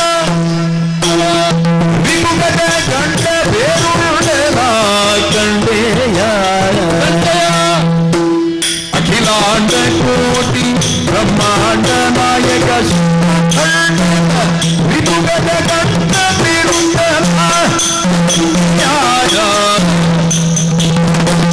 ಕಂಡೆಯ ಚಡುವೀರ ರಾಮ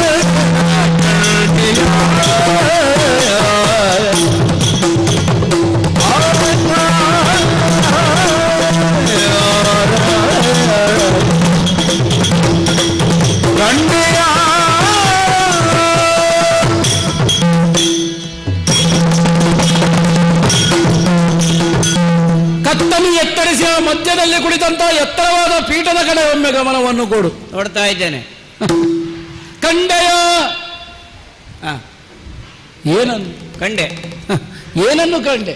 ಏನು ಕಾಣ? ಕೇವಲ ಒಂದು ಮಂಡೆಯಲ್ಲಿ ಕಾಣಿಸುವಂತಹದ್ದನ್ನೇ ಸಕಲವು ಅಂತ ತಿಳಿದುಕೊಳ್ಳುವುದಲ್ಲ. ಮತ್ತೆ 10 ತಲೆಯಿಂದ ಯೋಚಿಸಿ ಎಲ್ಲವನ್ನು 2 ಕೈಗಳಲ್ಲೇ ತನ್ನದಾದಂತಹ ಆಡಳಿತಾತ್ಮಕವಾದಂತಹ ರೂಪವನ್ನು ಕಂಡು ಪ್ರಪಂಚವನ್ನೆಲ್ಲ ತನ್ನ ಆಡಳಿತದಲ್ಲಿ ಸತ್ಕೀರ್ತಿವಂತನಾಗಿ ಬಾಳಿದಂತಹ, ಚತುರ್ದಶ ಭುವನದಲ್ಲಣ ಎಂಬಂತ ನೆಗಳತೆಯನ್ನು ಹೊಂದಿದಂತ, ಇಡೀ ಬ್ರಹ್ಮಾಂಡಕ್ಕೂ ಒಡೆಯನಾಗಿದ್ದುಕೊಂಡು ತನ್ನದಾದಂತಹ ಆಳ್ವಿಕೆಯ ಮೂಲಕ ಸಕಲರನ್ನೂ ಕೂಡ ಪರಿಪಾಲಿಸುವಂತ, ಚತುರ್ವೇದಗಳನ್ನು ತನ್ನದಾದಂತಹ ಜೀವನದಲ್ಲಿ ಅಳವಡಿಸಿಕೊಂಡಂತ, 6 ಶಾಸ್ತ್ರ 18 ಪುರಾಣಗಳನ್ನು ಕರತಲಾಮಲಕ ಮಾಡಿಕೊಂಡಂತ ದಶವದನನನ್ನು ಕಂಡೆಯ. ನಮ್ಮಲ್ಲಿ ಕೆಲವರು ಆಡುವುದುಂಟು, ವಿಷ್ಣುವಿನ 1 ತಲೆ, ಬ್ರಹ್ಮನ 4 ತಲೆ, ಶಿವನ 5 ತಲೆ ಸೇರಿ ದಶಮುಖ, ಅಷ್ಟನ್ನು ಹೊಂದಿದಂತಹ ತ್ರಿಮೂರ್ತಿಗಳಿಗೆ ಸಮಾನ. ಅಂತಹ ಆತ ತನ್ನ 2 ಕೈಗಳಿಂದ ಲೋಕ ವ್ಯವಹಾರವನ್ನು ನಡೆಸುವುದರ ಮೂಲಕ ಲೋಕದಲ್ಲಿ ತಾನಾಗಿ ಮೆರೆದವ. ವೀರತನ ಎಂಬುದು ಕೆಲವರಲ್ಲಿ ಇರಬಹುದು, ಆದರೆ ವೀರರಲ್ಲಿ ಕಡುತನ ಅಂದ್ರೆ ಅತ್ಯಂತ ಗಟ್ಟಿಯಾದದ್ದು ಎಂಬುದು ಯಾರಲ್ಲಿ ಆದ್ರೂ ಉಂಟುಂಟಾದ್ರೆ ಅದು ಅವನಲ್ಲೇ ಇರುವುದು. ಯಾರದು? ನಿನ್ನ ಅಪ್ಪನ ಪ್ರಕರಣವನ್ನೊಮ್ಮೆ ನೀ ಆಡಿದೆಯಲ್ಲ, ಯಾಕೆ ಹೋದ ಎಂಬುದಾಗಿ ಕೇಳು. ವೀರತನ ಎಲ್ಲಿ ಉಂಟು ಅದನ್ನು ನೋಡಬೇಕು ಎಂಬಂತ ಅಪೇಕ್ಷೆಯಿಂದಲೇ ಹೊರಟಂತ ಕಡುವೀರ ರಾವಣ. ಹಣ ಕೊಟ್ಟು ಹೊಳೆದಾಟಿದವ. ಅಯ್ಯೋ, ಹಣ ಕೊಟ್ಟು ಅಂತಲ್ಲ, ತನಗೆ ಬೇಕಾದ್ದನ್ನು ಪಡೆಯುವಲ್ಲಿ ಯಾವುದಕ್ಕಾದ್ರೂ ಸಿದ್ಧ. ಈ ರೀತಿಯಾಗಿ ತೊಡಗಿಕೊಂಡಂತಹ ರಾವಣ ದಶಮುಖ ರಾವಣನನ್ನು ಕಾಣಬೇಕು ಎಂಬಂತ ಅಪೇಕ್ಷೆ ಹುಟ್ಟು ಬಂದವ. ಹೌದಾದ್ರಿಂದ ಈಗಾಗಲೇ ರಾಮನ ಕಡೆಯಿಂದ ನೀ ಬಂದದ್ದು ಹೌದು. ನಿನಗೆ ಬೇಕಾದ ರಾವಣನ್ನು ಕಾಣಬೇಕು ಅಂತಾದ್ರೆ ಅದು ಅಂತಾದ್ರೆ ನೋಡು, ಅವನೇ ರಾವಣ,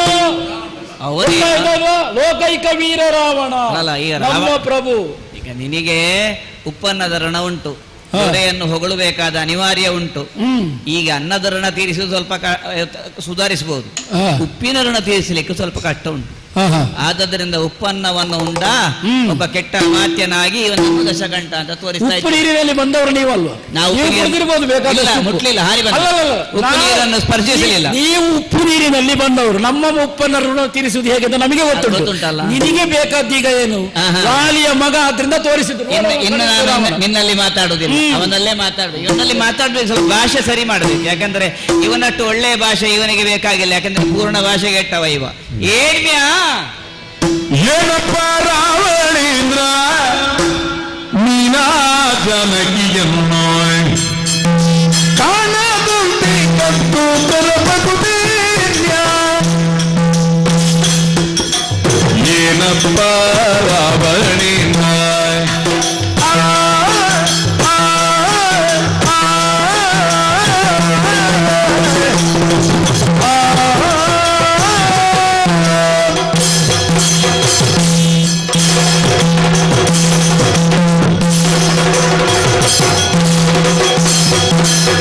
ಏನಪ್ಪ ರಾವಣೇಂದ್ರ ನೀನಾದಕಿಯನ್ನು ಕಾಣದಂತೆ ಕತ್ತು ತರಬಹುದೇನ್ಯ?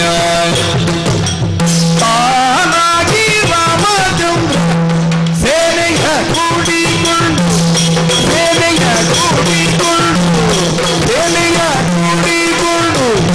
ನೀನಿದ್ದ ಬಳಿಗಾಗಿ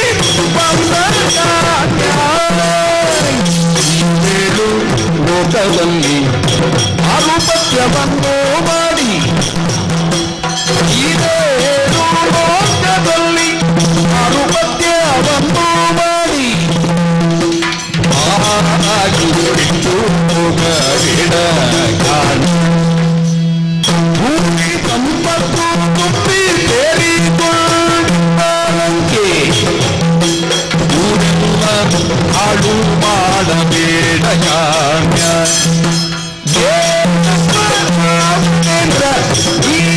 ಜಾನಕಿಯನ್ನು ಕತ್ತು ತರಬಹುದೇನ?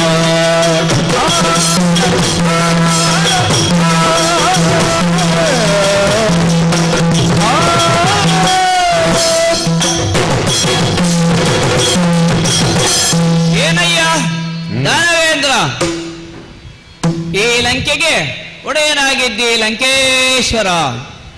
ಅಯ್ಯ ಲಂಕೇಶ, ಏನಿಮ್ಯಾ ಹೆಂಗಿದ್ದವನು ಹೆಂಗಾದಿಯಪ್ಪ? ನಿಂಗೆ ಹಿಂಗಾಗಬಾರ್ದಿತ್ತಪ್ಪ. ಯಾಕಪ್ಪ ಈ ಕೆಲಸ ಕೈ ಹಾಕೊಂಡ್ಬಿಟ್ಟಿಯಪ್ಪ? ಯಾರು ಇಲ್ದಿರೋ ಸಮಯ ನೋಡಿ ಹೆಣ್ಣೊಬ್ಬಳನ್ನು ಕದ್ದು ತಂದಿಯಲ್ಲಪ್ಪ, ಇದು ನಿನಗೆ ಸರಿ ಅನಿಸ್ತದೇನೋ?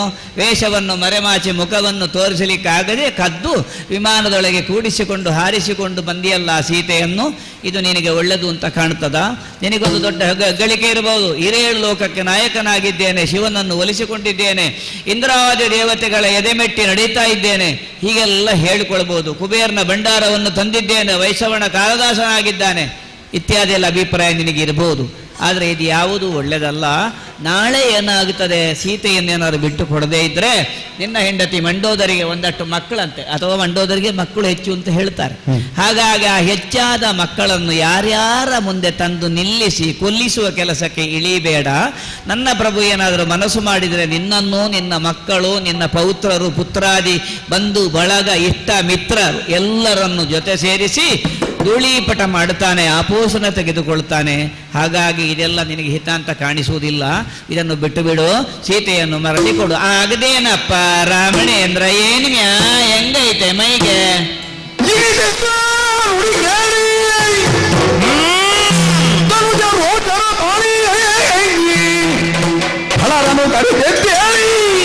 ವನಕರನು ಹುಯ್ಯೆಂದ ಅಂಗದನ ಮುಟ್ಟಿತು ಭಾವೃಂದ.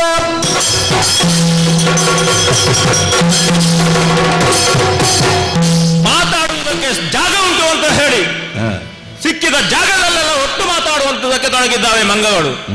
ಎಂಥದ್ದು ನೋಡುವುದೆಂಥದ್ದು? ಕೇಳುವುದಕ್ಕೆ ಹೇಳುವುದಕ್ಕೆ ಅವರಿಗೆ ತಾಳ್ಮೆ ಇರಬಹುದು, ಕೇಳುವುದಕ್ಕೆ ಅವರಿಗೆ ತಾಳ್ಮೆ ಇಲ್ಲ. ಹಾಗಾಗಿ ನೋಡುವುದೇನು ಸೈನಿಕರು, ಹೊಡೆಯಿರಿ ಮಂಗನನ್ನು, ಹಿಂದೆ ಯೋಚಿಸಬೇಡಿ, ಬಡಿ ಬಡಿರಿ. ಗಜ ತುರದ ಗಜ ತುರಗ ರಥಗಳಿಂದ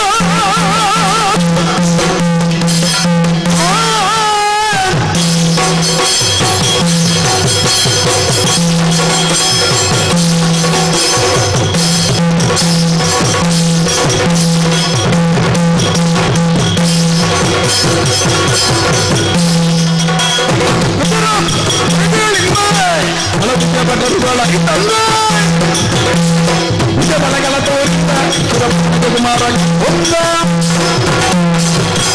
ಕೈಲಾಗದವ ಮೈ ಬರಚಿಕೊಂಡ ಅನ್ನುವ ಹಾಗೆ ರಾಮನ ಕಡೆಯಿಂದ ಬಂದ ಒಬ್ಬ ಮಂಗನನ್ನು ಕೂಡ ನಿಭಾಯಿಸಲಿಕ್ಕೆ ಸಾಧ್ಯವಾಗದೆ ಕೋಪದ ತುತ್ತ ತುದಿಯನ್ನು ಏರಿ ಎಲ್ಲ ಸೇನೆಗೆ ಆಜ್ಞೆಯನ್ನು ಕೊಟ್ಟ. ರಾಮಪ್ರಭುವಿಗೆ ನಾನು ಕೊಡಬೇಕಾದ ಉತ್ತರವನ್ನು ಕೊಡಲೇ ಇಲ್ಲ. ಪ್ರಶ್ನೆ ಅವನ ಕಡೆಗೆ ಎಸೆದಿದ್ದೇನೆ, ಉತ್ತರ ಬರಲಿಲ್ಲ. ಉತ್ತರ ರೂಪವಾಗಿ ಎದ್ದೇ ಹೇಳ್ತಾ ಇದ್ದಾರೆ. ಗಜ ತುರಗ ಸೇನೆ ಮೇನೆ ರಥ ಎಲ್ಲರೂ ಎದ್ದು ನಿಂತಿದ್ದಾರೆ, ನನ್ನ ಮೇಲೆ ಹೋರಾಡುವುದಕ್ಕೆ ಸಿದ್ಧರಾಗಿದ್ದಾರೆ. ನಾನು ರಕ್ಷಣೆ ಮಾಡಿಕೊಳ್ಬೇಕೋ ಬೇಡವೋ? ದೂತನಾಗಿ ಇಲ್ಲಿ ನಡೆದ ಪ್ರವರವನ್ನು ನನ್ನ ಪ್ರಭುವಿಗೆ ಒಪ್ಪಿಸಬೇಕೋ ಬೇಡವೋ? ಪ್ರಸಂಗವನ್ನು ಚೆನ್ನಾಗಿ ನಿಭಾವಣೆ ಮಾಡುವ ದೃಷ್ಟಿಯಿಂದ ರಾಮಪ್ರಭುವನ್ನು ಮನಸಾರೆ ಧ್ಯಾನಿಸಿ ನಮ್ಮೊಡೆಯ ಸುಗ್ರೀವನಿಗೆ ವಂದಿಸಿ ಎದುರು ಬರುವವರನ್ನು ನನ್ನದಾಗಿರುವ ಈ ಮರದ ರೆಂಬೆ ಕೊಂಬೆಗಳಿಂದ ಎದುರಿಸ್ತೇನೆ.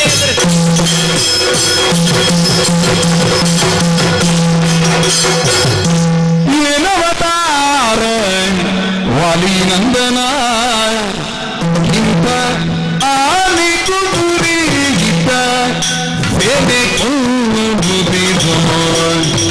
ಓ ವಾಲಿ ಏನವತಾರ ವಾಲಿ ನಂದನ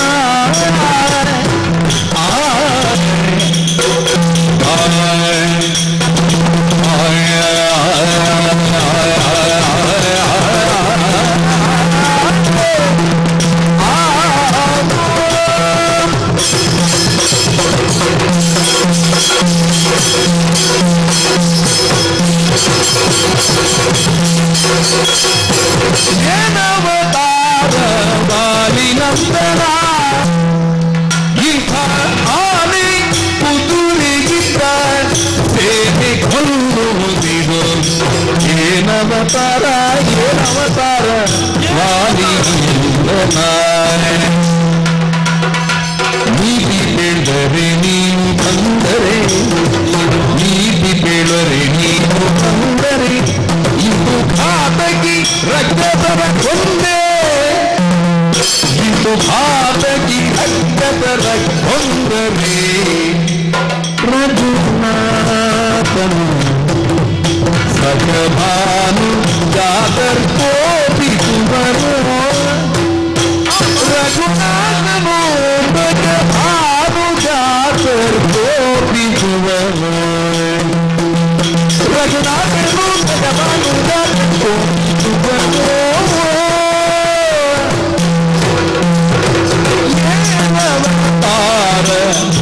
ವಾಲಿನಂದನ ಇಂಥ ಆನೆ ಕುದುರೆ ಇಪ್ಪತ್ತೇನೆ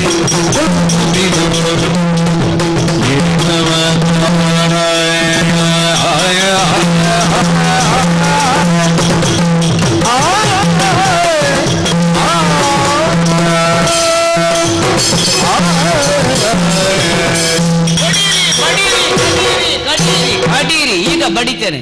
ಏನು ಯಾರು ಎದ್ದು ಬನ್ನಿ.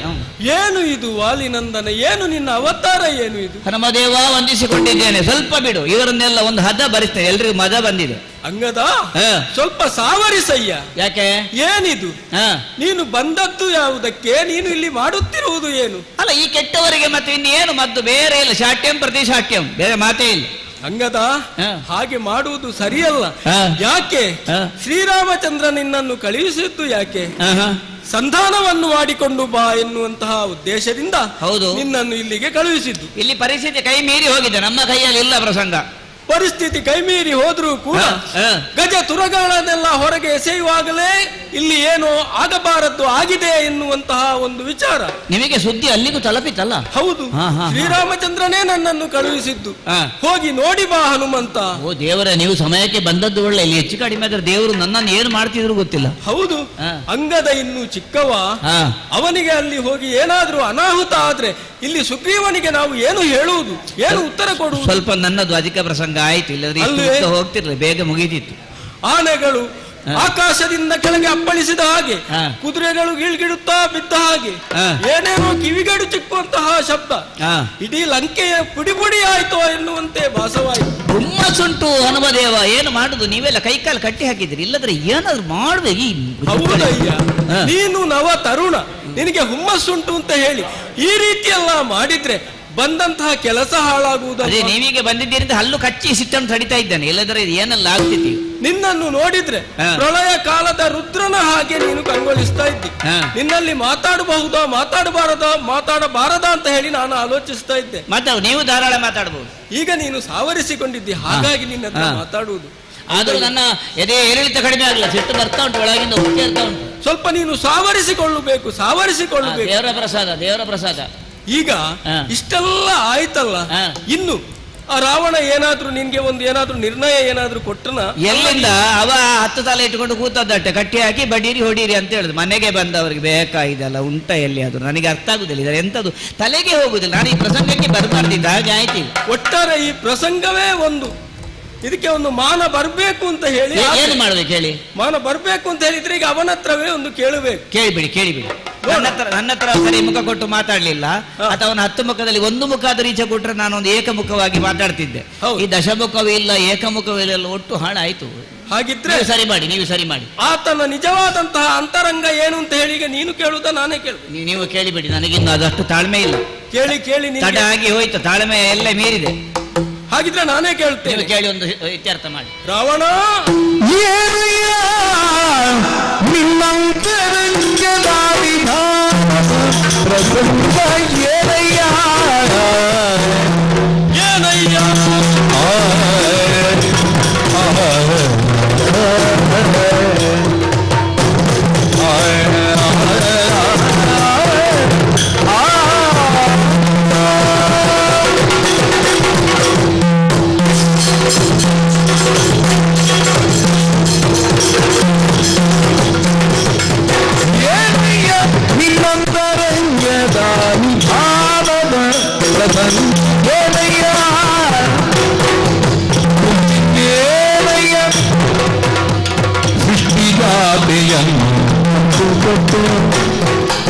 ರಾಮಚಂದ್ರನ ಕೂಡಿಟ್ಟವು ನೇತು ಕಷ್ಟವೋ ಸೃಷ್ಟಿದಾಪಿ ಕೊಟ್ಟು ರಾಮಚಂದ್ರನ ಕೂಡಿಟ್ಟವೋ ನೇತು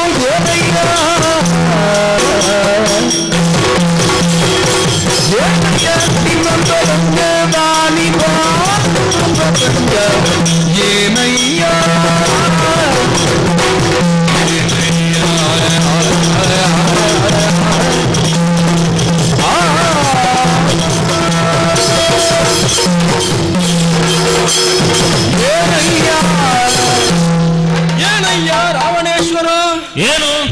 ನಿನ್ನ ಅಂತರಂಗದಲ್ಲಿರುವಂತಹ ವಿಷಯ ಅದು ಬಹಿರಂಗವಾಗಿಸಬೇಕು ಎನ್ನುವಂತಹ ಉದ್ದೇಶದಿಂದ ಶ್ರೀರಾಮಚಂದ್ರ ಅಂಗದನನ್ನು ಕಳುಹಿಸಿಕೊಟ್ಟಿದ್ದ. ಆದರೆ ಇಲ್ಲಿಯ ಕಳಿಸಿಕೊಟ್ಟಂತಹ ಪ್ರಸಂಗಕ್ಕೆ ವಿರುದ್ಧವಾಗಿಯೇ ಇಲ್ಲಿ ಘಟನೆಗಳು ನಡೆದು ಹೋಗುತ್ತಾ ಇದೆಯಲ್ಲ. ಈ ಅಂಗದನನ್ನು ಸಂಧಾನಕ್ಕೆ ಕಳಿಸಿಕೊಟ್ಟಂತಹ ಈ ಒಂದು ಪ್ರಸಂಗಕ್ಕೆ ಅದಕ್ಕೆ ಒಂದು ಮಾನ ಬರಬೇಕು ಅಂತ ಹೇಳಿ ಇದ್ರೆ ನೀನು ಸರಿಯಾದಂತಹ ಉತ್ತರವನ್ನು ಕೊಡಬೇಕು. ಸಂಧಾನವೇಯಾ ಅಲ್ಲ ಯುದ್ಧವೇಯಾ ಎಂಬುದಾಗಿ ನೋಡು. ನೀನು ಸರಿಯಾಗಿ ಆಲೋಚಿಸಿ. ಈಗ ನಾನು ಯಾರು ಅಂತ ಹೇಳಿ ನಿನಗೆ ಪರಿಚಯ ಉಂಟಲ್ಲ. ನೀನು ಆ ಮಂಗಗಳ ಯುದ್ಧದಲ್ಲಿ ದೊಡ್ಡ ಮಂಗ ನೀನೆ. ಆವತ್ತು ಬಂದದ್ದು ನಿನಗೆ ನೆನಪಿದೆಯಲ್ಲ. ಖಂಡಿತ ಹಾಗಿದ್ರೆ ನಾನು ಏನು ಅಂತ ಹೇಳಿ ನಿನಗೆ ತಿಳಿದಿದೆ. ನಾನು ನಿನ್ನ ಹತ್ರ ನೇರವಾಗಿ ಮಾತಾಡಬಹುದು. ಅಯ್ಯ, ನೀನು ಮಾಡಿದಂತಹ ಒಂದೇ ಒಂದು ತಪ್ಪು, ಭೂಮಿ ಜಾತೆ ಅಯೋನಿಜೆಯಾದಂತಹ ಸೀತಾ ಮಾತೆಯನ್ನು ಕದ್ದು ತಂದು ಇಲ್ಲಿಟ್ಟದ್ದು ಒಂದು ತಪ್ಪು. ಅದು ನಿಮಗೆ ತಪ್ಪು ಅಂತ ಆಗಿರಬಹುದು, ನನಗೆ ಸರಿಯದು. ನಿನ್ನ ಮಟ್ಟಿಗೆ ಸರಿ ಇರಬಹುದು. ಆದರೆ 10 ಜನರನ್ನು ಕೂಡಿಸಿ ಈ ವಿಚಾರವನ್ನು ಒಂದು ಕೇಳಿದ್ರೆ ಅದರಲ್ಲಿ 100ಕ್ಕೆ 99 ಮಂದಿಯೂ ಕೂಡ ಇದು ತಪ್ಪು ತಪ್ಪು ಅಂತಲೇ ಹೇಳುವವರಿರುವುದೇ ಹೊರತು ಇದು ಸರಿ ಅಂತ ಹೇಳಿದ್ರೆ ಅವರಿಗೆ ಮಾನ ಇಲ್ಲ ಅಂತ ಹೇಳಿ ಆಗುತ್ತದೆ. ಆದ್ದರಿಂದ ಮಾನವಿಲ್ಲದ ಆ ಪ್ರಸಂಗದಿಂದಾಗಿ ಇಲ್ಲಿಯವರೆಗೆ ಈ ಪ್ರಕರಣ ಬಂತು. ಇನ್ನು ಈ ಪ್ರಕರಣ ಸರಿಯಾಗಬೇಕಾಗಿದ್ರೆ ನೀನು ಏನು ಮಾಡಬೇಕು? ಭೂಮಿ ಜಾತೆಯನ್ನು ಬಿಟ್ಟುಕೊಡಬೇಕು. ಭೂಮಿ ಜಾತೆಯನ್ನು ಯಾಕೆ ಬಿಟ್ಟುಕೊಡಬೇಕು? ಬಿಟ್ಟುಕೊಟ್ರೆ ನಿನಗೆ ಒಳಿತಾಗುತ್ತದೆ. ಇಲ್ಲದಿದ್ರೆ ಈಗ ನೀನು ಕೂಡ ಸಾಮಾನ್ಯ ಅಂತ ಹೇಳು ನಾನು ಹೇಳುವುದಿಲ್ಲ. ನೀನು ಚತುರ್ದಶ ಭುಜದವನ ಎನ್ನುವಂತಹ ಒಂದು ನೆಗಳತೆಯನ್ನು ಪಡೆದವ. ಮಾತ್ರವಲ್ಲ, ಪರಮೇಶ್ವರನ ಪರಮ ಭಕ್ತ. ಒಂದು ಕಾಲದಲ್ಲಿ ಕೈಲಾಸಗಿರಿಯನ್ನೇ ಅಲ್ಲಾಡಿಸುವುದಕ್ಕೆ ಹೊರಟಂತಹ ಮಹಾವೀರ. ಇಷ್ಟೆಲ್ಲ ಶಕ್ತಿ ಸಾಮರ್ಥ್ಯ ಹೊಂದಿದಂತಹ ನೀನು ಸೀತಾಮಾತೆಯನ್ನು ತಂದು ಇಲ್ಲಿ ಅಶೋಕವನದಲ್ಲಿಡುವಂತಹ ಒಂದು ಚಿಕ್ಕ ಕೆಲಸದಿಂದ ನಿನ್ನ ಮಾನ ಎಲ್ಲ ಹೋಯ್ತಲ್ಲ. ಆ ಮಾನ ನಿನಗೆ ಪುನಃ ಬರಬೇಕಾಗಿದ್ರೆ ನೀನು ಸೀತಾಮಾತೆಯನ್ನು ಕೊಡಬೇಕು. ಆಯ್ತಲ್ಲ, ಇನ್ನುಂಟ ನೀನದು.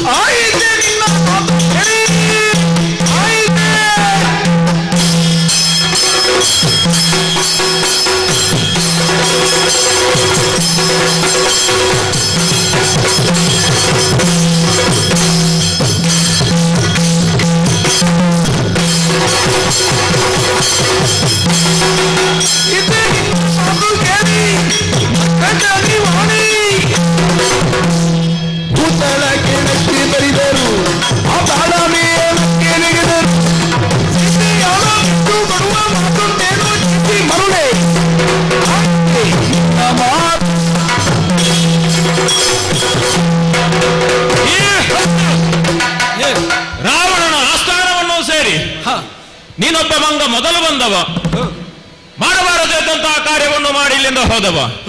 ಅಂತೂ ಮಂಗಗಳ ಸೈನ್ಯವನ್ನೇ ಕಟ್ಟಿಕೊಂಡು ಇಲ್ಲಿಯವರೆಗೆ ಈ ಹೊತ್ತಿಗಾಗುವ ನೀವು ಅಭಿಯೋಗವನ್ನು ಮಾಡುವುದಕ್ಕೆ ಹೊರಟಿದ್ದೀರಿ. ಹೌದು ಅಂತಾದ್ರೆ ನೀವೆಲ್ಲ ನಿವಾಳಿಗಳು ಎನ್ನುವಂತಹ ತೀರ್ಮಾನಕ್ಕೆ ನಾನು ಬದ್ಧನಾದವನು. ಆದುದರಿಂದಲೇ ನಿಮ್ಮಂತವರಲ್ಲಿ ಮಾತೇನು ಎಂಬ ಕಾರಣಕ್ಕೆ ಬೇಕಾಗಿ ನಾನು ತಾಟಸ್ಥ್ಯವಾದಂತಹ ಧೋರಣೆಯನ್ನು ಹೊಂದಿದರೆ ಅದನ್ನು ನನ್ನ ದೌರ್ಬಲ್ಯ ಅಂತ ಭಾವಿಸಿ ನೀವು ಮುಂದಾಗುತ್ತೀರಿ. ಹೌದು ಅಂತಾದ್ರೆ ಹಾಗಾಗಿ ಕೇಳಿದ್ದು. ಇಲ್ಲ, ನಿಮಗೆ ಇನ್ನು ಮಾತಾಡುವುದಕ್ಕೆ ಅವಕಾಶವೇ ಇಲ್ಲ ಎನ್ನುವ ಕಾರಣಕ್ಕೆ ಬೇಕಾಗಿ ಅವರನ್ನು ಹೊಡೆದದ್ದು. ಈಗ ನಿನಗೆ ಉತ್ತರ ಬೇಕಲ್ಲ. ಹೌದು, ಈ ಪ್ರಸಂಗದಲ್ಲಿ ಏನು ಎನ್ನುವಂತದ್ದು ರಾವಣ ಎನ್ನುವುದನ್ನು ನಾನು ಈ ಮೊದಲೇ ಸ್ಥಾಪಿಸಿ ಆಗಿದೆ. ಅದು ರಾಮನ ಮುಂದೆ ಸ್ಥಾಪಿಸಿ ಆಗಿದೆ. ಇನ್ನು ನಿಮ್ಮಂತಹ ವಾನರರ ಮುಂದೆ ಸ್ಥಾಪಿಸಬೇಕಾದಂತ ಅಗತ್ಯ ಇಲ್ಲ ನನಗೆ. ಈಗ ಹೇಳ್ತಾ ಇದ್ದೇನೆ, ಸ್ಪಷ್ಟವಾಗಿ ಕೇಳು. ಏನು? ಆಕಾಶವೇ ಕಳಚಿ ತಲೆಯ ಮೇಲೆ ಬಿದ್ದರು, ಈ ಭೂಮಿಯೇ ಪಾತಾಳವನ್ನು ಸೇರಿದರು, ಪಾತಾಳವೇ ಮೇಲೆದ್ದು ಬಂದರೂ ಕೂಡ, ಸಪ್ತ ಸಾಗರಗಳೇ ಬತ್ತಿ ಹೋದರೂ, ಆಕಾಶವೇ ತಣ್ಣಗಾದರೂ ಕೂಡ ಕರೆತಂದಂತಹ ಸೀತೆಯನ್ನು ಯಾವ ಕಾರಣಕ್ಕೂ ಮರಳಿ ಸಾಮದಿಂದ ಸಂಧಾನದಿಂದ ರಾಮನ ಪಾದಕ್ಕೆ ಒಪ್ಪಿಸಿ ಸಂಧಾನವನ್ನು ಮಾಡಿಕೊಂಡು ರಾಮನ ಪಾದ ಹಿಡಿದು ಬದುಕುವಂತಹ ಒಂದು ದುರ್ಧರವಾದಂತಹ ಸನ್ನಿವೇಶ ರಾವಣನ ಬದುಕಿನಲ್ಲಿ ಬರುವುದಕ್ಕಿಲ್ಲ. ಆದುದರಿಂದ ಯಾವ ಕಾರಣಕ್ಕೂ ಸೀತೆಯನ್ನು ಮರಳಿ ರಾಮನಿಗೆ ಒಪ್ಪಿಸುವುದಿಲ್ಲ. ನಡೆ. ಹಾಗಿದ್ರೆ ಇದು ಈತನ ಕೊನೆಯ ನಿರ್ಧಾರ. ಈ ವಿಚಾರವನ್ನು ನಮ್ಮನಾದಂತಹ ಪ್ರಭು ಶ್ರೀರಾಮಚಂದ್ರನಿಗೆ ಒಪ್ಪಿಸಬೇಕು. ಆದ್ದರಿಂದ ನಾವೆಲ್ಲರೂ ಅಂಜನನ್ನು ಇರಿಸಿಕೊಂಡು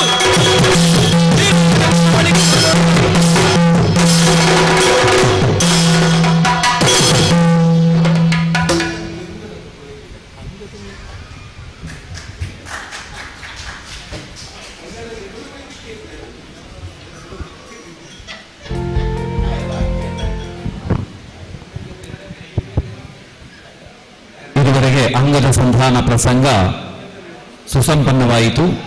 ಬಂಧುಗಳೇ, ಕೇವಲ 10 ನಿಮಿಷದ ನಮ್ಮ ವಿಶ್ರಾಂತಿಯ ಅವಧಿ, ಊಟ, ದೇವರ ಅನ್ನಪ್ರಸಾದವನ್ನು ಸ್ವೀಕರಿಸಿ ಮತ್ತೆ ಎಲ್ಲರೂ ಬಂದು ಮುಂದಿರುವಂತಹ ಆಸನದಲ್ಲಿ ತಾವು ಮುಂದಿನ ಪ್ರಸಂಗವನ್ನು ಆಸ್ವಾದಿಸುವುದಕ್ಕಾಗಿ ತಾವು ಬರಬೇಕು ಅಂತ ಕೇಳಿಕೊಳ್ತಾ ಇದ್ದೇವೆ.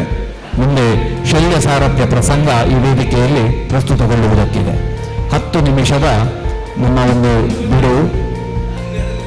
ಊಟ ಆಗದೇ ಇದ್ದವರು ದೇವರ ಅನ್ನಪ್ರಸಾದವನ್ನು ಸ್ವೀಕರಿಸಬೇಕಾಗಿ ವಿನಂತಿ.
वक्ष्यामीति यः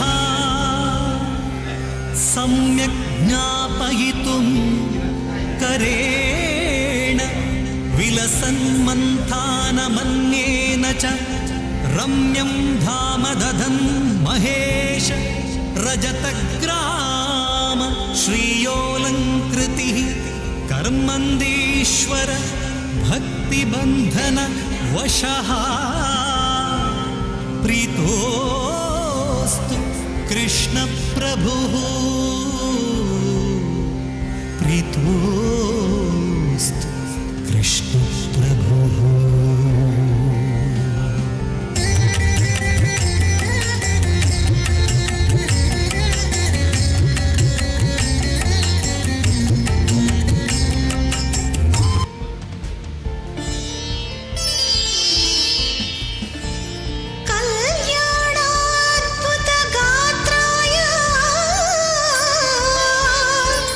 कामितार्थप्रदायिने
ದಿವಸದ ನಮ್ಮ ತಲಪಾಡಿ ಕ್ಷೇತ್ರದ ಕಾರ್ಯಕ್ರಮದ ಮಧ್ಯಾಹ್ನದ ನಂತರದ ಈ ಅವಧಿಗೆ ಎಲ್ಲ ಭಕ್ತಾಭಿಮಾನಿಗಳಿಗೆ ಹಾಗೂ ಕಲಾಭಿಮಾನಿಗಳಿಗೆ ಪ್ರೀತಿಪೂರ್ವಕವಾಗಿ ಸ್ವಾಗತವನ್ನು ಕೋರ್ತಾ ಇದೀಗ ಶಲ್ಯ ಸಾರಥ್ಯ ಎನ್ನುವಂತಹ ಆಖ್ಯಾನ ತಾಳಮದ್ದಳೆಯಾಗಿ ಈ ವೇದಿಕೆಯಲ್ಲಿ ಪ್ರಸ್ತುತಗೊಳ್ಳಲಿಕ್ಕಿದೆ. ನಮ್ಮ ಮಧ್ಯಾಹ್ನದವರೆಗಿನ ಕಾರ್ಯಕ್ರಮದಲ್ಲಿ 2 ರಾಮಾಯಣದ ಪ್ರಸಂಗಗಳು ಪ್ರಸ್ತುತಗೊಂಡಿವೆ, ವಿಭೀಷಣ ಪ್ರಪತ್ತಿ ಹಾಗೂ ಅಂಗದ ಸಂಧಾನ. ಇದೀಗ ಮಹಾಭಾರತದ 2 ಪ್ರಸಂಗಗಳು ಈ ಭಾಗದಲ್ಲಿ ಪ್ರಸ್ತುತಗೊಳ್ಳಲಿಕ್ಕಿದೆ. ಈ ಕಾರ್ಯಕ್ರಮದಲ್ಲಿ ಈಗ ಶಲ್ಯ ಸಾರಥ್ಯ ಪ್ರಸಂಗದಲ್ಲಿ ಭಾಗವತರಾಗಿ ರಾಜಾರಾಮ್ ಹೊಳ್ಳ ಕೈರಂಗಳ ಇವರು ಭಾಗವತಿಕೆಯನ್ನು ಮಾಡಲಿಕ್ಕಿದ್ದಾರೆ. ರಾಮಹೊಳ್ಳ ಸುರಕ್ಕಲ್ ಹಾಗೂ ವೇದವ್ಯಾಸ್ ರಾವ್ ಇವರು ನಮ್ಮ ಜೊತೆ ಹಿಮ್ಮೇಳದಲ್ಲಿ ಚಂಡಮದ್ದಳ ವಾದನದಲ್ಲಿ ಚಂಡಮದ್ದನ ಮಾಡಲಿಕ್ಕಿದ್ದಾರೆ. ಅದೇ ರೀತಿಯಲ್ಲಿ ಪಾತ್ರವರ್ಗದಲ್ಲಿ ಹಿರಿಯ ಅರ್ಥಧಾರಿಗಳಾದಂತಹ ಸರ್ಪಂಗಳ ಈಶ್ವರ ಭಟ್ ಅವರು ಕರ್ಣನ ಪಾತ್ರವನ್ನು ನಿರ್ವಹಿಸಲಿಕ್ಕಿದ್ದಾರೆ. ಅದೇ ರೀತಿಯಲ್ಲಿ ಕೌರವನ ಪಾತ್ರವನ್ನು ಶಲ್ಯನ ಪಾತ್ರವನ್ನು ಹರೀಶ್ ಬಳಂತಿಮವರು ಇವರು ನಿರ್ವಹಿಸಲಿಕ್ಕಿದ್ದಾರೆ. ಅದೇ ರೀತಿಯಲ್ಲಿ ಕೌರವನ ಪಾತ್ರವನ್ನು ವಿಜಯಶಂಕರ್ ಆಳ್ವ ಮಿತ್ತಳಿಕೆ ಇವರು ನಿರ್ವಹಿಸಲಿಕ್ಕಿದ್ದಾರೆ. ಎಲ್ಲರಿಗೂ ಮತ್ತೊಮ್ಮೆ ಪ್ರೀತಿಪೂರ್ವಕವಾಗಿ ಸ್ವಾಗತವನ್ನು ಕೋರ್ತಾ ಇದ್ದೇವೆ. ನಮ್ಮ ಮುಂದಿನ ಪ್ರಸಂಗ ಕರ್ಣಪರ್ವ, ಇದೀಗ ಶಲ್ಯ ಸಾರಥ್ಯ ಈ ವೇದಿಕೆಯಲ್ಲಿ ಪ್ರಸ್ತುತಗೊಳ್ಳಲಿಕ್ಕಿದೆ. ಕಾರ್ಯಕ್ರಮವನ್ನು ಮುಂದುವರಿಸಬೇಕಾಗಿ ಭಾಗವತರಲ್ಲಿ ಹಾಗೂ ಎಲ್ಲ ಕಲಾವಿದರಲ್ಲಿ ನಾವು ವಿನಂತಿಯನ್ನು ಮಾಡ್ತಾ ಇದ್ದೇವೆ. 6:30 ಹೊತ್ತಿಗೆ ನಮ್ಮ ಕಾರ್ಯಕ್ರಮ ಮುಕ್ತಾಯ ಆಗ್ತದೆ. ಎಲ್ಲ ಕಲಾವಿದರು ಕೂಡ ಇದಕ್ಕೆ ಸಹಕಾರವನ್ನು ಕೊಡಬೇಕು ಅಂತ ಕೇಳಿಕೊಳ್ಳುತ್ತಾ ಇದೀಗ ಶಲ್ಯ ಸಾರಥ್ಯ.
ಯಾವುದು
ಬಗೆ ಹೇಗೆ ಎನ್ನುವುದರ ಕುರಿತು ವಿಚಾರವನ್ನು ಮಾಡಲೇಬೇಕು. ಆದ್ದರಿಂದಲೇ ಎಲ್ಲರನ್ನೂ ಕೂಡ ಸೇರಿಸಿದ್ದೇನೆ ಸಭೆಯಲ್ಲಿ. ರಾತ್ರಿಯ ಹೊತ್ತು ಒಬ್ಬೊಬ್ಬರನ್ನು ನೋಡಬಾರದು. ತಲೆಯ ಮುಸುಕಿನ, ಕೈಯ ಕದಪಿನ ಎಲ್ಲವೂ ತಮ್ಮಿಂದ ಕೈಯಿಂದ ಹೋಯಿತು. ನಾಳಿನ ದಿನವೂ ಕೂಡ ನಮಗೆ ಇಂತಹ ಸ್ಥಿತಿಯೇ ಮರುಕಳಿಸೀತೋ ಎನ್ನುವಂತಹ ಒಂದು ಹತಾಶಾಭಾವದಿಂದ ನೆಲನಾಟಕರಾಗಿ ಕುಳಿತಂತಹ ಹಲವು ಮಂದಿ ಯೋಧರನ್ನು ನಾ ಕಾಣುತ್ತಾ ಇದ್ದೇನೆ. ಏನು ಸಾಮರ್ಥ್ಯ ಇಲ್ಲದವರಲ್ಲ, ತಮ್ಮ ದೋಳುಗಳಲ್ಲಿ ಅತಿಯಾದಂತಹ ಸತ್ವವನ್ನು ತುಂಬಿಕೊಂಡವರಾದರೂ ಕೂಡ ಇಂತಹ ಸ್ಥಿತಿ ಸನ್ನಾಹವಾಯಿತು ಅಂತ ಆದರೆ ಪ್ರಶ್ನಿಸಬೇಕಾದದ್ದು ಇವರಲ್ಲವಲ್ಲ, ಇವರ ನೇತೃತ್ವವನ್ನು ವಹಿಸಿದವ ಒಬ್ಬ ಇದ್ದಾನಲ್ಲ, ಅವನಲ್ಲೇ ಕೇಳಬೇಕಲ್ಲ. ಕರ್ಣ, ಗೌರವೇಶ್ವರ, ಏನಾಯ್ತಪ್ಪ? ಏನಾಯಿದಿನಾಹವದಿ ಕಲಿಕರ್ಣ ಮಾನ ನೀಡಿಗಳಿಗೆ ಈ ಬರಿಯ ಮೌನ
ಗೌರವೇಶ್ವರ, ಸೇನಾಧಿಪತಿತ್ವವನ್ನು ವಹಿಸಿಕೊಂಡವ ನೀನು.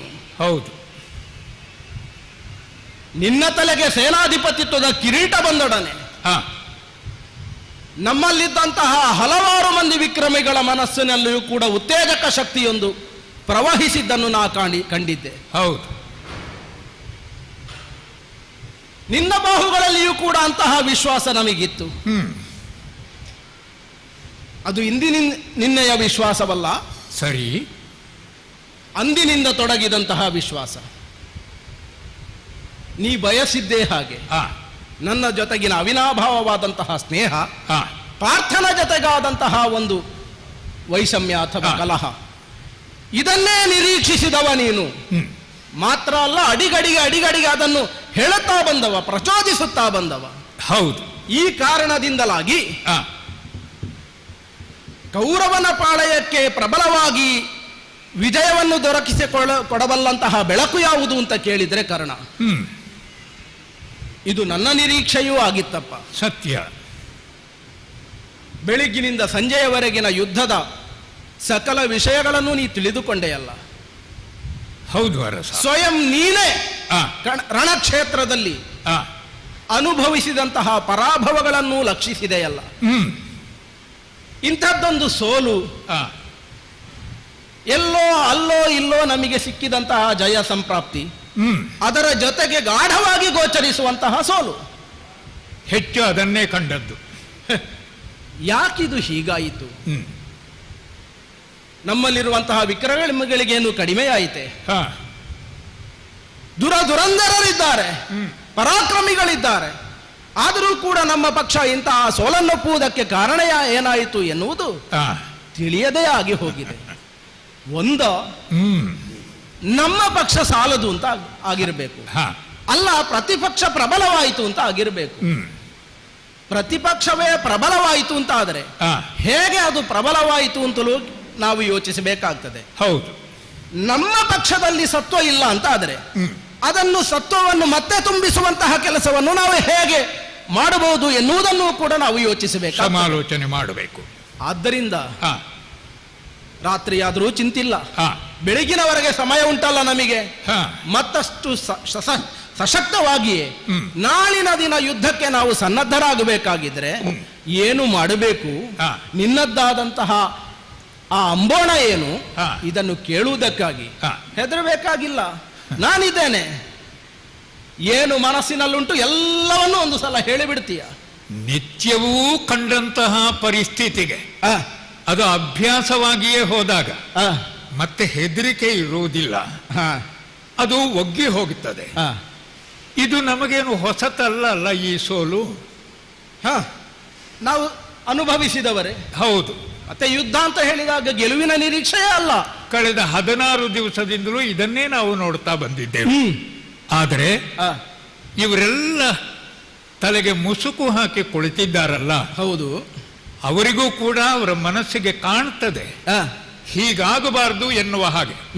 ಆದರೆ ಅವರು ಅಸಹಾಯಕರೇ ಆಗಿದ್ದಾರೆ.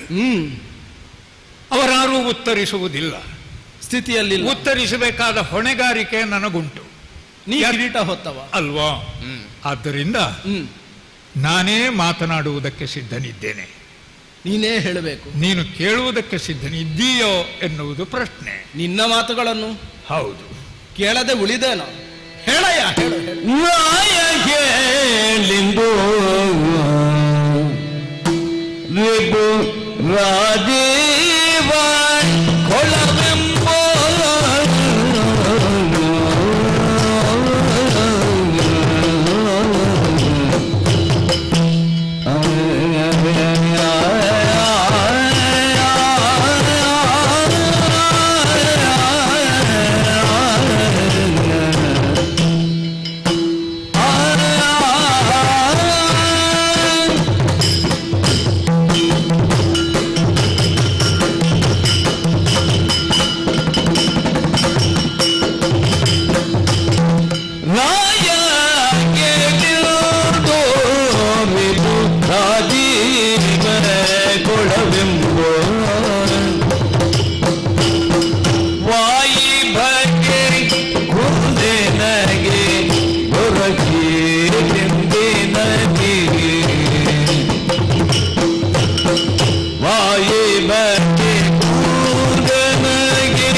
ಆಯಿಂದ ಬೇಳಿದರೆ ಬಪ್ಪುದೇ ಸಾರಥಿ ಉಪಾಯವಿಲ್ಲದರಿಂದ ಬಿಗುಣ ತಾನಾದೇ ರಾಯಗೇಳೆಂದು ರಿಪುರಾಜೀವವೆಂದು ವಾಗಿ ಕೂದಿನಗೆ ತೊಡಗಿ ದಿನದಿ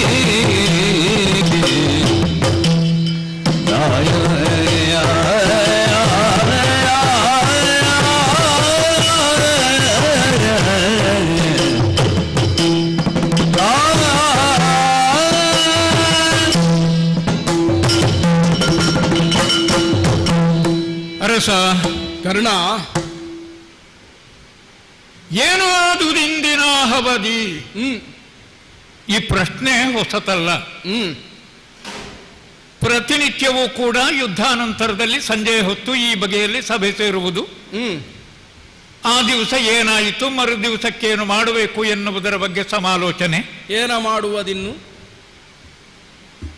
ಒಂದಲ್ಲ ಒಂದು ವಾಕ್ಯದಲ್ಲಿ ಶೈಲಿಯಲ್ಲಿ ವಿಷಯ ಪ್ರಸ್ತಾಪಿತವಾಗ್ತಾ ಇದ್ದದ್ದು ಒಂದೇ. ಹೌದು ಹೌದು. ಆದರೆ ಅಲ್ಲೆಲ್ಲ ವರದಿಯನ್ನು ಸಂಗ್ರಹಿಸುವ ರೂಪದಲ್ಲಿ ಬರ್ತಾ ಇದ್ದಂತಹ ಪ್ರಶ್ನೆ ಅದು. ಏನಾದುದಿಂದಿನ ಅವಧಿ? ಆದರೆ ಇವತ್ತು ಮಾತ್ರ ಆ ಪ್ರಶ್ನೆ ಹಾಗೆ ಕಾಣಲಿಲ್ಲ. ಏನಾದು ದಿಂದಿನಾಹವದಿ ಕಲಿಕರ್ಣ. ಆ ಕಲಿಕರ್ಣ ಎನ್ನುವ ಹಾಗೆ ನನಗೆ ವಿಶೇಷಣವನ್ನು ಸೇರಿಸಿ ನೀನು ನನ್ನನ್ನು ಸಂಬೋಧಿಸಿದಾಗ ನನಗದು ಚುಚ್ಚಿದ ಹಾಗಾದದ್ದು. ಇವತ್ತೂ ನಮಗೆ ಸೋಲ ಬಂದಿದೆ ಎನ್ನುವುದು ಎಲ್ಲವರೂ ತಿಳಿದಿರುವಂತಹ ವಿಷಯ. ನಾವೆಲ್ಲರೂ ಹೋರಾಟಗಾರರೇ ಅಂತಾದ ಮೇಲೆ ಪ್ರತ್ಯೇಕವಾಗಿ ಕಲಿಕರ್ಣ ಅಂತ ಕರೀಬೇಕಿತ್ತೋ? ಏನಾದು ದಿಂಡಿನ ಅವಧಿ ಕರ್ಣ ಅಂದ್ರೆ ನನಗೆ ಸಮಾಧಾನ ಆಗುತ್ತಾ ಇತ್ತು. ಕಲಿ ಎನ್ನುವುದನ್ನು ಹೇಳಿದಾಗ ವಿಶೇಷಣ ಸೇರಿಸಿದ್ದು. ಒಬ್ಬ ಸೋತು ಬಂದಿದ್ದಾನೆ, ಅವನನ್ನು ಆ ಬಗೆಯಿಂದ ಕರೆದಾಗ ಅದರಿಂದ ನೋವಾಗುತ್ತದೆ ಕೌರವ. ಆದ್ರಿಂದ ನಿನ್ನ ಆ ಪ್ರಶ್ನೆಯಲ್ಲಿಯೂ ಕೂಡ ನಾನು ನೋವನ್ನೇ ಅನುಭವಿಸ್ತಾ ಇದ್ದೇನೆ. ನೋವಾಗುವುದಕ್ಕೆ ಕಾರಣ ನೀನು ನನ್ನನ್ನು ಅವಮಾನಿಸಿದೆ ಎನ್ನುವ ಕಾರಣದಿಂದಲ್ಲ, ವ್ಯಂಗ್ಯದಿಂದ ಆಡಿದ್ದೇ ಅಲ್ಲ. ನಾನು ಆ ಕುರಿತು ವಿಚಾರವನ್ನೂ ಮಾಡಿದೆ. ಹಾಗಾದ್ರೆ ಈ ಬಗೆಯದಾಗಿ ಕೌರವ ಯಾಕೆ ಪ್ರಶ್ನಿಸ್ತಾನೆ? ಭೀಷ್ಮರಲ್ಲಿ ಹಾಗೆ ಕೇಳಲಿಲ್ಲ. ಆದರೂ ಭೀಷ್ಮರ 10 ದಿನದಲ್ಲಿ ಸೋತದ್ದೇ. ದ್ರೋಣರಲ್ಲಿ ಕೇಳಲಿಲ್ಲ ಈ ರೀತಿಯಾಗಿ. ಹೌದು. ಆದ್ರೆ ದ್ರೋಣ ಪರ್ವದಲ್ಲಿಯೂ ಕೂಡ 5 ದಿವಸ ಸೋತದ್ದೇ. 13ನೇ ದಿವಸ ಸಿಕ್ಕಿದ ಜಯ ಅದು ತಾತ್ಕಾಲಿಕ. ಹೌದು, ನಾವದನ್ನು ಸಂಭ್ರಮಿಸುವಂತಹ ಸ್ಥಿತಿಯಲ್ಲೇ ಇರಲಿಲ್ಲ. ಹಾಗಾದ್ರೆ ಅವರಲ್ಲೆಲ್ಲ ವರದಿಯನ್ನು ಸಂಗ್ರಹಿಸಿದಿರಿ. ಈ ಕರ್ಣನಲ್ಲಾಗುವಾಗ ಹೀಗೆ ಯಾಕೆ ಅಂತ ಕೇಳಿದರೆ ನನ್ನ ಮೇಲೆ ನೀನಿಟ್ಟಿರುವಂತಹ ವಿಶ್ವಾಸ ಎಷ್ಟು ಎನ್ನುವುದು ಧ್ವನಿತವಾಗುತ್ತದೆ. ಭರವಸೆ ಕರ್ಣ. ಹಾಗಾದ್ರೆ ಮೊದಲು ಇದು ಹೀಗೆಯೇ ಆಗುತ್ತದೆ ಎನ್ನುವ ಹಾಗೆ ಎಲ್ಲೋ ನಿನ್ನ ಒಂದು ಮನಸ್ಸಿನ ಮೂಲೆಯಲ್ಲಿತ್ತು. ಆದ್ರೆ ಈ ದಿವಸ ಹೀಗಾಗುತ್ತದೆ ಅಂತ ನೀನೂ ಎಣಿಸಿರಲಿಲ್ಲ. ಯಾಕೆ ಎಣಿಸಿರಲಿಲ್ಲ? ಕರ್ಣನ ಸೇನಾಪತ್ಯ. ಯುದ್ಧ ಆರಂಭ ಆಗುವುದಕ್ಕೆ ಮೊದಲು ಸೇನಾಪತಿ ಯಾರು ಎನ್ನುವ ಪ್ರಶ್ನೆ ಬಂದಾಗಲಿ ಮುಂದೆ ಬಂದು ನಿತ್ತಮಾಲ್ವನ ಅಷ್ಟು ಉತ್ಸಾಹ ಉಂಟು ನನಗೆ ಈ ಯುದ್ಧದಲ್ಲಿ ಭಾಗವಹಿಸುವುದಕ್ಕೆ. ಹೌದು. ಮೇಲಾಗಿ ಹಿಂದಿನ ಸೇನಾಪತಿಗಳೋ ಅಲ್ಲ, ನಮ್ಮ ಸೇನೆಯಲ್ಲಿರುವ ಬಹುಮಂದಿಯ ಅವರಾರಿಗೂ ಪಾಂಡವರ ಮೇಲೆ ದ್ವೇಷ ಇಲ್ಲ. ನಿನ್ನ ಜೊತೆಗೆ ಅವರ ಮೇಲೆ ದ್ವೇಷವನ್ನೂ ಹೊಂದಿರುವವ ನಾನು ಮಾತ್ರ. ಹೌದು. ಆದ್ದರಿಂದ ನನ್ನ ಮೇಲೆ ಇಟ್ಟಂತಹ ಭರವಸೆ ಹುಸಿಯಾದಾಗ ನನಗೆಷ್ಟು ನೋವಾಗಿದೆಯೋ ಅದಕ್ಕಿಂತ ಹೆಚ್ಚು ನೋವು ನಿನಗೂ ಆಗುವುದು ಸಹಜ. ನನ್ನನ್ನು ನಿನ್ನ ಆನೆ ಅಂತ ತಿಳ್ಕೊಂಡವ ನೀನು. ಅದು ಎಂತಹ ಆನೆ? ಆನೆ ತಾನು ವಿಜೃಂಭಿಸಬೇಕು ಅಂತಾದ್ರೆ ತಾನು ಪೂರ್ಣ ಸ್ವತಂತ್ರವಾಗಿರಬೇಕು. ಹೇಗೆ ಒಂದು ಕೊಳದಲ್ಲಿ ಏಕಾಂಗಿಯಾಗಿ ಮದ ಗಜ ಆ ನೀರಿಗಿಳಿದು ಅಲ್ಲಿರುವಂತಹ ಕಮಲ ಪುಷ್ಪಗಳನ್ನೆಲ್ಲ ಸೊಂಡಿಲಿನಿಂದ ಎತ್ತಿ ಒಗೆದು ಇಡೀ ಆ ಕೊಳವನ್ನೇ ರಾಡಿ ಎಬ್ಬಿಸ್ತದೆಯೋ ಆ ರೀತಿಯಲ್ಲಿದ್ದಾಗ ಆನೆ ಪೂರ್ಣ ಸಂಭ್ರಮದಲ್ಲಿರ್ತದೆ. ಆ ಬಗೆಯದಾಗಿ ಕರ್ಣನನ್ನು ಇವತ್ತು ಇಳಿಸಿದ್ದಲ್ವ ಈ ರಣಕ್ಷೇತ್ರ ಎನ್ನುವ ಸರೋವರಕ್ಕೆ. ಶತ್ರುಗಳೆನ್ನುವಂತಹ ಕಮಲಗಳಿಂದಲೇ ತುಂಬಿದ ಆ ಕೊಳಕ್ಕೆ ನನ್ನನ್ನು ನೀನು ಸೇನಾಧಿಪತ್ಯವನ್ನು ಕೊಟ್ಟು ಈ ದಿವಸ ಇಳಿಸಿದ್ದು ಹಾಗೆ. ಅದೇ ರೀತಿಯಲ್ಲಿ ನನಗೂ ಕೊಳದಲ್ಲಿ ಆಡಬೇಕು ಎನ್ನುವಂತಹ ಹುಮ್ಮಸ್ಸು ಇತ್ತು ಕೌರವ. ರಾಡಿ ಆಗಲಿಲ್ಲವಲ್ಲ. ನಿನಗೋಸ್ಕರವಾಗಿ ಸರ್ವವನ್ನು ಸಮರ್ಪಿಸುವುದಕ್ಕೆ ಸಿದ್ಧನಿರುವಂತಹ ನಾನು ಇವತ್ತು ಪಾಂಡವರ ಮೇಲಿನ ವಿಜಯದ ವಾರ್ತೆಯನ್ನು ತಂದು ಉಡುಗೊರೆಯಾಗಿ ಕೌರವೇಶ್ವರನಿಗೆ ಒಪ್ಪಿಸಬೇಕು ಎನ್ನುವ ಆಕಾಂಕ್ಷೆ ಇತ್ತು ಕೌರವ. ಯಾಕೆ ಹುಸಿಯಾಯಿತು? ಕರ್ಣನ ಗೆಲುವು ಅದು ಕೇವಲ ಕರ್ಣನ ಗೆಲುವಲ್ಲ, ಅದು ಕೌರವನ ಗೆಲುವು. ಕರ್ಣನಲ್ಲಿ ಕೌರವನ ಗೆಲುವನ್ನು ಲೋಕ ಎಲ್ಲ ಕಾಣಬೇಕು, ಅದನ್ನು ಕರ್ಣ ನೋಡಿ ಆನಂದಿಸಬೇಕು ಎನ್ನುವ ಭಾವ ಇತ್ತು ಕೌರವ. ಎಲ್ಲವೂ ಇತ್ತು, ಬಹಳಷ್ಟನ್ನು ಮಾಡಬೇಕು ಅಂತ ಇತ್ತು ಕೌರವೇಶ್ವರ. ಆದರೆ ಅದಾಗಲಿಲ್ಲ ಎನ್ನುವುದಕ್ಕೆ ನನಗೇ ಛೇದ ಉಂಟಾಗುತ್ತಾ ಉಂಟು. ಅರಸ, ಏನು? ನಿನ್ನ ಆನೆಯಲ್ಲಿ ಯಾವ ದೋಷವೂ ಇಲ್ಲ, ಅದು ಮದಿಸಿದ ಗಜವೇ. ಆದ್ರೆ ಏನು ಮಾಡೋಣ ಹೇಳು? ಆ ಆನೆಯೂ ಕೂಡ ಪೂರ್ಣ ಸ್ವೇಚ್ಛೆಯಿಂದ ವ್ಯವಹರಿಸಬೇಕಾದಂತಹ ಸಂದರ್ಭದಲ್ಲಿ ಕಾಣುವುದಕ್ಕೆ ಸಣ್ಣದೇ ಆದರೂ ಕೂಡ ಅದು ದೊಡ್ಡ ಪರಿಣಾಮವನ್ನೇ ಉಂಟು ಮಾಡುವಂತಹ ತೊಡಕುಗಳುಂಟಾಗುತ್ತವೆ.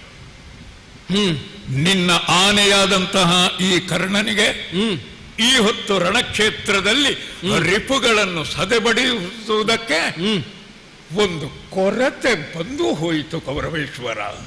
ಕೊರತೆ? ಹೌದು ಕೌರವೇಶ್ವರ. ಅಂತರಾಯ ಬಂತು. ಹಾಗೆಂದು ದೊಡ್ಡದಾದ ಸಾಧನೆಗೆ ಕೆಲಸಕ್ಕೆ ಅಂತ ಹೊರಡುವಾಗ ಈ ರೀತಿಯದಾದಂತಹ ನೆವನಗಳನ್ನು ಅದನ್ನೇ ಮುಂದಿಟ್ಟುಕೊಂಡು ಹೇಳಿದರೆ ಬಹಳ ಮಂದಿ ಆ ಬಗೆಯಲ್ಲೇ ಭಾವಿಸ್ತಾ ಇವನಿಗಾಗಲಿಲ್ಲ ಅದಕ್ಕೇನೋ ಕಾರಣ ಕೊಡ್ತಾನೆ ಎನ್ನುವ ಹಾಗೆ ಯೋಚನೆ ಮಾಡ್ತಾರೆ. ನಿನ್ನ ಬಗ್ಗೆ ಹಾಗೆ ಆಲೋಚಿಸುವುದಕ್ಕಿಲ್ಲ. ಅದು ಅವರಿಗೆ ಆ ಕಷ್ಟ ಗೊತ್ತಾಗ್ತದೆ. ಈಗ ಒಬ್ಬ ಒಳ್ಳೆ ಕಲಾವಿದ ಇದ್ದಾನೆ, ಯಾಕೆ ಇವ ಎಂದಿನ ಹಾಗೆ ಆ ವಾದನ ಸ್ವರ ಹೊರಡುವುದಿಲ್ಲ ಅಂತ ಕೇಳಿದ್ರೆ ಅವನದ್ದೇ ಆದಂತಹ ಏನೋ ಒಂದು ಸಣ್ಣ ಕಾರಣ. ಆ ಕಾರಣ ಎಷ್ಟು ಅಂತಂದ್ರೆ ಒಂದು ಸಣ್ಣ ಅಸಮಾಧಾನ ಆ ದಿವಸ ಅವನಿಗೆ ಮನೆಯಲ್ಲಿ ಇಲ್ಲ ಆದಂತಹ ಉಪಚಾರದಲ್ಲಿ ಸಾಕಾಗುತ್ತದೆ. ಆದ್ದರಿಂದಲೇ ಬಂದಂತಹವರನ್ನು ನಾವು ಪೂರ್ಣ ಗೌರವದಿಂದ ಅವರಿಗೆ ಯಾವ ರೀತಿಯಲ್ಲಿಯೂ ಕುಂದು ಅಂತ ಕಾಣಬಾರದಲ್ಲ. ಹೌದು, ಪೂರ್ಣ ಪ್ರದರ್ಶನವನ್ನು ಕೊಡಬೇಕಲ್ಲ. ಹಾಗೆ ನಾವು ಅವರಿಗೆ ಅನುಕೂಲತೆಗಳನ್ನು ಮಾಡಿಕೊಡ್ತೇವೆ. ಕರ್ಣ, ಸಕಲ ಅನುಕೂಲತೆಗಳನ್ನು ಕೂಡ ನಿನಗೆ ಸಿದ್ಧಪಡಿಸಿದವ ನಾನು. ಏನು ಕೌರವ ಕೊಡುವಂತಹ ಮಾನ ಸಮ್ಮಾನಗಳಲ್ಲಿ ನಿನಗೆ ಕೊರತೆಯೊದಗಿತೋ ಹೇಳಿ ಏನೋ ಹಾಗೆ, ಅಥವಾ ನಿನಗೆ ಯುದ್ಧ ಕ್ಷೇತ್ರಕ್ಕೆ ಕಳುಹಿಸಿಕೊಡುವಂತಹ ಶಸ್ತ್ರಾಸ್ತ್ರಗಳ ಪೂರೈಕೆ ಸರಿಯಾಗಿ ಆಗದೆ ಹೋಯಿತು, ಅದು ಇನ್ನೂ ಉಳಿದದೆ ಇವತ್ತು ಕೊಂಡು ಹೋದ್ದೆ. ಹಾಗಿದ್ರೆ ಎಲ್ಲವೂ ಸರಿಯಾಯಿತು ಅಂತ ಹೇಳಿದ್ರೆ ಮತ್ತೊಂದು ಕೊರತೆ ಅಂತ ನೀನೇ ಹೇಳಿದೆಯಲ್ಲ. ಕೊರತೆಯಾದದ್ದು ಸಾರಥಿಯಿಂದ ಕೌರವೇಶ್ವರ. ಸಾರಥಿಯು ಎನಗೋ ಸಾಧ್ಯವಾದರೆ ನಾಳೆ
ಬಲವೆಲ್ಲ ಭಂಗಿಸುವೆ ಕ್ಷಣದಿ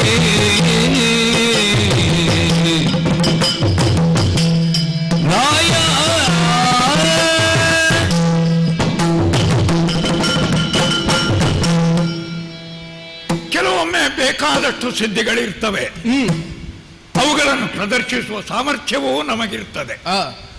ಆದರೆ ಉಳಿದಂತೆ ಪರಿಕರಗಳು ಸನ್ನಿವೇಶ ಒದಗಿ ಬರದೇ ಇದ್ದಾಗ ನಮ್ಮಲ್ಲಿ ಇದ್ದ ಸಾಮರ್ಥ್ಯವನ್ನು ಕೂಡ ತೋರಿಸಲಿಕ್ಕೆ ಸಾಧ್ಯ ಆಗುವುದಿಲ್ಲ. ಪಟ್ಟ ಶ್ರಮ ವ್ಯರ್ಥ ಆಗುತ್ತದೆ. ಒಳ್ಳೆಯದಾದಂತಹ ರಥ ಉಂಟು, ಒಳ್ಳೆಯದಾದ ಧನುಸ್ಸು ಉಂಟು, ಬಾಣಗಳಿಗೆ ಏನೂ ಕಡಿಮೆ ಇಲ್ಲ, ಕೊರತೆ ಇಲ್ಲ. ಗುರುಗಳ ಪೂರ್ತಿ ಏನು ನನಗೆ ಕಲಿಸಿಕೊಟ್ಟಿದ್ದಾರೋ ಅದೆಲ್ಲವನ್ನೂ ಕೂಡ ನಾನು ತಿಳಿದುಕೊಂಡರೂ ಸಹ ಅದನ್ನು ಸರಿಯಾಗಿ ಬಳಕೆ ಮಾಡಬೇಕು ಅಂತಂದ್ರೆ ರಥ ಬೇಕಾದಂತೆ ಬೇಕಾದ ಕಡೆಗೆ ಹೋಗಬೇಕು. ಎದಿರಾಳಿ ಯಾವ ಬಗೆಯದಾಗಿ ಬರ್ತಾ ಇದ್ದಾನೆ ಅವನ ರಥದ ಗತಿಯನ್ನು ಅನುಸರಿಸಿ ನಮ್ಮ ರಥದ ಗತಿಯು ಬದಲಾಗಬೇಕು. ಈ ಸಾರಥಿಗಳದನ್ನು ಮಾಡ್ತಾ ಇಲ್ಲವೋ ಅಂತ ಕೇಳಿದರೆ ಮಾಡ್ತಾರೆ. ಆದರೆ ನಮ್ಮ ಚುರುಕಿಗೆ, ನಮ್ಮ ಲಾಘವಕ್ಕೆ, ನಮ್ಮ ವೇಗಕ್ಕೆ ಅದು ಎಲ್ಲೋ ಒಂದು ರೀತಿಯಲ್ಲಿ ಹೊಂದಾಣಿಕೆ ಆಗದೇ ಇರುವ ಹಾಗೆ ಕಂಡು ಹೋಯಿತು ಇವತ್ತು. ಆದ್ದರಿಂದಲೋ ಏನೋ ನಕುಲನಂತಹ ನಾವು ಲೆಕ್ಕಕ್ಕೆ ತೆಕ್ಕೊಳ್ಳದೇ ಇರುವ ಒಬ್ಬ ಪಾಂಡವರ ಯೋಧನೂ ಕೂಡ ಆ ಸಾರಥಿಯನ್ನು ಬಡಿದು ಹಾಕುವ ಹಾಗಾಯಿತು. ಸಾರಥಿಯನ್ನು ನಾನು ರಕ್ಷಿಸಲಿಲ್ಲ ಅಲ್ಲಿ. ಸಾರಥಿಯನ್ನು ರಕ್ಷಿಸಬೇಕಾದ ಹೊಣೆಗಾರಿಕೆಯು ನನಗುಂಟು, ಇಲ್ಲ ಅಂತಿಲ್ಲ. ಆದರೆ ಸಾರಥಿ ಪೂರ್ಣ ಪ್ರಜ್ಞನಿದ್ದಾನೆ, ಒಳ್ಳೆಯವ ಅಂತಾದ್ರೆ ಆಗ ನಮಗಷ್ಟೇ ಕೆಲಸ ಹಗುರವಾಗುತ್ತದೆ. ನಾವು ಉಳಿದಂತೆ ನಮ್ಮ ಸಾಹಸವನ್ನು ತೋರಿಸುವುದಕ್ಕಾಗುತ್ತದೆ. ಈಗ ನಾನು ಇವನ ಮೇಲೆ ಗಮನ ಹರಿಸಬೇಕೋ ಯುದ್ಧದ ಮೇಲೆ, ಇಷ್ಟೆಲ್ಲ ಆಯಿತು. ಆದ್ರಿಂದ ಅವನು ಬಿದ್ದಾಗ ಇವತ್ತು ಅಲ್ಲಿಗೆ ಯುದ್ಧ ಮುಕ್ತಾಯ ಆಯಿತು, ಸಂಜೆಯಾಯಿತು. ಈಗ ನಾಳೆ ಮತ್ತೆ ಯುದ್ಧಕ್ಕೆ ಹೊರಡಬೇಕಾದವನು ನಾನೇ ಅಲ್ವೇ? ನೀನೇ ಹೋಗಬೇಕು. ಈ ಸಂಜೆ ನೀನು ಈ ಸಭೆ ಸೇರಿಸಿಕೊಂಡದ್ದರಿಂದ ನಿನ್ನ ಮುಂದೆ ಆ ಪ್ರಸ್ತಾವವನ್ನು ಇಡುವುದಕ್ಕೆ ನನಗೆ ಅನುಕೂಲ ಆಯಿತು. ನನಗೊಬ್ಬ ಒಳ್ಳೆಯ ಚತುರನಾದಂತಹ ನನ್ನೊಡನೆ ಹೊಂದಿಕೊಳ್ಳಬಲ್ಲ ಸಾರಥಿ ಸಿಕ್ಕಿದ ಅಂತಾದ್ರೆ ಏನೋ ಹೇಳಿದೆಯಲ್ಲ, ಏನು ಅತಿ ವಿಕ್ರಮಿಗಳಿದ್ದಾರೆ ಶತ್ರು ಪಕ್ಷದಲ್ಲಿ ಇರುವವರು, ಆದ್ರಿಂದ ಅವರಲ್ಲಿ ನಮಗೆ ಅಪಜಯ ದೊರಕಿದ್ದು ದೊಡ್ಡ ವಿಷಯ ಏನಲ್ಲ ಅಂತ. ಹಿಂದಿನ 15 ದಿವಸದ ಯುದ್ಧದಲ್ಲಿ ನಾವು ಹೊಂದಿಕೊಂಡಂತಹ ಧೋರಣೆ ಅದು. ಅವರೆಲ್ಲ ಬಲಶಾಲಿಗಳು ಅಂತ. ಬಲಶಾಲಿಗಳಾದದ್ದು ಹೇಗೆ? ನಾವು ಅವರನ್ನು ಬಲಶಾಲಿಗಳಾಗಿ ಮಾಡಿದ್ದು. ನಮ್ಮ ಬಲ ಸಾಲದೆ ಹೋದದ್ದು. ಅವರು ಬಲಶಾಲಿಗಳಲ್ಲ ಅಂತ ಮಾಡಬೇಕು ಅಂತಾದ್ರೆ ಅವರಿಗಿಂತ ಮಿಗಿಲು ನಾವು ಅಂತ ತೋರಿಸಬೇಕು. ಈಗ ನಮಗೊಬ್ಬ ಒಳ್ಳೆ ಸಾರಥಿ ಒದಗಲಿ. ಮತ್ತೆ ನಿನ್ನ ಅಭಿಪ್ರಾಯ ಶತ್ರು ಸೇನೆಯ ಯೋಧರ ಬಗ್ಗೆ ಏನನ್ನು ವ್ಯಕ್ತಪಡಿಸಿದೆಯೋ ಅದು ಬದಲಾಗುವ ಹಾಗೆ ನಾನು ಮಾಡ್ತೇನೆ. ಸದ್ದೆ ಬಡಿಯುತ್ತೇನೆ ರಿಪು ಸಂಕುಲವನ್ನು ನಾಳೆಯ ದಿವಸ. ಅದರೊಬ್ಬ ಸಾರಥಿಯನ್ನು ಎಲ್ಲಿಂದ ತರಲಿ, ಯಾರು ಒದಗಿಸಿ ಕೊಡ್ತಾರೆ ನನಗೆ ಅರ್ಥ ಆಗುವುದಿಲ್ಲ, ಅರ್ಥವೇ ಆಗುವುದಿಲ್ಲ. ಪ್ರತಿಪಕ್ಷದವರ ರಥದ ಚಲನೆ ಹೇಗುಂಟೋ ಹಾಗೆಯೇ ನಿನ್ನ ಸಾರಥಿಯು ಕೂಡ ನಿನ್ನ ರಥವನ್ನು ಚಲಿಸಬೇಕು. ಹೌದು. ಆದ ಕಾರಣ ನಿನಗೊಬ್ಬ ಸಮರ್ಥನಾದಂತಹ ಸಾರಥಿ ಬೇಕು.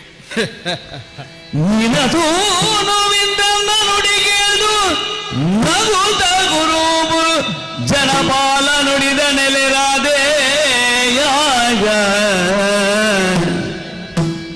ನಗುದೆ ಗುರು ಜನಪಾಲ ನುಡಿದ ನೆಲೆರಾದೆ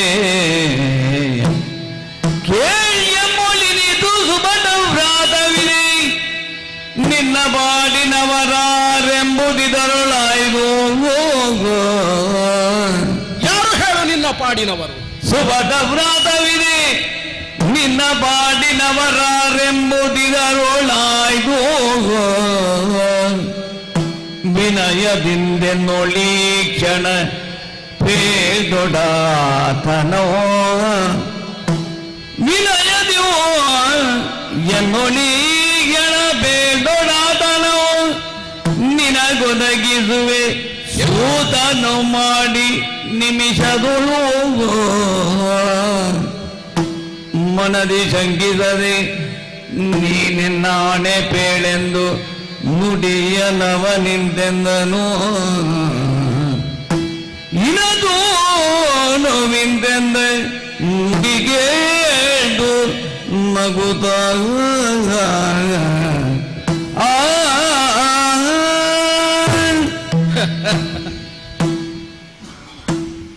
ಸೇನಾಪತಿ ಅರಸ,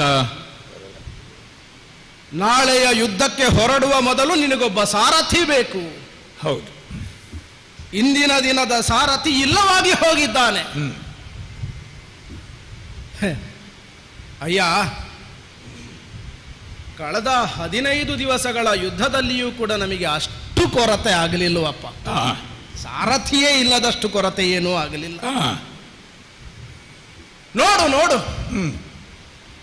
ಸೇರಿದ್ದಾರಲ್ಲ ನಮ್ಮವರೆಲ್ಲರೂ. ಹೌದೌದು. ಈ ಸೇರಿದಂತಹ ಜನನಿಕರದಲ್ಲಿ ನಿನಗೆ ಬೇಕಾದಂತಹ ಸಾರಥಿ ಅಂದ್ರೆ ನೀ ಹೇಳಿದೆಯಲ್ಲ, ಸಾರಥ್ಯ ಸಾಮರ್ಥ್ಯ ತನಗ ಒದಗಬಹುದಾದಂತಹ ಒದಗಿದರೆ ನಾನು ನಾಳೆಯ ದಿವಸ ಜಯಲಲಯನೆಯನ್ನು ಸಿದ್ಧಿಸಿಕೊಳ್ಳುತ್ತೇನೆ. ಅಂತಹ ಸಮರ್ಥರಾದಂತಹ ಸಾರಥಿಗಳು ಇಷ್ಟೂ ಮಂದಿಗಳಲ್ಲಿ ಇರದೇ ಇರುವುದಕ್ಕೆ ಸಾಧ್ಯ ಇಲ್ಲ. ಯಾರನ್ನೇ ನೀ ಸೂಚಿಸು, ಇಂಥವರು ನನಗೆ ನಾಳೆಯ ದಿವಸ ಸಾರಥಿಯಾಗಿ ಒದಗಬೇಕು ಅಂತ ಹೇಳಿದ್ರೆ ನನ್ನ ಆಣತಿಯನ್ನು ಮೀರಿ ಸಾಗುವವರಲ್ಲ ಅವರು ಯಾರೂ ಕೂಡ. ಅಂಥವರನ್ನು ನಾಳೆಯ ದಿವಸ ನಿನಗೆ ಸಾರಥಿಯಾಗಿ ಒದಗಿಸಿಕೊಡ್ತೇನೆ. ನಿನಗೆ ಇನ್ನೂ ಭರವಸೆ ಬರುವುದಕ್ಕೆ ನನ್ನ ಆಣೆ ಹೇಳುತ್ತೇನೆ.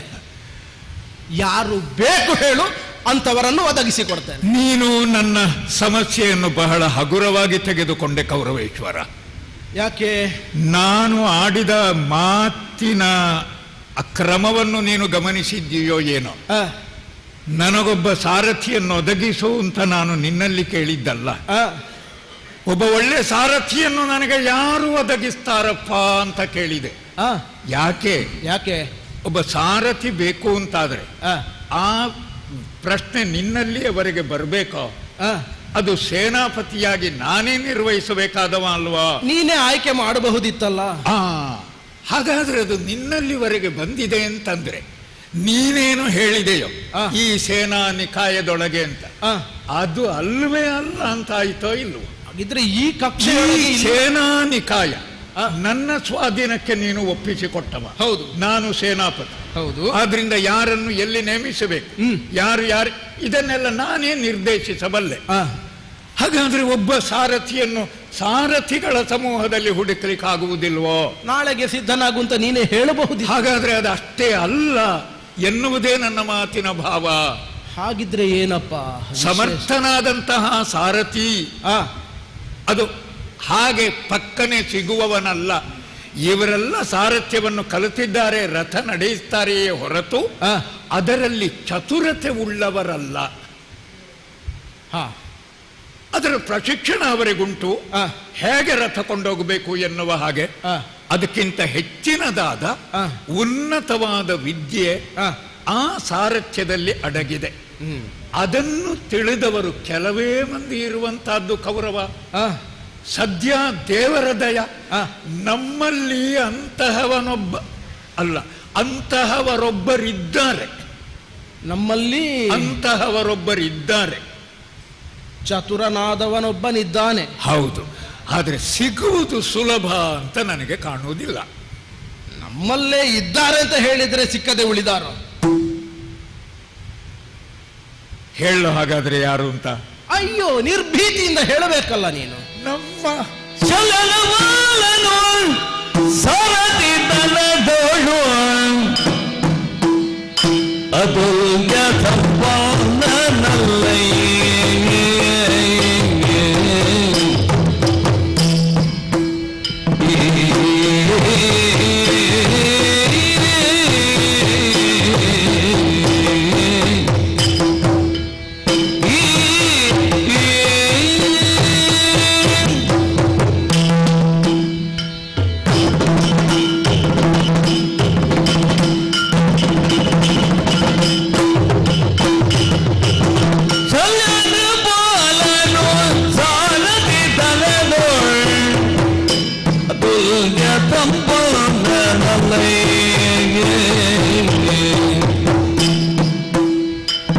ಬಲ್ಲೆನಾಥನನು ತಂದೊದಗಿಸಿ ಕೊಡಲು,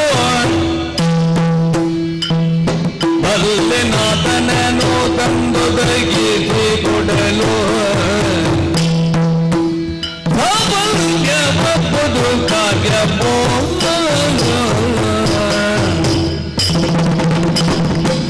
ಚಲ್ಲನ ಬಾಲನು ಸಾರಥಿ ತನದೋಳು ಅತುಲ್ಯ ಸಂಪನ್ನ ನಲ್ಲಯೇ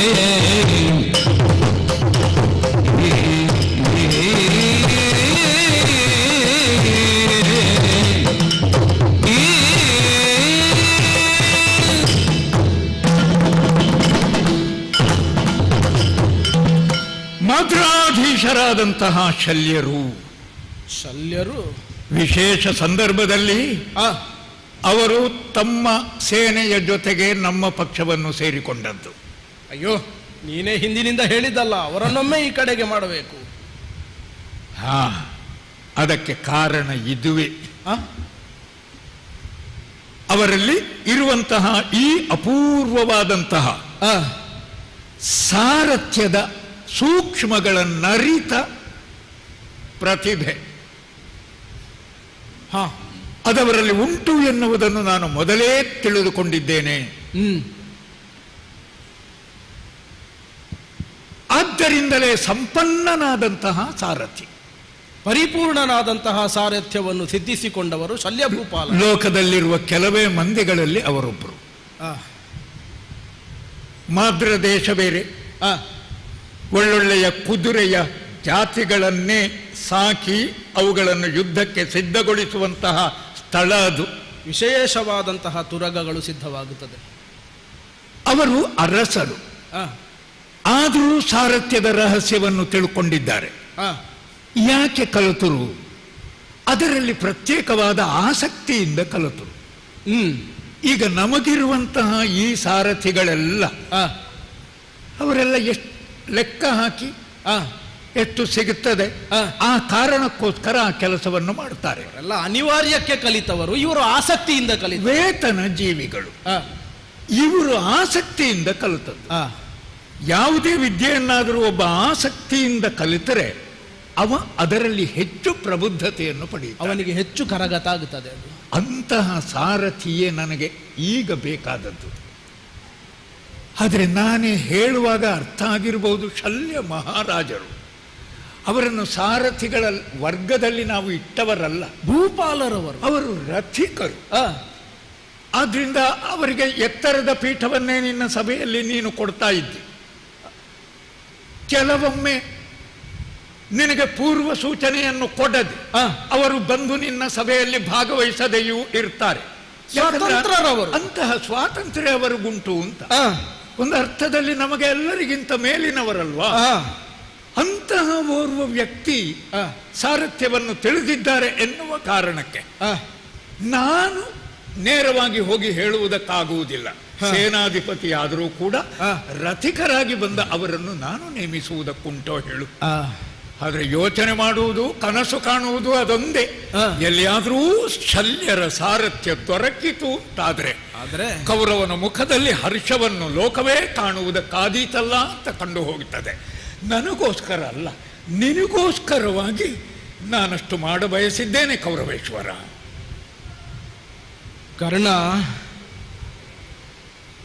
ಕರ್ಣನ ಮಾತು ಕರ್ಣನಿಂದಲೇ ಬಂದದ್ದಲ್ವ ಇದು? ಹೇಳಿದ್ದು ನಾನೇ. ಆವತ್ತು ಅವರನ್ನು ಈ ರೀತಿಯಲ್ಲಿ ಕರೆಯುವುದಕ್ಕಾಗುತ್ತದೋ ನೋಡುವ, ಮುಂದೆ ಹೋಗುವ ಅಂತ ನಾನೇ ದೂಡಿದ್ದು ಅದೇ ಕಾರಣಕ್ಕಲ್ವಾ. ಇಲ್ಲದಿದ್ರೆ ಯಾರು ಯಾವ ಪಕ್ಷಕ್ಕೆ ಹೋದ್ರೆ ನನಗೇನು. ಆದರೆ ಒಂದು ಸಂಶಯ ಉಳಿಯಿತಲ್ಲ. ಏನರ ಸಹ ಕರ್ಣ ಸರಸೂರಾಗ್ರಣಿಯೇಕೆ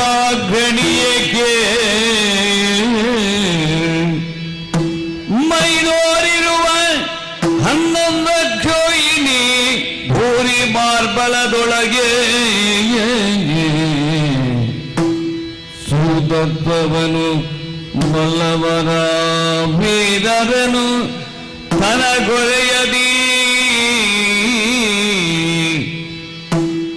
ಸುತತ್ವವನು ಬಲ್ಲವರ ವೀರರನು ತನಗೊರೆಯದಿಂದು ಮಗಿ ರಮಣನಾಗಿರುವ ಶಲ್ಯನ ಸಾರಥಿತ್ವಕ್ಕೆ ಬಯಸಿದೆ ನೆನಲೆಂದನ ಕರ್ಣ.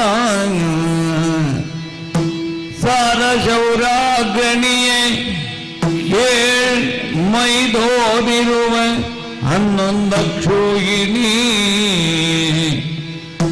ಭೂರಿ ಮಾರ್ಬಲದೊಳಗಿಯೇ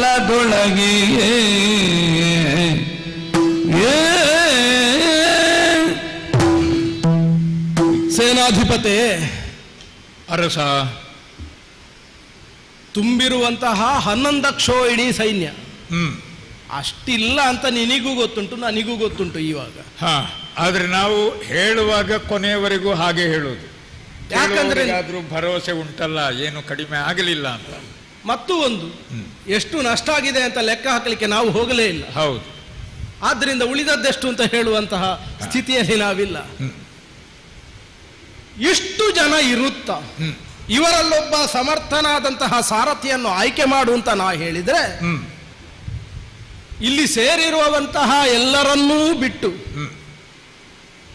ಮಹೀಪತಿಯಾದಂತಹ ಶಲ್ಯನನ್ನೇ ಬಯಸಿ ಸಮರ್ಥರಿದ್ದಾರೆ ಅವರು, ನಾನು ಲಕ್ಷಿಸಬಹುದಾದಂತಹ ಸರ್ವಸಿದ್ಧಿಗಳು ಕೂಡ ಅವರ ಸಾರಥ್ಯದಿಂದ ನನಗೆ ಲಭ್ಯವಾಗುತ್ತದೆ ಎನ್ನುವಂತಹ ಮಾತುಗಳನ್ನು ಹೇಳುತ್ತಾ ಇದ್ದೆ. ಕರ್ಣ, ನಿನ್ನನ್ನು ನಾನು ಆಪ್ತವಾಗಿ ಬಲ್ಲವ, ಆತ್ಮೀಯವಾಗಿ ನೋಡಿದವ.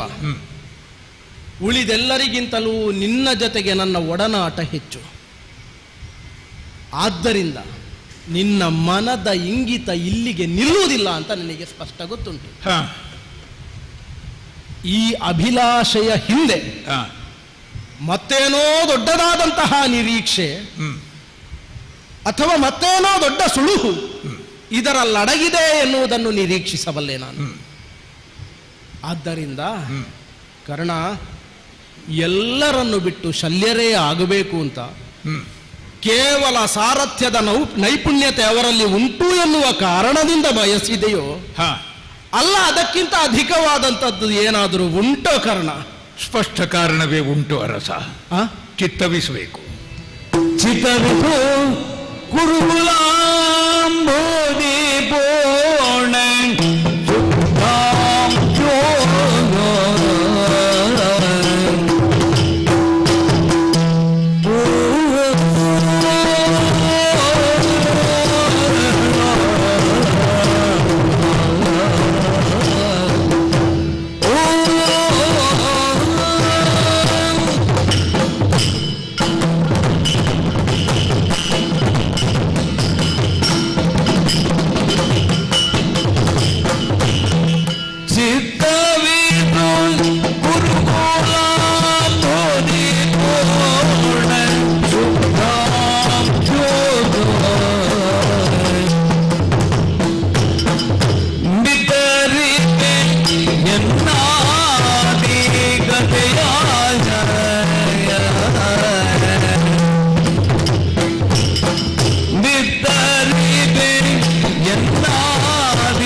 ಚಂದ್ರ ಸಮಾನನಾಗಿರುವ ಕೌರವೇಶ್ವರ,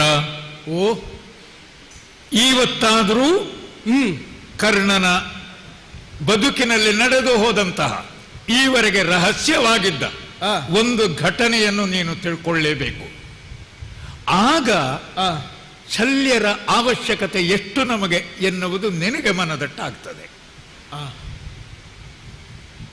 ಪ್ರಾಥಮಿಕವಾದಂತಹ ಅಭ್ಯಾಸ ದ್ರೋಣಾಚಾರ್ಯರ ಗುರುಕುಲದಲ್ಲಿ ಆದ ಮೇಲೆ ಮಂತ್ರಾಸ್ತ್ರಗಳ ಅಧ್ಯಯನಕ್ಕೆ ನಾನು ಗುರುವನ್ನಪೇಕ್ಷಿಸಿ ಹೋದದ್ದು ಭಾರ್ಗವರಾಮರ ಬಳಿಗೆ. ಅವರದ್ದು ಒಂದು ವೈಯಕ್ತಿಕವಾಗಿ ವ್ರತ ಇತ್ತಲ್ಲ, ಕ್ಷತ್ರಿಯರಿಗೆ ಹೇಳಿಕೊಡುವುದಿಲ್ಲ ಎನ್ನುವ ಹಾಗೆ, ಬ್ರಾಹ್ಮಣರಿಗೆ ಮಾತ್ರ ಎನ್ನುವುದರ ಅರ್ಥ. ನಾನು ಬ್ರಾಹ್ಮಣನಾಗಿಯೇ ಬಿಂಬಿಸಿದೆ ಅವರ ಮುಂಭಾಗದಲ್ಲಿ. ಹಾಗಾಗಿ ನನಗೆ ಹೇಳಬೇಕಾದ್ದನ್ನೆಲ್ಲ ಹೇಳಿಕೊಟ್ರು, ಅವರಿಗೆ ತಿಳಿದದ್ದನ್ನು ಎಲ್ಲವನ್ನೂ ಕಲಿಸಿದ್ರು. ವಿದ್ಯಾರ್ಜನೆ ಆಯಿತು. ಅದನ್ನೇ ಶಸ್ತ್ರವಿದ್ಯಾ ಪರೀಕ್ಷಾ ರಂಗದಲ್ಲಿ ನೀನು ಕಣ್ಣಾರೆ ಕಂಡೆಯಲ್ಲ, ನಾನು ತೋರಿಸಿದಂತಹ ಚಮತ್ಕಾರಗಳು, ಕೌಶಲಗಳೆಲ್ಲ. ಅದರ ಹಿಂದೆ ಅಲ್ಲಿಯ ಸಿದ್ಧಿ ಉಂಟು ಭಾರ್ಗವರು ಕಲಿಸಿ. ಹೌದು. ಆದರೆ ಒಂದು ಸಂದರ್ಭದಲ್ಲಿ ನಾನು ಬ್ರಾಹ್ಮಣನಲ್ಲ ಎನ್ನುವುದು ಪ್ರಕಟವಾಗಿ ಹೋಯಿತು ಭಾರ್ಗವರ ಎದುರಿನಲ್ಲಿ. ಹೌದು. ಯಾವಾಗ ಇವ ಬ್ರಾಹ್ಮಣನಲ್ಲ ಎನ್ನುವುದನ್ನು ತಿಳ್ಕೊಂಡ್ರು, ನಾನವರಿಗೆ ವಂಚನೆ ಮಾಡಿದ್ದೇನೆ ಎನ್ನುವ ಭಾವ ಬಂದು ಹೋಯಿತು ಅವರಿಗೆ. ಯಾಕಂದ್ರೆ ನನ್ನಲ್ಲಿ ಅವರೇನು ಸೈರಣೆಯನ್ನು ಆ ದಿವಸ ಕಂಡುಕೊಂಡ್ರು, ಅದು ಕ್ಷತ್ರಿಯನಲ್ಲದೆ ಬೇರಾರಲ್ಲಿಯೂ ಇರುವುದಕ್ಕೆ ಸಾಧ್ಯ ಇಲ್ಲ. ಆದ್ರಿಂದ ನೀನು ಕ್ಷತ್ರಿಯನೇ ಇರಬೇಕು. ನನಗೆ ಮನಸ್ಸಿನೊಳಗೆ ಸಂತೋಷ ಆಯಿತು. ನಾನು ಕ್ಷತ್ರಿಯನಲ್ಲವಲ್ಲ ಎನ್ನುವ ಕೊರಗು ನನಗಿದ್ದದ್ದು ನಿಮ್ಮನ್ನೆಲ್ಲ ಕಂಡಾಗ. ಅದು ಹೌದು ಅಂತ ಋಷಿವಾಕ್ಯ ಆಯಿತಲ್ಲ, ಅದೊಂದು ನಿವಾರಣೆ ಆಯಿತು ಎನ್ನುವ ಸಮಾಧಾನ. ಆದರೆ ನಾನು ಬ್ರಾಹ್ಮಣನ ಆಗಿ ಅವರ ಮುಂಭಾಗದಲ್ಲಿ ಮೊದಲು ಕಾಣಿಸಿಕೊಂಡದ್ದಲ್ಲವೇ, ಆದ್ದರಿಂದ ಮಹಾದ್ರೋಹವನ್ನೆಸಗಿದೆ ನೀನು ನನಗೆ. ಹಾಗಾಗಿ ಏನನ್ನೆಲ್ಲ ನಾನು ಕಲಿಸಿದೆನೋ, ಯುದ್ಧ ಮಾಡುತ್ತಾ ಇರುವ ಸಂದರ್ಭದಲ್ಲಿ ಅಗತ್ಯವಾದಾಗ ನಿನಗೆ ಅದಾವುದು ನೆನಪಿಗೆ ಬಾರದೆ ಹೋಗಲಿ ಎನ್ನುವ ಹಾಗೆ ಶಪಿಸಿಬಿಟ್ಟರು. ಭಾರ್ಗವರಿಂದ ಶಪ್ತನ. ಇವತ್ತು ನಾನು ಸೇನಾಪತಿ, ರಣಕ್ಷೇತ್ರದಲ್ಲಿದ್ದೇನೆ. ಅರ್ಜುನನೇ ಮೊದಲಾದ ಶತ್ರುಗಳ ಎದುರು ಹೋರಾಡಬೇಕು. ಆದರೆ ಇಂತಹ ಒಂದು ಅಸಹಾಯಕತೆ ನನ್ನಲ್ಲುಂಟು, ಗುರು ಶಾಪ. ನನ್ನದೇನೂ ತಪ್ಪಿಲ್ಲ. ಅವರ ಎರಡೂ ಕಾಲನ್ನು ಹಿಡಿದು ನಾನು ಬೇಡಿಕೊಂಡೆ, ಕಲಿಬೇಕು ಎನ್ನುವ ಆಸಕ್ತಿಯಿಂದ. ಉತ್ತಮನಾದಂತಹ ಗುರುವನ್ನರಸಿ ಹೋಗುವಾಗ ಆ ಗುರುವಿನ ಯೋಗ್ಯತೆಯನ್ನು ಕಾಣುತ್ತೇವೆಯೇ ಹೊರತು ನಾವಲ್ಲಿ ಸಣ್ಣವರಿ. ಹೇಗಾದರೂ ಕಲಿಬೇಕು ಎನ್ನುವುದೇ ನಮ್ಮ ಲಕ್ಷ್ಯ. ಶಾಸ್ತ್ರವೇ ಹೇಳುತ್ತದೆ, ವಿದ್ಯೆಯನ್ನು ಕಲಿಯುವ ಸಂದರ್ಭದಲ್ಲಿ ವಂಚನೆ ಮಾಡಿದ್ರೂ ತಪ್ಪಲ್ಲ ಎನ್ನುವ ಹಾಗೆ. ಆ ಮಾತುಗಳನ್ನೆಲ್ಲ ಕೇಳಿ ನನ್ನನ್ನು ಕ್ಷಮಿಸಬೇಕು, ನಾನೇನೂ ತಪ್ಪು ಮಾಡಿದವನಲ್ಲ, ಕಲಿಯುವ ಆಕಾಂಕ್ಷೆಯಿಂದಲೇ ಬಂದೆ ಎನ್ನುವ ಹಾಗೆ ಬೇಡಿಕೊಂಡಾಗ ಮಹರ್ಷಿಗಳಲ್ವೇ ಮನಸ್ಸು ಕರಗಿತು. ಆಗ ತಾನು ಕೊಟ್ಟ ಶಾಪಕ್ಕೆ ಪ್ರತಿಯಾಗಿ ಆ ಶಾಪ ವಿಮೋಚನೆಯ ಒಂದು ಮಾರ್ಗವನ್ನು ಕೂಡ ಅವರೇ ತೋರಿಸಿದ್ರು. ಅವರು ಹೇಳಿದರು, ಎಷ್ಟು ದಿನ ಬಿದ್ದೆ ಕಲಿದುದಗೆ, ಬದಕ್ಕಿಷ್ಟು ದಿನ ಬಿದ್ದೆ ಕಲಿದುದಗೆ, ಮುಂದೆ ಕಲಿ ಮುಂದೆ ರಣವೀರಿಗೆ ಮದ ಭೂಪನ ನದಿಗೈದೆನು ಮದ ಭೂಪನ ನದಿ ಜೈದನು ಕತ್ತ ಮುದ್ದ ಬೀಗರ ಪೇದಯದೇ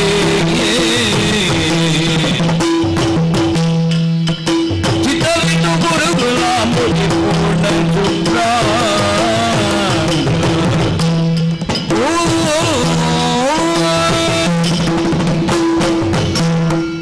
ನನ್ನ ವಿನಯ ನನ್ನ ವಿಧೇಯತೆಯನ್ನು ಗುರುತಿಸಿದ ಗುರುಗಳು ಹೇಳಿದರು, ಹೌದಲ್ಲ, ಸೆಟ್ಟಿನ ಭರದಲ್ಲಿ ನನ್ನ ಬಾಯಿಯಿಂದಲೂ ಆ ಮಾತು ಹೊರಟಿತು.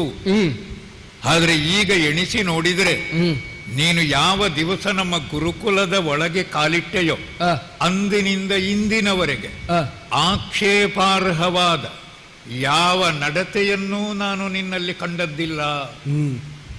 ಒಳ್ಳೆ ವಿದ್ಯಾರ್ಥಿಯ ಎಲ್ಲ ಲಕ್ಷಣಗಳು ನಿನ್ನಲ್ಲಿವೆ. ಕಲಿಸಿದ್ದನ್ನು ಒಂದೇ ಸಲಕ್ಕೆ ನೀನು ಕಲಿತುಕೊಂಡು ಬಿಡ್ತಾ ಇದ್ದೆ. ಇಂತಹ ಶಿಷ್ಯರುಗಳು ಸಿಗುವುದೇ ತುಂಬಾ ಅಪರೂಪ. ಸಿಕ್ಕಿದಂತಹ ನಿನಗೂ ಶಾಪ ಕೊಟ್ಟು ಬಿಟ್ಟನಲ್ಲ. ಗುರುಗಳಿಗೆ ಕಂಡು ಹೋದದ್ದು. ಮನಸ್ಸು ಕರಗಿ ಒಂದು ಅನುಗ್ರಹ ಮಾಡಿದರು. ಹೇಗೆ? ಸಾರಥ್ಯದಲ್ಲಿ ಮಿಗಿಲೆನಿಸಿದಂತಹ ಮದ್ರಭೂಪ ಶಲ್ಯನ ಸಾರಥ್ಯ ನಿನಗೆ ಒದಗಿತು ಅಂತಂದ್ರೆ ನಾನು ಕಲಿಸಿದ್ದೆಲ್ಲವೂ ಕೂಡ ನಿನಗೆ ನೆನಪಿಗೆ ಬರ್ತದೆ. ರಣಕ್ಷೇತ್ರದಲ್ಲಿ ನೀನು ವಿಜೃಂಭಿಸ್ತೀ. ಇದು ಭಾರ್ಗವರು ಕೊಟ್ಟ ವಿಶಾಪ. ಹೌದು. ಇಲ್ಲದಿದ್ರೆ ಶಲ್ಯ ಮಹಾರಾಜರಿಗೆ ರಥಕಲ್ಪ ಅಶ್ವಹೃದಯ ಎಲ್ಲ ಗೊತ್ತುಂಟು ಅಂತ ನಿನಗೆ ಹೇಗೆ ಗೊತ್ತಾಗಬೇಕು? ಕರ್ಣ, ಅಂದ್ರೆ ಋಷಿವಾಕ್ಯವೇ ಹಾಗುಂಟು. ನೀನಿನ್ನು ಖೇದ ಪಡಬೇಕಾಗಿಲ್ಲ. ರೋಗ ನಮ್ಮದ್ದು ಆದರೂ ಕೂಡ ಔಷಧಿ ಉಂಟಲ್ಲ, ಔಷಧದ ಹುಡುಕಾಟವನ್ನು ನಾನು ಮಾಡುತ್ತೇನೆ. ನೀ ಬಯಸಿದ್ದು ಅವರನ್ನು ಹೇಗಾದರೂ ಮಾಡಿ ನಾಳೆಯ ದಿವಸ ನಿನ್ನ ರಥಕ್ಕೆ ಸಾರಥಿಯಾಗಿ ಅವರನ್ನು ಕರೆತರುವಂತಹ ಹೊಣೆಗಾರಿಕೆ ನನ್ನದ್ದು. ನಿಶ್ಚಿಂತೆಯಿಂದ ಇರಪ್ಪ. ಮತ್ತೆ ಬೇರೆ ಸಾರಥಿಯಾದ್ರೆ ನಾಳೆ ಹೋಗಬೇಕು ಅಂತಲೂ ಇಲ್ಲ ಯುದ್ಧ. ಒಳಿತು, ಅವರನ್ನೇ ಆಯ್ಕೆ ಮಾಡಿದ್ದೇನೆ.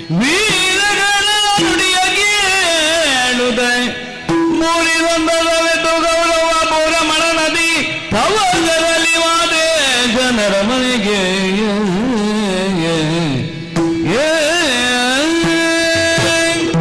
ಆಹಾ, ನಿಜವಾಗಿಯೂ ವೀರಕರ್ಣನೇ ಹೌದು. ತನ್ನ ಬಲದಲ್ಲಿ ನಂಬಿಕೆ ಇದ್ದದರಿಂದ ಇಂದಿನ ದಿವಸ ಅವನು ರಣಕ್ಷೇತ್ರದಲ್ಲಿ ಕಾದಾಡಿದ. ಗೊತ್ತಿತ್ತು ಸೋಲೆ ತನಗೆ ಸವನಿಸುವುದು ಎನ್ನುವುದನ್ನು ತಿಳಿದಿದ್ರೂ ಕೂಡ ಎಷ್ಟಾಗುತ್ತದೆ ಅಷ್ಟನ್ನು ಕೌರವನಿಗೋಸ್ಕರ ವಿನಿಯೋಗಿಸೋಣ ಎನ್ನುವಂತಹ ದೆಸೆಯಿಂದಲಾಗಿ ಹೋರಾಡಿದ. ಆದರೆ ಸವನಿಸಿದಂತಹ ಸೋಲಿನಿಂದ ವಿಚಲಿತನಾಗದೆ ಎಲ್ಲವನ್ನು ನೆನಪಿನಲ್ಲಿಟ್ಟುಕೊಂಡು ಹೀಗೊಂದು ಪರಿಮಾರ್ಜನೆಯ ಹಾದಿ ಉಂಟು ಅಂತ ಹೇಳಿದನಲ್ಲ. ಹಾಗಿದ್ರೆ ಏನು, ರಾತ್ರಿಯ ಹೊತ್ತು ನಮಗೆ ಬೇರೆ ಬೇರೆ ಅವರ ಬಿಡಾರಕ್ಕೆ ಹೋಗಿ ಗೊತ್ತುಂಟು. ಏನು ಮಾವನದು ದೊಡ್ಡದಾಗ್ತದ? ಮಾವನ ಬಿಡಾರ ಅಲ್ಲ, ನಾವೇ ಕೊಟ್ಟದ್ದು, ಶಲ್ಯನ ಅರಮನೆ. ಅಲ್ಲಿಗಾಗಿ ಹೋಗೋಣ ಹೋಗೋಣ.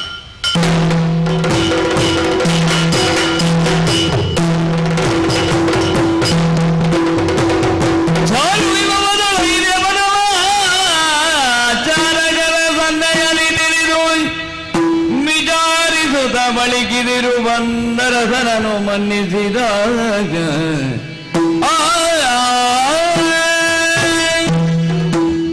ಯಾರಂತೆ? ಮಾವ ಸುಯೋಧನ. ಬನ್ನಿ ಬನ್ನಿ, ಏನು ನೋಡ್ತೀರಿ? ಕೊಡಿ ಕೊಡಿ, ಅದನ್ನೆಲ್ಲ ಇಡಿ. ಈ ಹೊತ್ತಿಗೆ, ಈ ನಡುರಾತ್ರಿಯಲ್ಲಿ ಅಲ್ಲ, ಯಾವ ಹೊತ್ತು ನೀವು ಸ್ವೀಕರಿಸ್ತೀರೋ ಗೊತ್ತಿಲ್ಲ. ಕೊಡುವುದು ನಮ್ಮ ಭಾಗ್ಯ. ಹಾಗೆಲ್ಲ ಒಂದುಂಟು, ನಿನಗೆ ಹೇಗೂ ರಾತ್ರಿ ನಿದ್ದೆ ಬರುವುದಿಲ್ಲ, ಹಾಗೆಂತ ಉಳಿದವರು ನಿದ್ದೆ ಮಾಡಬಾರದು ಅಂತ ಏನಾದರೂ ಹಠ ಉಂಟ ನಿನಗೆ? ನನಗೆ ನಿದ್ದೆ ಬಾರದಿದ್ರೆ ಉಳಿದವರನ್ನು ಬಿಟ್ಟೆ ನಾನು. ಅದೇ ಗೊತ್ತಾಯಿತು. ನಮ್ಮ ಮನೆಗೆ ಬಂದಿದ್ದಿ. ಹೌದು, ನಮ್ಮ ಮನೆ ಅಂದ್ರೆ ನಾವು ಇದ್ದದ್ದೆಲ್ಲ ಅರಮನೆ. ಇಲ್ಲಿಗೆ ಬಂದ ಮೇಲೆ ಕೊಡಿ ಅಂತ ಹೇಳುವುದಕ್ಕೆ ನೀನಲ್ಲ. ಕೊಡಿ ಅಂತ ಹೇಳುವುದಿದ್ರು ನಾವು ಹೇಳಬೇಕು. ಅಲ್ಲ, ನಿಮ್ಮಿಂದಲೇ ಹೇಳಿಸಬೇಕು ಅಂತ ಬಂದದ್ದು. ನೀನು ತೆಕ್ಕೊಳ್ತಿ ಅಂತಾದ್ರೆ ಕೊಡುವ ವ್ಯವಸ್ಥೆ ಮಾಡುವ. ತಗೊಳ್ಳುವುದಕ್ಕೆ ಸಿದ್ಧ ಆಗಿದ್ದೇನೆ. ಹೌದಲ್ಲ? ಅದಕ್ಕೆ ಬಂದದ್ದು. ಸುಯೋಧನ, ಯಾವುದೋ ಒಂದು ವಿಷಯ ಇಲ್ಲದೆ ನೀನು ಈ ರೀತಿಯಾಗಿ ರಾತ್ರಿ ಹೊತ್ತು ಬರುವವನಲ್ಲ. ಹಾಗಾಗಿಯೇ ನಿನ್ನಲ್ಲಿ ಕೇಳ್ತಾ ಇದ್ದೇನೆ, ಯಾಕೆ ಬಂದೆ? ಕೇಳ್ತಿರೋ ಮಾವ? ಮಹಾವೀರ ಶಲ್ಯಭೂಪಾಲ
ಶಲ್ಯ ಭೂಪಾಲ ಅದು ಮಾಲಿರಬೇಕು ನಿನ್ನ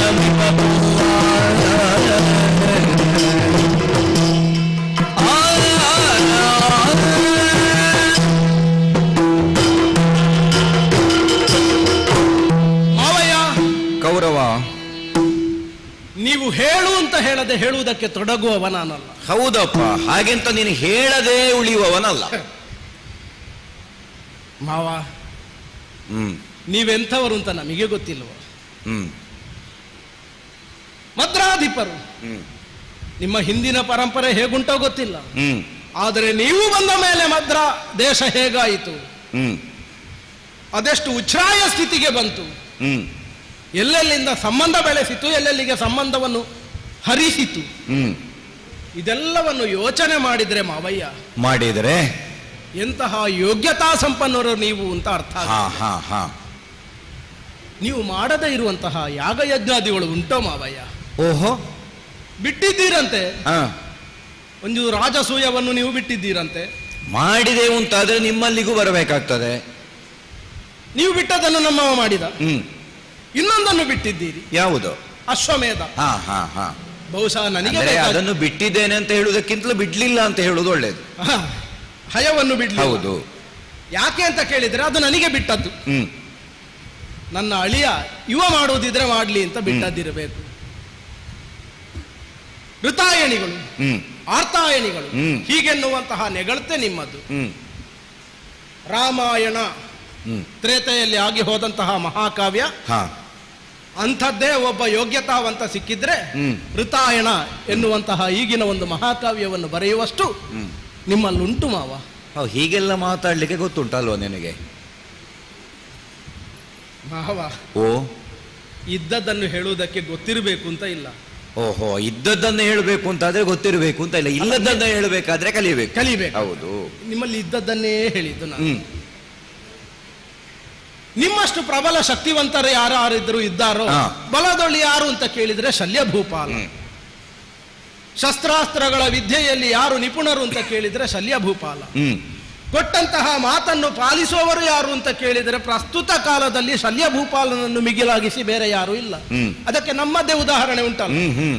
ನಾವು ಕೊಟ್ಟಂತಹ ಔತಣದಿಂದ ಸಂತೃಪ್ತರಾದಂತಹ ನೀವು ನಮ್ಮ ಪಾಳಯಕ್ಕೆ ಬಂದಂತಹ ಉದಾಹರಣೆ ನಮಗೆ ಸ್ಪಷ್ಟವಾಗಿ ಉಂಟು. ಜೀವಂತ ಇರುತ್ತಾ? ಹೇಳು. ಹೆಚ್ಚೆ ಆಕೆ ಮಾವಯ್ಯ. ಈಗ ಆಗಿ ಹೋದಂತಹ ಹಿರಿಯರು ಇರ್ಬಹುದು, ಉಳಿದವರು ಇರಬಹುದು. ಈ ಎಲ್ಲ ಹಿರಿಯರಲ್ಲಿ ಯಾರು ಚಂದ ಅಂತ ಕೇಳಿದ್ರೆ ನಿಮ್ಮಷ್ಟು ಚಂದದವರು ಯಾರಾದ್ರೂ ಇದ್ದಾರ ಮಾವಯ್ಯ? ಆಯ್ತಲ್ಲ ಮಾವ. ಇಂತಹ ನೀವುಗಳು ನಮ್ಮ ಪಕ್ಷದಲ್ಲಿದ್ದೀರಿ ಎನ್ನುವ ಪಕ್ಷದಲ್ಲೇ ಇದ್ದೇನೆ. ನಮಗೆ ಅದೊಂದು ಧೈರ್ಯ. ಆದ್ದರಿಂದಲೇ ನೀವಿದ್ದೀರಲ್ಲ. ಇದು ನಾನು ಇರಬಾರದು ಅಲ್ಲ, ನೀವೇ ಇರ್ಬೇಕು. ಅಲ್ಲ, ನೀವು ಇದ್ದೀರಲ್ಲ ಅಂತ ಹೇಳಿದ್ರೆ ಇನ್ನೂ ಇದ್ದೀರಲ್ಲ ಅಂತಲೂ ಬರ್ತದೆ ಅಂತ ಕೆಲವು ಸಲ. ಹಾಗಲ್ಲ, ನೀವಿದ್ದು ನಾನಿದ್ದು ಪಾಲಿಸಬೇಕು. ನಾವು ಆಡುವಂತಹ ಮಾತುಗಳಲ್ಲಿ ಎಲ್ಲಿಯಾದರೂ ತಪ್ಪು ಬಂದರೂ ಕೂಡ ಅದೆಲ್ಲವನ್ನೂ ಕೂಡ ಮನ್ನಿಸಿ ತಾಳ್ದು ಪಾಲಿಸಬೇಕು. ಭಿನ್ನ ವಿಪ ಸೊಲ್ಲದು. ಈಗ ವಿಷಯ ಇನ್ನೂ ಹೇಳಿಲ್ಲ. ಇಲ್ಲ ಹೇಳಿಲ್ಲ. ಪುಣ್ಯಾತ್ಮ, ಇದೀಗ ಇವತ್ತೇ ಮುಗಿಬೇಕು. ಬೇಗ ಮುಗಿಸ್ತೇನೆ ಮಾವಯ್ಯ. ನಿಮ್ಮದೊಂದು ಅನುಕೂಲ ಸಿದ್ಧಿಸಿದ್ರೆ ನೋಡಿದ್ರಲ್ಲ ಮಾವಯ್ಯ.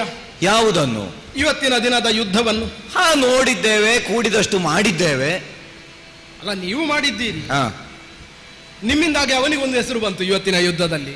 ಇಲ್ಲದ್ರೆ ಯಾರು ಅಂತಲೇ ಗೊತ್ತಿರಲಿಲ್ಲ. ಸುತ್ತ ಕೀರ್ತಿ ಅವನದ್ದೊಂದು ಹೆಸರು ಬಂತು. ಹೌದಪ್ಪ. ನೀವು ಅವನ ಜೊತೆಗೆ ಹೋರಾಟ ಮಾಡಿದಿರಿ, ನಮ್ಮವರೆಲ್ಲರೂ ಹೋರಾಟ ಮಾಡಿದ್ರು.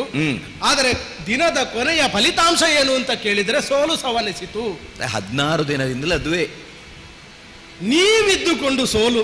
ನಾನು ಅದಕ್ಕೆ ಇವತ್ತು ಸಭೆಗೆ ಬರಲಿಲ್ಲ. ಪ್ರತಿದಿನ ರಾತ್ರಿ ನಮ್ಮದು ಸಮಾಲೋಚನೆ, ಇವತ್ತು ಸೋದಾಲದ್ದು ಹೇಗೆ ಅಂತ. ನೀವು ಬಾರದ್ದು ಒಳ್ಳೇದಾಯ್ತು ಮಾವಯ್ಯ. ಆಗ ನಾ ಬಂದೆ ಅಲ್ವಾ? ಎಲ್ಲಿಗೆ? ಇಲ್ಲಿಗೆ. ನಿಮ್ಮಲ್ಲಿ ಬರುವ ಹಾಗಾಯ್ತಲ್ವ? ಅಲ್ಲಿಗೆ ಬರ್ತಿದ್ರೆ ನಾ ಇಲ್ಲಿಗೆ ಬರುವ ಪ್ರಸಂಗ ಇರ್ಲಿಲ್ಲ. ನಾನು ಅಲ್ಲಿ ಸಭೆಯಲ್ಲೇ ಇದ್ದು ಮಾತಾಡಬೇಕಿತ್ತು. ಹೌದು. ನಿಮ್ಮಲ್ಲಿಯವರೆಗೆ ಬರುವ ಹಾಗಾದದ್ದು ಅದು ಏನಾಯ್ತು ಈಗ? ಇಂದಿನ ದಿವಸದ ಹೋರಾಟದಲ್ಲಿ ಆದಂತಹ ಸ್ಥಿತಿಗಳನ್ನು ಗಣಿಸಿ ಬರುವ ಹಾಗಾಯ್ತು. ಯಾಕೆ ಗೊತ್ತುಂಟ?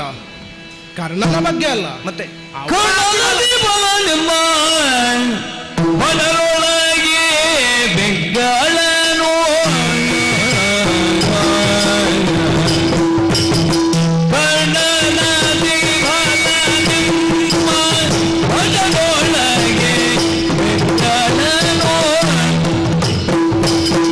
ಪೂರ್ಣ ವಿಕ್ರಮದವರಿ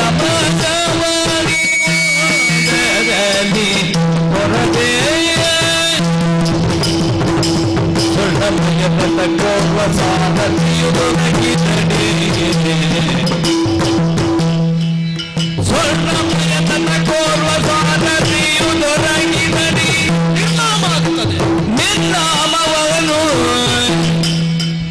ನಿನ್ನಾಮವನು ದೈವರಿಗುಗಳನ್ನು ಕ್ಷಣದಿ ದೈವ ವೀರ ಶಲ್ಯ ಭೂಪಾಲ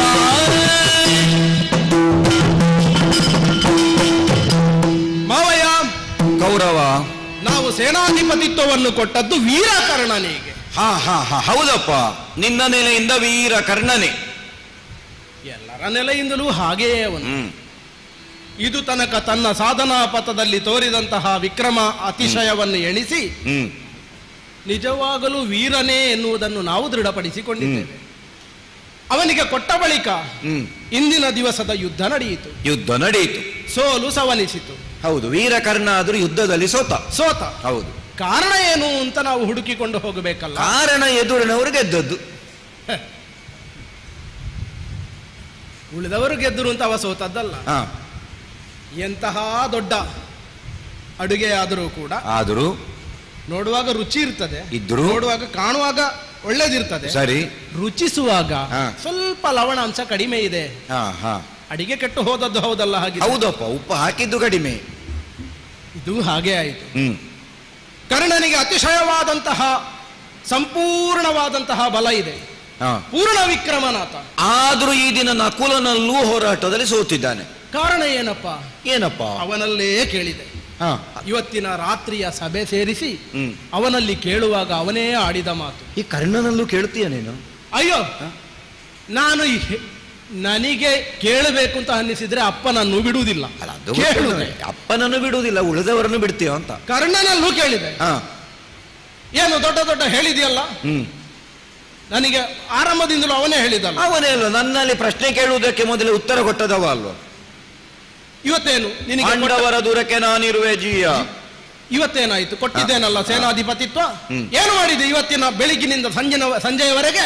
ಯಾಕೆ ಜಯ ಸಂಪನ್ನತೆಯನ್ನು ಸಿದ್ಧಿಸಲಿಕ್ಕೆ ಸಾಧ್ಯ ಆಗಲಿಲ್ಲ ನಿನಗೆ? ಇದೇ ಶೈಲಿಯಲ್ಲಿ ಅಲ್ಲ ಬೇರೆ ಶೈಲಿಯಲ್ಲಿ? ಸ್ವಲ್ಪ ಧ್ವನಿಯನ್ನು ಕಡಿಮೆ ಮಾಡಿದ್ದೇನೆ. ಅಲ್ಲ, ಅದು ಗೊತ್ತಾಯ್ತು. ನಾವು ಇದೇ ದನಿಯಲ್ಲಿ ಕೇಳಿದ್ರೆ ಇದೇ ಒಂದು ಅವಕಾಶ ಅಂತ ತಿಳ್ಕೊಂಡು ಅವನ ಮೇಲೆ ಇದಕ್ಕಿಂತ ಹೆಚ್ಚಿನ ದನಿಯಲ್ಲಿ ಮಾತಾಡುವವರ ಮತ್ತೆ ಎಷ್ಟಾದ್ರೂ ಸೋತರು ಗೆದ್ದರು ಸೇನಾಧಿಪತಿ ಪಕ್ಷದ. ಹೌದು, ಕೇಳುವ ಶೈಲಿಯಲ್ಲೇ ಕೇಳಬೇಕು ಅಲ್ವಾ? ಹೌದು. ಅವನು ಪ್ರಾಂಜಲವಾದ ಮನಸ್ಸಿನಿಂದಲೇ ಉತ್ತರಿಸಿದ್ದಾನೆ. ಕೊಟ್ಟನ? ಹೌದು, ಕೊಟ್ಟಿದ್ದ. ಒಳ್ಳೆ ಉತ್ತರ ಕೊಟ್ಟಿದ್ದಾನೆ. ಆಗಲಿ, ನನಗೂ ಅದು ಅರ್ಥ ಆಗಿದೆ. ನಿನಗೆ ಸಮಾಧಾನ ಆದ್ರೆ? ಸಮಾಧಾನ ಆಗಿದೆ. ಈಗ ನಮಗೆ ಸೋತದ್ದಕ್ಕೆ ಬೇಸರ ಇಲ್ಲ. ಇಲ್ಲ ಇಲ್ಲ, ಸೋತದ್ದಕ್ಕೆ ಸರಿಯಾದ ಒಂದು ಸಮಾಧಾನ ಸಿಕ್ಕಿದ್ರೆ ಆಯ್ತಲ್ಲ. ಉತ್ತರ ಸಿಕ್ಕಿತಲ್ಲ. ಹೌದು. ಯಾಕೆ? ಅದೇ ಉತ್ತರವನ್ನು ಪರಿಗ್ರಹಿಸಿ ನಾಳೆಗೆ ನಾವು ಸಿದ್ಧರಾಗಬಹುದಲ್ಲ. ಹೌದು. ಸ್ವರ್ಣಮಯ ರಥ ಕೋರುವ ಸಾರಥಿಯು ದೊರಕಿದರೆ. ನಿಮಗೆ ನೀವೇ ನೋಡಿದ್ದೀರಿ, ಇವತ್ತಿನ ದಿನ ಯುದ್ಧದಲ್ಲಿ ಅವನದ ರಥದಲ್ಲಿದ್ದಂತಹ ಸಾರಥಿಯ ಹತ್ಯೆ ಆಯಿತು. ಸಂಜೆ ಆಗುವಾಗ ಸತ್ತ. ನಾಳೆಗೆ ಯಾರು ಸಾರಥಿ ಇದ್ದಾನ? ಈಗ ವೀರಕರ್ಣ ಹಾಗೆ ಅಂತ ಸಾರಥಿ ಸತ್ತ. ಸಾರಥಿ ಸತ್ತ. ಹೌದು. ಮಹಾರಥಿಗಳಾದವರು ಸಾರಥಿಗಳನ್ನು ಉಳಿಸಿಕೊಳ್ಳಬೇಕಾದ. ಆಗ ನಾನು ಹೇಳದಿದ್ರು ಗೊತ್ತಾಗ್ತದೆ ನಿನಗೆ. ಹಾಗೆಂದು ಅವರ ಪಕ್ಷದಲ್ಲಿಯೂ ಕೂಡ ದೊಡ್ಡ ದೊಡ್ಡವರಿದ್ದಾರೆ. ಆಗಿದೆ ಅಂತದ್ದೆಲ್ಲ. ಹೌದು. ಈಗ ನಾವು ಅದನ್ನೆಲ್ಲ ಲೆಕ್ಕಾಚಾರದಲ್ಲಿ ಇಡುವ ಹಾಗಿಲ್ಲ. ಅಷ್ಟೇ, ಸತ್ತವರು ಹೋಗ್ಲಿ. ಈಗ ನಾಳೆಗೆ ಆಗಬೇಕಲ್ಲ ನಮಗೆ. ಈಗ ಒಬ್ಬ ಸಾರಥಿ ಇಂಥವರೆಲ್ಲ ಸತ್ತಿದ್ದಾರೆ ನಮ್ಮ ಪಕ್ಷದಲ್ಲಿ. ಹೋಗ್ಲಿ ಅಂತ ಬಿಡ್ಲಿಕ್ಕೆ ಆಗ್ತದ ಮಾವಯ್ಯ? ನಾಳೆಗೆ ಆಗಬೇಕಲ್ಲ ಅಲ್ಲಿಗೆ, ಆ ಸ್ಥಳಕ್ಕೆ. ಹೌದು. ಯೋಗ್ಯವಾದಂತಹ ಸಾರಥಿಯು ಸಿಕ್ಕಿದ್ರೆ ನಾಳೆಯ ದಿವಸದ ಯುದ್ಧದಲ್ಲಿ ರಿಪು ಪಾಳಯವನ್ನು ನಿರ್ನಾಮ ಮಾಡುತ್ತೇನೆ. ಕೌರವನ ಸೇನೆಯಲ್ಲಿ ಒಬ್ಬ ಸಾರಥಿಗೆ ಕೊರತೆ ಬಂದಿತ್ತ. ಸಾರಥಿಗೆ ಅಷ್ಟು ದೊಡ್ಡ ರಥವನ್ನೇ ಅವನಿಗೆ ಕೊಟ್ಟಿದ್ದೀನಿ ನೀನು ಹಸ್ತಿನಾವತಿಯಿಂದ, ಒಬ್ಬ ಸಾರಥಿಯನ್ನು ಕೊಡ್ಲಿಕ್ಕೆ ಆಗುದಿಲ್ಲ. ಕೊಡ್ಲಿಕ್ಕೆ ಆಗ್ತದೆ ಮತ್ತೆ. ಆದ್ರೆ ಬೇಡ ಅಂತ ಹೇಳಿದನ? ಅಲ್ಲ, ನಿಮ್ಮಲ್ಲಿ ನಾನು ಬರಬೇಕಾಗಿದ್ರೆ ಅದಕ್ಕೂ ಇದಕ್ಕೊಂದು ಸಂಬಂಧ ಬೇಕಲ್ಲ. ನನ್ನಲ್ಲಿ ನಮ್ಮ ಊರಿನವರೇ ಸಾರಥಿ ಆಗಬೇಕು ಅಂತ ಏನಾದರೂ ಉಂಟಾ? ನಿಮ್ಮ ಊರಿನವರಾಗ್ಲಿಕ್ಕಿಲ್ಲ. ಊರಿನವರೇ ಆಗ್ಲಿಕ್ಕಿಲ್ಲ ಅಲ್ಲ. ಅದರಿಂದ ಮಾವ ಅದರಿವಾಗ ನಿಮ್ಮೊಡನೆ ಬೇಡಿಕೊಳ್ಳುವುದ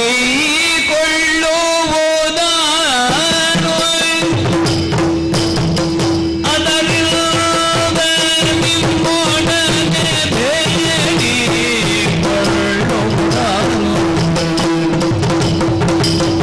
ಸದಮಲದ ಮನದಗೆ ಸೂತ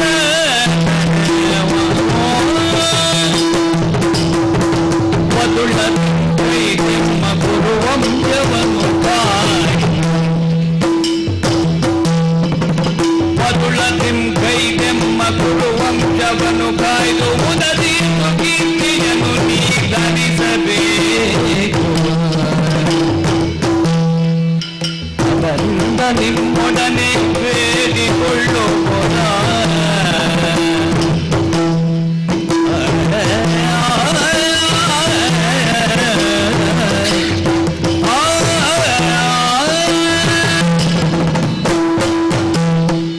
ಮಾವ.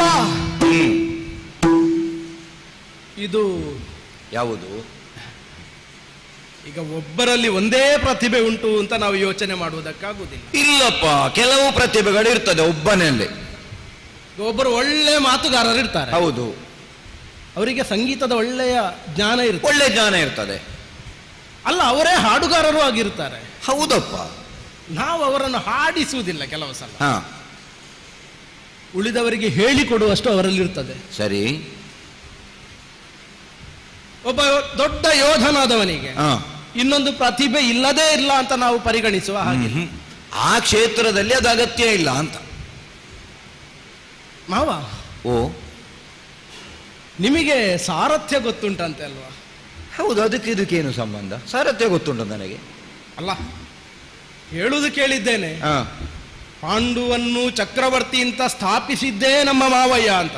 ನನ್ನ ಭಾವ ಹೋರಾಟಕ್ಕೆ ಹೋಗುವಾಗ ಸಾರಥ್ಯ ಮಾಡಿದ್ದೇನೆ.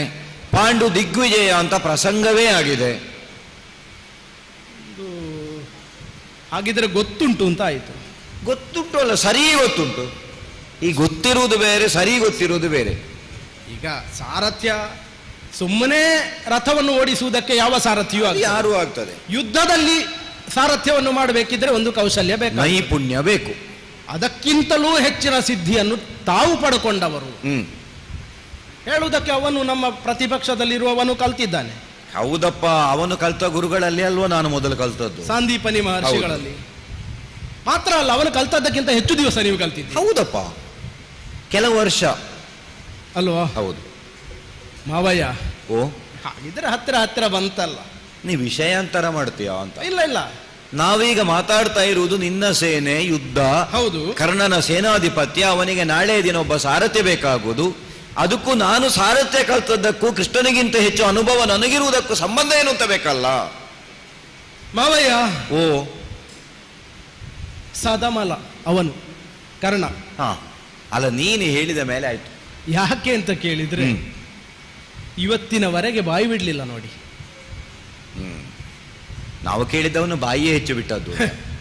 ಬಾಯಿ ಬಿಡ್ಲಿಲ್ಲ. ಏನು ನಿಮಗೊಂದು ಸಾರಥ್ಯ ಗೊತ್ತುಂಟು ಅಂತ ಅವನು ಹೇಳಲೇ ಇಲ್ಲ ನನ್ನಲ್ಲಿ. ಅದು ಅವನೇ ಹೇಳಿ ಆಗ್ಬೇಕು. ಅವ ಹೇಳಿದ್ರಿಂದ ದೃಢ ಆದದ್ದು ನನಗೆ. ಮಾವ, ಓ, ಇನ್ನು ನಾನು ಹೆಚ್ಚು ಎಳೆಯುವುದಿಲ್ಲ. ಸದಮಲನವ ನಿನಗೆ ಇಷ್ಟು ತಿಳಿದದ್ದು ಸಾಕು. ಈಗ ನಿಜವಾಗಿ ನಿನಗೆ ಬೇಕಾದ್ದೇನು ಅಂತ ಹೇಳು. ಇದು ನಾಳೆಯ ದಿವಸ. ನಾಳೆಯ ದಿವಸ ಈಗ ಇವತ್ತಿಗೆ 16 ಆಯ್ತು. ಹೌದು ಹೌದು, ನಾಳೆ 17ನೇ ದಿವಸ. ಹೌದು, ನಾಳೆ ಬೆಳಿಗ್ಗೆ ಸೂರ್ಯೋದಯ ಆಗುವ ಹೊತ್ತಿಗೆ. ಅದು ಗೊತ್ತುಂಟು ನನಗೆ. ಯಾವತ್ತಿನ ಹಾಗೆ ಎದ್ದು ನಿತ್ಯ ಕರ್ಮಾದಿಗಳನ್ನು ಪೂರೈಸಿ ನಾವು ಯುದ್ಧ ರಂಗಕ್ಕೆ ಹೋಗುದು. ಹೌದು ಹೌದು. ಆ ಸೂರ್ಯೋದಯಕ್ಕೆ ನಮ್ಮ ಬಾಳಿನ ಸೂರ್ಯೋದಯವೂ ಆಗಬೇಕು ಅಂತ ಇದ್ರೆ, ಈ ಕೌರವನಿಗೆ ನಾಳೆಯ ದಿವಸದ ಯುದ್ಧದಲ್ಲಿ ಜಯ ಒದಗಬೇಕು ಅಂತ ಇದ್ರೆ, ಅದಕ್ಕೆ ಕರ್ಣನೇ ಕಾರಣ. ಯಾಕಂದ್ರೆ ಸೇನಾಧಿಪತಿಯಾದವ ಕರ್ಣ.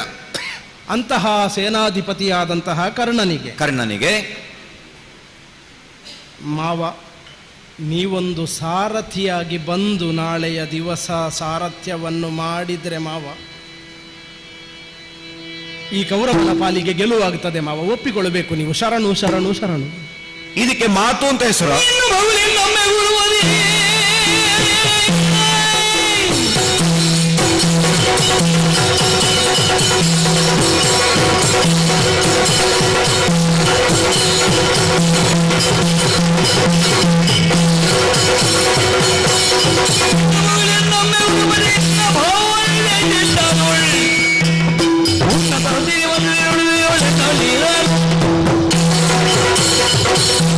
ಮಾತನ್ನಾಡ್ತಾ ಆಡ್ತಾ ಕರ್ಣನಿಗೆ ಶಲ್ಯ ಭೂಪತಿ ಸಾರಥ್ಯವನ್ನು ಮಾಡಬೇಕು.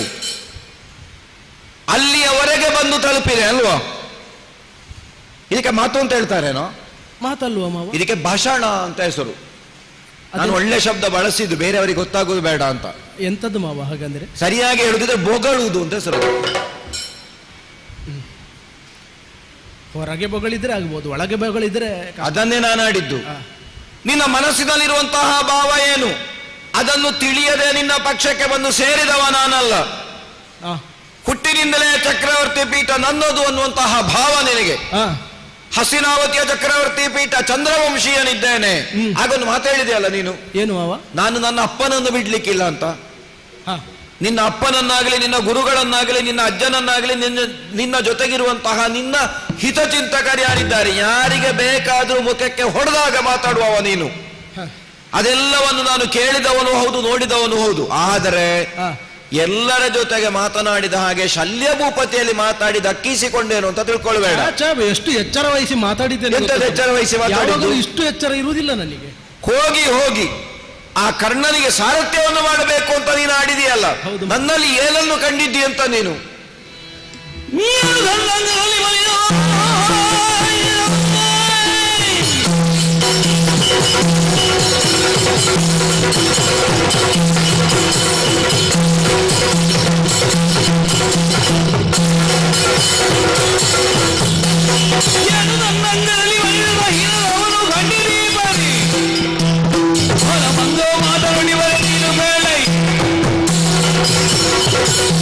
ಸಾರಥ್ಯವನ್ನು ಮಾಡಬೇಕು, ಅಷ್ಟನ್ನೇ ತಕ್ಕ. ಸಾರಥ್ಯವನ್ನು ಮಾಡಬೇಕು. ಹಿಂದೆ ಯಾರಿಗೆ ಅಂತ ಮುಖ್ಯವಾಗುವುದು. ನನ್ನ ಭಾವನಾದಂತಹ ಪಾಂಡವಿಗೆ ನಾನು ಸಾರಥ್ಯವನ್ನು ಮಾಡಿದ್ದೇನೆ ಅನ್ನುವಂತ ಒಂದು ಪ್ರಸಕ್ತಿಯನ್ನು ನೀನೇ ಹೇಳಿದೆ. ನನ್ನ ಭಾವ ಗೊತ್ತಾಯ್ತಾ? ನನ್ನ ತಂಗಿಯ ಗಂಡ ಏನು ಮಾಡಿಯೇನು, ಸಾರಥ್ಯವನ್ನು ಮಾಡಿಯೇನು, ಕುದುರೆಗಳನ್ನು ತೊಳೆಸಿಯೇನು, ಅದಕ್ಕೆ ಬೇಕಾದ್ರೆ ಹುಲ್ಲು ಉರುಳಿ ಕೊಟ್ಟೇನು. ಭಾವನ ಸಂಬಂಧ. ಆದರೆ ಈ ಹೊತ್ತು ನಾನು ಮಾಡಬೇಕಾದ್ದು ನೀನು ಆಡಿದಂತೆ ಕರ್ಣನಿಗೆ ಸಾರಥ್ಯ. ನನ್ನ ಜೊತೆಗೊಂದು ಭಾವ ಸಮ್ಮಿಲಿತ ಆಗ್ಲಿಕ್ಕಿಲ್ವೋ? ಸುಯೋಧನ ಏನು ಎಲ್ಲ ಬಿಟ್ಟದ್ದ ನೀನು? ಅಲ್ಲ, ನೀನೆಲ್ಲ ಬಿಟ್ಟಿದ್ದಿ ಅಂತ ಗೊತ್ತುಂಟು ನಮಗೆ. ಒಂದು ಹಿರಿಮೆ, ಒಂದು ಹೆಗ್ಗಳಿಕೆ, ಯಾರು ದೊಡ್ಡವರು ಯಾರು ಸಣ್ಣವರು ಅನ್ನುವಂತಹ ಭಾವ ಬೇಕೋ ಬೇಡವೋ? ತಪ್ಪಿದ್ದು. ಈಗ ಕರ್ಣ ಶಲ್ಯನಿಗೆ ಸಾರಥ್ಯ ಮಾಡಿದ ದೊಡ್ಡ ವಿಷಯವೇ ಅಲ್ಲ. ಆದ್ರೆ ಶಲ್ಯ ಹೋಗಿ ಕರ್ಣನಿಗೆ ಸಾರಥ್ಯವನ್ನು ಮಾಡಿದ ಅಂತ ಆದ್ರೆ ನನ್ನ ಜೊತೆಗೆ ಅಕ್ಷೋಹಿಣಿ ಸೇನೆ ಬರಲಿಲ್ವೇನೋ? ಬಂದಿದ್ದಾರೆ. ಏನು ತಿಳ್ಕೊಂಡಾರು? ಅಲ್ಲಿಂದ ಕಿರೀಟ ಇಟ್ಟುಕೊಂಡು ಸೇನಾಧಿಪತ್ಯದ ಅರ್ಹತೆ ಇರುವಂತಹ ನಮ್ಮ ಒಡೆಯರು ಇಲ್ಲಿಗೆ ಬಂದಿದ್ದಾರೆ. ಇಲ್ಲಿಗೆ ಬಂದ ಮೇಲೆ ಈಗ ಇಲ್ಲಿ ಲೆಕ್ಕಕ್ಕಿಲ್ಲದಂತಹ ಕರ್ಣನಿಗೆ ಸಾರಥ್ಯ ಮಾಡಿ ಕುದುರೆಯ ವಾಗೆ ಹಿಡ್ಕೊಂಡು ಹೈಗೈ ಹೇಳ್ತಾ ಇದ್ದಾರೆ. ಏನು ನನ್ನಂಗದಲ್ಲಿ ಮಲಿನತೆ? ಈಗ ನನ್ನಲ್ಲಿ ಏನಾದ್ರೂ ಒಂದು ಕೊರತೆ ನಿನ್ನಲ್ಲಿ ನಾನು ಕೇಳ್ತೇನೆ. ಈಗ 16 ದಿನ ಕಳೀತಲ್ಲ, ಪ್ರಾರಂಭದ 10 ದಿನ ಕರ್ಣ ಯುದ್ಧ ಮಾಡಿದ್ದಾನ? ಅವ ಮಾಡ್ಲಿಲ್ಲ. ನಾನು ಹೋಗಿ ಬಿಡಾರದಲ್ಲಿ ಮುಸುಕು ಹಾಕಿ ಮಲಗಿದ್ದೇನಾ? ಇಲ್ಲ. ಬಿಲ್ಲು ಬೇಕಾದ್ರೆ ಬಿಲ್ಲು, ಬಾಣ ಬೇಕಾದ್ರೆ ಬಾಣ, ಗದೆ ಬೇಕಾದ್ರೆ ಗದೆ, ಮಲ್ಲ ಯುದ್ಧ ಬೇಕಾದ್ರೆ ಮಲ್ಲ ಯುದ್ಧ, ಯಾವುದನ್ನು ಮಾಡ್ಲಿಲ್ಲ ಈ ಶಲ್ಯ? ಹೇಳು, ಮಾಡಿದ್ದೇನಾ ಇಲ್ವ? ಅಯ್ಯೋ, ನಮ್ಮ ಪಕ್ಷಕ್ಕೋಸ್ಕರ ಎಲ್ಲವನ್ನು ಮಾಡಿದವರು ನೀವು. ಅಷ್ಟನ್ನು ಮಾಡಿದಂತಹ ಶಲ್ಯ ಭೂಪತಿಯಲ್ಲಿ ಇದೊಂದು ದೊಡ್ಡ ವಿಷಯ ಆಗ್ಲಿಕ್ಕಿಲ್ಲ ಅಂತ ಬಂದದ್ದು ಮಾವ. ನಿನ್ನ ಹಲ್ಲು ಪೂರ ಉದುರಿಸ್ತೇನೆ. ನನ್ನಲ್ಲಿ ಏನು ಕೊರತೆ ಉಂಟು ಅಂತ ನಾನು ಕೇಳುವುದಕ್ಕೆ ಹೊರಟ್ರೆ ಈಗ ನೀನಾಡ್ತಿ ಯಾರಿಗೆ ನಾನು ಸಾರಥ್ಯ ಮಾಡಬೇಕಾದ್ದು? ಕರ್ಣನಿಗೆ ಮಾವ. ದೇವರ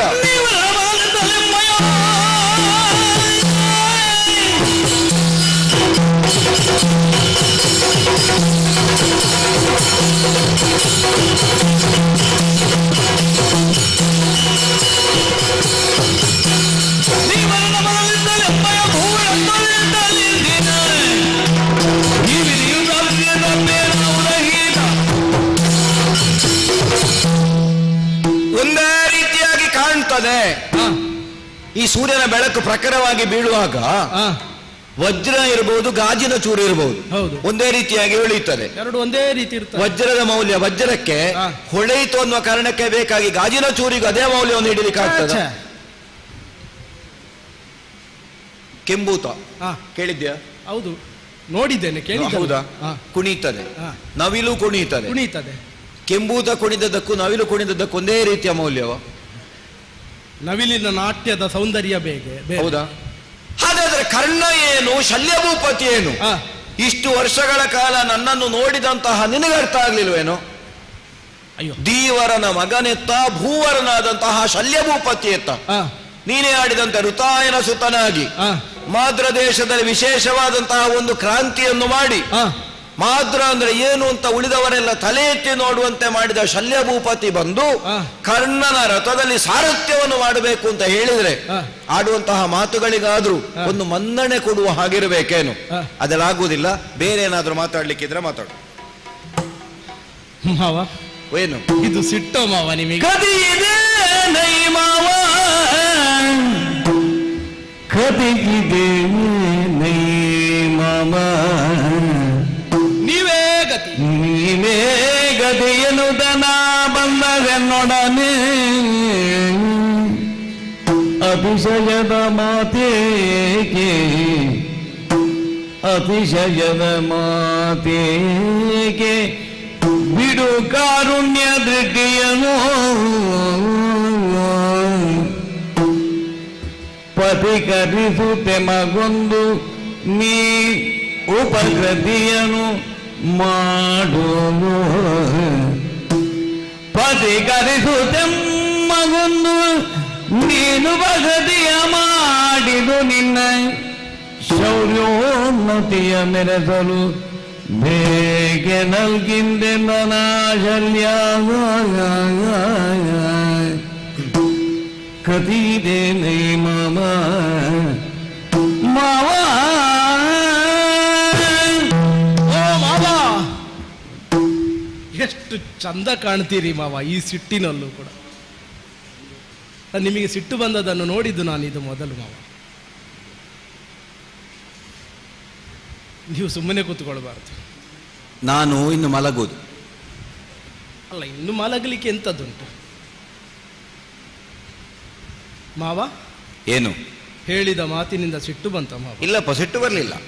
ನನಗೆ ಹಾಲು ಕುಡಿದಾಗ ಆಯ್ತು. ಕೌರವನ ಮೇಲೂ ಕೂಡ ನಿಮಗೆ ಸಿಟ್ಟು ಬರ್ತದ ಮಾವ? ಅದೇ ಅದೇ, ಕೌರವನ ಮೇಲೂ.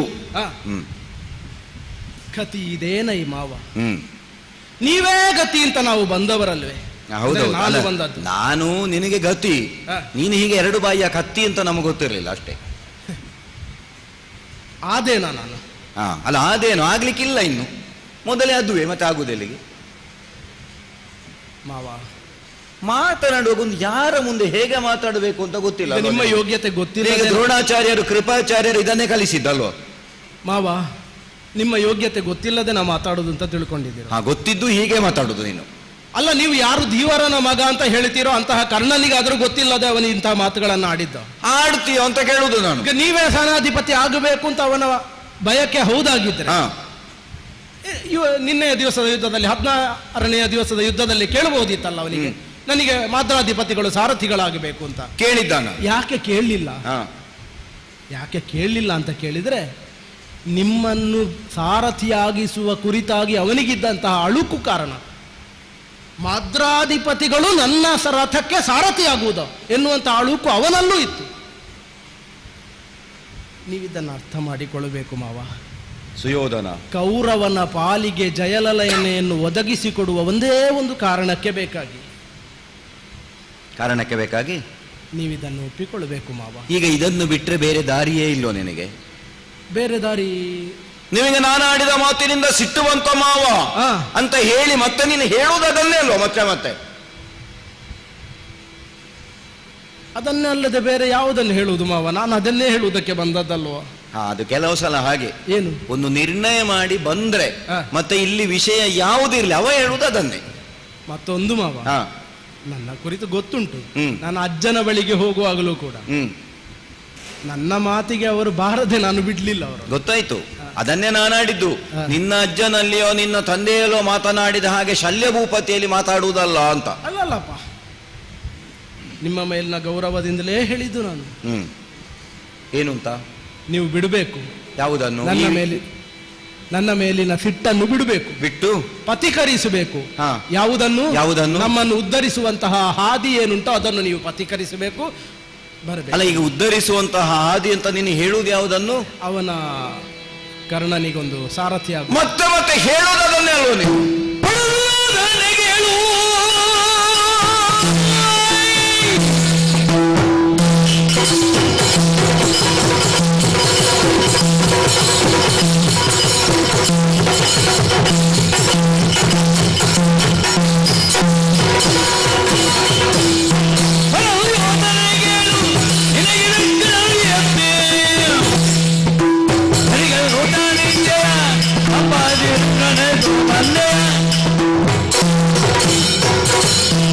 ಹೋರಾಟವನ್ನು ಮಾಡಿ ನಾಳೆ ದಿನ ಹಸ್ತಿನಾವತಿಯ ಚಕ್ರವರ್ತಿ ಪೀಠ ನನಗೆ ಸಿಗುವ ಹಾಗೆ ಮಾಡಿ ಅಂತ ನೀನು ಹೇಳುವುದಾದ್ರೆ ಸರಿ.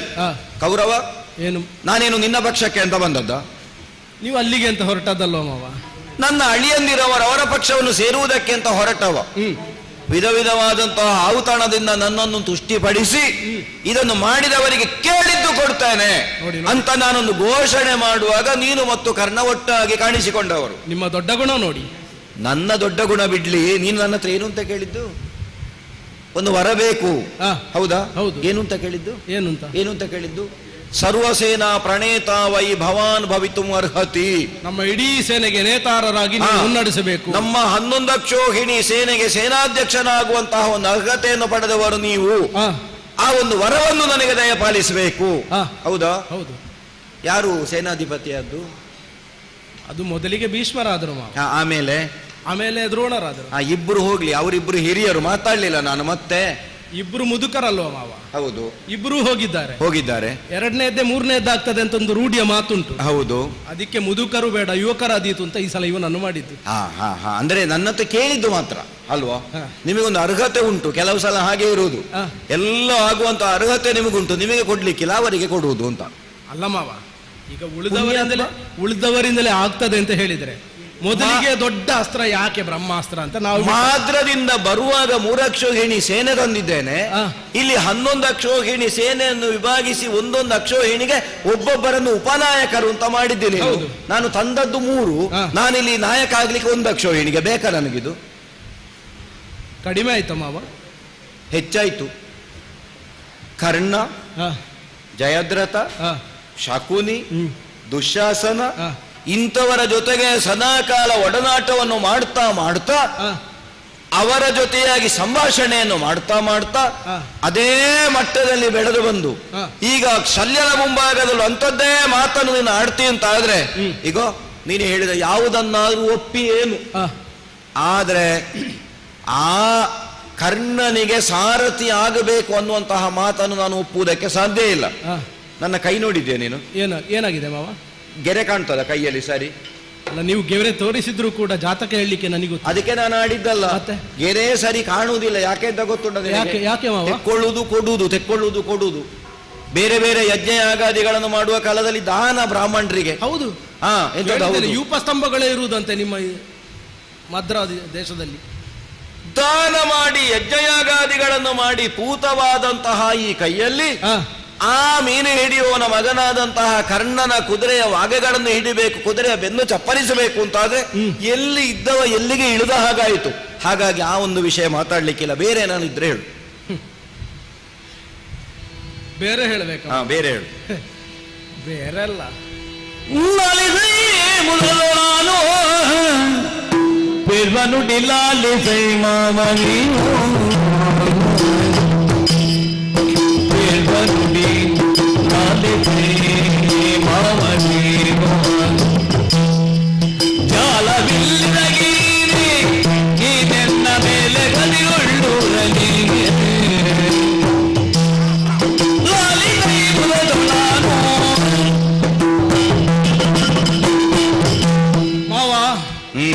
ಯಾರಿಗಾದರೂ ಸಿಟ್ಟು ಬಾರದೆ ಉಳಿದೀತು. ಹೌದಾ? ಧೀವರನ ಮಗನಿಗೆ ಸುತತ್ವವನ್ನು ಮಾಡಬೇಕು ಅಂತ ಹೇಳಿದರೆ ಭೂವರನಾದಂತಹ ಶಲ್ಯ ಭೂಪತಿಯಲ್ಲಿ ಅದು ಬಾರದೆ ಉಳಿಲಿಕ್ಕಿಲ್ಲ. ನಿನಗೆ ಬರ್ಲಿಕ್ಕಿಲ್ವ? ನಾವು ತೊಡಗುವಾಗಲೇ ಬಿಟ್ಟದ್ದಲ್ವ. ಆದ್ರೆ ನಿಮ್ಮಂತಹ ಯೋಗ್ಯತಾ ಸಂಪನ್ನರಿಗೆ ಸಿಟ್ಟು ಬಾರದೆ ಉಳಿಯಲಿಕ್ಕಿಲ್ಲ. ನ್ಯಾಯಸಮ್ಮತವಾಗಿ ಉಂಟು ಮಾವ ನಿಮ್ಮ ಸಿಟ್ಟು. ಆದರೆ ಕರ್ಣನ ಯೋಗ್ಯತೆಯನ್ನೊಮ್ಮೆ ನೋಡಿದರೆ ನಿಮಗಿಂತ ಬಹಳ ಕೆಳಗೆ ಇರಬಹುದು. ಆದರೆ ತನ್ನ ಕ್ಷೇತ್ರದಲ್ಲಿ ತಾನು ಮಾಡಿದಂತಹ ಸಾಧನೆ ಏನು ಎನ್ನುವಂಥದ್ದನ್ನು ನಾವು ನೋಡಿದರೆ ನಮಗೆ ಗೊತ್ತಾಗ್ತದೆ ಮಾವ. ಅವನ ಬಾಹುಗಳಲ್ಲಿ ನಿಕ್ಷೇಪಿತವಾದಂತಹ ಸತ್ವಾತಿಶಯ ಏನು ಎನ್ನುವುದನ್ನು ಈ ಮೊದಲೇ ಕಾಣಿಸಿಕೊಟ್ಟವ. ಸ್ವರ್ಣಮಯ ರಥ ಅವನದ್ದು, ನಾವು ಕೊಟ್ಟದ್ದಲ್ವ. ಕೇವಲ ಅಷ್ಟೇ ಅಲ್ಲ, ನನ್ನ ಸ್ವರ್ಣ ಯಾಗಕ್ಕೆ ಅವನು ಒದಗಿ ಬಂದವ. ಸರಿಯಪ್ಪ. ಎಲ್ಲರನ್ನೂ ಸೋಲಿಸಿ ಬೇಕಾದಂತಹ ಸಂಪತ್ತುಗಳನ್ನು ಕ್ರೋಢೀಕರಿಸಿದವ. ಹೆಚ್ಚೇಕೆ ಬಲದಲ್ಲಿ ಅತಿ ಸಾಹಸಿಗನಾದಂತಹ ಮಾಗಧನನ್ನೇ ಒಂದು ಕ್ಷಣಕ್ಕೆ ಸದೆಬಡಿದವ. ನೀವು ಅವನನ್ನು ತುಚ್ಛ ಭಾವದಿಂದ ಹೇಳ್ತೀವಿ. ದ್ರೌಪದಿ ಸ್ವಯಂವರದ ಪ್ರಕರಣ ಗೊತ್ತುಂಟ ಮಾವ ನಿಮಗೆ? ನಾನು ಇದ್ದೆ ಅಲ್ಲ ಅಲ್ಲಿ. ಬ್ರಾಹ್ಮಣರ ಜೊತೆಗೆ ಕಾದಾಡುವಾಗ ನೀವು ಕೂಡ ಒಟ್ಟಿಗೆ ಇದ್ದಿರಂತೆ. ಅವನ ಜೊತೆಗೆ ಕಾದಾಡಿದ್ದ ಬೇರೆ ಬೇರೆ ಕಾದಾಡಿದ್ದ ಗೊತ್ತಿಲ್ಲ, ಆದ್ರೆ ನೀವು ಇದ್ದಿರಂತೆ. ಹಾಗಿದ್ರೆ ನಿಮ್ಮ ದಾರಿಯಲ್ಲಿ ಅವನು ಇದ್ದಾನೆ ಅಂತ ಆಯ್ತು. ಅಂತಹ ಆ ಕರ್ಣನ ಜೊತೆಗೆ ಅವನಿಗೆ ನಿಮಗೂ ಸಮ್ಮಿಲಿತವಾದರೆ, ನೀವಿಬ್ಬರು ಜೊತೆಯಾಗಿ ಹೋರಾಡಿದರೆ, ನೀವು ಅವನ ರಥಕ್ಕೆ ಸಾರಥಿಯಾಗಿ ಬಂದ್ರೆ ನಾಳಿನ ದಿವಸ ವಿಜಯದ ಪ್ರಕಾಶವನ್ನು ನಾವು ಕಾಣಬಹುದು ಎನ್ನುವಂತಹ ನಿರೀಕ್ಷೆ ಮಾವ. ಆದರೆ ನೀವು ಹೇಳ್ತೀರಿ ಅವನು ಕುಲದಲ್ಲಿ ವಿಹೀನನಾದವ, ಅಂತವನಿಗೆ ನಾನು ಸಾರಥ್ಯವನ್ನು ಮಾಡಬೇಕು ಮಾವ. ನಿಮಗೊಂದು ಮಾತು ಹೇಳ, ಸತ್ವವಿತ್ತು ಬೆಳೆದರದು ಹೀನವೇ ಜಗಕ್ಕೆ ಮುತ್ತು. ಸತ್ವವಿತ್ತು ಬೆಳೆದರದು ಹೀನವೇ ಜಗಕ್ಕೆ ಮುತ್ತು. ಹಾನಿಯೇನಿದು ದೂತನ ಹಾನಿಯೇನಿದು ದೂತನ ಮನೆಯೊಳಗೆ ನಾನಿರ್ತರಿನ ಜಾತನ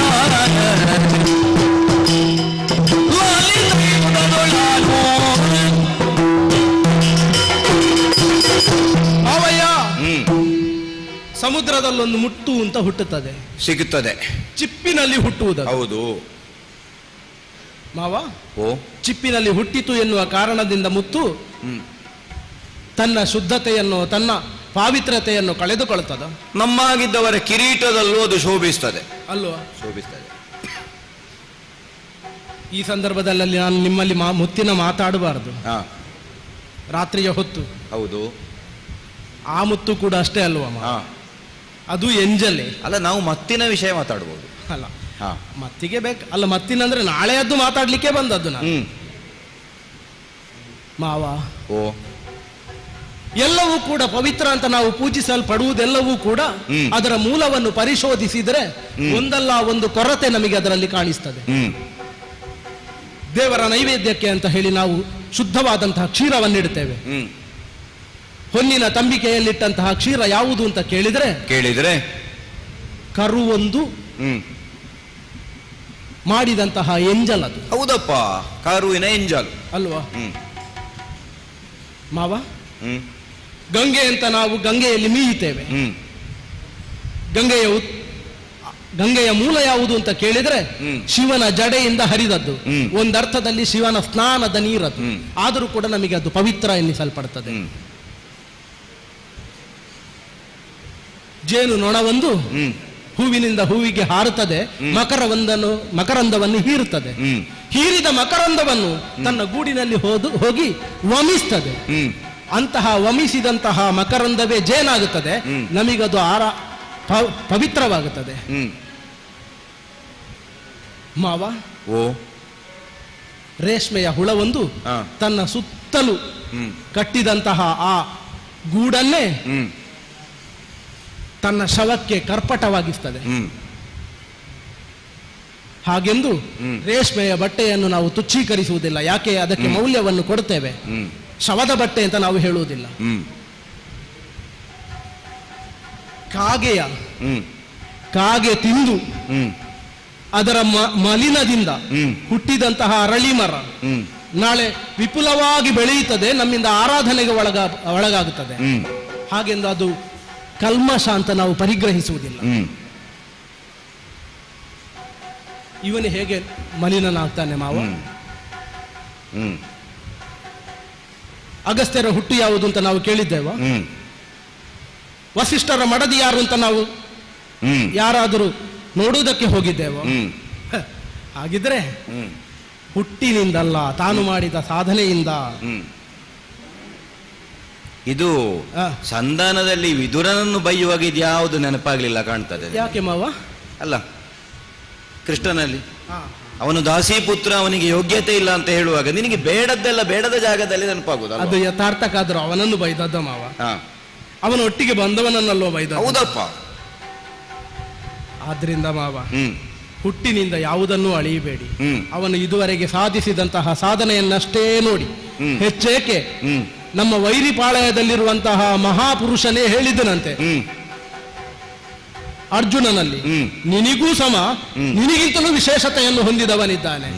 ಅಂತಹ ಬಲಾಢ್ಯನಾದಂತಹ ಕರ್ಣನ ಕೂಡ ನೀವು ಇಂತಹ ತಾರತಮ್ಯವನ್ನು ಮಾಡಬಾರದು. ಸುಯೋಧನ ಮಾವ, ಈಗ ನಾನು ಎಷ್ಟು ಹೇಳಿದ್ರು ನೀನು ಕರ್ಣನ ವಿಷಯ ಬಿಟ್ಟು ಬೇರೆ ಮಾತಾಡುವುದಿಲ್ಲ ಅಲ್ವಾ? ಕರ್ಣನಿಗೆ ನಾನು ಸಾರಥ್ಯವನ್ನೇ ಮಾಡಬೇಕು ಅಂತ ಇದ್ದರೆ ನೀನು ಮೊದಲು ಇಲ್ಲಿಂದ ನಡೀಬೇಕು.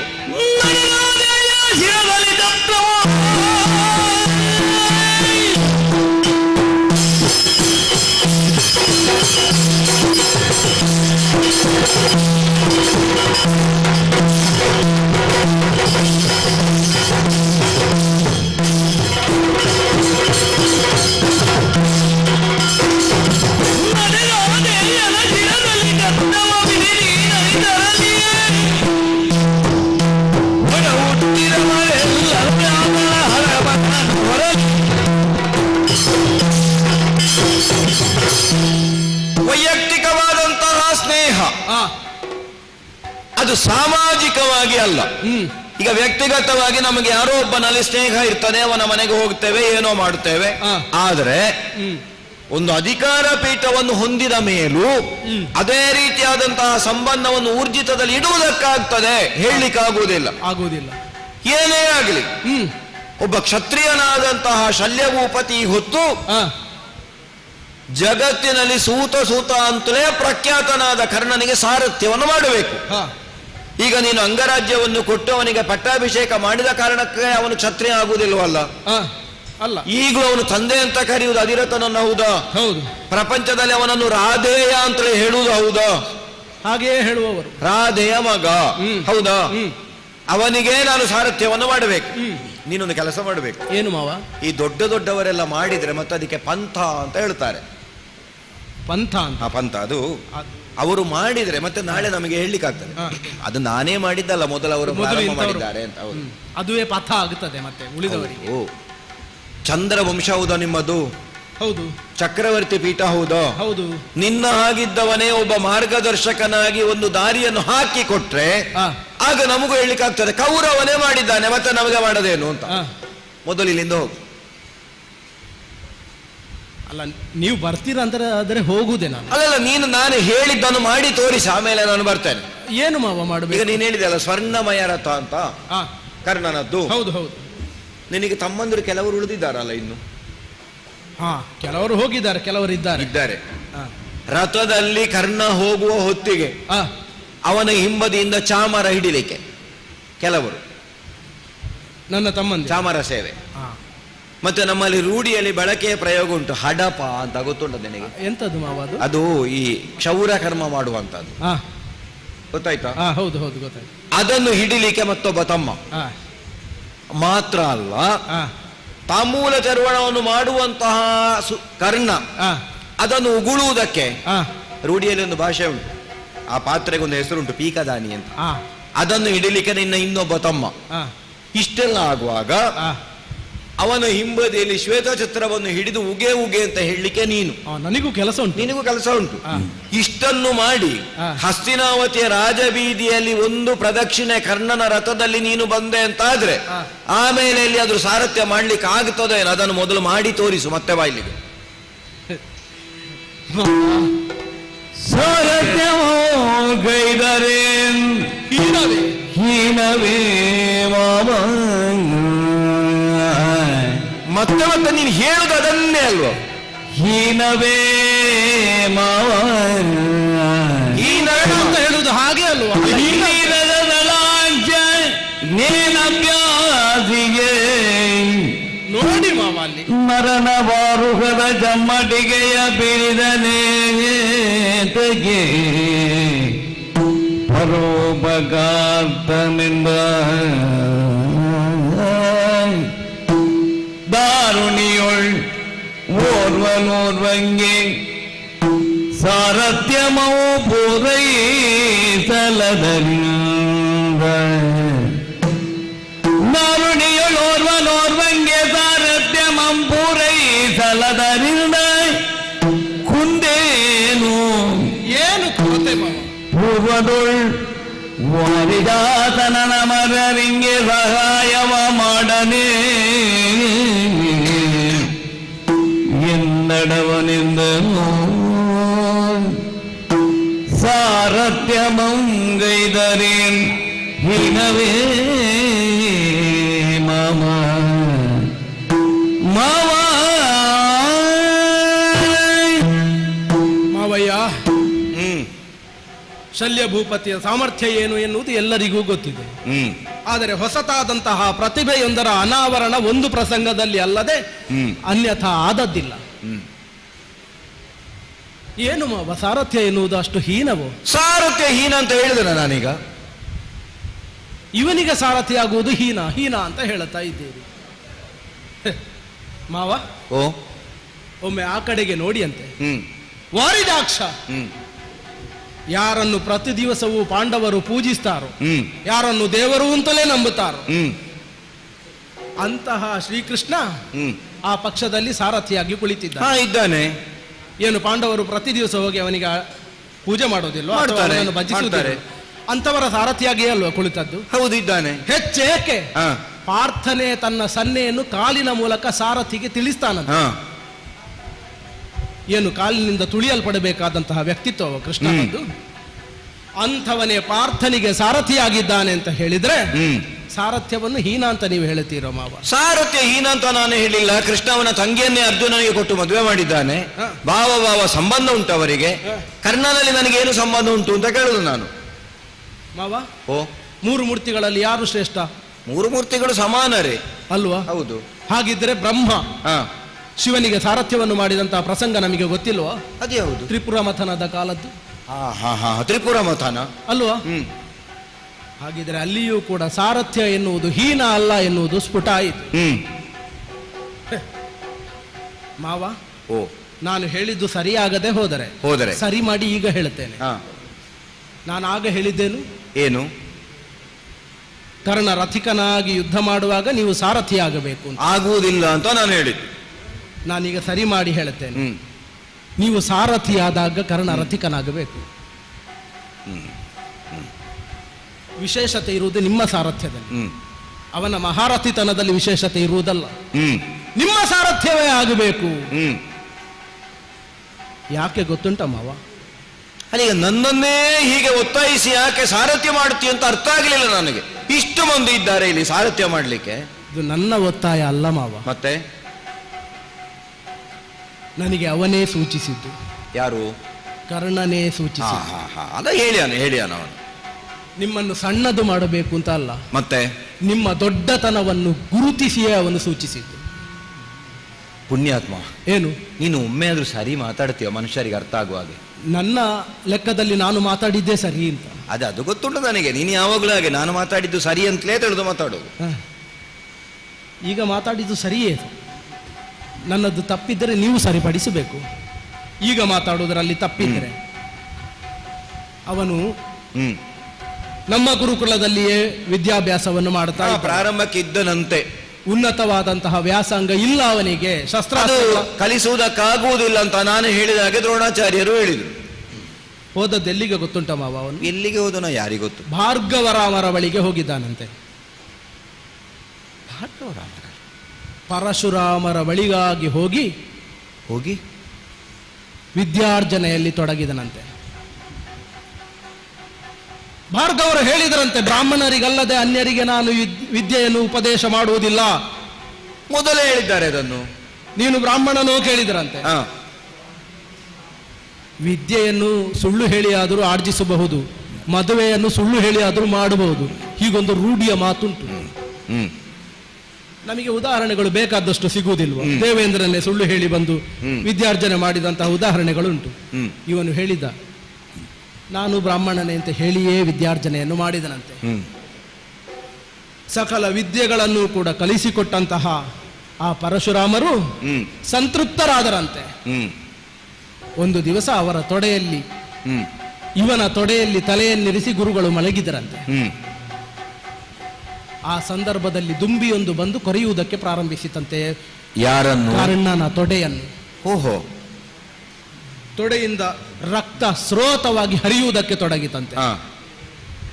ಇದನ್ನು ಔಡುಗಚ್ಚಿ ಸಹಿಸಿದಂತಹ ಕರ್ಣ ಗುರುಗಳಿಗೆ ಎಚ್ಚರ ಆಗಬಾರದು ಎನ್ನುವಂತಹ ನಿಮಿತ್ತದಿಂದಲೇ ಸರ್ವವನ್ನೂ ಕೂಡ ಸೈರಣೆಯ ಭಾವದಿಂದ ಸಹಿಸಿದನಂತೆ. ಅಷ್ಟಾಗುವಾಗ ಎಚ್ಚರ ಆಯ್ತಂತೆ ಗುರುಗಳಿಗೆ. ಯಾಕೆ ಎಚ್ಚರ ಆಯಿತು ಅಂತ ಕೇಳಿದರೆ, ತೊಡೆಯಿಂದ ಹರಿದಂತಹ ನೆತ್ತರೆ ಒದ್ದೆಯಾಗಿ ಅವರನ್ನು ಎಚ್ಚರಿಸುವಂತಹ ಸ್ಥಿತಿಯೊದಗಿದ ಕಾರಣದಿಂದಲ ಎಚ್ಚರಗೊಂಡಂತಹ ಪರಶುರಾಮರು ಬ್ರಾಹ್ಮಣನಿಗೆ ಎಲ್ಲಿಂದ ಬಂದೀತು ಇಂತಹ ಸೈರಣೆ, ಕ್ಷತ್ರಿಯನಾಗಿರಬೇಕು ನೀನು ಅಂತ ಅವನಿಗೆ ಶಾಪವನ್ನು ಕೊಟ್ಟರಂತೆ. ಓ, ಶಾಪವೇ ಕೊಟ್ಟದ್ದು. ನಾ ಕಲಿಸಿಕೊಟ್ಟಂತಹ ವಿದ್ಯೆ ನಿನಗೆ ಕರಗತವಾಗದೆ ಹೋಗಲಿ, ಆಯ್ತಲ್ಲ. ಬೇಕಾದಂತಹ ಸಂದರ್ಭದಲ್ಲಿ ಪ್ರಜ್ಞೆಗೆ ಬಾರದೆ ಹೋಗಲಿ. ಸರಿ. ಅಲವತ್ತುಕೊಂಡನಂತೆ. ಗುರು ಸಾನ್ನಿಧ್ಯವಲ್ಲದೆ ಬೇರೆ ಎಲ್ಲಿ ಗತಿ ಇದೆ ಅಂತ ಹೇಳಿ ಅವರಲ್ಲಿಯೇ ಕಣ್ಣೀರಿಳಿಸಿ ಪ್ರಾರ್ಥಿಸಿಕೊಂಡಾಗ ವಿಶಾಪ ಕೊಟ್ಟರಂತೆ. ಯಾವಾಗ ನಡೆಯುತ್ತದೋ ಗೊತ್ತಿಲ್ಲ ಯುದ್ಧ. ನಿರ್ಣಾಯಕವಾದಂತಹ ಯುದ್ಧ ಒದಗಿ ಬಂದಂತಹ ಸಂದರ್ಭದಲ್ಲಿ ಮದ್ರ ಭೂಪಾಲನೇನಾದರೂ ನಿನ್ನ ರಥಕ್ಕೆ ಸಾರಥಿಯಾಗಿ ಒದಗಿದ ಅಂತ ಹೇಳಿದರೆ,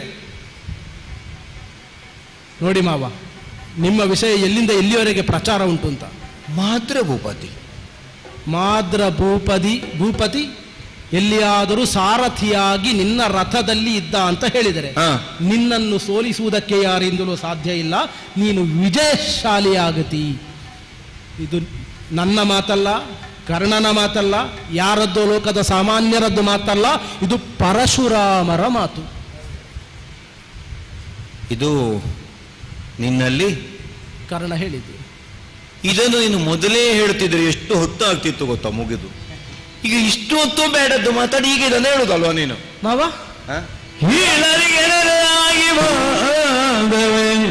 ಕುಳನಲ್ಲವೇ ವೇಣುದನಗದು ಹೇಳಿ ಫಲವೇ ನಿನ್ನು ಪ್ರಾರಬ್ಧಾನೋಷದಿಂದ ಮೇಳವಿಸಿದಲ್ಲದೆ ವಿರೋಧವ ತಾಳಲಿಂದೇ ನಪ್ಪುದಿದರುಳು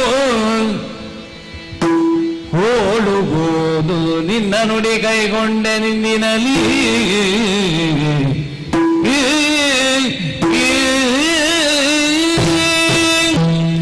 ಎಷ್ಟೋ ವಿಷಯಗಳು ನಮ್ಮ ಜೀವನದಲ್ಲಿ ನಾವೇ ನಿರ್ಣಯ ಮಾಡುವುದಲ್ಲ, ನಾವೇ ನಡೆಸುವುದಲ್ಲ, ಹಿಂದಿನಿಂದಲೇ ಬರ್ತದೆ ಅಂತ ಹೇಳ್ತಾರೆ. ಸಂಕಲ್ಪ ಬೇರೆಯವರದ್ದೇ ಇರುತ್ತೆ. ಪ್ರಾರಬ್ಧ ಅಂತಲೊಂದು ಶಬ್ದ ಉಂಟು ಅದಕ್ಕೆ.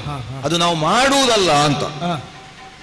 ಯಾವತ್ತೋ ಒಂದು ಕಾಲದಲ್ಲಿ ಪರಶುರಾಮಾಚಾರ್ಯರೇ ಮಾದ್ರಾಧಿಪತಿನಿಗೆ ಸೂತನಾಗಿ ಒದಗಿದರೆ ನೀನು ಅಜೇಯನಾಗುತ್ತಿ, ಈ ಮಾತನ್ನ ಆಡಿದ್ದಾರೆ ಅಂತ ಆದ್ರೆ ನಿನ್ನನ್ನು ಬೈದೇನು ಪ್ರಯೋಜನ?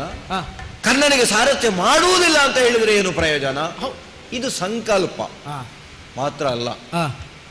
ಜಗತ್ತಿನಲ್ಲಿ ನೋಡಿದರೆ ಪಾಂಡವರದ್ದು ಧರ್ಮದ ಪಕ್ಷ, ಕೌರವರದ್ದು ಅಧರ್ಮದ ಪಕ್ಷ ಅಂತ ಋಷಿಗಳು ಮುನಿಗಳು ಆಡಿದ್ರು.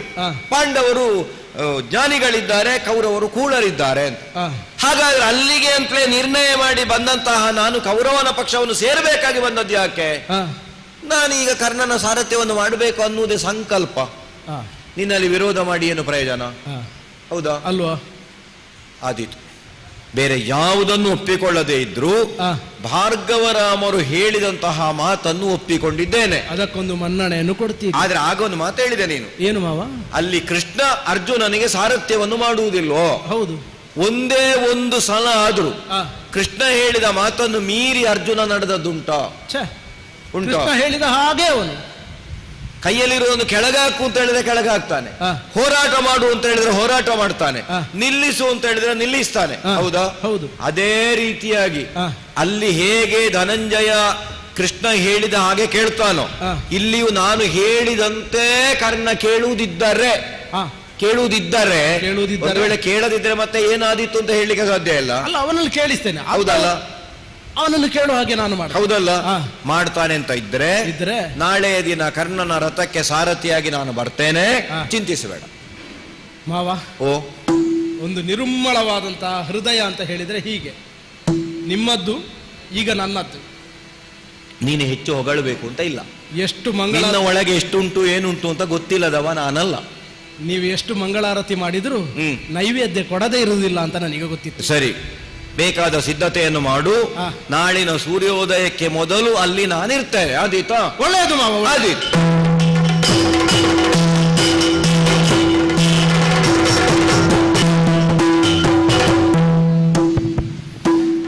ಆತ್ಮೀಯ ಕಲಾಭಿಮಾನಿ ಬಂಧುಗಳೇ, ಇವತ್ತು ಯಕ್ಷಧ್ರುವ ಪಟ್ಲ ಫೌಂಡೇಶನ್ನ ಹವ್ಯಾಸಿ ಘಟಕದ ಪ್ರತಿ ತಿಂಗಳು ಮಾಡುವಂತಹ ಕಾರ್ಯಕ್ರಮವನ್ನು ಇವತ್ತು ಈ ಜಾತ್ರಾ ಮಹೋತ್ಸವದ ಈ ಸುಸಂದರ್ಭದಲ್ಲಿ ನಮ್ಮ ದೇವಸ್ಥಾನದಲ್ಲಿ ನಾವು ಇಡೀ ದಿವಸದ ತಾಳಮದ್ದಳೆಯಾಗಿ ಮುಂದುವರಿಸ್ತಾ ಇದ್ದೇವೆ. ಇದೀಗ ಶಲ್ಯ ಸಾರಥ್ಯ ಈ ಆಖ್ಯಾನ ಸುಸಂಪನ್ನಗೊಂಡಿದೆ.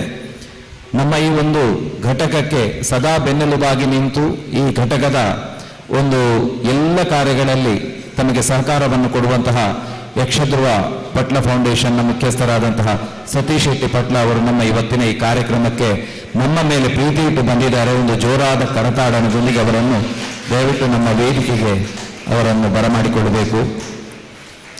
ನಮ್ಮ ಇಡೀ ಯಕ್ಷಗಾನದ ವಲಯದಲ್ಲಿ ಎಲ್ಲರ ಒಂದು ಕಲಾವಿದರ ಪಾಲಿಗೆ ಕಾಮಧೇನುವಾಗಿ ತಮ್ಮ ಕಾರ್ಯವನ್ನು ಮಾಡ್ತಾ ಬಂದಿರುವಂತಹ ಸತೀಶ್ ಅಣ್ಣನವರು ನಮ್ಮ ಎಲ್ಲ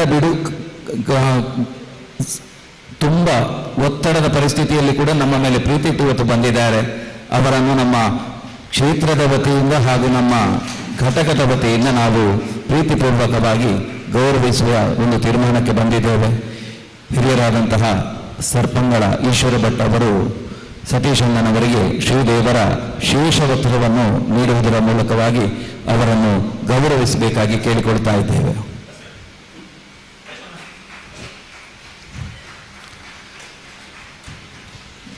ಈಗಾಗಲೇ ಯಕ್ಷಧ್ರುವ ಪಟ್ಲ ಫೌಂಡೇಶನ್ ಕಲಾವಿದರಿಗೆ ಎಲ್ಲ ರೀತಿಯ ನೆರವನ್ನು ನೀಡುತ್ತಾ ಇದೆ. ಮನೆ ಇಲ್ಲದವರಿಗೆ ಮನೆ, ಅದೇ ರೀತಿಯಲ್ಲಿ ಅವರ ಆರೋಗ್ಯ ಸಮಸ್ಯೆಗೆ ಸ್ಪಂದಿಸಿ ಎಲ್ಲ ಬಗೆಯಿಂದ ಕೇವಲ ಯಕ್ಷಗಾನ ಕ್ಷೇತ್ರ ಅಂತಲ್ಲ, ಕಂಬಳದ ಕ್ಷೇತ್ರದಲ್ಲಿ, ಭೂತಾರಾಧನೆ ಕ್ಷೇತ್ರದಲ್ಲಿ ಯಾರ್ಯಾರು ದುಡಿಯುತ್ತಾ ಇದ್ದಾರೋ ಅವರಿಗೆಲ್ಲರಿಗೂ ಕೂಡ ವಿಮೆಯನ್ನು ಒದಗಿಸುವುದರ ಮೂಲಕವಾಗಿ ಅವರ ಕಷ್ಟಗಳಿಗೆ ಸ್ಪಂದಿಸುವ ಒಂದು ಸಂಸ್ಥೆಯಾಗಿದೆ. ನಮಗೆಲ್ಲ ತುಂಬ ಹೆಮ್ಮೆ.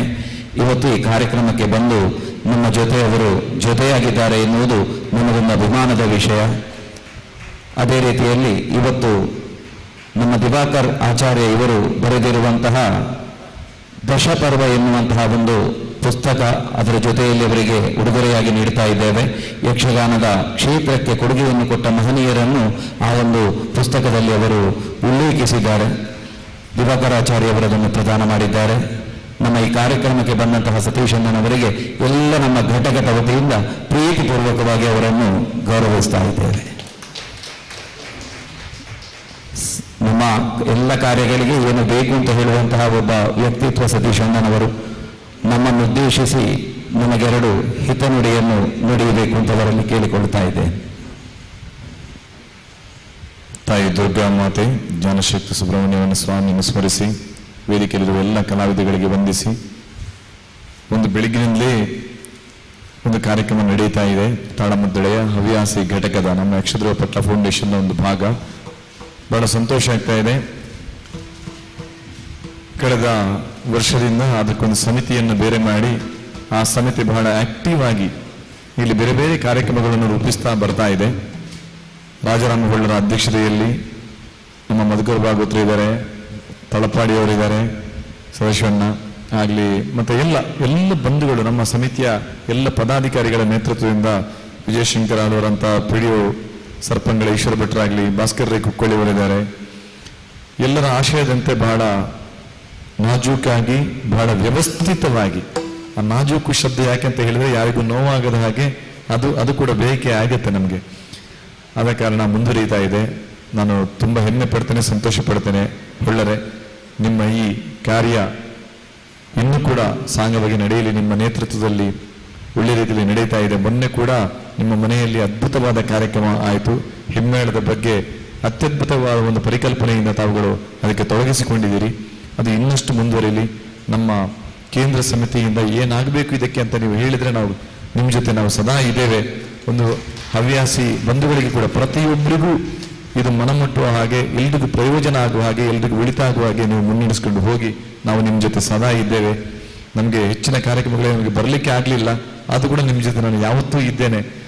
ಇದು ನೀವು ನಮ್ಮ ಜೊತೆ ಇರುವುದು, ನಾವು ನಿಮ್ಮ ಜೊತೆ ಇರ್ತೇವೆ ಖಂಡಿತ. ನನಗೋಸ್ಕರ ನೀವು ಕೆಲಸ ಮಾಡ್ತಾ ಇದ್ದೀರಿ. ನಿಮ್ಮೆಲ್ಲ ಕೆಲಸ ಕಾರ್ಯಗಳಲ್ಲಿ ನಾವು ಖಂಡಿತವಾಗಿ ನಿಮಗೆ ಸಹಕಾರಿಯಾಗಿ ಇದ್ದೇವೆ ಅಂತ ಹೇಳುತ್ತಾ ಈ ಅವಕಾಶಕ್ಕಾಗಿ ನಾನು ವಂದಿಸ್ತೇನೆ. ತಾಳಮದ್ದಳೆ ಕಾರ್ಯಕ್ರಮ ಮುಂದುವರಿ ಮತ್ತೊಮ್ಮೆ ಮಗದೊಮ್ಮೆ ನಿಮಗೆಲ್ಲರಿಗೂ ಶುಭವಾಗಲಿ ಅಂತ ಹೇಳ್ತಾ ಎರಡು ಮಾತನ್ನು ಮುಗಿಸ್ತೇನೆ. ನಮಸ್ಕಾರ. ಕೃತಜ್ಞತೆಗಳು ಸತೀಶಣ್ಣ. ಶ್ರೀ ಕ್ಷೇತ್ರದ ಜಾತ್ರಾ ಮಹೋತ್ಸವದಲ್ಲಿ ನಮ್ಮ ಕ್ಷೇತ್ರಕ್ಕೆ ಬಂದಿದ್ದೀರಿ. ತುಂಬ ಕಾರ್ಯಕ್ರಮಗಳನ್ನು ಇನ್ನೂ ಹಮ್ಮಿಕೊಂಡಿದ್ದೀರಿ. ನಾವು ಈ ಸಂದರ್ಭದಲ್ಲಿ ಎಲ್ಲ ಕಲಾವಿದರು, ಭಕ್ತಾಭಿಮಾನಿಗಳು ದೇವರಲ್ಲಿ ಪ್ರಾರ್ಥನೆ ಮಾಡ್ತಾ ಇದ್ದೇವೆ. ನಿಮ್ಮ ಎಲ್ಲ ಕಾರ್ಯಗಳು ನಿರ್ವಿಘ್ನವಾಗಿ ಯಾವುದನ್ನು ಆಲೋಚಿಸಿದ್ದೀರೋ ಅದೆಲ್ಲವೂ ಕೂಡ ಪರಿಪೂರ್ಣವಾಗಿ ಆ ದೇವರ ಅನುಗ್ರಹದಿಂದ ನಿಮಗೆ ಅದು ಸುಸೂತ್ರವಾಗಿ ನಡೆಸಿಕೊಂಡು ಹೋಗುವ ಹಾಗೆ ಆಗಲಿ ಅಂತ ನಾವು ದೇವರಲ್ಲಿ ಬೇಡಿಕೊಳ್ತಾ ಇದ್ದೇವೆ. ಪ್ರೀತಿಪೂರ್ವಕವಾಗಿ ನಾವು ನಿಮ್ಮನ್ನು ಬೀಳ್ಕೊಡ್ತಾ ಇದ್ದೇವೆ.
ಆತ್ಮೀಯ ಕಲಾಭಿಮಾನಿ ಬಂಧುಗಳೇ, ಶಲ್ಯ ಸಾರಥ್ಯದ ಮುಂದುವರಿದ ಭಾಗವಾಗಿ ಕರ್ಣಪರ್ವ ಅಥವಾ ಕರ್ಣಾರ್ಜುನ ಕಾಳಗ ಎಂಬ ಆಖ್ಯಾನೆಯನ್ನು ಮುಂದುವರಿಯುತ್ತದೆ. ಇದರಲ್ಲಿ ಹಿಮ್ಮೇಳದಲ್ಲಿ ಭಾಗವತರಾಗಿ ರಾಜರಾಮ ಹೊಳ ಕೈರಂಗಳ ಇವರು ಸಹಕರಿಸುವುದಕ್ಕಿದ್ದಾರೆ. ಜೊತೆಗೆ ಚೆಂಡೆ ಮತ್ತು ಮೊದಲೆಯಲ್ಲಿ ಕೋಳೂರು ಭಾಸ್ಕರ, ಮಯೂರ್ ನಾಯ್ಕ ಮಾಡೂರು, ಹರಿಶ್ಚಂದ್ರ ನಾಯ್ಕ ಮಾಡೂರು ಮುಂತಾದ ಹಿಮ್ಮೇಳ ಕಲಾವಿದರು ಭಾಗವಹಿಸುವುದಕ್ಕಿದ್ದಾರೆ. ಪಾತ್ರವರ್ಗದಲ್ಲಿ ಕರ್ಣನಾಗಿ ಸದಾಶಿವ ಆಳ್ವ ತಲಪಾಡಿ, ಅರ್ಜುನನಾಗಿ ಭಾಸ್ಕರ ರೈ ಕುಕ್ಕುವಳ್ಳಿ, ಶಲ್ಯನಾಗಿ ಗಣೇಶ್ ಕಾವ ಅಂಡಾಲಬೇಡು, ಕೃಷ್ಣನಾಗಿ ದಿವಾಕರಾಚಾರ್ಯ ಇವರು ಗೇರುಕಟ್ಟೆ ಇವರು ಅರ್ಥ ಹೇಳುವುದಕ್ಕಿದ್ದಾರೆ. ಸರ್ಪಾಸುರವಾಗಿ ದಯಾನಂದ ಪಿಲಿಕೂರು, ವೃದ್ಧ ಬ್ರಾಹ್ಮಣನಾಗಿ ಹರಿಶ್ಚಂದ್ರ ನಾಯಕ ಮಾಡೂರು. ಸುಮಾರು 4 ಗಂಟೆ 6:30ವರೆಗೆ ಈ ಆಖ್ಯಾನ ಮುಂದುವರಿಯುತ್ತದೆ. ಕಲಾಭಿಮಾನಿಗಳೆಲ್ಲರೂ ನಮ್ಮ ಜೊತೆಗಿದ್ದು ಸಹಕರಿಸಬೇಕಾಗಿ ಈ ಮೂಲಕವಾಗಿ ಕೇಳಿಕೊಳ್ತಾ ಇದ್ದೇವೆ. ಕೇಳಿ ಯಕ್ಷಗಾನ ತಾಳಮದ್ದಲೆ ಕರ್ಣಪರ್ವ ಕರ್ಣಾರ್ಜುನ ಕಾಳಗ.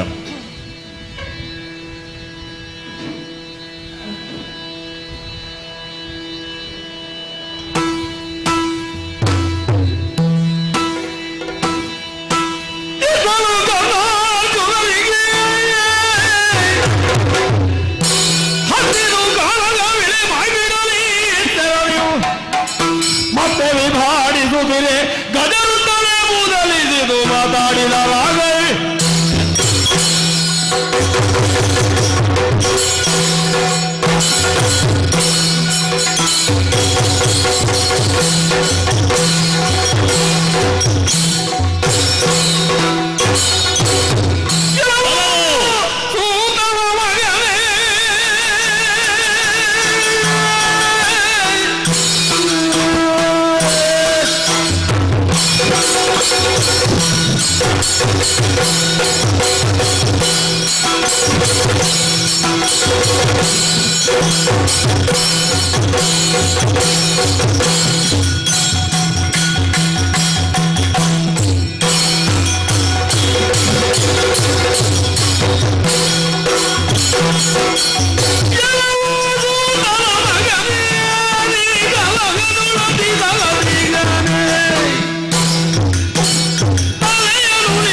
ಏನೆಲ್ಲವೋ ಕರ್ಣ, ಏನು ಕರ್ಣಾರ್ಜುನ ಕಾಳಗ ಹತ್ತಿತು ಹಾ ಎನ್ನುವ ಹಾಗೆ ಸುತ್ತಮುತ್ತಲಿನವರು ಮಾತಾಡ್ತಾ ಇದ್ದಾರೆ. ಹೌದು.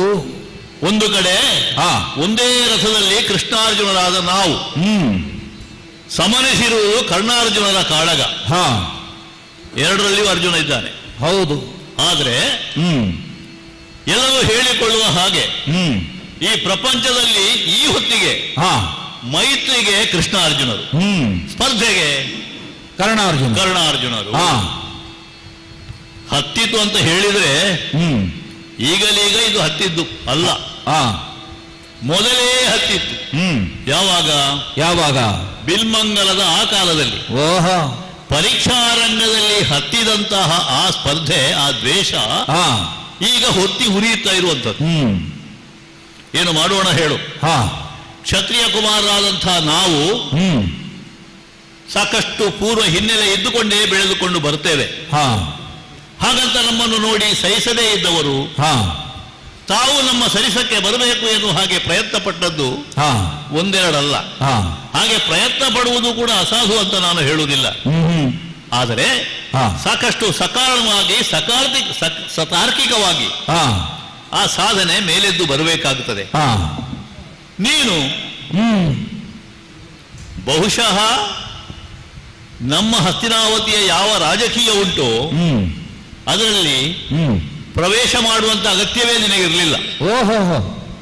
ನಮ್ಮದೇನಿದ್ರು ಕೂಡ ದಾಯಾದಿಗಳ ಒಂದು ವಿದ್ಯಮಾನ. ಅದರಲ್ಲಿ ಮೂರನೆಯವರ ಪ್ರವೇಶವನ್ನು ನಾವು ನಿರೀಕ್ಷೆ ಮಾಡಿರೂ ಇಲ್ಲ, ಅಪೇಕ್ಷಿಸಿದ್ದೂ ಇರಲಿಲ್ಲ. ಎಲ್ಲೆಲ್ಲೋ ನೀನು ಬಂದೆ. ಬಂದವ ಕೇವಲ ಒಂದು ವಿಭಾಗದಿಂದ ಮಾತ್ರ ದೇಶವನ್ನು ಉರಿಯನ್ನು ಹಚ್ಚುತ್ತಾ ಬಂದಿ. ಆಗಲಿಗೆ ಕೌರವನಿಗೆ ಆಪ್ತನಾದಂತಹ ಸಖ ನೀನು. ಅದು ನಿನಗೆ ಒಂದು ರೀತಿಯದ್ದಾದಂತಹ ಪ್ರಯೋಜನಕಾರಿಯಾದ ವ್ಯವಸ್ಥೆ ಆಯಿತು.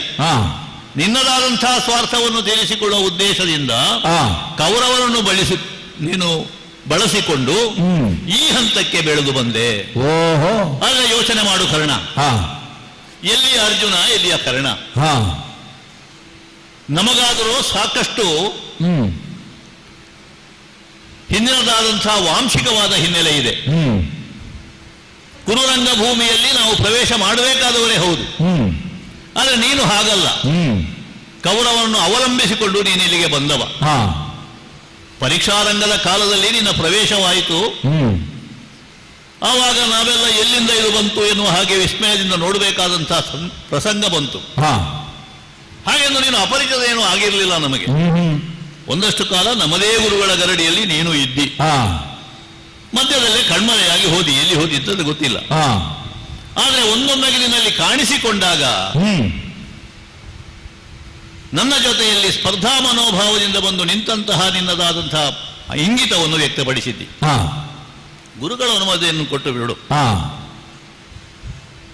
ನಮ್ಮ ರಾಜಕುಮಾರರ ಯುದ್ಧ ವಿದ್ಯಾ ಕೌಶಲ್ಯವನ್ನು ಪ್ರದರ್ಶನ ಮಾಡಲಿಕ್ಕೆ ಇದ್ದಂತಹ ವೇದಿಕೆ ಅದು. ಹಾಗಾಗಿ ನಾವು ಯಾವ ಶಸ್ತ್ರಾಸ್ತ್ರ ಪ್ರಯೋಗಗಳಲ್ಲಿ ನಿಪುಣರು ಎನ್ನುವುದನ್ನು ತೋರಿಸಿಕೊಳ್ಳಬೇಕಾದದ್ದು ಅಧ್ಯಕ್ಷ ಸ್ಥಾನದಲ್ಲಿರತಕ್ಕಂಥ ನಮ್ಮ ಗುರುಗಳ ಸಮ್ಮುಖದಲ್ಲಿ. ನನ್ನದಾದಂತಹ ಪೌರುಷವನ್ನು ನಾನು ಪ್ರದರ್ಶನ ಮಾಡಿದ ಹೊತ್ತಿಗೆ ನಮ್ಮ ಗುರುಗಳು ಒಂದು ಮಾತು ಹೇಳಿದರು. ಕುರುಕುಲದ ಕುಡಿಯಾಗಿ ಬೆಳೆದು ಬಂದಿರತಕ್ಕಂಥ ಅರ್ಜುನ ನನ್ನ ಶಿಷ್ಯರಲ್ಲಿ ಅತ್ಯಂತ ಆತ್ಮೀಯ. ನನಗೆ ಇಂತಿಂಥ ಪೌರುಷಗಳು ಶಸ್ತ್ರಪ್ರಯೋಗಗಳೆಲ್ಲ ಇವರಲ್ಲಿ ಉಂಟು. ಇವರನ್ನು ಯಾರಾದರೂ ಎದುರಿಸುವುದ್ರೆ ಎದುರಿಸಬಹುದು. ಹೌದಾ? ಹೌದು. ಆ ಕಾಲಕ್ಕೆ ಎದ್ದು ಬಂದವ ನೀನು. ಬಂದ ಒಂದು ರೀತಿ ಆಸುರಿ ಪ್ರವೃತ್ತಿಯನ್ನು ತೋರಿಸಿದೆ ನೀನು. ಬರೇ ಸ್ಪರ್ಧಾ ಮನೋಭಾವವನ್ನು ನೋಡಿ ನೀನು ಹೇಳಿದ್ದಲ್ಲ.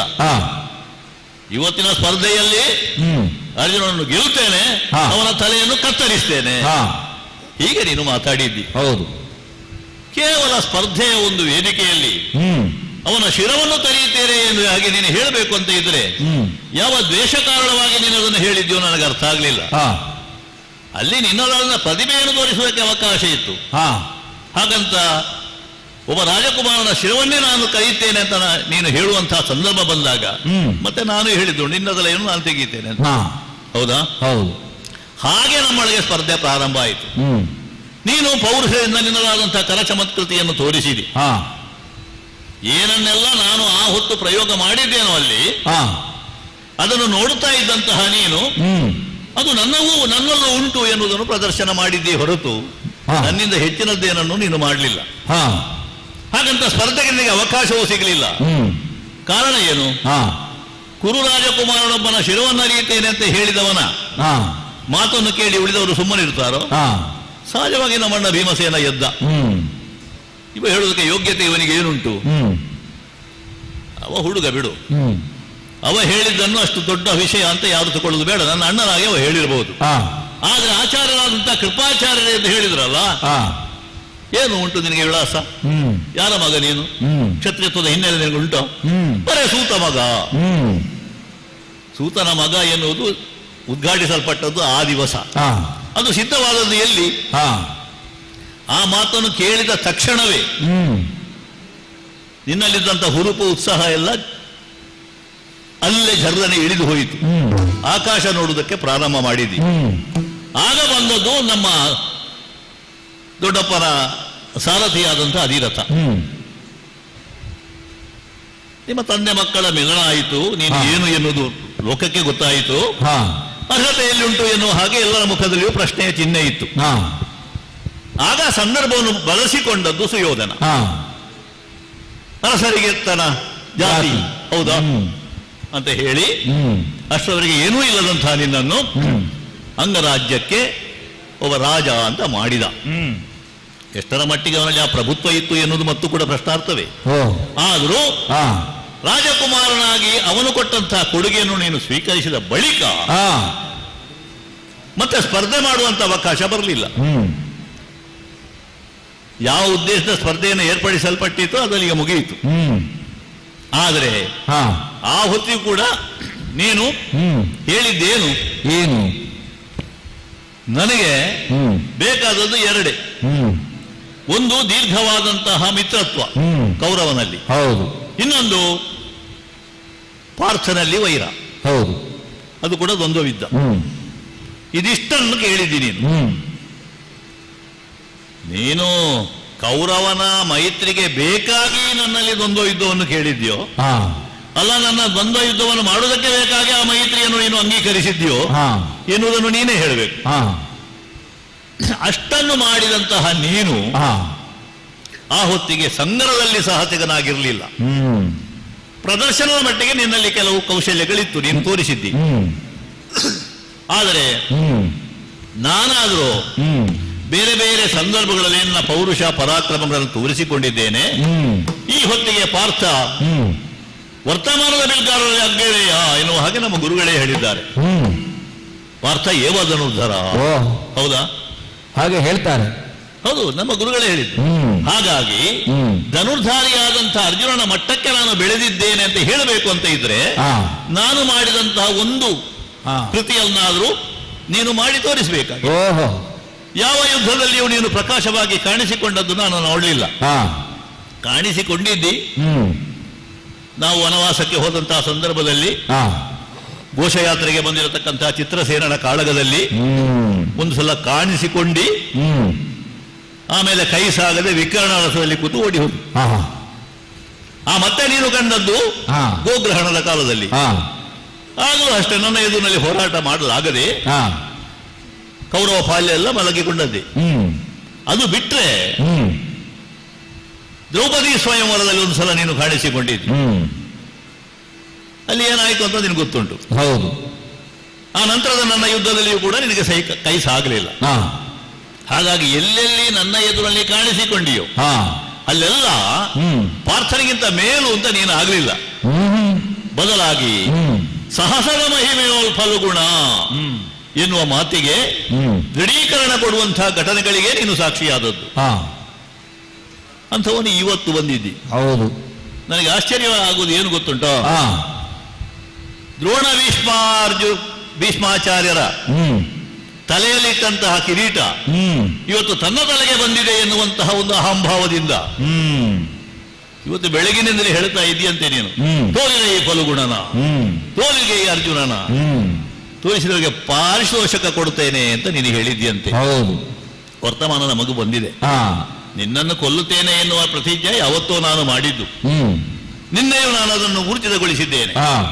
ಆದರೆ ನೀನು ಹೇಳುತ್ತೀಯಂತೆ ಅರ್ಜುನನನ್ನು ಎದುರಿಸಿ ಅವನನ್ನು ಕೊಲ್ಲುವುದಕ್ಕೆ ಮೊದಲು ನಾನು ಯಾರಿಂದಲೂ ಕಾಲನ್ನು ತೊಳಿಸಿಕೊಳ್ಳುವುದಿಲ್ಲ. ಯಾವತ್ತೂ ಆಡಿದ್ದು. ಕೇಳಿದವರಿಗೆ ಕೇಳಿದ್ದನ್ನು ಕೊಡ್ತೇನೆ. ಹೌದಾ? ಹಾಗೆ ನನ್ನ ಪರವಾಗಿ ಒಂದು ದೇಶ ಭಾವನೆ ದೀರ್ಘವಾಗಿ ನೀನು ಇಟ್ಟುಕೊಂಡಿದ್ದಿ. ಈ ಒಂದು ಸಮಯಕ್ಕಾಗಿ ನೀನು ಕಾಯ್ತಾ ಇದ್ದಿ ಎನ್ನುವುದು ಸ್ಪಷ್ಟವೇ. ಆದ್ರೆ ಇದು ಶಸ್ತ್ರವಿದ್ಯಾ ಪ್ರದರ್ಶನದ ವೇದಿಕೆ ಅಲ್ಲ. ಕಾರಣ ಗೊತ್ತುಂಟು. ಕುರುಕ್ಷೇತ್ರದ ಇದುವರೆಗೆ ನಡೆದ ಯುದ್ಧವನ್ನು ನೀನು ನೋಡಿದ್ದಿ. 16 ದಿವಸಗಳ ಯುದ್ಧ ಹಾಗೆ ಹೋಯಿತು. ಹೌದು.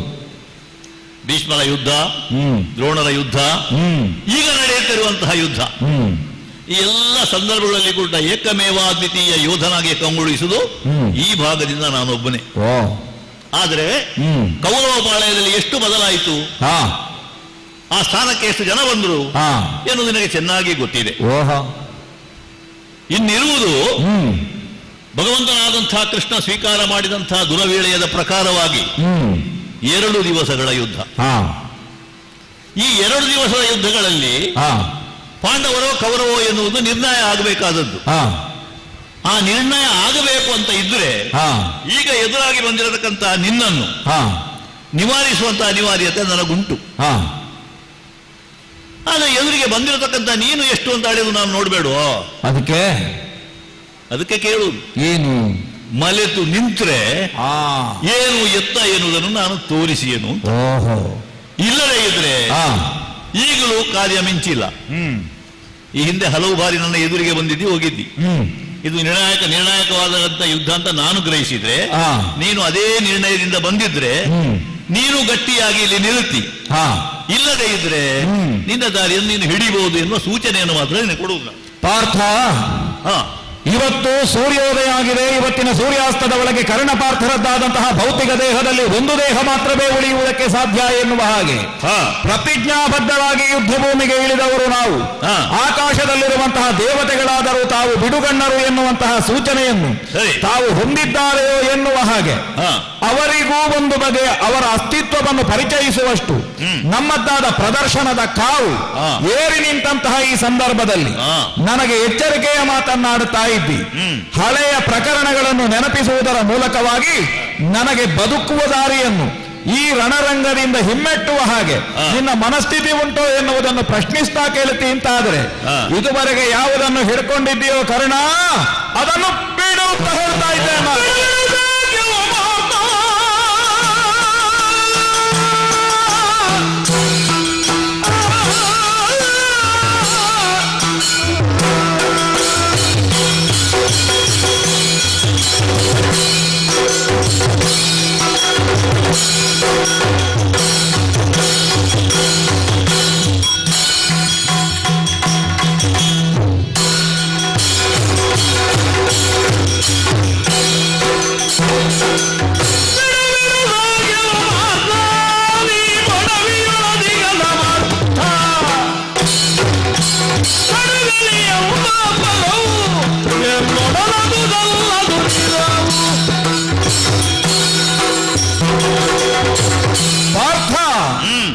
ಕರ್ಣಪಾರ್ಥರದ್ದಾದಂತಹ ವೈರವೆನ್ನುವುದಕ್ಕೆ ಬೀಜಾಂಕುರವಾದದ್ದೇ ನಮಗೆ ಆ ಪ್ರದರ್ಶನ ವೇದಿಕೆಯಲ್ಲಿ. ಹೌದು. ಹಾಗಾದರೆ ಆ ಪೂರ್ವದಲ್ಲಿ ನಾನು ದ್ರೋಣಾಚಾರ್ಯರ ಶಿಷ್ಯನಾಗಿ ಅವರ ಗರಡಿಯಲ್ಲಿ ಬೆಳೆದವ ಹೌದಾದರು, ಆ ನಂತರದಲ್ಲಿ ನನಗೆ ಹೆಚ್ಚಿನ ವಿದ್ಯೆಯನ್ನು ಮುಂದುವರಿಸುವುದಕ್ಕೆ ಅಲ್ಲಿ ಅವಕಾಶ ಇರಲಿಲ್ಲ. ಮಂತ್ರಾಸ್ತ್ರವನ್ನು ಕಲಿಯುವುದಕ್ಕೆ ನನಗೆ ಅರ್ಹತೆ ಇಲ್ಲ ಅಂತ ನನ್ನನ್ನು ದೂರ ಹಾಕಿದ್ರು. ಆ ಕಾಲದಲ್ಲಿ ನಾನು ಮತ್ತೆ ಎಲ್ಲಿ ಹೋದೆ ಎನ್ನುವುದು ನಿಮಗೆ ಈಗಲೂ ಪ್ರಶ್ನೆ. ಆದರೆ ಬದುಕಿನ ಅಸ್ತಿತ್ವವನ್ನು ಕಂಡುಕೊಳ್ಳುವುದಕ್ಕೆ ಬೇಕಾಗಿ ಓರ್ವ ಸಾಧನಾಶೀಲ ವ್ಯಕ್ತಿತ್ವವುಳ್ಳವನಾಗಿ ನನ್ನ ಬದುಕಿನ ಪ್ರಯಾಣದಲ್ಲಿ ನಾನು ಮುಂದುವರಿಯುತ್ತಾ ಇದ್ದವನೇ. ಆ ನಂತರದಲ್ಲಿ ಬಿಲ್ಮಂಗಳ ಕಾಲದಲ್ಲಿ ಅಲ್ಲಿ ನಾನು ಕಾಣಿಸಿಕೊಂಡದ್ದು ಯಾವಾಗ ನನಗೆ ಅರ್ಹತೆ ಇಲ್ಲ ಅಂತ ಹೇಳಿದರೋ ಅದನ್ನು ಸ್ಥಾಪಿಸುವುದಕ್ಕೆ ಬೇಕಾಗಿ ನಾನಲ್ಲಿ ಇರುವಂತಹ ಅಧ್ಯಕ್ಷ ಸ್ಥಾನವನ್ನು ವಹಿಸಿದ ಯಾವ ಶಲ್ಯರು ಇವತ್ತು ನನ್ನ ರಥದ ಮೂತಿಯಲ್ಲಿದ್ದಾರೆ ಅವರ ಅಪ್ಪಣೆಯನ್ನು ಕೇಳಿಯೇ ಒಳ ಪ್ರವೇಶ ಮಾಡಿದ್ದು. ದ್ರೋಣರು ಅದಕ್ಕೆ ಆಕ್ಷೇಪವನ್ನು ವ್ಯಕ್ತಪಡಿಸಲಿಲ್ಲ. ಯಾವುದನ್ನು ನೀನು ಮಾಡಿ ತೋರಿಸಿದೆಯೋ ಆವ ಪರಿಯಲ್ಲಿ ಪಾರ್ಥ ತೋರಿದ ಕರದ ಕೌಶಲವಿಹುದೋ ಅದನ್ನು ನಾನು ತೋರಿಸಿ ಅಷ್ಟೇ ಆ ಮೂಲಕವಾಗಿ ನಿನ್ನಲ್ಲಿ ಮತ್ತೆ ಕೇಳಿದೆ. ಕಾರಣ ಏನು? ಸೆಣಸುವಡೆ ಬಾ. ಈ ಪ್ರಶ್ನೆ ಬರುವುದಕ್ಕೆ ಕಾರಣ ಏನು ಅಂತ ಕೇಳಿದರೆ ಪಾರ್ಥ ಏವೋ ಧನುರ್ಧರಃ ಇಂತಹ ಒಂದು ಘೋಷಣೆ ಆ ಒಂದು ಭೂಮಿಯಲ್ಲಿ ಮೊಳಗಿದ್ದು ನನಗೆ ಪ್ರಶ್ನಾರ್ಹವಾಗಿತ್ತು. ಪ್ರದರ್ಶನ ವೇದಿಕೆ ಹೌದು ಅಂತಾದ್ರೆ ಅದು ಪ್ರದರ್ಶನಕ್ಕೆ ಸೀಮಿತವಾಗಿಯೇ ಅದರದ್ದಾದಂತಹ ನಿರ್ಣಯ ಬರಬೇಕಿತ್ತು. ಹಾಗಿದ್ದರೆ ಪಾರ್ಥನೇ ಒಬ್ಬ ಅಗ್ರೇಸರನಾದ ಬಿಲ್ಗಾರ ಎನ್ನುವ ಹಾಗೆ ಆ ಘೋಷಣೆ ಮೊಳಗ್ತದೆ ಅಂತಾದ್ರೆ ಅದು ನಿರ್ಣಯ ಅಂತ ಆಗ್ತದೆ. ಹಾಗಾದರೆ ಯಾವುದನ್ನು ನೀನು ಮಾಡಿದ್ದೀಯೋ ಅಷ್ಟನ್ನು ನಾನು ಮಾಡಿ ತೋರಿಸಿದ್ದೇನೆ ಅಂತ ಆದ್ರೆ ನನಗೆ ಪ್ರಶ್ನೆ ಹುಟ್ಟಿದೆ. ಅಲ್ಲಿ ಇದ್ದವರಿಗೆ ಉಳಿದವರಿಗೆ ಹುಟ್ಟಿದೆಯೋ ಇಲ್ವೋ ಗೊತ್ತಿಲ್ಲ. ಅಷ್ಟನ್ನು ನೀನು ಮಾಡಿದ್ದನ್ನು ನಾನು ಮಾಡಿದ್ದೇನೆ ಅಂತ ಆಗುವಾಗ ನೀನೋ ನಾನು ಇತ್ಯರ್ಥ ಆಗಲಿ. ಅದಕ್ಕೆ ಬೇಕಾಗಿಯೇ ನಿನ್ನನ್ನು ನಾನು ಯುದ್ಧಕ್ಕಾಗಿ ಕರೆದೆ. ನೀನು ಅದನ್ನು ವಿರೋಧಿಸಲಿಲ್ಲ. ಆಮೇಲೆ ಹಿರಿಯರು ಬಂದರು, ಅದನ್ನು ತಡೆದರು. ಈಗ ಪ್ರಶ್ನೆ ಇರುವುದು ಆಮೇಲೆ ಕೇಳಿದಂತಹ ಒಂದು ಕೃಪಾಚಾರ್ಯರು ಕೇಳಿದ ಅಥವಾ ಭೀಮ ಹೀನೈಸಿದಂತಹ ವಿಚಾರ. ಆ ಕಾಲಕ್ಕೆ ಒಮ್ಮೆ ನಾನು ನತಮಸ್ತಕನಾದದ್ದು ಹೌದು, ಕೌರವ ಬಂದು ನನ್ನ ಆಧರಿಸಿದ್ದು ಹೌದು. ಮಾತ್ರವಲ್ಲ ಅರಸನಿಗೆ ಜಾತಿ ಎತ್ತಣದು ಅಂತ ಕೇಳಿದರೆ ಅವನಲ್ಲಿಗೆ ಭೂಮಿಪಾಲಕತ್ವ ಬೇಕು. ಅದಕ್ಕೆ ಬೇಕಾಗಿ ಅಂಗರಾಜ್ಯಾಧಿಪತಿತ್ವವನ್ನೇ ನನಗೆ ಅವ ಪ್ರದಾನ ಮಾಡುವಲ್ಲಿಗೆ ಅರಸೊತ್ತಿಗೆ ಎನ್ನುವುದು ನನಗೆ ಅಯೋಚಿತವಾಗಿ ಬಂತು. ನಾನು ಅಪೇಕ್ಷಿಸಿದ್ದಲ್ಲ ಅದು. ಆದರೆ ಆ ನಂತರದಲ್ಲಿ ಒಂದೊಂದು ಪ್ರಶ್ನೆಗೂ ಕೂಡ ಕೌರವ ಉತ್ತರ ಕೊಟ್ಟಿದ್ದಾನೆ. ನಿಜವಾಗಿ ಜಾತಿಯೇ ನೀವು ಕೇಳುವುದು ಹೌದಾದ್ರೆ ದ್ರೋಣರ ಜಾತಿ ಹೇಗೆ? ಕುಂಭದಲ್ಲಿ ಹುಟ್ಟಿದವರಲ್ವಾ? ಕೃಪರು ಹೇಗೆ ಹುಟ್ಟಿದವರು? ಹಾಗಿದ್ದರೆ ಜೀವರಿಗೆ ಜಾತಿ ಎನ್ನುವುದು ಬರುವುದು ಯಾವುದರಿಂದ ಅಂತ ಕೇಳಿದರೆ ಸ್ವಭಾವ ಸಹಜವಾಗಿ ಕ್ಷಾತ್ರೇಯವಾದಂತಹ ಸ್ವಭಾವವನ್ನೇ ಹೊಂದಿದಂತಹ ನನ್ನಲ್ಲಿ ಕ್ಷಾತ್ರತ್ವ ಎನ್ನುವುದು ಊರ್ಜಿತವಾಗಿ ಉಂಟು ಅಂತಾದ್ರೆ ಅಲ್ಲಿ ಜಾತಿಯನ್ನು ಆ ಮಾನದಂಡದಿಂದ ವ್ಯಕ್ತಿತ್ವವನ್ನು ಅಳೆಯುವುದಲ್ಲ, ನೀತಿಯ ಮಾನದಂಡದಿಂದ ಮತ್ತು ಸ್ವಭಾವ ಸಹಜವಾದಂತಹ ಒಂದು ಯಾವ ವರ್ಚಸ್ಸುಂಟು ಆ ಮಾನದಂಡದಿಂದ ಎನ್ನುವ ಹಾಗೆ ಅವ ಹೇಳಿದಾಗ ಅದಕ್ಕೆ ಯಾರೂ ಅಲ್ಲಿ ಉತ್ತರವನ್ನು ಕೊಡಲಿಲ್ಲ. ಆದರೆ ಆ ನಂತರದಲ್ಲಿ ಅವತ್ತಿನ ಯುದ್ಧ ಎನ್ನುವುದು ಪರ್ಯಾವಸಾನವಾಗಿ ಎಲ್ಲರೂ ಕೂಡ ಹೋಗುವಾಗ ಹೇಳ್ತಾ ಹೋದದ್ದುಂಟು. ಈ ಕೆಲವು ಕಾರ್ಯಕ್ರಮ ಹೋಗುವಾಗ ಸಾಮಾನ್ಯರು ಮಾತಾಡುವುದನ್ನು ಕೇಳಬೇಕು. ಒಳ್ಳೆಯದಾಗಿದೆ ಮಾರಾಯರೆ ಹಾಗೆ ಹೇಳಿದ್ರೆ ಒಬ್ಬ ಸಾಮಾನ್ಯ ಹೇಳಿದ್ರೆ ಅದಕ್ಕೆ ಅರ್ಥ ಉಂಟು. ಆವತ್ತು ಹೊರ ಹೋಗುವಾಗ ಎಲ್ಲರೂ ಹೇಳ್ತಾ ಇದ್ರು ಅದ್ವಿತೀಯವಾದ ಹೋರಾಟವನ್ನು ಕರ್ಣನೂ ಮಾಡಿದ್ದಾನೆ. ನಿನಗೆ ಎಷ್ಟು ಹೊಗಳಿಕೆ ಬಂದಿತ್ತೋ ಅಷ್ಟೇ ಹೊಗಳಿಕೆ ಆವತ್ತು ಸಭೆಯಿಂದ ಹೊರ ಹೋಗುವಾಗ ಜನಸಾಮಾನ್ಯರಾದವರು ಆಡಿಕೊಂಡದ್ದು ಉಂಟು. ಹಾಗಾದರೆ ಈ ನೆಲೆಯಿಂದ ನಾನು ನಿನಗೆ ಸ್ಪರ್ಧಿಯಾಗಿ ಕಾಣಿಸಿಕೊಂಡೆ. ಕೌರವನಲ್ಲಿ ಕೇಳಿದ್ದು ಹೌದು, ಶಾಶ್ವತವಾದಂತಹ ಮೈತ್ರಿ ಎನ್ನುವುದು ನಿನ್ನ ಜೊತೆ ಇರಲಿ, ಶಾಶ್ವತವಾದ ದ್ವಂದ್ವ ನಿನ್ನಲ್ಲಿರಲಿ. ಇದು ನೆನಪಿಟ್ಟುಕೊಳ್ಬೇಕು. ನಾನು ದ್ವೇಷ ಅಂತ ಹೇಳಿಲ್ಲ, ವೈರ ಅಂತ ಹೇಳಿಲ್ಲ, ದ್ವಂದ್ವ ಯಾವುದು ಇಲ್ಲಿ ನಿರ್ಣಯ ಆಗಲಿಲ್ಲ. ಅದು ನಿರ್ಣಯ ಆಗುವುದಕ್ಕೆ ಇನ್ನೊಂದು ವೇದಿಕೆ ನನಗೆ ಬೇಕು. ಅಲ್ಲಿಯವರೆಗೆ ನನ್ನ ಸಾಧನೆ ಮುಂದುವರಿಯುತ್ತದೆ.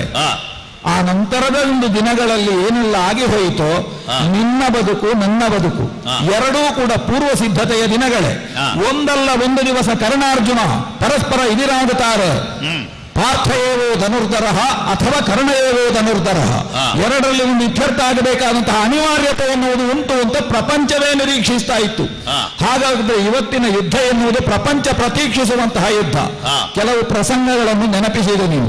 ಗೋಗ್ರಹಣದ ಪ್ರಕರಣ, ಅಲ್ಲಿಗೆ ನಾವು ಬಂದದ್ದು ಗೋವುಗಳನ್ನು ಹಿಡಿಯುವುದಕ್ಕೆ ಅಲ್ಲ, ನಿಮ್ಮ ಅಸ್ತಿತ್ವವನ್ನು ಪ್ರಪಂಚಕ್ಕೆ ಕಾಣಿಸುವುದಕ್ಕೆ. ಆ ಉದ್ದೇಶದಿಂದ ಬಂದದ್ದು ಹೊರತು ಅಲ್ಲಿ ಕರ್ಣಾರ್ಜುನ ಅಂತ ಆಗಲಿಲ್ಲ. ಆಮೇಲೆ ದ್ರೌಪದಿ ಸ್ವಯಂವರದ ಕಾಲದಲ್ಲಿ ನಿನ್ನ ಜೊತೆ ಹೋರಾಟ ಮಾಡಿದ್ದೇನೆ ನಾನು. ನೀನೆಷ್ಟು ಮಾಡಿದ್ಯೋ ಅಷ್ಟನ್ನು ಬೆಲ್ಲಿನ ನಾನನ್ನು ಜಗ್ಗಿ ಆ ಒಂದು ಗುರಿಯನ್ನು ಭೇದಿಸಿ ಇನ್ನೇನು ದ್ರೌಪದಿ ನನ್ನ ವಶಕ್ಕೆ ಸಿಗ್ತಾಳೆ ಅಂತ ಹೇಳುವಾಗ ಅವಳ ಬಾಯಿಂದಲೇ ಬಂತು ನಾಹಂ ಉರಯಾನಿ ಸೂತಂ.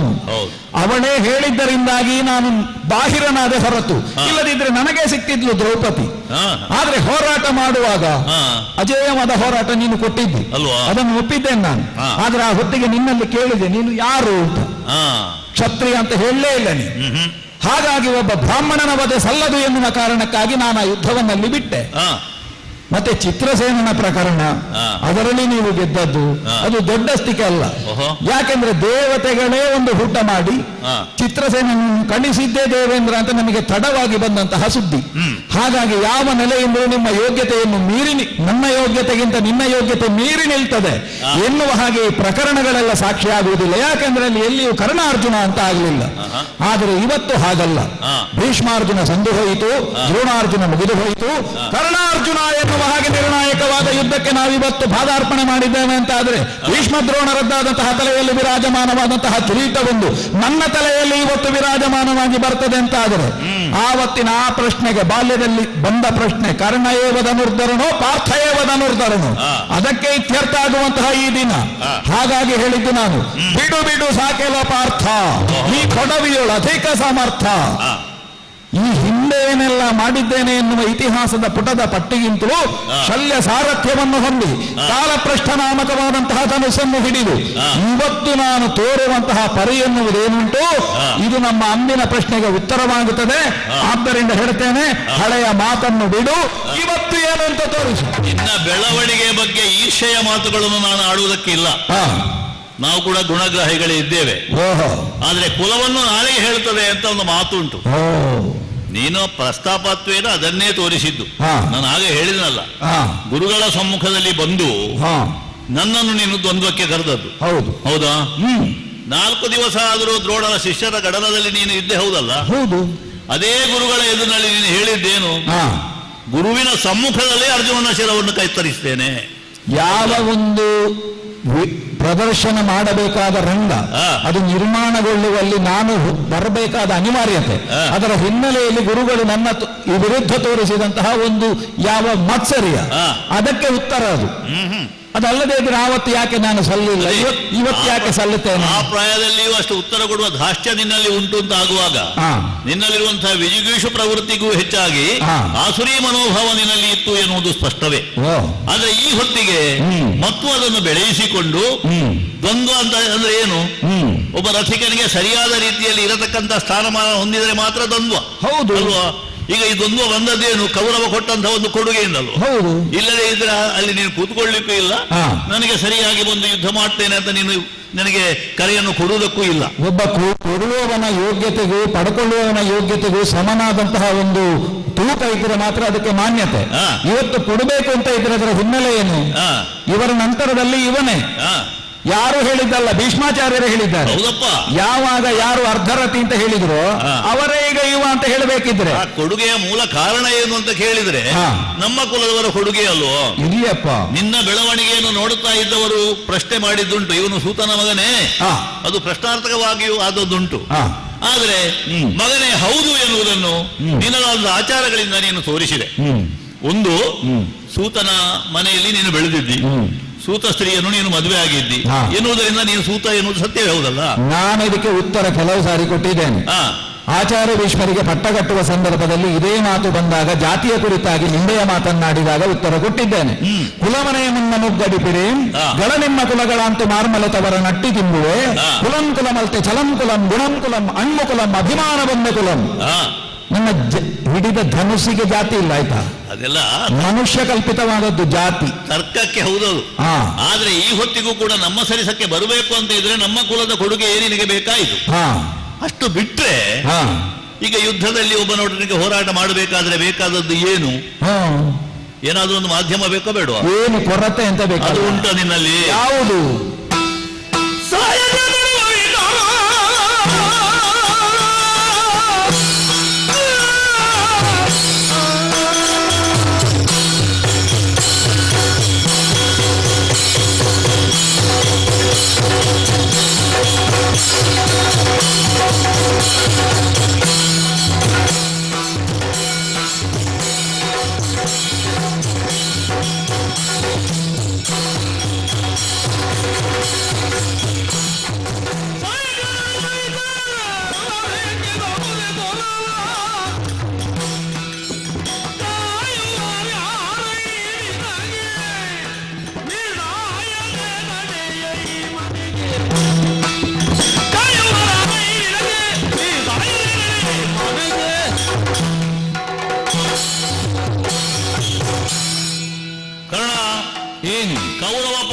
ದ್ವೇಷ ಎನ್ನುವಂತಹ ಅಗ್ನಿಗೆ ನಿರಂತರ ರಾಜ್ಯವನ್ನು ಎರೆಯುತ್ತಾ ಬಂದವ ನೀನು. ನಾನು ಕೇಳಿದ್ದೇನೆ, ಈ ಕರ್ಣನ ಬಾಹುಬಲದ ಆಶ್ರಯದಲ್ಲಿ ನಿಷ್ಪಾಂಡವ ಪೃಥ್ವಿಯನ್ನು ಆಳುತ್ತೇನೆ ಅಂತ ಹೇಳಿಕೊಂಡು ಬರ್ತಾ ಇದ್ದಾನಂತೆ ಕೌರವ. ಹೌದು, ಅಂದ್ರೆ ನಿನ್ನ ಬಗ್ಗೆ ಅವನಿಟ್ಟಂತಹ ಭರವಸೆ ಏನು ಎನ್ನುವುದು. ಆದ್ರೆ ನಿನಗೆ ಅದು ಇನ್ನೂ ಅರ್ಥ ಆಗಲಿಲ್ಲ. ಇನ್ನು ಯಾಕೆ ಅವನು ಬೆಳೆಸಿಕೊಂಡಿದ್ದಾನೆ, ಯಾಕೆ ಜೊತೆಯಲ್ಲಿ ಇಟ್ಟುಕೊಂಡಿದ್ದಾನೆ ಎನ್ನುವುದನ್ನು ನೀನು ಇವತ್ತಿಗೂ ಬಹುಶಃ ತಿಳ್ಕೊಂಡ ಹಾಗಿಲ್ಲ. ಏನು ತಿಳಿದಿದ್ದದ್ದು ಅಲ್ಲ, ಆದ್ರಿಂದ ಅವನಿಗೆ ಬೇಕಾದ ಹಾಗೆ ನೀನಿದ್ದಿ. ಅವ ಏನು ಮಾಡಿದ್ರು ಕೂಡ ನೀವು 3-4 ಮಂದಿ ಇದ್ದೀರಿ, ದುಷ್ಟ ಚತುಷ್ಟಯರಂತ ಹೇಳುವುದು ನಿಮಗೆ. ಅವ ಹೇಳಿದಕ್ಕೆಲ್ಲ ಅನುಮೋದನೆ ಕೊಡುವವ. ಸಭೆಯಲ್ಲಿ ಕೂತಾಗಲೂ ಹಾಗೆ ಅವ ನಿಮ್ಮ ಮುಖವನ್ನೇ ನೋಡುವುದು ಹೊರತು ಈ ಕಡೆ ನೋಡುವುದಿಲ್ಲ. ಭೀಷ್ಮದ್ರೋಣರ ಮಾತನ್ನು ಕೇಳುವುದಿಲ್ಲ. ಹಾಗಾಗಿ ಕೌರವನ ಕಾರ್ಯಸಖನಾಗಿ ಅವ ಮಾಡಿದ ಯಾವ ಯಾವ ಕುಸ್ಥಿತವಾದಂತಹ ಪ್ರಯೋಗಗಳುಂಟು ಅದಕ್ಕೆಲ್ಲಕ್ಕೂ ನಿನ್ನದಾದಂತಹ ಮತ ಇತ್ತು. ಈಗ ಕಪಟ ದ್ಯೂತದ ಪ್ರಕರಣ ನಡೆಯಿತು. ಆ ಸಮಯದಲ್ಲಿ ಕೂಡ ಪತಿವ್ರತೆಯ ಮಾನಭಂಗ ಆಗುತ್ತಿರುವಂತಹ ಹೊತ್ತಿನಲ್ಲಿ ಕೈತಟ್ಟಿ ನಗಾಡಿದವ ನೀನು. ಹೌದು, ಅಂದ್ರೆ ಏನು ನಿನ್ನದಾದಂತಹ ಪ್ರಭುವನನ್ನು ಸಂತೋಷ ಪಡೆಯುವಂಥದ್ದು ಮಾತ್ರ ನಿನಗೆ ಉದ್ದೇಶ ಆಗಿದ್ದದ್ದು ಹೊರತು ಅಲ್ಲಿ ನಡೆದದ್ದು ಧರ್ಮವೋ ಅಧರ್ಮವೋ ಎನ್ನುವುದನ್ನು ನೀನು ಯೋಚನೆ ಮಾಡಲಿಕ್ಕೆ ಹೋಗಲಿಲ್ಲ. ಮಾತ್ರ ಅಲ್ಲ, ನಾವು ಅನಾಭಿಮುಖಗಳಾಗಿ ಹೋದಾಗ ನೀನು ಹೇಳಿದ್ದು ಗೊತ್ತುಂಟು ನನಗೆ. ಹೋಗ್ತಾ ಇದ್ದಾರೆ 5 ಮಂದಿ ಹೋಲಿಗಳು, ಇಂದಿನ ಇನ್ನೊಂದು ಹೋಗ್ತದೆ ಅಂತ. ಅಂದ್ರೆ ಎಷ್ಟರ ಮಟ್ಟಿಗೆ ನಿನ್ನ ಕುಲವನ್ನು ನಾಲಿಗೆ ಹೇಳುತ್ತದೆ ಎನ್ನುವುದು ಸ್ಪಷ್ಟವೇ ಹೌದಲ್ಲ.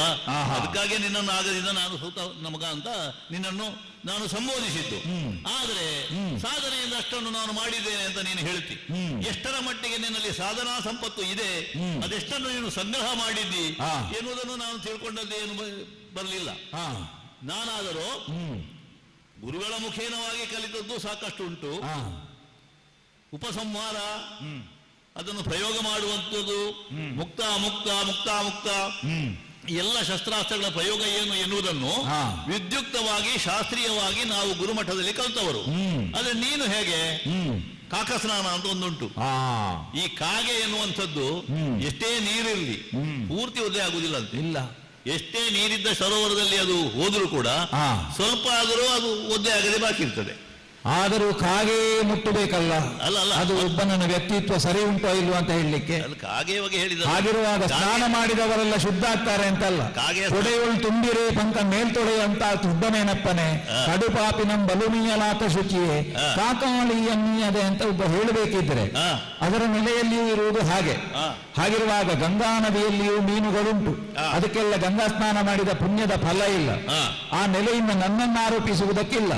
ಗುಣವನ್ನು ಒಬ್ಬನಲ್ಲಿ ಗ್ರಹಿಸುವುದಕ್ಕೆ ಸಾಧ್ಯವಿಲ್ಲದೆ ಮಾತ್ಸರ್ಯದಿಂದ ನೀನು ಆಡಬಹುದು. ಬಿಟ್ರೆ ನನ್ನ ವ್ಯಕ್ತಿತ್ವ ಏನು, ಇದಕ್ಕೆ ಪ್ರಮಾಣ ಪತ್ರ ಕೊಡ್ಲಿಕ್ಕೆ ನೀನಾಗುವುದು ಬೇಡ. ನನಗೆ ಕೌರವ ಇದ್ದಾನೆ ಸಾಕು. ಈಗ ನಿನ್ನನ್ನು ಕಾಗೆ ಹೋಲಿಸಿದಲ್ಲ ನಾನು. ನೀನು ಕಲಿತದ್ದು ಕಾಕಸ್ನಾನದ ಹಾಗೆ ಅಂತ ಒಬ್ಬರಲ್ಲಿ ಪೂರ್ಣವಾಗಿ ಕಲಿಯಲಿಲ್ಲ. ನಮ್ಮ ಗುರುಗಳ ಹತ್ತಿರಕ್ಕೂ ಬಂದಿ ಮತ್ತೆ ಎಲ್ಲೆಲ್ಲಿ ಹೋಗಿದ್ದೆ ಅಂತ ಗೊತ್ತಿಲ್ಲ, ಯಾರಲ್ಲಿ ಏನು ಕಲಿತಿದ್ದು ಗೊತ್ತಿಲ್ಲ. ಈಗ ಕಾಕ ಸ್ನಾನವನ್ನು ಮಾಡಿದ್ದರಿಂದ ಅದು ಅಪೂರ್ಣ ಅಂತ ಹೇಳಲಿಕ್ಕುಂಟು. ಕಾಗೆಯ ಸ್ನಾನದ ವಿಧಾನವೇ ಹಾಗೆ. ಅದೇ ಸಂದೇಹ ಆಗುವಂತದ್ದು. ಹಾಗಂತ ಕಾಗೆ ಅಶುದ್ಧ ಅಂತ ಹೇಳಲಿಕ್ಕುಂಟು. ಅಲ್ಲಲ್ಲ, ಕಾಗೆ ಅಶುದ್ಧ ಅಲ್ಲ, ಅದಕ್ಕೆ ಅಷ್ಟು ಸ್ನಾನ ಸಾಕು ಅಂತ. ಕಲ್ತದ್ದು ಎಷ್ಟು ದಿನಲ್ಲಿ ಪರ್ಯಾಪ್ತವಾಗಿ ಇದೆ ಎನ್ನುವುದನ್ನು ಪ್ರಶ್ನೆ ಮಾಡುವುದು ನಾನು. ಈಗ ನಾನಾದ್ರೆ ಎಲ್ಲವೂ ಪಾರದರ್ಶಕ. ಲೋಣದಲ್ಲಿ ಕಲ್ತದ್ದು ಉಂಟು. ಹೌದಪ್ಪ. ಮಾತ್ರ ಅಲ್ಲ, ಅಸ್ತ್ರ ಗ್ರಾಮಗಳೇ ಸಿಕ್ಕಿವೆ ದೇವತೆಗಳಿಂದ ನನಗೆ. ಕಾಮ್ಯಕಾವನದಲ್ಲಿ ಅದನ್ನು ಪ್ರದರ್ಶನ ಮಾಡಿದ ಕತೆ ನಿನಗೆ ಯಾರಾದ್ರೂ ಹೇಳಿರ್ಬೋದು, ಗೊತ್ತು ಅಲ್ವಾ? ಅಷ್ಟೆಲ್ಲವನ್ನು ಸಾಧನಾ ಸಂಗ್ರಹ ಮಾಡಿದಂತಹ ನನ್ನ ಎದುರಿನಲ್ಲಿ ನಿನ್ನಲ್ಲಿ ಏನು ಉಂಟು ಅದನ್ನು ಕೇಳಬೇಡ. ಸಹಾಯಕವನ್ನು ತೊಡುವ ಅಥವಾ ಅದನ್ನು ಬಿಡುವ ಕುರಿತಾದಂತಹ ಒಂದು ಬಲ್ಮೆ ಅದು ಎಷ್ಟರ ಮಟ್ಟಿಗೆ ನಿನ್ನಲ್ಲಿ ಸ್ಥಾಯಿಯಾಗಿ ಉಂಟು ಎನ್ನುವುದನ್ನು ನಾನು ನೋಡಬೇಕು. ಹೌದಾ? ಅದು ನೋಡಬೇಕು ಅಂತ ಇದ್ರೆ ಈ ಹಿಂದೆ ಅದಕ್ಕೆ ಅದು ಪ್ರಯೋಗ ಆಗಿರಬೇಕು. ಅದಕ್ಕೆ ಸಂಬಂಧಪಟ್ಟ ಯಾವುದಾದ್ರೂ ಒಂದು ಪುರಾವೆಯನ್ನು ಸಾಕ್ಷಿಯನ್ನು ನೀನು ಕೊಡಬಹುದು. ಆದ್ರೆ ನಾನು ಮಾಡಿದ್ದೆಲ್ಲವೂ ಸ್ಪಷ್ಟವಾಗಿತ್ತು. ನಿವಾತ ಕವಚಾದಿ ಕಾಲಕೇಯರನ್ನೆಲ್ಲ ನಾನು ಕಡೆಗಣಿಸಿದವು. ನಾನು ಅವರನ್ನು ಹೋರಾಟ ಮಾಡಿದವನು ಹೌದು. ಶಿವನೊಡನೆ ಹೋರಾಟವನ್ನು ಮಾಡಿದ್ದೇನೆ. ದ್ರೌಪದಿ ಸ್ವಯಂವರದ ಸಂದರ್ಭ ನಿನಗೆ ಗೊತ್ತೇ ಇದೆ. ಹಾಗಿದ್ರೆ ಪ್ರತಿಯೊಂದು ಸಂದರ್ಭದಲ್ಲಿಯೂ ಪಾರ್ಥ ಏನು ಎನ್ನುವುದು ಗುರುಗಳು ನನಗೆ ಒಲಿದುಕೊಟ್ಟಂತಹ ಆ ಒಂದು ಯಾವ ಪ್ರಶಸ್ತಿ ಉಂಟು ಅದಕ್ಕೆ ಅನುಗುಣವಾಗಿಯೇ ನಾನು ಬೆಳೆದಿದ್ದೇನೆ ಎನ್ನುವುದು ಸ್ಪಷ್ಟ. ಅದು ನಿನ್ನಲ್ಲಿ ಯಾವುದೂ ಕಾಣದೇ ಇದ್ದದ್ರಿಂದ ಹುಲುರಾಧೇಯನಿಗೆ ಎಷ್ಟರ ಮಟ್ಟಿಗೆ ಸಹಾಯಕ ತೊಡುವ ವಿಚಾರ ಗೊತ್ತುಂಟು. ಹಾಗಿದ್ರೆ ನಿರ್ಣಾಯಕವಾದ ಒಂದು ಯುದ್ಧ ಅಂತ ನೀನು ಅದನ್ನು ತೀರ್ಮಾನ ಮಾಡುವುದಿದ್ರೆ ಇದು ನಿರ್ಣಯ ಎಲ್ಲಿ ಆಗುತ್ತದೆ ಎನ್ನುವುದರ ಬಗ್ಗೆ ಯೋಚನೆ ಮಾಡಬೇಕು. ಯಾರ್ದಾದ್ರೂ ಒಂದು ತಲೆ ಹೋಗಬೇಕೋ ಬೇಡ? ಬೇಕು. ಈಗ ಏನು ಮಾಡೋಣ? ನಾನು ಹೇಳಿದ್ದೇನೆ ನಿನ್ನ ತಲೆ ತೆಗೆಯದೆ ನಾನು ಮತ್ತೆ ಮನೆಗೆ ಹೋಗುದಿಲ್ಲ ಅಂತ. ಆದ್ರೆ ಎದುರು ನಿಂತರೆ ಮಾತ್ರ ಅಲ್ವಾ, ಮಾರ್ಮಲೆತು ನಿಂತು ನನ್ನಲ್ಲಿ ನೀನು ಕಾದಾಡಿದೆ ಹೌದಾದ್ರೆ ತಲೆ ಹೋದೀತು, ತಲೆ ಉಳಿಸಬೇಕು ಅಂತ ಇದ್ರೆ ನಿನ್ನ ಮನೆಗೆ ರೆಡಿ. ಯಾವ ಕಾರಣಕ್ಕೂ ನಿನ್ನ ಹಾಗೆ ಔದಾರ್ಯ ತೋರಿಸುವವ ನಾನಲ್ಲ. ಆಡದೆಲೆ ಮಾಡುವವ ರೂಢಿಯೊಳಗುತ್ತಮ, ಆಡಿ ಮಾಡುವವ ಮಧ್ಯಮ, ಆಡಿಯೂ ಮಾಡದೇ ಇದ್ದವ ಅಧಮ ಅಂತ ಲೆಕ್ಕ. ಆ ನೆಲೆಯಿಂದ ನನ್ನಲ್ಲಿ ನಿನಗೆ ಅಂತಹ ಔದಾರ್ಯ ಸಿಗ್ಲಿಕ್ಕಿಲ್ಲ. ನೀನು ಹೇಳಬಹುದು ಮನೆಗೆ ಹೋಗು ಅಂತ, ನಿನ್ನನ್ನು ಮನೆಗೆ ಹೋಗ್ಲಿಕ್ಕೆ ನಾ ಬಿಡುವುದಿಲ್ಲ. ಹರನೊಡನೆ ಹೋರಾಡಿದ್ದಿ ಪಾರ್ಥ, ಅಷ್ಟಕ್ಕೆ ಹಾರದಿರು ಹಾರದಿರು.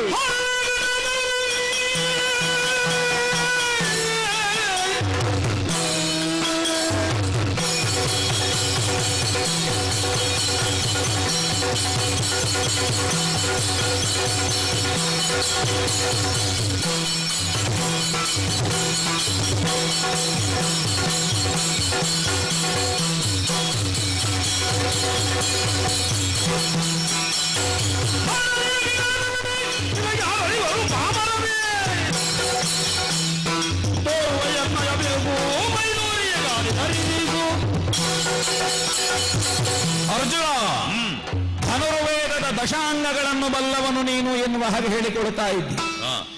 ಯಾವುದನ್ನು ನೀನು ಮಾಡಿದ್ದೀವೋ ಅಷ್ಟನ್ನು ನಾನು ಮಾಡಿ ತೋರಿಸುವಲ್ಲಿ ಮುಕ್ತವೋ ಅಮುಕ್ತವೋ ಮಂತ್ರಮುಕ್ತವೋ ಬಾಣಿಮುಕ್ತವೋ ಈ ಎಲ್ಲ ಪ್ರಕಾರಗಳನ್ನು ಅಂದೇ ಪ್ರದರ್ಶಿಸಿದವ ನಾನು. ಹಾಗಾದರೆ ಬದುಕಿನಲ್ಲಿ ನೀನೇನಲ್ಲೂ ಸಾಧಿಸಿದ್ದೀಯೋ ಅದಕ್ಕೆ ಪುರಾವೆಯಾಗಿ ನನ್ನ ಬದುಕು ಪಾರದರ್ಶಕವಾಗಿಯೇ ಉಂಟು ಅಂತ ನೀನು ವಾದಿಸ್ತಾ ಇದ್ದು. ನನ್ನ ಬದುಕು ಏನು ಪಾರದರ್ಶಕವಾಗಿ ಇಲ್ಲದೆ ಇರುವುದಲ್ಲ, ಬದುಕಿನಲ್ಲಿ ಸಾಧನೆಯನ್ನೇ ಮಾಡದೇ ಇದ್ದವ ಅಲ್ಲ. ಹಾಗಾದರೆ ದೌಷ್ಟ್ಯತನವನ್ನೇ ತೋರಿಸಿಕೊಂಡು ಮುಂದುವರಿತಾ ಇರುವ ನೀವು ದುಷ್ಟಚತುಷ್ಟಯರು ಅಂತ ನನ್ನ ಮೇಲೆ ಆರೋಪ ಮಾಡುವಾಗ ಯಾವ ನೆಲೆಯಿಂದಲೂ ಅದು ನೈತಿಕವಾಗಿ ಸಿದ್ಧವಾಗಿ ಅದು ಹೌದು ಅಂತ ಹೇಳಲಿಕ್ಕೆ ಸಾಧ್ಯ ಆಗುವುದಿಲ್ಲ. ದ್ರೌಪದಿಯ ವಸ್ತ್ರಾಪಹಾರವನ್ನು ಮಾಡಿದ ಸಂದರ್ಭದಲ್ಲಿ ನಾನು ಹಾಗೆ ಮಾತಾಡಿದ್ದು ಹೌದು. ಯಾಕೆ? ನನ್ನ ಬದುಕಿನಲ್ಲಿ ನನ್ನನ್ನು ಬೆತ್ತಲಾಗಿಸಿದ್ದಾಳೆ ಆಕೆ. ಯಾವಾಗ ಆಕೆಯದ್ದಾದಂತಹ ಸ್ವಯಂವರದಲ್ಲಿ ಭಾಗಿಯಾದಾಗ ಅವಳ ನಾಲಿಗೆಗೆ ದನವಿಟ್ಟಿತ್ತ, ಅಷ್ಟು ಜನ ಇರುವಾಗ ಆ ಸಭೆಯಲ್ಲಿ ಒಬ್ಬ ಅಭ್ಯರ್ಥಿಯಾಗಿ ನಾನು ಮುಂದುವರೆದು ಹೋಗುವಾಗ ಆ ಸಂದರ್ಭದಲ್ಲಿ ಆಡಬೇಕಿತ್ತ. ಅಷ್ಟನ್ನು ನಾನು ಪ್ರದರ್ಶನಕ್ಕೆ ಇನ್ನೇನು ಕೊನೆಯ ಹಂತಕ್ಕೆ ತಲುಪಿದ್ದೇನೆ ಅಂತಾಗುವಾಗ ನಾ ಹಂವರಯಾಮಿ ಸೂತಂ, ನನ್ನನ್ನು ವಿವಸ್ತ್ರನನ್ನಾಗಿ ಮಾಡಿದಂತಹ ಅವಳ ಪ್ರವೃತ್ತಿ ಅದು. ಕೌರವ ಯಾಕೆ ಮಾಡಿದ? ಅಲ್ಪರಿಗೆಲ್ಲ ಐಶ್ವರ್ಯ ಬಂದ್ರೆ ಮಧ್ಯರಾತ್ರಿಯಲ್ಲಿ ಕೊಡೆ ಹಿಡಿಯುತ್ತಾರೆ ಅಂತ ಒಂದು ಗಾದೆ ಉಂಟು. ರಾಜಸೂಯದ ಒಂದು ಮಹಾ ಅಪಭೃತ ನಡೆದ ನಂತರದಲ್ಲಿ ಅದೇ ಮಯನಿರ್ಮಿತವಾದ ಮಂಟಪದಲ್ಲಿ ಕೌರವ ಹೋದಂತಹ ಸಂದರ್ಭದಲ್ಲಿ ನೀರಿರುವಲ್ಲಿ ನೆಲ, ನೆಲ ಇರುವಲ್ಲಿ ನೀರು, ಯಾರಿಗಾದರೂ ಕಣ್ಕಟ್ಟಾಗುವುದು ಸಹಜವೇ. ಆ ಸಂದರ್ಭದಲ್ಲಿ ಬಿದ್ದಾತ ಅವನನ್ನು ನೋಡಿ ಮೇಲೆ ನಿಂತು ಉಪ್ಪರಿಗೆಯಲ್ಲಿ ಗೊಳ್ಳನೆ ನೆಗಾಡಿದ್ಲಂತೆ. ಕುರುಡರೆ ಅಂತ, ನಿಮಗೇನು ಕಣ್ಣು ಕಾಣುವುದಿಲ್ವೋ? ಅರಿಯದೆ ಬಿದ್ದಿರೇ ಭಾವ, ನೀವು ಕುರುಡರೆ ಕುರುಕುಲ ದೇವ. ಇದು ವಿವಸ್ತ್ರನನ್ನಾಗಿ ಮಾಡಿದ್ದು ಯಾರನ್ನು? ಕೌರವನನ್ನು.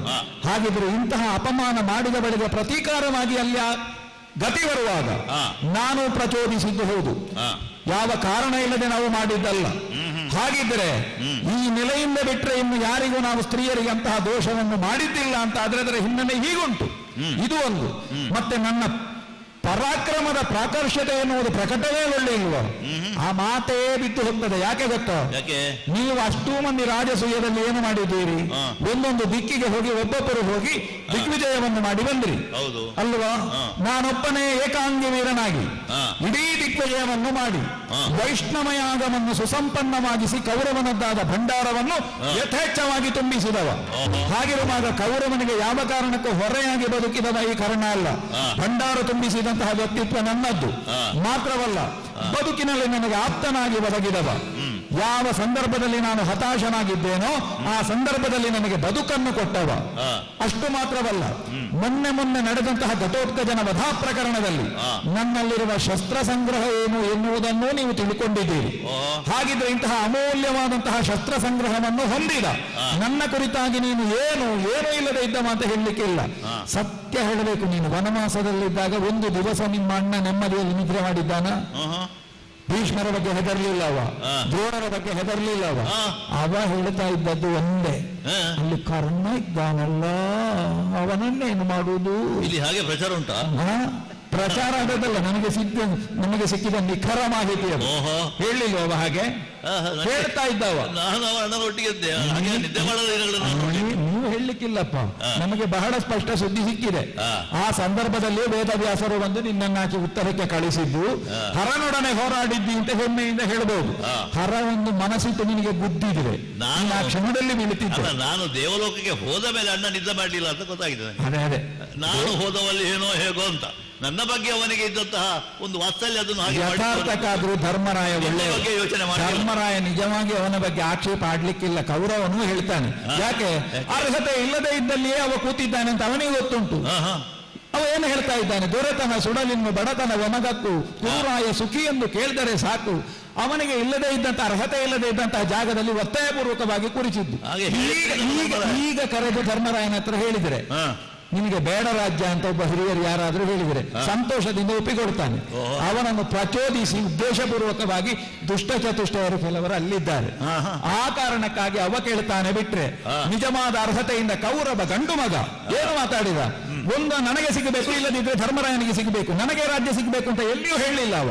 ಹಾಗಾದ್ರೆ ಅರ್ಹತೆ ಸಿದ್ಧಿಯಾದವರಿಗೆ ಈ ಒಂದು ಪೀಠ ಏರುವ ಅವಕಾಶ ಬರಲಿ, ಅದಕ್ಕಾಗಿ ಕುರುಕ್ಷೇತ್ರದ ರಣಧಾರುಣಿಯನ್ನೇ ಆಯ್ಕೆ ಮಾಡಿಕೊಂಡದ್ದು. ಆದ್ದರಿಂದ ನನ್ನ ಬದುಕು, ನನ್ನ ಕೌರವನ ಬದುಕು ಪಾರದರ್ಶಕ. ಯಾವ ನೆಲೆಯಿಂದಲೂ ಇದರಲ್ಲಿ ಗುಪ್ತವಾಗಿ ಏನೂ ಇಲ್ಲ. ನಮ್ಮದು ತೆರೆದ ಪುಸ್ತಕವೇ.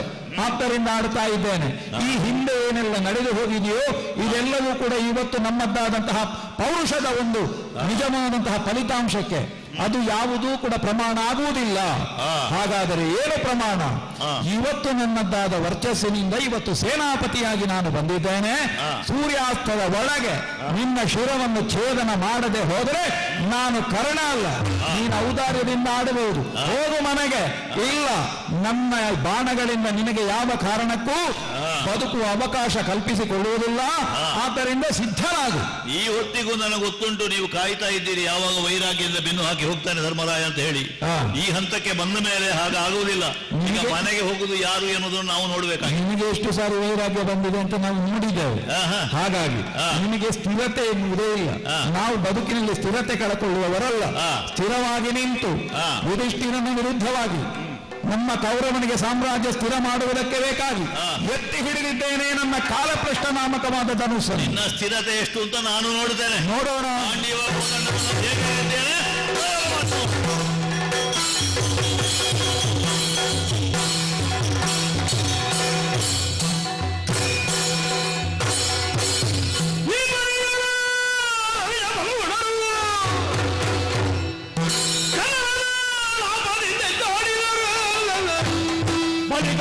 ಪ್ರತಾಪನಿಂದ ತೆಗೆದು ಕರ್ಣನ ರಥವು ಮುಗರಿಯಂತೆ ತಿರುಗದೆ ತಿರುಗಿತು.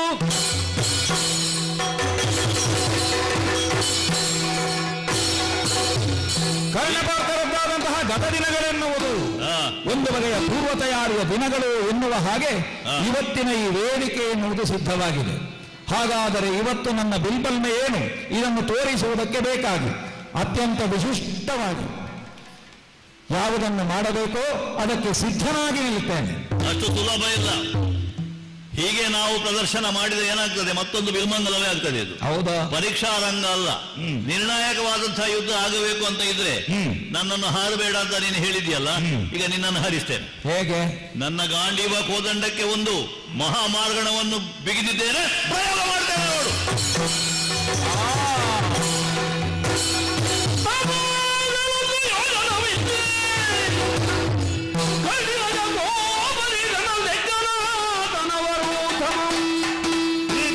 ಭಯ ಮೇಲೆ ಪದ್ದು ಬಿಲ್ಲಂದರೂ ಹಿಂದೆ ಸರಿದುದು ಠರ್ರನೆ.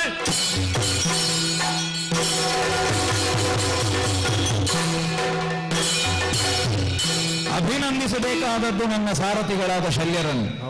ಒಂದು ವೇಳೆ ಅವರ ಚಾಕಚಕ್ಯ ಇಲ್ಲದೆ ಇರುತ್ತಿದ್ರೆ ನಾನೆಲ್ಲಿರುತ್ತಿದ್ದನೋ, ನನ್ನ ರಥ ಎಲ್ಲಿರುತ್ತಿತ್ತೋ, ಕುದುರೆಗಳೆಲ್ಲಿ ಇರುತ್ತಿತ್ತೋ, ಯಥಾಸಾಧ್ಯವಾಗಿ ಗಿರ್ರನೆ ತಿರುಗುತ್ತಿರುವಂತಹ ರಥವನ್ನು ಮತ್ತೆ ಸುಸ್ಥಿತಿಗೆ ತಂದು ನಿಲ್ಲಿಸಿದ್ದಾರೆ ಅಂತಾದ್ರೆ ತಾನೆಷ್ಟು ಬಲವಂತ ಬಿಲ್ಬಲ್ಮೆಯಲ್ಲಿ ಎನ್ನುವುದನ್ನು ಪಾರ್ಥ ತೋರಿಸಿದ್ದಲ್ವ, ಅವನಿಗೆ ವಿರುದ್ಧವಾಗಿ ನನ್ನ ಬಿಲ್ಬಲ್ಮೆ ಏನು ಎನ್ನುವುದನ್ನು ತೋರಿಸುವುದಕ್ಕೆ ಬೇಕಾಗಿ ಯೋಗ್ಯವಾದ ಬಾಣವೊಂದನ್ನು ತೂಣೀರದಿಂದ ತೆಗೆದಿದ್ದೇನೆ, ಧನುಸ್ಸಿನ ಸಿಂಗಿನಿಗೆ ಜೋಡಿಸಿದ್ದೇನೆ, ಅಕರ್ಣಾಂತವಾಗಿ ಇಳಿದಿದ್ದೇನೆ, ಪಾರ್ಥನ ರಥವನ್ನೇ ಗುರಿಯಾಗಿಸಿ ಪ್ರಯೋಗಿಸ್ತೇನೆ.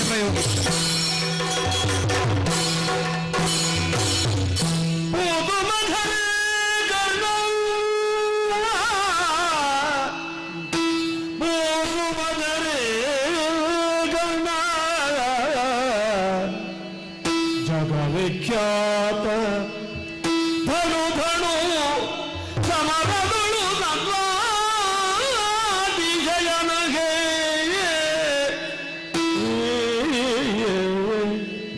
ಬಿರುರೆ ಬಿರುರೆ ಮಧ ಬಿಲ್ಲಾಳು ನೀನೆನು ಪೋತು ಮಜರೇ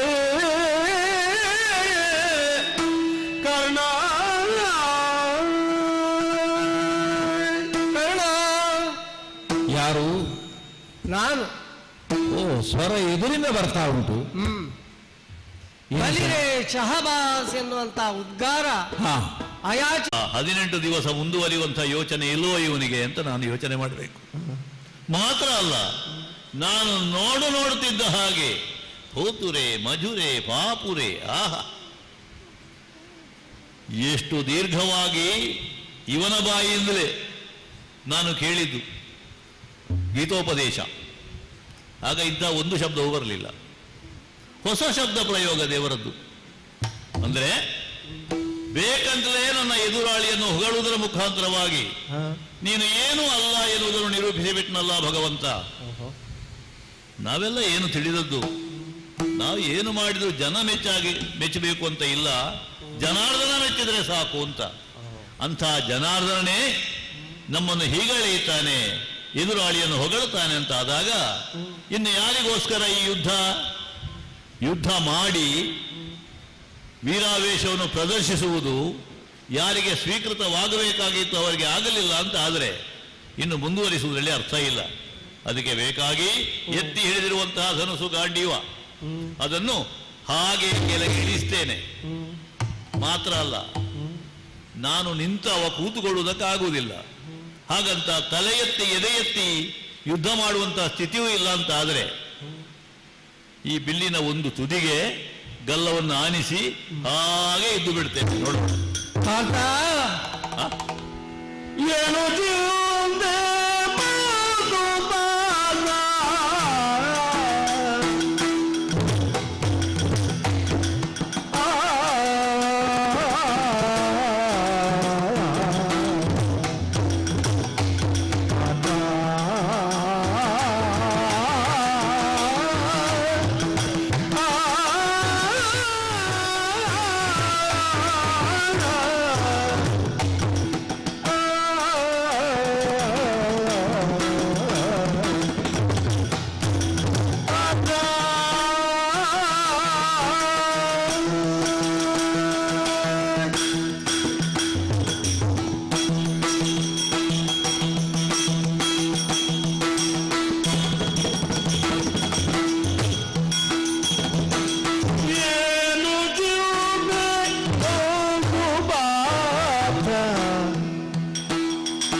ಅರ್ಜುನ, ದೇವಾ, ಒಮ್ಮೆ ಮಾತಿನ ಯುದ್ಧ, ಆ ಬಳಿಕ ಮಂತ್ರಾಸ್ತ್ರಗಳ ಯುದ್ಧ, ಈ ರೀತಿ ನಡೆಯುತ್ತಿದ್ದಂತಹ ಯುದ್ಧದ ಸಂದರ್ಭದಲ್ಲಿ ತದೇಕ ಚಿತ್ತರಾಗಿ ಕರ್ಣಾರ್ಜುನರ ಕಾಳಗವನ್ನು ವೀಕ್ಷಿಸ್ತಾ ಇದ್ದವರು ಉಭಯ ಸೇನೆಯಲ್ಲಿ.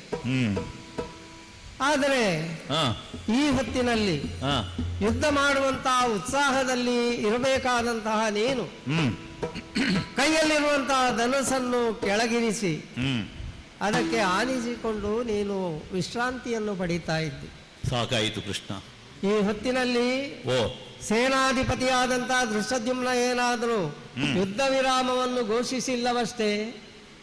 ಏನೋ ಗೊತ್ತಿಲ್ಲ ನನಗೆ, ನಿನಗೆ ಗೊತ್ತಿಲ್ಲ. ಆದ್ರೆ ಆ ರೀತಿಯ ಪರಿಸ್ಥಿತಿ ಇಲ್ಲಿ ನಿರ್ಮಾಣ ಆಗಿದೆ ನಿನ್ನಿಂದ. ನಿನ್ನನ್ನು ನೋಡುವಾಗ ಕಾಣಿಸ್ತಾ ಇದೆ ದುಃಖ ಅಲ್ಲ, ಬೇಸರ ಅಲ್ಲ, ಯಾವುದೋ ಒಂದು ಚಿಂತೆ ನಿನ್ನನ್ನು ಕಾಡ್ತಾ ಇದೆ. ಯಾವುದು ಬೇಡ ಅಂತ ಆಗಿದೆ ಅಷ್ಟೇ.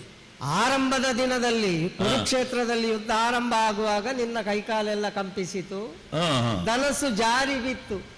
ಈಗ ಜಾರಿ ಬಿದ್ದದಲ್ಲ, ಇಲ್ಲ ಇಲ್ಲ, ನೀನೇ ಅದನ್ನು ನಾನೇ ಜಾರಿಸಿದ್ದು ಅಲ್ವಾ? ಹಾಗಾದ್ರೆ ಅಲ್ಲಿಗೂ ಇಲ್ಲಿಗೂ ವ್ಯತ್ಯಾಸ ಇದೆ. ಹಾಗಾದ್ರೆ ಈ ರೀತಿ ಆಗಬೇಕು ಅಂತ ಆದ್ರೆ ಯಾರಾದ್ರೂ ನಿನ್ಗೆ ಒಂದು ಮಾನಕ್ಕೆ ಹಾನಿಯನ್ನುಂಟು ಮಾಡಬೇಕು. ನೀನಿರ್ಬೇಕಾದ್ರೆ ಯಾರಿದ್ದಾರೆ ನನಗೆ ಹಾಗೆ ಮಾಡುವವರು? ಅದೇ ಬೇರೆ ಯಾರಿಂದಲಾದ್ರೂ ನಿನ್ನ ಮಾನಕ್ಕೆ ಹಾನಿ ಅಲ್ಲ ಆಗಿ ಈ ರೀತಿಯ ಚಿಂತೆಯೋ ನನಗೆ ಕಾಣುವುದು ಹಾಗೆ. ಇನ್ನೊಂದು, ಈ ರೀತಿಯ ತಾಟಸ್ಥ್ಯ ಭಾವ ಕಾಣಬೇಕು ಅಂತ ಆದ್ರೆ ನಮ್ಮ ಎದುರಿನಲ್ಲಿ ಯಾರಿದ್ದಾರೆ ಎನ್ನುವಂತ ಪ್ರಜ್ಞೆಯೂ ಬೇಡವಾ? ಯಾರಿದ್ದಾರೆ ಮುಂದೆ ಇರುವುದು ನಿನ್ಗೆ ಪ್ರತಿಸ್ಪರ್ಧಿಯಾಗಿ ಕಾಳಗಕ್ಕೆ ಸಿದ್ಧನಾಗಿರುವುದು ಯಾರು? ಆ ಕರ್ಣನಲ್ವೇ? ಅವ ಎಂತಹ ಕರ್ಣ ಅಂತ ನಿನ್ಗೆ ಗೊತ್ತಿಲ್ವೋ? ನೀನು ಹೇಳಿದಿಲ್ಲ, ಕಲಿಕರ್ಣ. ಕಲಿಕರ್ಣ ಹೌದು, ಧೂರ್ತವ, ಧೂರ್ತ ಕರ್ಣ. ದೇವರು ಹೇಳುವುದಾಗೆ ಮತ್ತೆ ಧೂರ್ತನಾದಂತಹ ಕರ್ಣ ನಿನ್ನೊಂದಿಗೆ ಯುದ್ಧ ಮಾಡಲಿಕ್ಕೆ ಮುಂದಾಗ್ತಾ ಇರುವಂತಹ ಈ ಸಂದರ್ಭದಲ್ಲಿ ನೀನೇ ಹಿಂದಕ್ಕೆ ಸರಿದು ಧನುಸ್ಸನ್ನು ಕೆಳಗಿಳಿಸಿ ಕೂತ್ರೆ ಅವ ಏನು ಯೋಚನೆ ಮಾಡ್ತಾನೆ? ನನ್ನ ಜೊತೆಗೆ ಹೋರಾಟ ಮಾಡುವುದಕ್ಕೆ ಸಮರ್ಥನಲ್ಲ ಅರ್ಜುನ ಎನ್ನುವಂತಹ ತೀರ್ಮಾನಕ್ಕೆ ಬರ್ತಾನೆ. ಈ ಹೊತ್ತಿನಲ್ಲಿ ನೀನು ಪ್ರತಿಜ್ಞಾಬದ್ಧನಾಗಿ ಧರ್ಮರಾಯನ ಶಿಬಿರದಿಂದ ಬಂದವನಲ್ವೇ? ಗಾಂಡೀವಕ್ಕೆ ನಿಂದನೆ ಮಾಡಿದ ಆ ನಿನ್ನ ಅಣ್ಣನನ್ನು ಕೊಲ್ತೇನೆ ಅಂತ ಹೇಳಿದಂತಹ ಸಂದರ್ಭದಲ್ಲಿ ನಾನು ನಿನ್ನ ಜೊತೆಗೆ ಇದ್ದವ. ಆಗ ಆ ಪ್ರಕರಣಕ್ಕೊಂದು ಸುಖಾಂತ್ಯವನ್ನು ಕೊಟ್ಟವ ನಾನು. ಆಗಲೇ ನೀನೊಂದು ಪ್ರತಿಜ್ಞೆಯನ್ನು ಮಾಡಿದ್ದಿ, ಈ ದಿನ ಸೂರ್ಯಾಸ್ತದ ಮೊದಲು ಕರ್ಣನ ಶಿರವನ್ನು ಧರೆಗೆ ಉರುಳಿಸದೆ ನಾನು ಮರಳಿ ನಿನ್ನ ಮುಖವನ್ನು ನೋಡುವುದಿಲ್ಲ ಅಂತಹ ನೀನು ಈಗ ನೋಡು ಹೊತ್ತು ಇಳೀತಾ ಇದೆ. ಈ ಸಂದರ್ಭದಲ್ಲಿ ಆ ಧನುಸ್ಸನ್ನು ಮತ್ತೆ ಎತ್ತಿ ಹಿಡಿದು ಆ ಕರ್ಣನ ಶಿರವನ್ನು ಕತ್ತರಿಸುವುದಕ್ಕೆ ಮುಂದಾಗು. ದೇವಾ, ಏನು ಬಹಳ ಒಳ್ಳೆದುಂಟು ಇದು. ಯಾಕೆ? ತಾಯಿಯಾದವಳು ಒಂದು ಮಗುವನ್ನು ಅದರಷ್ಟಿಗೆ ಕೂತಿದೆ, ಅವಳೇ ಚಿವುಟುವುದು, ಅದು ಕೂಗಿದಾಗ ಮತ್ತೆ ಯಾಕೆ ಕೂಗಿದ್ದಿ ಅಂತ ಕೇಳುವುದು. ಹಾಗಲ್ಲಪ್ಪ, ಇದು ನಿನ್ನ ಚಿಂತೆಗೆ ನಿಜವಾದ ಕಾರಣ ಹೇಳು. ಅಲ್ಲ, ನನಗೆ ತಾಯಿ ಹಾಗೆ ನೀನೇ ಅಲ್ವಾ? ದೇವರು ದೇವಾ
ವಾಸುದೇವ.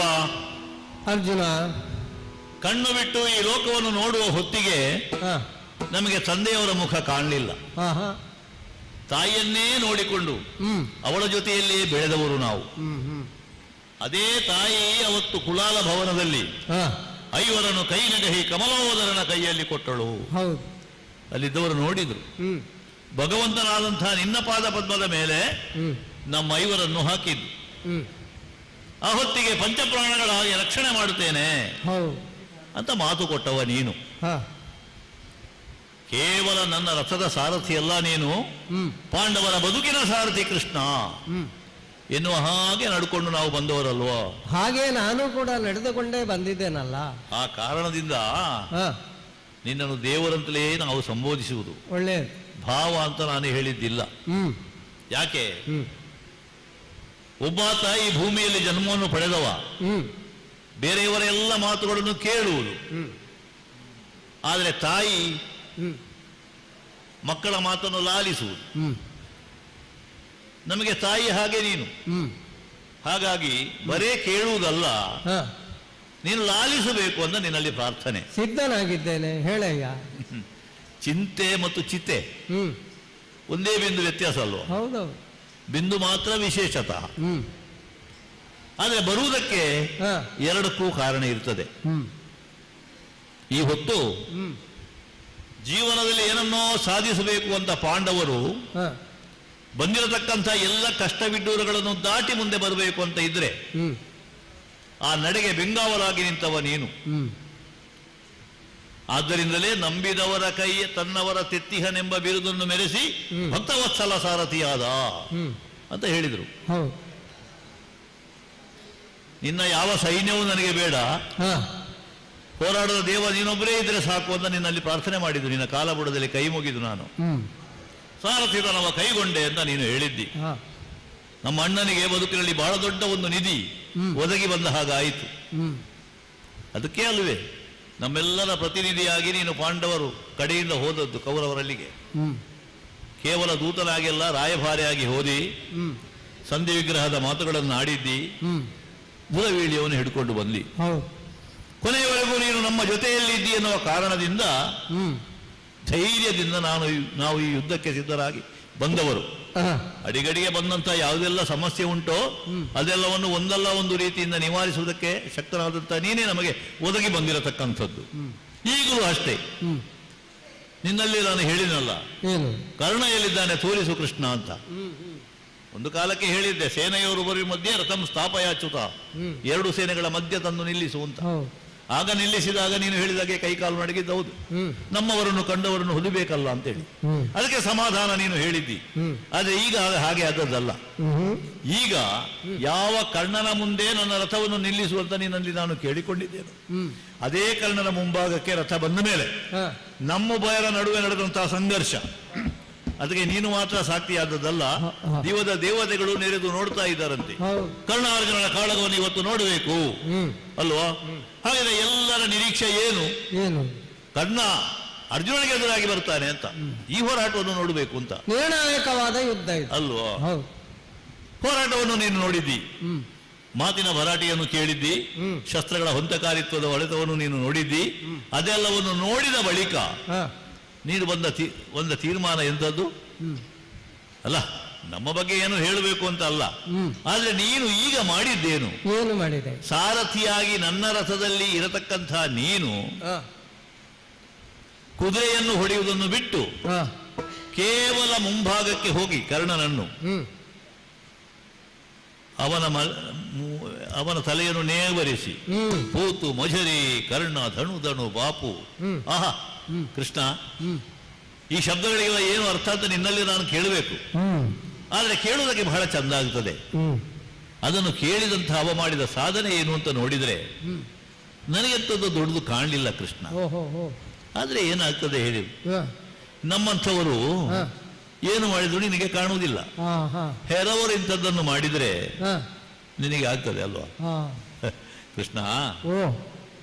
ಹಾಗಿದ್ರೆ ನೀನು ನಾನು ಯುದ್ಧ ಮಾಡಬೇಕು ಹಾಗೆ ಸುಮ್ಮನೆ ಈಗ ನೀನು ಹೇಳಿದ್ಯಲ್ಲ, ನಮ್ಮಂಥವರಿಗಾದರೂ ಕೂಡ ಹೋರಾಟ ಮಾಡಲಿಕ್ಕೆ ಹೆಚ್ಚು ಬರ್ತದೆ ಅಂತ ಹೇಳಿ. ಆದ್ರೆ ಏನು ಮಾಡೋಣ ಹೇಳು, ಕೈಯಲ್ಲಿ ಆಯುಧವನ್ನು ಹಿಡಿಯುವುದಿಲ್ಲ ಅಂತ ಪ್ರತಿಜ್ಞೆ ಮಾಡಿ ಆಗಿದೆ ಅಲ್ಲ. ಅಲ್ಲ, ಮಾತು ಕೊಟ್ಟಿದ್ದೇನಲ್ಲ. ನೀನು ಮನಸ್ಸು ಮಾಡಿದ್ರೆ ನಾನೇ ನಿನಗೆ ಶಸ್ತ್ರಾಸ್ತ್ರ ಒದಗಿಸ್ತೇನೆ, ಯುದ್ಧ ಮಾಡಬಹುದಲ್ಲ. ಅಲ್ಲಲ್ಲ, ಕೈಯಲ್ಲಿ ಆಯುಧವನ್ನು ಗ್ರಹಣ ಮಾಡಿ ಯುದ್ಧ ರಂಗದಲ್ಲಿ ನಾನು ನೇರವಾಗಿ ಭಾಗಿಯಾಗುವುದಿಲ್ಲ ಅಂತ ಒಂದು ಮಾತು ಕೊಟ್ಟಿದ್ದೆ. ಹೌದು ಅಲ್ವಾ? ನೀನು ಭಾಗಿಯಾಗುವುದಿಲ್ಲ ಅಂತ ಹೇಳಿದ್ದಿ. ಮಾತ್ರ ಅಲ್ಲ, ನನ್ನನ್ನು ಯುದ್ಧಕ್ಕೆ ಪ್ರಚೋದಿಸಿಕೊಂಡು ಬಂದವನು ನೀನೇ, ಹೌದಲ್ವಾ?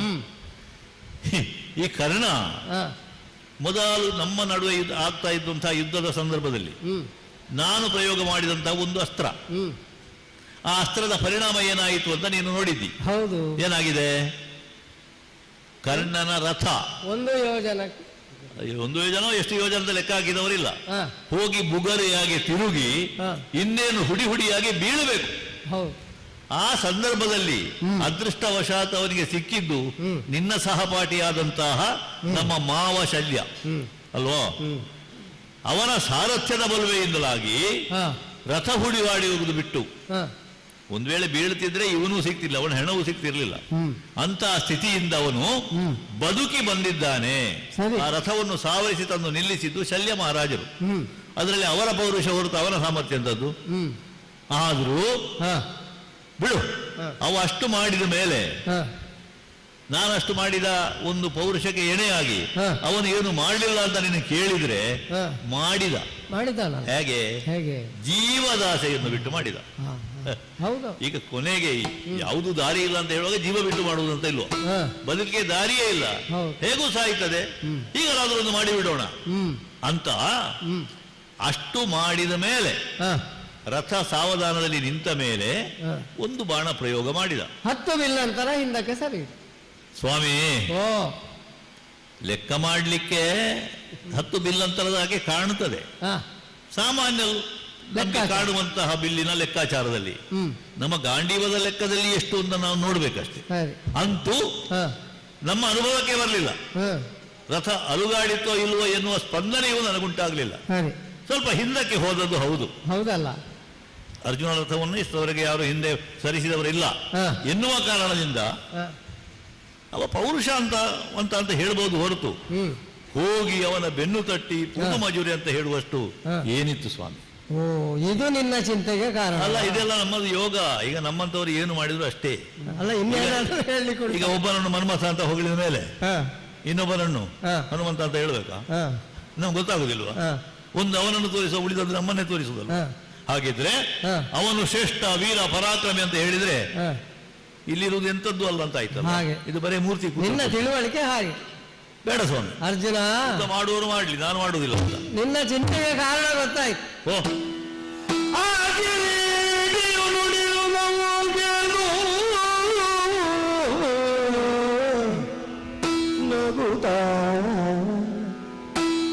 ಕರುಣಾಕರೋ ಬೇಡ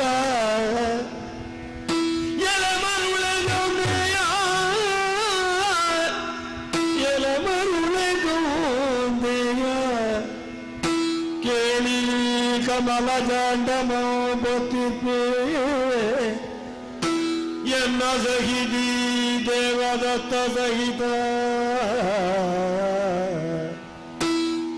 ಈ ಕಪೀಶ್ವರ ಸಹಿತ ಈ ಕಪೀಶ್ವರ ಸಹಿತ ಈ ಚಾಪನಿ ಸಹಿತ ಈ ಕಠಿಣ ರಥವೆಸೆವರೆ ಏಸು ಸತ್ವಂಗಳು ಬೇಕು ಅವನ ಹುಲು ರಥವ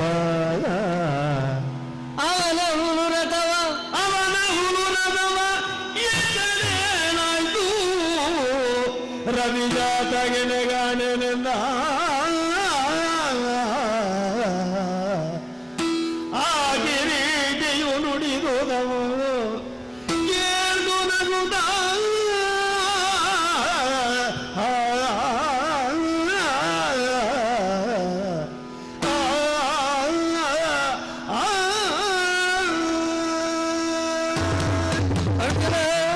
ಕೃಷ್ಣ, ಕರ್ಣ ಸಾಹಸವನ್ನು ಕಂಡು ನಾನು ಮೆಚ್ಚಿದ್ದೇನೆ ಎನ್ನುವುದು ನಿನ್ನ ಚಿಂತೆಗೆ ಕಾರಣ ಎನ್ನುವುದು ಸ್ಪಷ್ಟ. ಯಾರಿಗಾದ್ರೂ ಚಿಂತೆ ಬರ್ಲಿಕ್ಕಿಲ್ವ?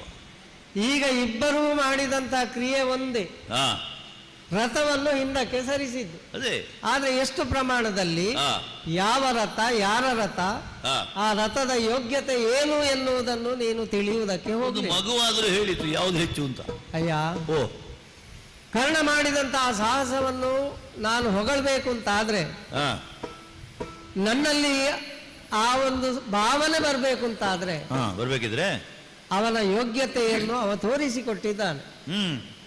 ಈ ಯುದ್ಧರಂಗದಲ್ಲಿ ನಿನಗೆ ಪ್ರತಿಸ್ಪರ್ಧಿಯಾದಂತಹ ಆತ ಇಲ್ಲಿಯವರೆಗೆ ಈ ರೀತಿಯ ಪರಾಕಾಷ್ಠೆಯನ್ನು ತೋರಿಸಿದ್ದಿಲ್ಲ.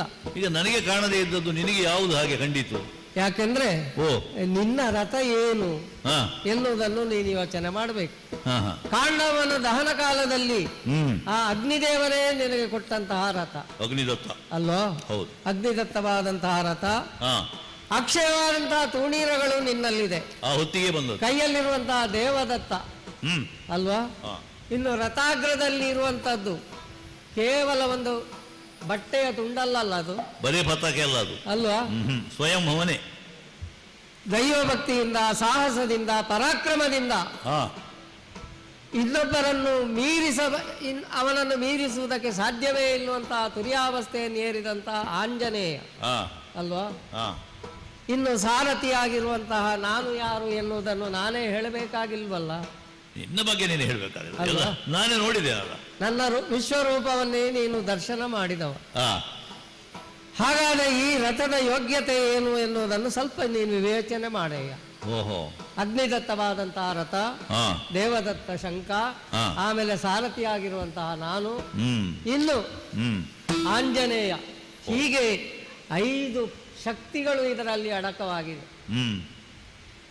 ಪಂಚಭೂತಗಳ ಒಂದು ಶಕ್ತಿಯನ್ನು ಆವಾಹಿಸಿಕೊಂಡಿರುವಂತಹ ಈ ರಥ, ನಿನ್ನ ಗಾಂಡೀವ ಧನಸ್ಸೇನು ಸಾಮಾನ್ಯವ? ಒಂದೊಂದು ಭೂಮಿ ದುಃಖ. ಬ್ರಹ್ಮಾಂಡೋದರನಾದಂತಹ ನಾನೇ ಈ ರಥದಲ್ಲಿ ಸಾರಥಿಯಾಗಿದ್ದೇನೆ. ಹಾಗಾದ್ರೆ ಈ ರಥದ ತೂಕ ಎನ್ನುವುದನ್ನು ನೀನು ಭೌತಿಕವಾಗಿ ಅಳೀಲಿಕ್ಕೆ ಹೋಗಬೇಡ.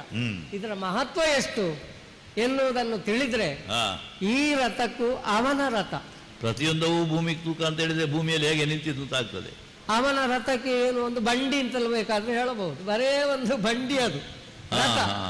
ನಿನ್ನಂತಹ ಯೋಗ್ಯತೆ ಇಲ್ಲ. ಅವನ ಕೈಯಲ್ಲಿರುವಂತಹ ಧನಸ್ಸಾಗ್ಲಿ, ಅವನಿಗೆ ಅಕ್ಷಯ ತೂಣೀರ ಉಂಟಾ? ಇಲ್ಲ. ಬೇಕಾದ್ರೆ ಹಿಂದಿನಿಂದ ಬಂಡಿಯಲ್ಲಿ ಸಾಲು ಸಾಲು ಬರ್ಬೇಕಷ್ಟೆ. ಹಾಗಾದ್ರೆ ಏನೂ ಒಂದು ಅಂತಹ ಸಾಮರ್ಥ್ಯ ಇಲ್ಲದ, ಒಂದು ವಿಶೇಷವಾದಂತಹ ಗುಣಲಕ್ಷಣಗಳಿಲ್ಲದ ಆತ ಇಂತಹ ಒಂದು ಮಹತ್ವವಾದಂತಹ ರಥವನ್ನು, ರಥಿಕನಾದಂತಹ ನಿನ್ನನ್ನು, ನೀನೇನು ಸಾಮಾನ್ಯವ? 3 ಲೋಕದ ಪರಾಕ್ರಮಿ ನೀನು, 3 ಲೋಕದ ಗಂಡ ಎನಿಸಿದವ. ಇಂತಹ ನಾವೀರ್ವರು ಇರುವಂತಹ ಈ ರಥವನ್ನು ಅವ 10 ಬಿಲ್ಲಂತರ ಬೇಡ, 1 ಬಿಲ್ಲಂತರ ಹಿಂದೆ ಸರಿಸಿದ್ರು ಯಾರ ಸಾಮರ್ಥ್ಯ ಹೆಚ್ಚು, ಯಾರನ್ನು ಹೊಗಳಬೇಕು? ಈಗ ಅವನದ್ದು ನಾಡ ಬಡಗಿ ಮಾಡಿದಂತ ರಥ, ಹೌದು. ನನ್ನದು ಮಹಾರಥ, ಅವನದ್ದು ಹುಲು ರಥ ಅಲ್ವಾ? ಹೌದು. ಈಗ ಅವ ಇರುವ ಸ್ಥಿತಿಯಲ್ಲಿ ಇಷ್ಟು ಮಾಡಿದ್ದು ದೊಡ್ಡದಲ್ವಾ? ನೀನು ಮಾಡಿದ್ದು ಸಣ್ಣದುಂಟಲ್ಲ, ಸಾಕಾಗ್ಲಿಲ್ಲ ಅಂತ. ಆದ್ರೂ ಅವನನ್ನು ಹೊಗಳಬೇಕಿತ್ತು. ಹೊಗಳಿದ್ರೆ ಒಳಗೆ ಇಟ್ಟುಕೊಂಡ್ರೆ ಸಾಕಾಗ್ತಿಲ್ಲ, ಹೆಚ್ಚಿಗೆ ಆದ್ರೆ. ಹೊಗಳಿದ್ರೆ ನಿನಗೇನು ನಷ್ಟ ಈಗ? ಅಲ್ಲ, ಯುದ್ಧ ಕ್ಷೇತ್ರ ಅಲ್ವಾ? ಅಲ್ಲ, ಈಗ ಯುದ್ಧ ಕ್ಷೇತ್ರದಲ್ಲಿ ನಮ್ಮ ಪಕ್ಷದಲ್ಲಿರುವಂತ ನೀನು ಹೋಗಿ ಎದುರು ಪಕ್ಷದವರನ್ನು ಹೊಗಳಿದ್ರೆ ಉಳಿದವರು ಏನ್ ಹೇಳ್ತಾರೆ? ಪ್ರಯೋಜನ ಉಂಟು, ಲಾಭ ಉಂಟು, ನಿನಗೂ ಲಾಭ ಉಂಟು. ಹೌದೇನು? ಈಗ ಇಷ್ಟರವರೆಗೆ ನಾನೊಬ್ಬ ಸೂತ ರಾಧೇಯ, ಒಂದು ಕೀಳರಿಮೆ ಇತ್ತವನ. ನನ್ನನ್ನು ಎಲ್ಲರೂ ತಿರಸ್ಕರಿಸುವವರೇ. ನಾನು ಏನು ಮಾಡಿದ್ರು ನನ್ನ ಬಗ್ಗೆ ಯಾರೂ ಮಾತಾಡುವುದಿಲ್ಲ, ಅರ್ಧರಥಿಕ ಹೇಳಿದ್ದಾರೆ ಅಲ್ವಾ? ಹಾಗಾಗಿ ಈಗ ನನ್ನ ಮಾತನ್ನು ಕೇಳಿದಾಗ ನೀನು ಮಹಾರಥಿ ಅಂತ ಹೇಳಿದಿ, ಅವನು ಸ್ವಲ್ಪ ಸಂತೋಷ ಪಡ್ಲಿ ಎನ್ನುವ ಕಾರಣ ಈಗ ನೀನು ಮಾಡಬೇಕಾದ್ದೇನು ಗೊತ್ತಾ? ಅವನ ರಥವನ್ನು ಯುವಜನಾಂತರಕ್ಕೆ ಅಲ್ಲ, ಅದು ಹಿಂದೆ ಬರಬಾರ್ದು, ಅಥವಾ ಅವನ ಶಿರವನ್ನು ಕತ್ತರಿಸಿ ಬಿಸಾಡುವಷ್ಟು ರೀತಿಯ ಪರಾಕ್ರಮವನ್ನು ತೋರಿಸಿದ್ರೆ ಎಲ್ಲರಿಗೂ ಸಂತೋಷ ಆಗ್ತದೆ, ನನಗೂ ಸಂತೋಷ ಆಗ್ತದೆ. ಆಮೇಲೆ ಶಿರವನ್ನು ಕತ್ತರಿಸಿದ ಮೇಲೆ ನಿನ್ನನ್ನು ಅಪ್ಪಿ ಮುದ್ದಾಡ್ತೇನೆ, ಸಂತೋಷ ಪಡ್ತೇನೆ. ಈಗ ಚೆಂಡಿಗೆ ನೀನು ಗಾಳಿ ಹಾಕಿದಲ್ವಾ? ಹೆಚ್ಚು ಗಾಳಿ ಆದ್ರೆ ಮತ್ತೆ ಅದು ಹೊಡೆದೇ ಹೋಗುದು. ಅದೇ ಅದು ನಿನ್ಗೆ ಅರ್ಥ ಆಗಬೇಕು. ಈಗ ಹಾಗೆ ಆಗಿದೆ ಅವನಿಗೆ. ಸ್ವಾಮಿ, ಹಾಗೆ ಏನು ಮಾಡ್ಬೇಕು ನಾನು?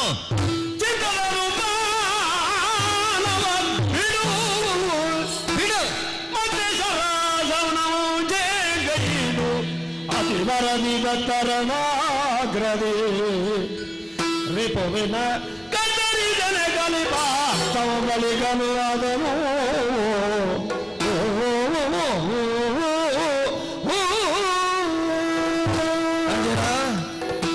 ಇನ್ನು ಯೋಚನೆ ಮಾಡುವುದಕ್ಕೆ ಸಮಯಾವಕಾಶ ಇಲ್ಲ. ನಾವೊಂದು ಅವಧಿಬದ್ಧವಾಗಿ ಈ ಯುದ್ಧಕ್ಕೆ ತೊಡಗಿದವರು. ಹಾಗಾಗಿ ಈ ಅವಧಿಯಲ್ಲಿ ಈ ಯುದ್ಧ ಮುಗಿಬೇಕು. ಸೂರ್ಯಾಸ್ತದ ಮೊದಲು ಕರ್ಣನ ಶಿರ ಧರೆಗೆ ಉರುಳಬೇಕು. ಆದ್ದರಿಂದ ಕೋದಂಡವನ್ನು ಜೇಗೈದು ಆ ಗಾಂಡೀವ ಧನಸ್ಸಿನ ಪರಾಕ್ರಮ ಏನು ಎನ್ನುವುದನ್ನು ತೋರಿಸಿಕೊಡು ಕೃಷ್ಣ. ನಮ್ಮ ಮನಸ್ಸು ಎನ್ನುವುದು ಆಕಾಶದ ಹಾಗೆ.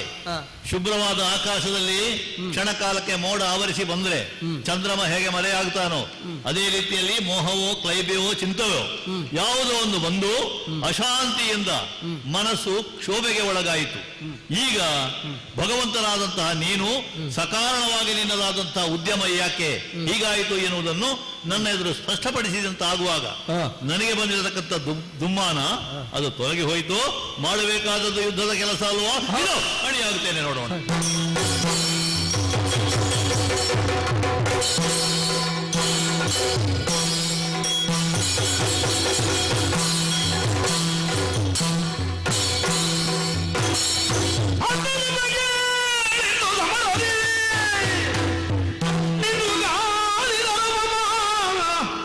ತ್ರಿಭುವನ ಕಂದಿ ಹೋಯ್ದವರಿದ್ದ ದಿವ್ಯಾಂದ್ರಗಳ ಹೊಯ್ನಲಿ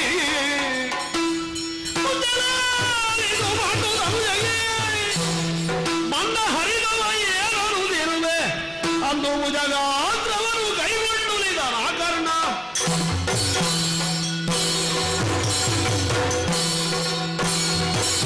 ಹೌದೇ ಹೌದು.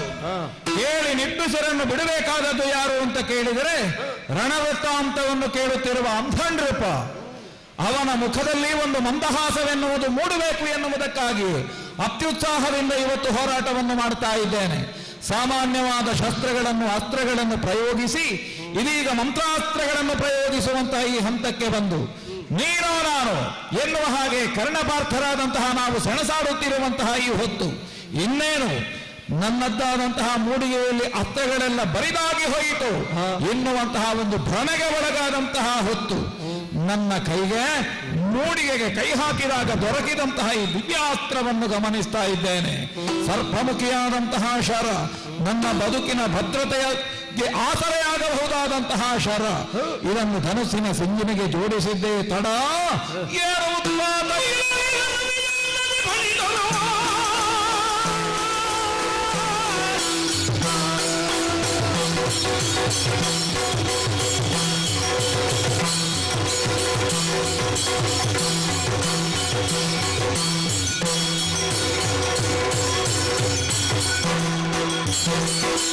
ಮುಗಿಲೊಳಗಿ ಗಣವಿ ಅಂದದಿ ಮಣಿಸರ ಜಗ ಜಪಿಸುತ್ತ ಹೊಳೆಯೇ ಮುಗಿಲುವವಿ ಚದುರಿಗ ಅಂಬರದೊಳಗಿರುವ ಖಗನಂದದಿ ಅಡಿವೆ. ಪರಶುರಾಮ ಪ್ರದತ್ತವಾದಂತಹ ಏಕಘಾತಿನಿ ನಾಮಕವಾದಂತಹ ಈ ಶರವನ್ನು ನಾನು ಅತ್ಯಂತ ಭಕ್ತಿಯಿಂದ ಪೂಜಿಸಿ ನನ್ನ ಮೂಡಿಗೆಯಲ್ಲಿ ಇಟ್ಟುಕೊಂಡದ್ದು. ನಾನು ಭಾವಿಸದೆ ನನ್ನ ಕೈ ಸೇರಿದಂತಹ ಈ ಬಾಣವನ್ನು ಜೋಡಿಸಿದಾಗ ಉತ್ಪಾತವೇ ಕಾಣಿಸ್ತಾ ಇದೆ. ಆಕಾಶದಲ್ಲಿ ಹಾರಾಡುತ್ತಿರುವಂತಹ ಪಕ್ಷಿಗಳು ಈ ಒಂದು ಸರ್ಪದ ವಮನದಿಂದಾಗಿ ಆ ವಿಷ ಗಾಳಿಗೆ ಸಿಲುಕಿ ಭೂಮಿಯ ಮೇಲೆ ಬಿದ್ದು ಪಟಪಟನೆ ಹೊರಳಾಡಿ ಸಾಯುತ್ತಿರುವಂತಹ ದೃಶ್ಯವನ್ನು ಕಾಣುತ್ತಾ ಇದ್ದೇನೆ. ಹಾಗಾದರೆ ನನ್ನ ಸಂಕಲ್ಪವನ್ನು ಮೀರಿ ಇನ್ನೂ ನಾನು ಇದನ್ನು ಅಭಿಮಂತ್ರಿಸದೇ ಇರುವಾಗ ಹೀಗೊಂದು ಉತ್ಪಾತವನ್ನು ತೋರಿಸುತ್ತಿರುವಂತಹ ಈ ಶರದ ಪ್ರಭಾವ ಇಡೀ ಸೇನೆಯನ್ನು ಆವರಿಸಿದೆ ಎನ್ನುವುದರಲ್ಲಿ ಯಾವ ಎರಡು ಮಾತಿಲ್ಲ. ಯಾವ ಒಂದು ಧವಳವರ್ಣದಿಂದ ಮೆರೆಯುತ್ತಿರುವಂತಹ ಅರ್ಜುನನ ಮುಖ ಬಿಳಿಚಿ ಹೋಗಿದೆ. ನೀಲಮೇಘ ಶ್ಯಾಮನಾದಂತಹ ಕೃಷ್ಣ ಕಪ್ಪಡರಿ ಹೋಗಿದ್ದಾನೆ. ಇಂತಹ ವಿಶಿಷ್ಟವಾದ ಶರವನ್ನು ಅಭಿಮಾನಪೂರ್ವಕವಾಗಿ ನನ್ನ ಈ ಧನುಸ್ಸಿನ ಸಿಂಗಿನಿಗೆ ಜೋಡಿಸಿದರೆ ಸಾಕೆ ನನ್ನ ಬದುಕಿನ ಸಾರ್ಥಕತೆಯ ಮೆಟ್ಟಿಲನ್ನು ಮೆಟ್ಟಿದಂತಹ ಈ ಕ್ಷಣದಲ್ಲಿ ಇದನ್ನು ನಾನೇ ಆಸ್ವಾದಿಸುವುದಲ್ಲ. ಇವತ್ತು ನಾನು ರಥ ಏರುವಂತಹ ಹೊತ್ತಿನಲ್ಲಿ ನನ್ನದ್ದಾದಂತಹ ಸ್ವಾಭಿಮಾನವನ್ನು ಕೆಣಕಿ ಮಾತಾಡಿದ ನೀನೇನು ಎನ್ನುವುದನ್ನು ಪ್ರಶ್ನೆ ಮಾಡಿದಂತಹ ನನ್ನ ರಥದ ಮೂತಿಯಲ್ಲಿ ಕೂತ ನನ್ನ ಸಾರಥಿ ಇದ್ದಾರೆ. ಅವರ ಜೊತೆಯಲ್ಲಿ ಇದನ್ನು ಆಡಬೇಕು ಅಂತ ಇದ್ರೆ ಹೀಗೆ ಆಡುವುದಲ್ಲ. ನನ್ನ ಆಡಂಬರವನ್ನು ಬಿಟ್ಟು ಮಾತಾಡುವುದು ನಾನು ಆಡಂಬರದಿಂದಲೇ ಹೇಳಬೇಕು. ಬೇಕಲ್ವಾ?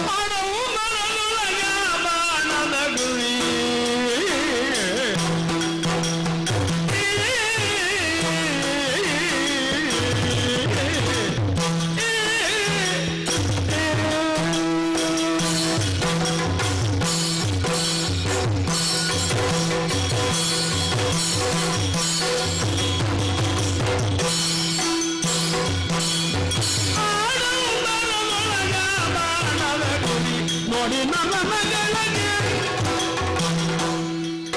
ಗುರಿ ನೋಡಿ ನನ್ನ ಮಗಳಿಗೆ ನನ್ನ ಮಗಳಿಗೆ ನನ್ನ ಮಗಳಿಗೆ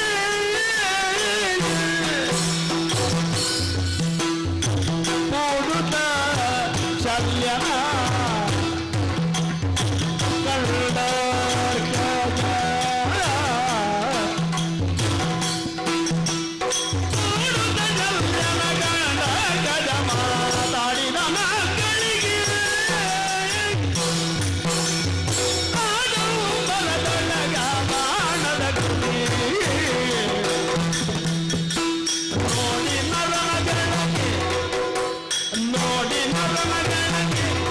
ನರನಗಳಗೆ ನರನಗಳಗೆ ನರನಗಳಗೆ ನರನಗಳಗೆ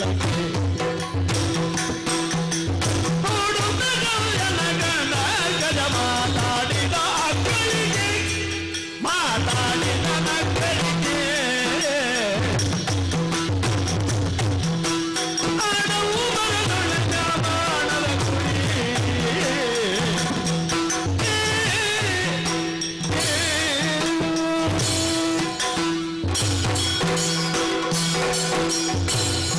ಆಡಂಬರದಿಂದಲೇ ಈ ಬಾಣವನ್ನು ಪಾರ್ಥನತ್ತಾದಂತಹ ಗಳಕ್ಕೆ ಗುರಿ ಹಿಡಿದು ನಿಂತಿದ್ದೇನೆ. ಮರ್ಮಾಂಗಗಳಲ್ಲಿ ಪ್ರಧಾನವಾಗಿ ಕೊರಳು ಒಂದು ಆದದ್ದರಿಂದ ಕೊರಳರೀತೇನೆ ಎನ್ನುವ ಪ್ರತಿಜ್ಞೆಗನುಸಾರವಾಗಿಯೇ ಪಾರ್ಥನ ಕೊರಳಿಗೆ ಹಿಡಿದಿದ್ದೇನೆ.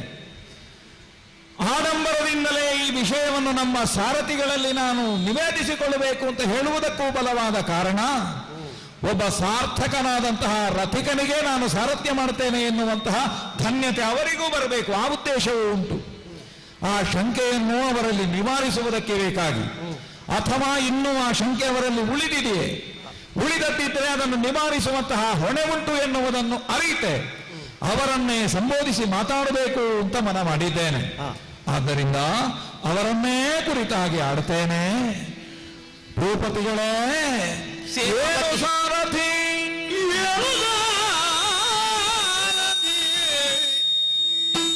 ತರಲು ಗೆಲ್ಲಬಹುದೇ ಈ ಸರಳು ಪಾಂಡವ ಸೇನೆಯನ್ನು ಗೆಲ್ಲಬಹುದೇ ಪಾಂಡವ ಸೇನೆಯನ್ನು ಗೆಲ್ಲಬಹುದೇ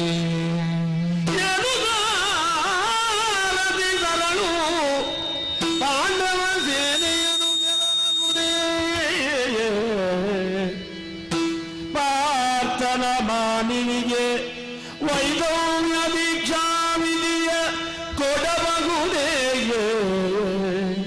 ಪಾರ್ಥನ ಮಾನಿನಿಗೆ ವೈಧವ್ಯ ದೀಕ್ಷಾ ವಿಧಿಯ ಕೊಡಬಹುದೇ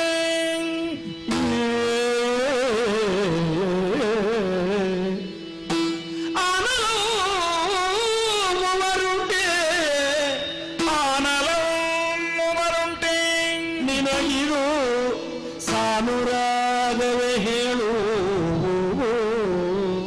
ನಿನಗಿದು ಸಾನುರಾಗವೇ ಬೇಳು ಅನಲವು ವರುಂಟೆ ನಿನಗಿದು ಸಾನುರಾಗವೇ ಹೇಳು ಏನು ಸಾಲದಿದರಳು ಬಾಂಡವ ಸೇನೆಯನು ಗೆಲ್ಲಬಹುದೇ ಪಾರ್ಥನ ಮಾನಿನಿಗೆ ವೈದವ್ಯ ದೀಕ್ಷಾ ವಿಧಿಯ ಕೊಡಬಹುದೇ ಅನಲಮ್ಮುವರುಂಟೆ ನಿನಗಿದು ಸಾನುರಾಗವೇ ಹೇಳು ಎನೆ ರವಿಸೂನುವಿನ ಮೊಗನೋಡಿ ರವಿಸೂನುವಿನ ಮೊಗನೋಡಿ ಮಾದ್ರಾಧೀಶ ನಿಂತೆಂದ ಏನು ಸಾರಥಿ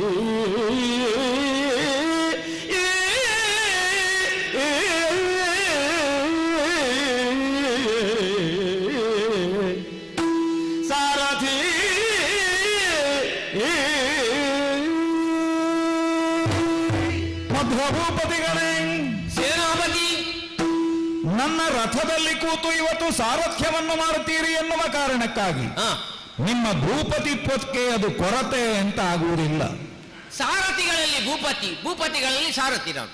ಎರಡೂ ನಿಮ್ಮಲ್ಲಿ ಮೇಳೈಸಿದೆ ಆ ಯೋಗ್ಯತೆ. ಆ ನೆಲೆಯಿಂದಲೇ ಇವತ್ತು ಗೌರವಪೂರ್ಣವಾಗಿ ನಿಮ್ಮನ್ನು ನನ್ನ ರಥವತ್ತಿಸುವಾಗ ಆ ಭಾವ ಹೊಂದಿಯೇ ನಾನು ಧನ್ಯತೆಯನ್ನು ಹೊಂದಿಯೇ ಇದ್ದವ. ಒಳ್ಳೆಯದು. ಏನು ಸಾರಥಿ ಎನ್ನುವ ಧ್ವನಿಯಿಂದ ನಿಮ್ಮಲ್ಲಿ ಮಾತಾಡಬೇಕಿದ್ದರೆ ಕೃಷ್ಣ ತುಲ್ಯವಾದಂತಹ ಯೋಗ್ಯತೆ ನಿಮಗುಂಟು ಎನ್ನುವುದನ್ನು ಭಾವಿಸಿಯೇ ನಾನು ಆಡ್ತಾ ಇದ್ದೇನೆ. ಅಲ್ಲಿ ಅರ್ಜುನನಿಗೆ ಕಾವ ಯಾರು ಅಂತ ಕೇಳಿದರೆ ಅವ ಕೃಷ್ಣ, ಇಲ್ಲಿ ನನಗೆ ಕಾವ ಯಾರು ಅಂತ ಕೇಳಿದರೆ ನೀವೇ. ಆ ನೆಲೆಯಿಂದ ಇವತ್ತು ಪ್ರಶ್ನೆ ಏನು? ಏನು ಸಾರಥಿ ಸರಳು, ನನ್ನ ಮೂಡಿಗೆಯಿಂದ ನನ್ನ ಕೈ ಸೇರಿರುವಂತಹ ಈ ಬಾಣ ಇವತ್ತು ಸಿಂಜಿನಿಗೆ ಜೋಡಿಸಲ್ಪಟ್ಟು ಪ್ರಯೋಗಕ್ಕೆ ಸಿದ್ಧವಾಗಿರುವಂತಹ ಹಂತದಲ್ಲಿ ನನಗರಿವಿಲ್ಲದಂತೆ ಉತ್ಪಾತವನ್ನು ಉಂಟು ಮಾಡುತ್ತಿರುವುದರಿಂದಾಗಿ ಜಿಜ್ಞಾಸವಾಗಿ ಪ್ರಶ್ನಿಸ್ತಾ ಇದ್ದೇನೆ. ಯಥಾರ್ಥಕ್ಕಾದರೂ ಈ ಸರಳು ಏನು ಎನ್ನುವುದೇ ನನಗೆ ಅರಿವಿಗೆ ಬರ್ತಾ ಇಲ್ಲ. ನಿಮಗೆ ಗೊತ್ತಿದೆ, ಮಂತ್ರಪೂತವಾದ ನಂತರದಲ್ಲಿ ಅದರ ಪ್ರಯೋಗದ ಒಂದು ಯಾವ ಸಿದ್ಧಿ ಉಂಟು ಅದನ್ನು ತೋರಿಸಬೇಕಾದದ್ದು ಬಾಣದ ನಿಯತಿ. ಅದನ್ನು ಮೀರಿ ವ್ಯವಹರಿಸ್ತಾ ಉಂಟು ಈ ಬಾಣ. ಆದರೆ ಉಂಟಾದ ಉತ್ಪಾದವನ್ನು ಗಮನಿಸುವಾಗ ಈ ಸರಳು ಪಾಂಡವ ಸೇನೆಯನ್ನು ಗೆಲ್ಲಬಹುದೇ ಎನ್ನುವ ಹಾಗೆ ನನಗೊಂದು ಆತ್ಮವಿಶ್ವಾಸ. ಅದೇ ರೀತಿಯಲ್ಲಿ ಬಾಣವನ್ನು ಎಲ್ಲಿಯಾದರೂ ನಾನು ಪ್ರಯೋಗಿಸಿದರೆ ಇದನ್ನು ವಿರೋಧಿಸಬಲ್ಲಂತಹ ಸಾಮರ್ಥ್ಯವುಳ್ಳವರು ಪ್ರತಿ ಸೇನೆಯಲ್ಲಿ ಯಾರಾದರೂ ಇದ್ದಾರೆಯೇ ಎನ್ನುವುದು ಒಂದು ಸಂಶಯ. ಪಾರ್ಥನ ಮಾನಿನಿಗೆ ವೈಧವ್ಯ ದೀಕ್ಷೆ ಎನ್ನುವುದು ಬಹುಶಃ ಈ ಒಂದು ಬಾಣ ಪ್ರಯೋಗದಿಂದ ಬಂದೀತು ಎನ್ನುವಂತಹ ವಿಶ್ವಾಸ. ಆದರೆ ನೀವು ಒಬ್ಬ ಕೇವಲ ಸಾರಥಿ ಮಾತ್ರ ಅಲ್ಲ, ಮಹಾರಥಿಯೂ ಹೌದಲ್ಲ. ಅದೆಷ್ಟೋ ಯುದ್ಧಗಳಲ್ಲಿ ಪಾಲ್ಗೊಂಡಂತಹ ಅನುಭವ ನಿಮಗುಂಟು. ಯುದ್ಧ ಎನ್ನುವುದನ್ನು ಘೋಷಿಸುವುದು ದೊಡ್ಡ ವಿಷಯ ಅಲ್ಲ.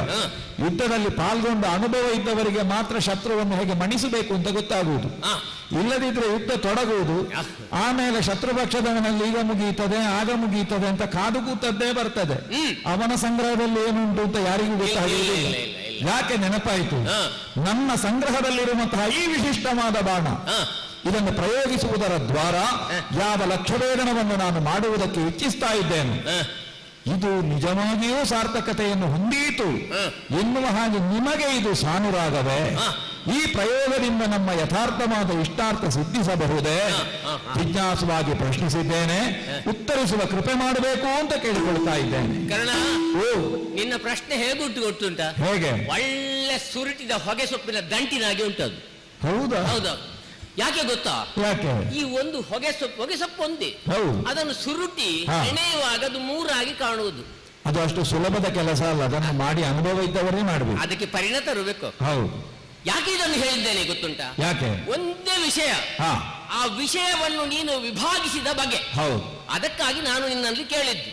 ಅಯ್ಯ, ನಿನ್ನ ಅತುಲವಾದಂತಹ ಆತ್ಮವಿಶ್ವಾಸ, ಅದಕ್ಕೆ ಪೂರಕವಾಗಿ ಒದಗಿ ಬಂದಂತಹ ಈ ಶರ, ವರ್ತಮಾನದಲ್ಲಿ ಎರಡು ಪಕ್ಷಗಳಲ್ಲಿ ಆಗಿರುವಂತಹ ಸ್ಥಿತ್ಯಂತರ, ಇವುಗಳನ್ನು ಕಾಣುವಾಗ ನಿಜವಾಗಿಯೂ ನೀನು ಭಾನುಜಾತನಯ್ಯ.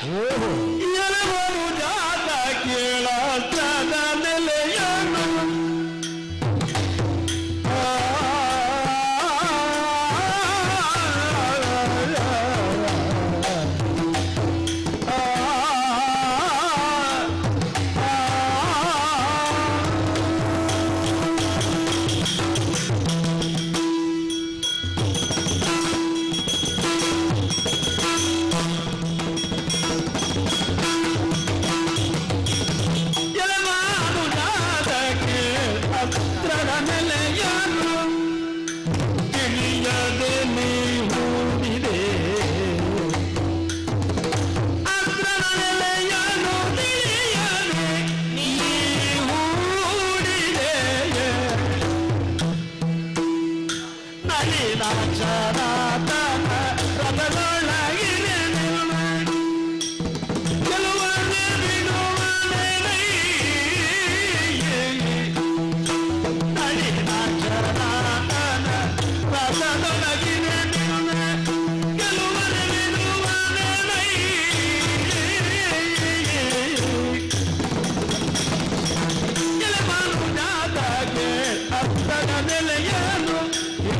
ನೀ ಹೂಡಿದೆ.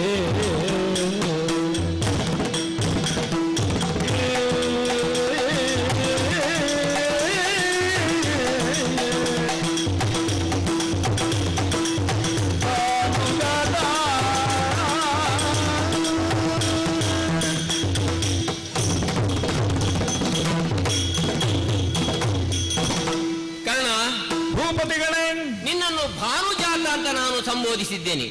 ಅದು ಯಾಕೆ? ಯಾಕೆ ಗೊತ್ತುಂಟ? ಅಂದಿನಿಂದ ಹೇಳಿದರೆ ಅಸ್ತ್ರವಿದ್ಯಾ ಪ್ರದರ್ಶನದ ಅಂದಿನಿಂದ. ಯಾಕೆಂತ ಕೇಳಿದ್ರೆ ಹಸ್ತಿನಾವತಿಯ ಸಕಲ ಕಲಾಪಗಳಲ್ಲೂ ನಾನು ಭಾಗಿಯಾದವ. ಹೌದು.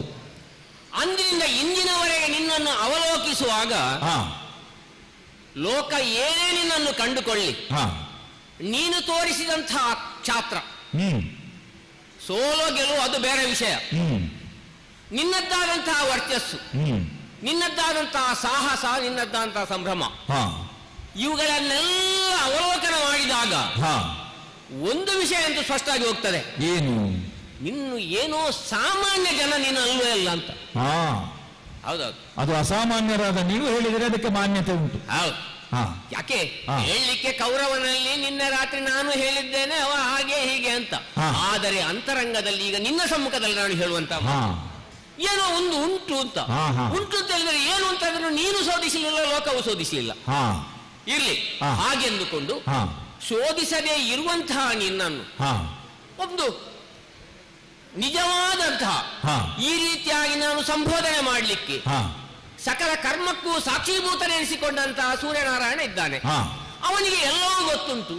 ಆದ್ದರಿಂದ ಅವನ ಜನಕರ ಸ್ಥಾನದಲ್ಲಿ ಅವನನ್ನೇ ನೀನು ನಿಲ್ಲಿಸಿ ನಿನ್ನನ್ನು ಅವನ ಸುತರ ಸ್ಥಾನದಲ್ಲಿ ನಾನು ನಿಲ್ಲಿಸಿದ್ದು ಭಾನುಜಾತ ಎಂಬಂತಹದ್ದು. ಲೋಕದಲ್ಲಿ ಗೋತ್ರವೇ ಗೊತ್ತಿಲ್ಲದೆ ಇದ್ದವರಿಗೂ ಒಂದು ಸೂತ್ರ ಉಂಟು ಹೀಗೆ ಅಂತ ಹೇಳಲಿಕ್ಕೆ. ಹೌದು, ಸಾಮಾನ್ಯವಾಗಿ ಕಾಶ್ಯಪ ಗೋತ್ರವನ್ನೇ ಲಕ್ಷಿಸಿ ಕಾಶ್ಯಪ ಗೋತ್ರ ಅಂತ ಹೇಳಿದ್ರೆ ಮತ್ತೆ ಗೋತ್ರ ಕೇಳಲಿಕ್ಕೆ ಇಲ್ಲ. ಮತ್ತೆ ಸೂರ್ಯನಾರಾಯಣ ಜಗತ್ತಿಗೆ ಆದಿ ಮನವನ್ನು ಕೊಟ್ಟವ, ಹಾಗಾಗಿ ಸಕಲರಿಗೂ ಜನಕರಿಗೆ ಜನಕ ಸ್ಥಾನದಲ್ಲಿರುವವನಾದದ್ದರಿಂದ ಆ ಮಾತು ಪ್ರಜಾವೃದ್ಧಿಗೆ ಕಾಶ್ಯಪರದಾದ ಕೊಡುಗೆ ಕೂಡ ಅನೇಕ ಉಂಟದು. ಇರಲಿ, ಮತ್ತೆ ಕೇಳಿದ್ದೆಲ್ಲ ಕೆಲವಾರು ಪ್ರಶ್ನೆಗಳ ಸರಮಾಲೆಯನ್ನೇ ನೀನು ಕೇಳಿದ್ದೆ. ಏನು ಈ ಸರಳು ಪಾಂಡವ ಸೇನೆಯನ್ನು ಗೆಲ್ಲಬಹುದೇ? ಅದು ಎಲ್ಲ ವಿಷಯ ಒಂದೇ, ಅದರಲ್ಲಿ ಒಂದು ಮಾತ್ರ ನಾನು ಲಕ್ಷ್ಯವಾಗಿ ಹೇಳ್ತೇನೆ. ಯಾವುದು? ಪಾರ್ಥನ ಮಾನಿಗೆ ವೈಧವ್ಯ ದೀಕ್ಷಾ ವಿಧಿಯನ್ನು ನೀನು ಕೊಡಬಹುದೇ ಅಂತ ಹೇಳುವಾಗ ಉಂಟು, ಸ್ವಲ್ಪ ಒತ್ತುಗಟ್ಟಿ ಹೇಳಿದ್ದೀನಿ ನೀನು ಅದನ್ನು. ಯಾಕೆ? ಇದು ನಿಜವಾಗಿಯೂ ಈಗ ತಾನೇ ಸತ್ತಂತಹ ವೃಷಸೇನನ ಶವವನ್ನು ನೋಡಿಯೇ ನೀನು ಲಕ್ಷಿಸಿಯೇ ಹೇಳಿದ್ದು. ಮಗನ ಶವದಲ್ಲಿ ಸೂತಕದಲ್ಲಿದ್ದಂತಹ ತಾನು ಆ ಪಾರ್ಥನ ಮಾನಿಗೆ ವೈದ್ಯವನ್ನು ತರದೆ ಹೋದರೆ ಅಂತ ಒಂದು ಆಕ್ರೋಶ ನಿನ್ನಲ್ಲಿ ಅಳವಡಿಸಿದ್ದರಿಂದಲೇ ಈ ಪ್ರಶ್ನೆಯನ್ನು ನೀನು ಹೇಳಿದ್ದು.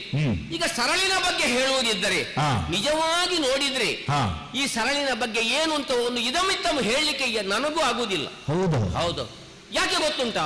ಈಗ ಸರಳನ್ನು ನೇರವಾಗಿ ಇದನ್ನು ಲಕ್ಷಿಸಿದ್ರೆ ಇದು ಒಂದು ರೀತಿಯಲ್ಲಿ ವೈಪರೀತ್ಯವನ್ನೇ ಕಾಣಿಸ್ತಾ ಉಂಟು. ಹೌದು ಅಲ್ವಾ?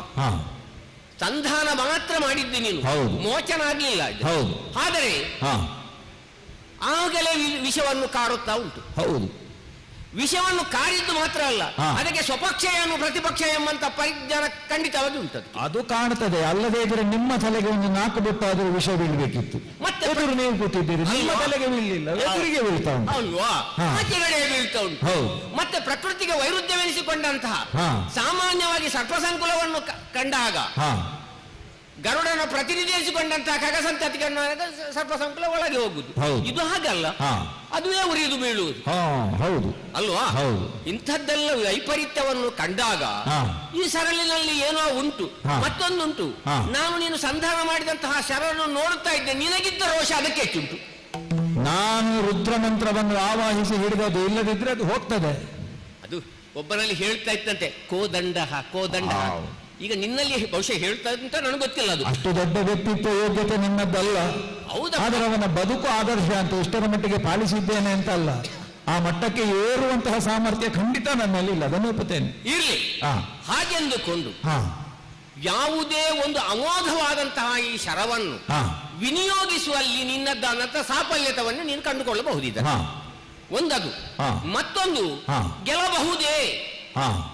ಈಗ ನಿನ್ನದ್ದಾದಂತ ಲಕ್ಷ್ಯ ಏನು ಅಂತ ಕೇಳಿದ್ರೆ ಅರ್ಜುನ, ಹೌದು, ಅದರದ್ದಾದ ಕೊರಳು ಅಲ್ವಾ?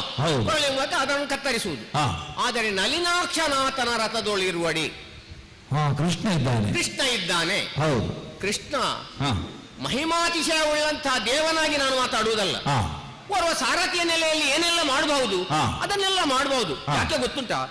ಕೃಷ್ಣ ನಲಿನಾಕ್ಷ ಎಂಬ ಅರ್ಥದಲ್ಲಿ ನಾನು ಹೇಳಿದ್ದೆ ಯಾಕೆ ಅಂತ ಕೇಳಿದ್ರೆ, ಅರ್ಜುನನ ರಥದಲ್ಲಿ ಆತ ಇದ್ದರೂ ಕೂಡ ಅವನ ಕಣ್ಣು ಕುರುಕ್ಷೇತ್ರದ ಎಲ್ಲಾ ಆವರಣದಲ್ಲಿ ಉಂಟು. ಅವನಿಗೆ ಕಾಣುವುದಕ್ಕೆ ಕಣ್ಣು ಬೇಕಾ? ಬೇಡಲ್ಲ. ಬಾಣಂತೆ ಎಂಬ ಮಾತನ್ನು ಬಿಡು. ಯಾಕೆ ಗೊತ್ತುಂಟಾ? ಯಾಕೆ ಸರ್ವ ಕುರುಕ್ಷೇತ್ರದಲ್ಲಿ ಅವರದ್ದಾದಂತಹ ಲಕ್ಷ್ಯವನ್ನು ಹರಿಸ್ತಾನೆ ಎಂಬುದಕ್ಕೆ ಒಂದು ಉದಾಹರಣೆ ಕೊಡ್ತೇನೆ ನಿನ್ಗೆ. ದ್ರೋಣಸೇನಾಧಿಪತ್ಯದಲ್ಲಿ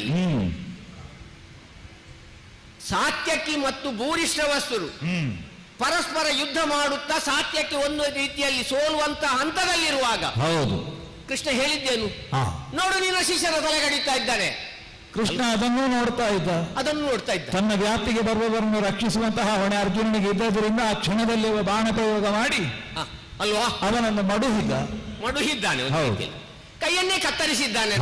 ಮತ್ತೆ ಅವ ಪ್ರಯೋಗ ಮಾಡಿದ, ಅದು ಬೇರೆ ವಿಷಯ. ಹಾಗೆಂದುಕೊಂಡು ಈಗ ಕೃಷ್ಣ ದೃಷ್ಟಿ ಉಂಟು. ಹೌದು. ಈಗ ನಾನು ಹೇಗೆ ನಿನ್ನದ್ದಾದಂತಹ ವಿಜಯಕ್ಕೆ ಬೇಕಾಗಿ ಶ್ರಮಿಸ್ತೇನೆ, ಅಲ್ಲಿ ಕೃಷ್ಣ ಶ್ರಮಿಸುವುದಿಲ್ಲ. ಹೌದು ಅಲ್ವಾ? ಹಾಗಿರುವಾಗ ನೀನೀಗ ಗುರಿ ಹಿಡಿದದ್ದೆಲ್ಲಿಗೆ? ಕೊರಳಿಗೆ ಹಿಡಿದರೆ ಮಕುಟಕ್ಕೆ ಆಗುವುದು. ಕೊರಳಿಗೆ ಹಿಡಿದರೆ ಮಕುಟಕ್ಕೆ ಆಗುವುದು. ಉರಗಾಗಿ ನಗದಿದರೆ ಉರಗಾಗಿ ನಗದಿದರೆ ಕೊರಳಿಗೆ ಹಿಡಿದರೆ ಮಕುಟಕ್ಕೆ ಆಗುವುದು. ಉರಗಾಗಿ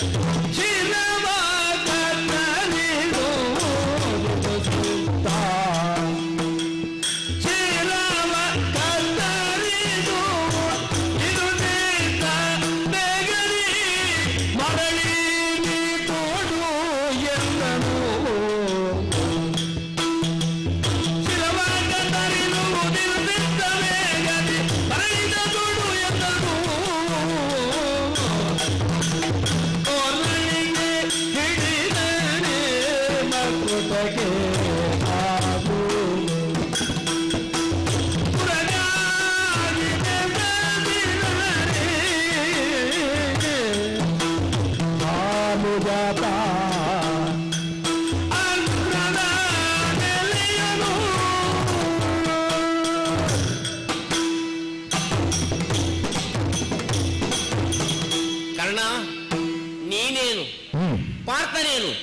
ಇಬ್ಬರನ್ನು ಕೂಡ ಪ್ರತಿಜ್ಞೆ ಕೊರಳು ಕತ್ತರಿಸ್ತೇನೆ ಅಂತೇಳಿ. ಹೌದು.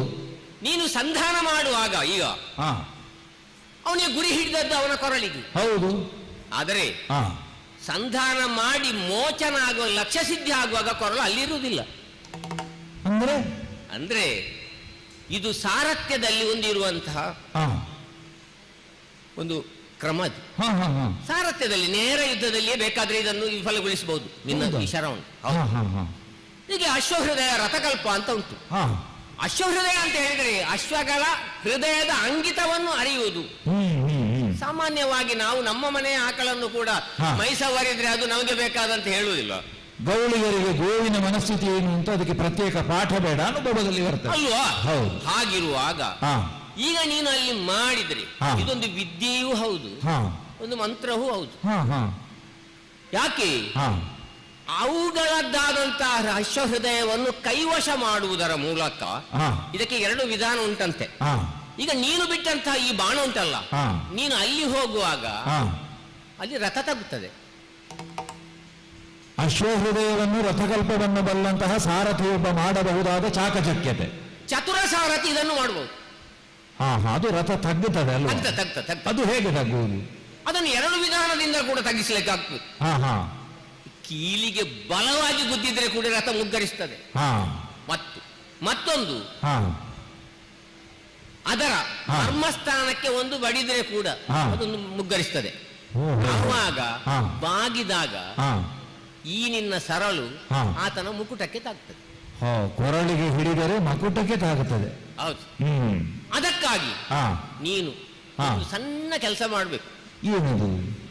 ಗುರಿ ಬದಲಿಸಬೇಕು. ಹೌದಾ? ಹೌದು. ಕೊರಳಿಗೆ ಇಟ್ಟಂತಹ ಗುರಿಯನ್ನು ನೀನು ಎದೆಗೆ ಇಟ್ಟೆ ಎಂದಾದರೆ ನಿನ್ನ ಕೆಲಸದಲ್ಲಿ ನೀನು ಸಾಫಲ್ಯವನ್ನು ಹೊಂದುತ್ತಿ. ನಾವು ವಿಜಯೋತ್ಸವವನ್ನು ಆಚರಿಸಬಹುದು. ಕೌರವ ವಿಜಯಶಾಲಿ. ಶಲ್ಯರೇ, ಒಂದು ಚಾಕಚಕ್ಯತೆ ಅಂತ ಹೇಳ್ತಾ ಇದ್ದೀವಿ. ಸಾರಥ್ಯವನ್ನು ನೀವು ಮತ್ತು ಕೃಷ್ಣ ಇಬ್ಬರು ಅಭ್ಯಾಸ ಮಾಡಿದ್ದು ಒಂದೇ ಗುರುಮಠದಲ್ಲಿ ಅಂತ ನಾನು ಕೇಳಿದ್ದೇನೆ. ಅವ 64 ವಿದ್ಯೆಯನ್ನು 64 ದಿವಸದಲ್ಲಿ ಕಲ್ತಿದ್ದಾನಂತೆ. ನಿಮಗೆ ಕೆಲವು ವರ್ಷ ಹಿಡಿದಿರಬಹುದು.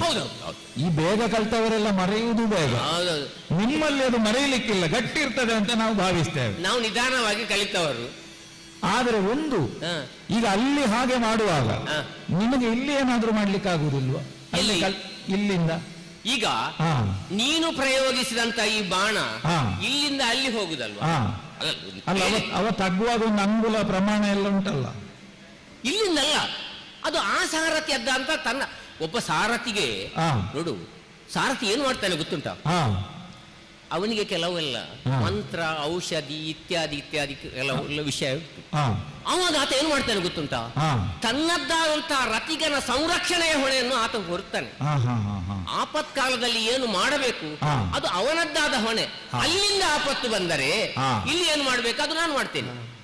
ಹಾಗಾದರೆ ಇಲ್ಲಿಂದಲೇ ಆ ಒಂದು ಅಂಗುಲವನ್ನು ಸರಿ ಮಾಡುವುದಕ್ಕೆ ವ್ಯವಸ್ಥೆ ಮಾಡ್ಲಿಕ್ಕೆ ಆಗುವುದಿಲ್ಲ. ಇಲ್ಲಿಂದ ಆಗುವುದಿಲ್ಲ. ಆದರೆ ನಿಮ್ಮ ಮಾತು ನನಗೆ ಚಿತ್ತವಾಯಿತು, ಆದರೆ ಅದು ಪಥ್ಯ ಆಗುವುದಿಲ್ಲ. ಯಾಕೆ ಗೊತ್ತೇ? ಒಂದು ಶರ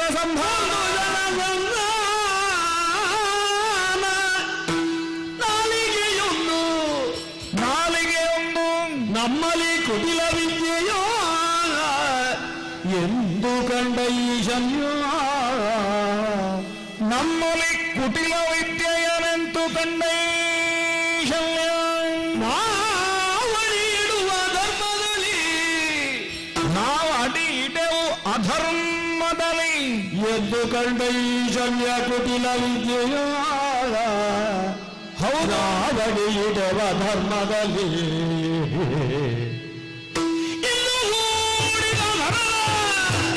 ಹೌದು, ಇಳುವುದಲ್ಲವೇ ನರಿಯೇ ಹೊರಸಾರೆಂದು ಖಾದಿಯೊಳಮ್ಮ ಎದೆದರು ಕರ್ಣನ ಕ್ಷಣವೇ.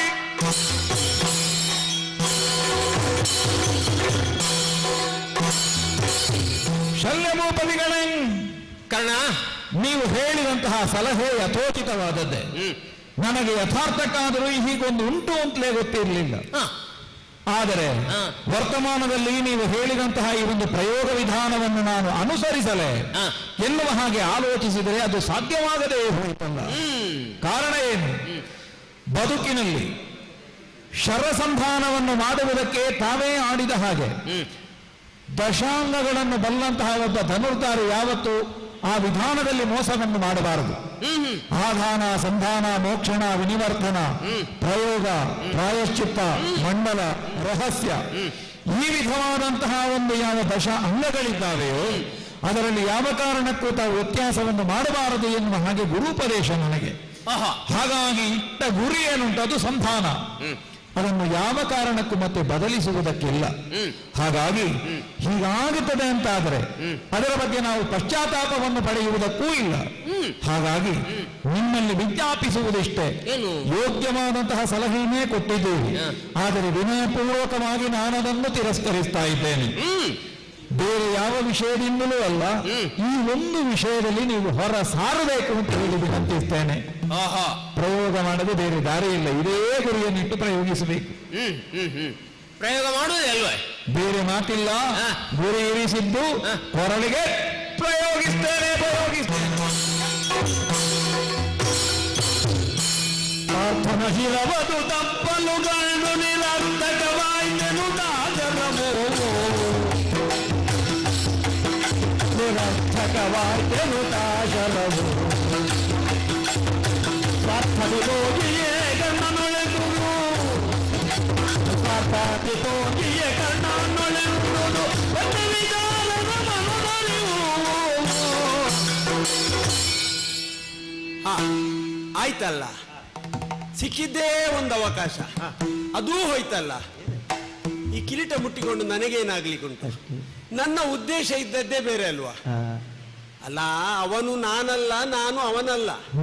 ಆದ್ರೆ ನಾನು ಅವನಂತೆ, ಅವನು ನನ್ನಂತೆ. ನನಗೂ ಅವನನ್ನು ಜಯಿಸಬೇಕು, ಅವನಿಗೂ ಅವನನ್ನು ಜಯಿಸಬೇಕು. ನನಗೂ ಅವನು ವಿರೋಧಿ, ಅವನಿಗೂ ಅವನು ವಿರೋಧಿ. ಈ ಲೆಕ್ಕದಲ್ಲಿ ನಾವಿಬ್ರು ಆತ್ಮೀಯರೇ. ಈ ನನ್ನಷ್ಟಕ್ಕೆ ಮಾತಾಡುದಲ್ಲ, ಕರ್ಣನ ಹತ್ರ ಹೋಗಿ ಕೇಳು. ಅಯ್ಯ ಬುಷ್, ಕರ್ಣ ಬುಷ್. ಇಲ್ಲಿಂದ ಹೊರಡುವುದಪ್ಪ ಈ ಶಬ್ದ. George bush. ಇಲ್ಲಿ ಬಂದರೆ ಜಾರುವುದು, ಮತ್ತೆ ಬೇರೆ ದಾರಿ ಇಲ್ಲ. ಜಾರಿತು. ನೋಡಿದರೆ ಕೆಳಗಿಂದ ಶಬ್ದ ಹೊರಡ್ತಾ ಉಂಟು. ಬುಷ್. ನಿನ್ನನ್ನು ನೋಡ್ತಾ ಇದ್ದೇನೆ, ನೀನು ಯಾರು ಅಂತ ಗೊತ್ತಾಗ್ಲಿಲ್ಲ. ಕರ್ಣ ಯಾರಪ್ಪ ನೀನು? ಆಯ ಕೆಟ್ಟಿತು ರಾಧೆಯ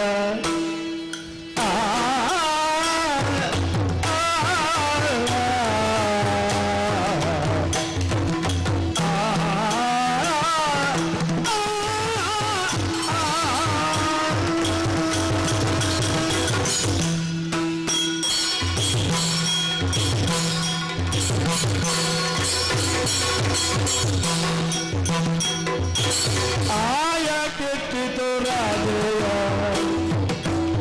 ಲಾಲಿಗೂ ಗೌದೆಯ ತಪ್ಪಿದ, ಲಾಲಿಗೂ ಗೌದೆಯ ತಪ್ಪಿದ ಮೋದವಾಯಿತೆನು ಪ್ರಿಯದೊಳೊಮ್ಮೆ ವಜ್ರಾಯುಧ ಸುತನಲ್ಲಿ, ಪ್ರಿಯದೊಳೊಮ್ಮೆ ವಜ್ರಾಯುಧ ಸುತನಲ್ಲಿ ನಿಯಮಗಳುವೆನು ನೋಯಿಸಿ ಬಿಡುವೆನು.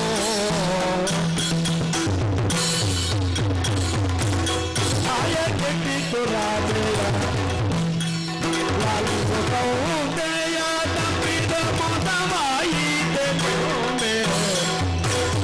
ಆಯ ಕೆಟ್ಟಿತು ರಾಧೆಯ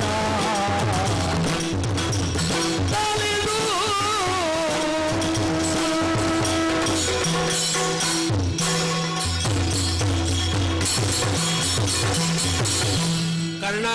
ಸರಿ ಶ್ರೀಮವೇ, ನಾನು ಮುಗೀತಂತ ಬಹಳ ಸಂತೋಷದಲ್ಲಿದ್ದೆ. ಹೌದಾ? ಮುಗಿಲಿಲ್ಲ. ಹೊತ್ತಿಗೆ ಮುಗಿಸಬೇಕು ಮಾತ್ರ. ಆಯ ತಪ್ಪಿತ್ತಲ್ವ, ಮುಗಿಯುವುದು ಹೇಗೆ? ಆಯ ತಪ್ಪಿತು. ಆಯ ತಪ್ಪಿತು, ಅವ ಉಳಿದ, ಬದುಕಿದ. ಬದುಕಿನ ಆಯವನ್ನು ಭದ್ರಮಾಗಿಸಿದ ಕರ್ಣನ ಆಯ ತಪ್ಪಿದ್ದೋ ಅಲ್ಲ ನಿನ್ನ ಆಯ ತಪ್ಪಿದ್ದೋ? ಇಬ್ಬರದ್ದು ತಪ್ಪಿತಂತ ಹೇಳುದು. ನನ್ನ ಲೆಕ್ಕಾಚಾರವು ಮೇಲೆ ಕೆಳಗಾಯ್ತು, ನಿನ್ನ ಲೆಕ್ಕಾಚಾರವು ತಲೆ ಕೆಳಗಾಯ್ತು. ನನ್ನ ಲೆಕ್ಕಾಚಾರದ ಒಳಗೆ ಇಲ್ಲದೆ ಇದ್ದಂತಹ ನೀನು ನನ್ನನ್ನು ಸೇರಿಸಿ ಲೆಕ್ಕಾಚಾರ ಹಾಕುವಾಗ ಏನು ಆಯ ಅಂತಲೇ ಅರ್ಥ ಆಗಲಿಲ್ಲ. ನಿನ್ನ ಮತ್ತು ನನ್ನದು ಉದ್ದೇಶ ಒಂದೇ, ನಿನಗೆ ಬಹುಶಃ ಗೊತ್ತಿರ್ಲಿಕ್ಕಿಲ್ಲ. ನೀನೀಗ ಜೋಡಿಸಿ ಬಿಟ್ಟಿದ್ಯಲ್ವ ಒಂದು ಬಾಣ, ಸರ್ಪಶರ. ಅದು ನಾನೇ ಅಲ್ವಾ? ಓ, ಈಗ ಅದು ನೀನು? ಅದು ನಾನೇ. ಹೌದಾ? ಮತ್ತೆ ನಿನ್ನ ಹತ್ತಿರ ಬಂದಿದ್ದೇನೆ. ನನಗೆ ರೋಷ ಉಂಟಲ್ಲ, ಇನ್ನೂ ಇಳಿಲಿಲ್ಲ. ಹೌದಾ? ನೀನು ಕೇಳಿರ್ಬೋದು, ಹಾವಿನ ದ್ವೇಷ 12 ವರ್ಷ, ನನ್ನ ರೋಷ 100 ವರ್ಷ. ಮುಗಿಯುವುದಿಲ್ಲ ಅದು ಇನ್ನೂ ಕೂಡ ನನಗೆ. ಯಾರು ಗೊತ್ತು, ನಾನಂತೂ ಪ್ರಾಣಿಶಾಸ್ತ್ರಜ್ಞ ಅಲ್ಲ. ಕೆಲವರೆಲ್ಲ ಹೇಳ್ತಾರೆ ಹಾವಿಗಿರುವುದು ಇಷ್ಟೇ ಸಣ್ಣ ಮೆದುಳು, ಅದಕ್ಕೆ ಒಮ್ಮೆ ಹೋದ ಜಾಗದಲ್ಲಿ ಮತ್ತೆ ಹೋಗ್ಲಿಕ್ಕೆ ಗೊತ್ತಿಲ್ಲ ಅಂತ. ಹಾಗಂತ ಇರಲೂ ಸಾಕು, ಪ್ರಪಂಚದಲ್ಲಿ ನಾವು ಕಂಡದ್ದು ಸತ್ಯ ಆಗಿರಬೇಕು ಅಂತ ಇಲ್ಲ. ಅಂತೂ ನಿನ್ನಲ್ಲಿ ರೋಷ ಉಂಟು ಅಂತ ಸ್ಪಷ್ಟ ಆಯ್ತು. ಸ್ಪಷ್ಟವಾಗಿ ಉಂಟು. ಈಗ ಎದುರಲ್ಲಿದ್ದಾನಲ್ಲ ನಿನ್ನ ಎದುರಾಳಿ, ಹೌದು, ಅರ್ಜುನ. ಅವನನ್ನು ಕೊಲ್ಲುವುದೇ ನನ್ನ ಮುಖ್ಯ ಉದ್ದೇಶ. ನಾನು ಇವತ್ತು ಬದುಕಿ ಇದ್ದೇನಾ, ಅವನು ಸಾಯುವ ತನಕ ಮಾತ್ರ, ಆಮೇಲೆ ನಾನು ಸಾಯುದು. ಅಷ್ಟು ರೋಷ, ಅಷ್ಟು ರೋಷ. ಅವನ ತಲೆ ಹೋಗದೆ ನನ್ನ ತಲೆ ಹೋಗುದಿಲ್ಲ. ಒಂದು ವೇಳೆ ನನ್ನ ತಲೆ ಹೋದ್ರೂ ಅವನ ತಲೆ ತೆಗೆಯದೆ ಬಿಡುದಿಲ್ಲ. ಇನ್ನು ಹೋಗ್ಲಿಕ್ಕೆ ತಲೆ ಮಾತ್ರ ಇರುವುದು, ಬಾಲ ಮೊದಲೇ ಹೋಗಿದೆ ಅಂತ ಕಾಣ್ತದೆ. ಅದೆಲ್ಲ ದೊಡ್ಡ ಕತೆ ಇರುವುದು. ಹೌದಾ? ಈ ಬಾಲ ಹೋದ ಕಥೆಯೇ ಇರುವುದು. ಈಗ ನಾನು ಯಾರಂತ ನಿನಗೆ ಗೊತ್ತಾಗ್ಲಿಲ್ಲಲ್ಲ. ಆಶ್ಚರ್ಯ ಆಗ್ತಾ ಉಂಟು. ನನ್ನ ಹೆಸರು ಬೇಕಾ ನಿನಗೆ? ಪರಿಚಯ ಬೇಕಾ? ಯಾರು ಅಂತ ಗೊತ್ತಾಗ್ಲಿಲ್ಲಲ್ಲ ನಿನಗೆ? ಸಮಯ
ಕರ್ಣ, ಆಶ್ಚರ್ಯಗೊಂಡಿದ್ದೇನೆ ನಿನ್ನದ್ದಾದ ರೋಷದ ಕುರಿತಾಗಿ.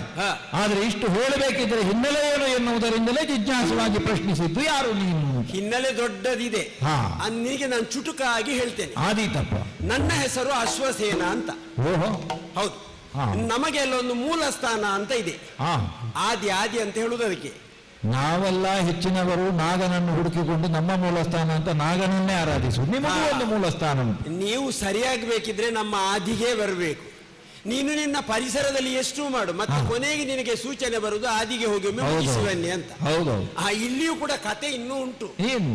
ಈಗ ನಮ್ಮ ಸಂತತಿಯಲ್ಲಿ ಒಂದು 70,000 ಸಂತತಿ ಉಂಟು ನಮ್ಮ ಹತ್ರ. ಅಷ್ಟು ಪ್ರಭೇದಗಳುಂಟು.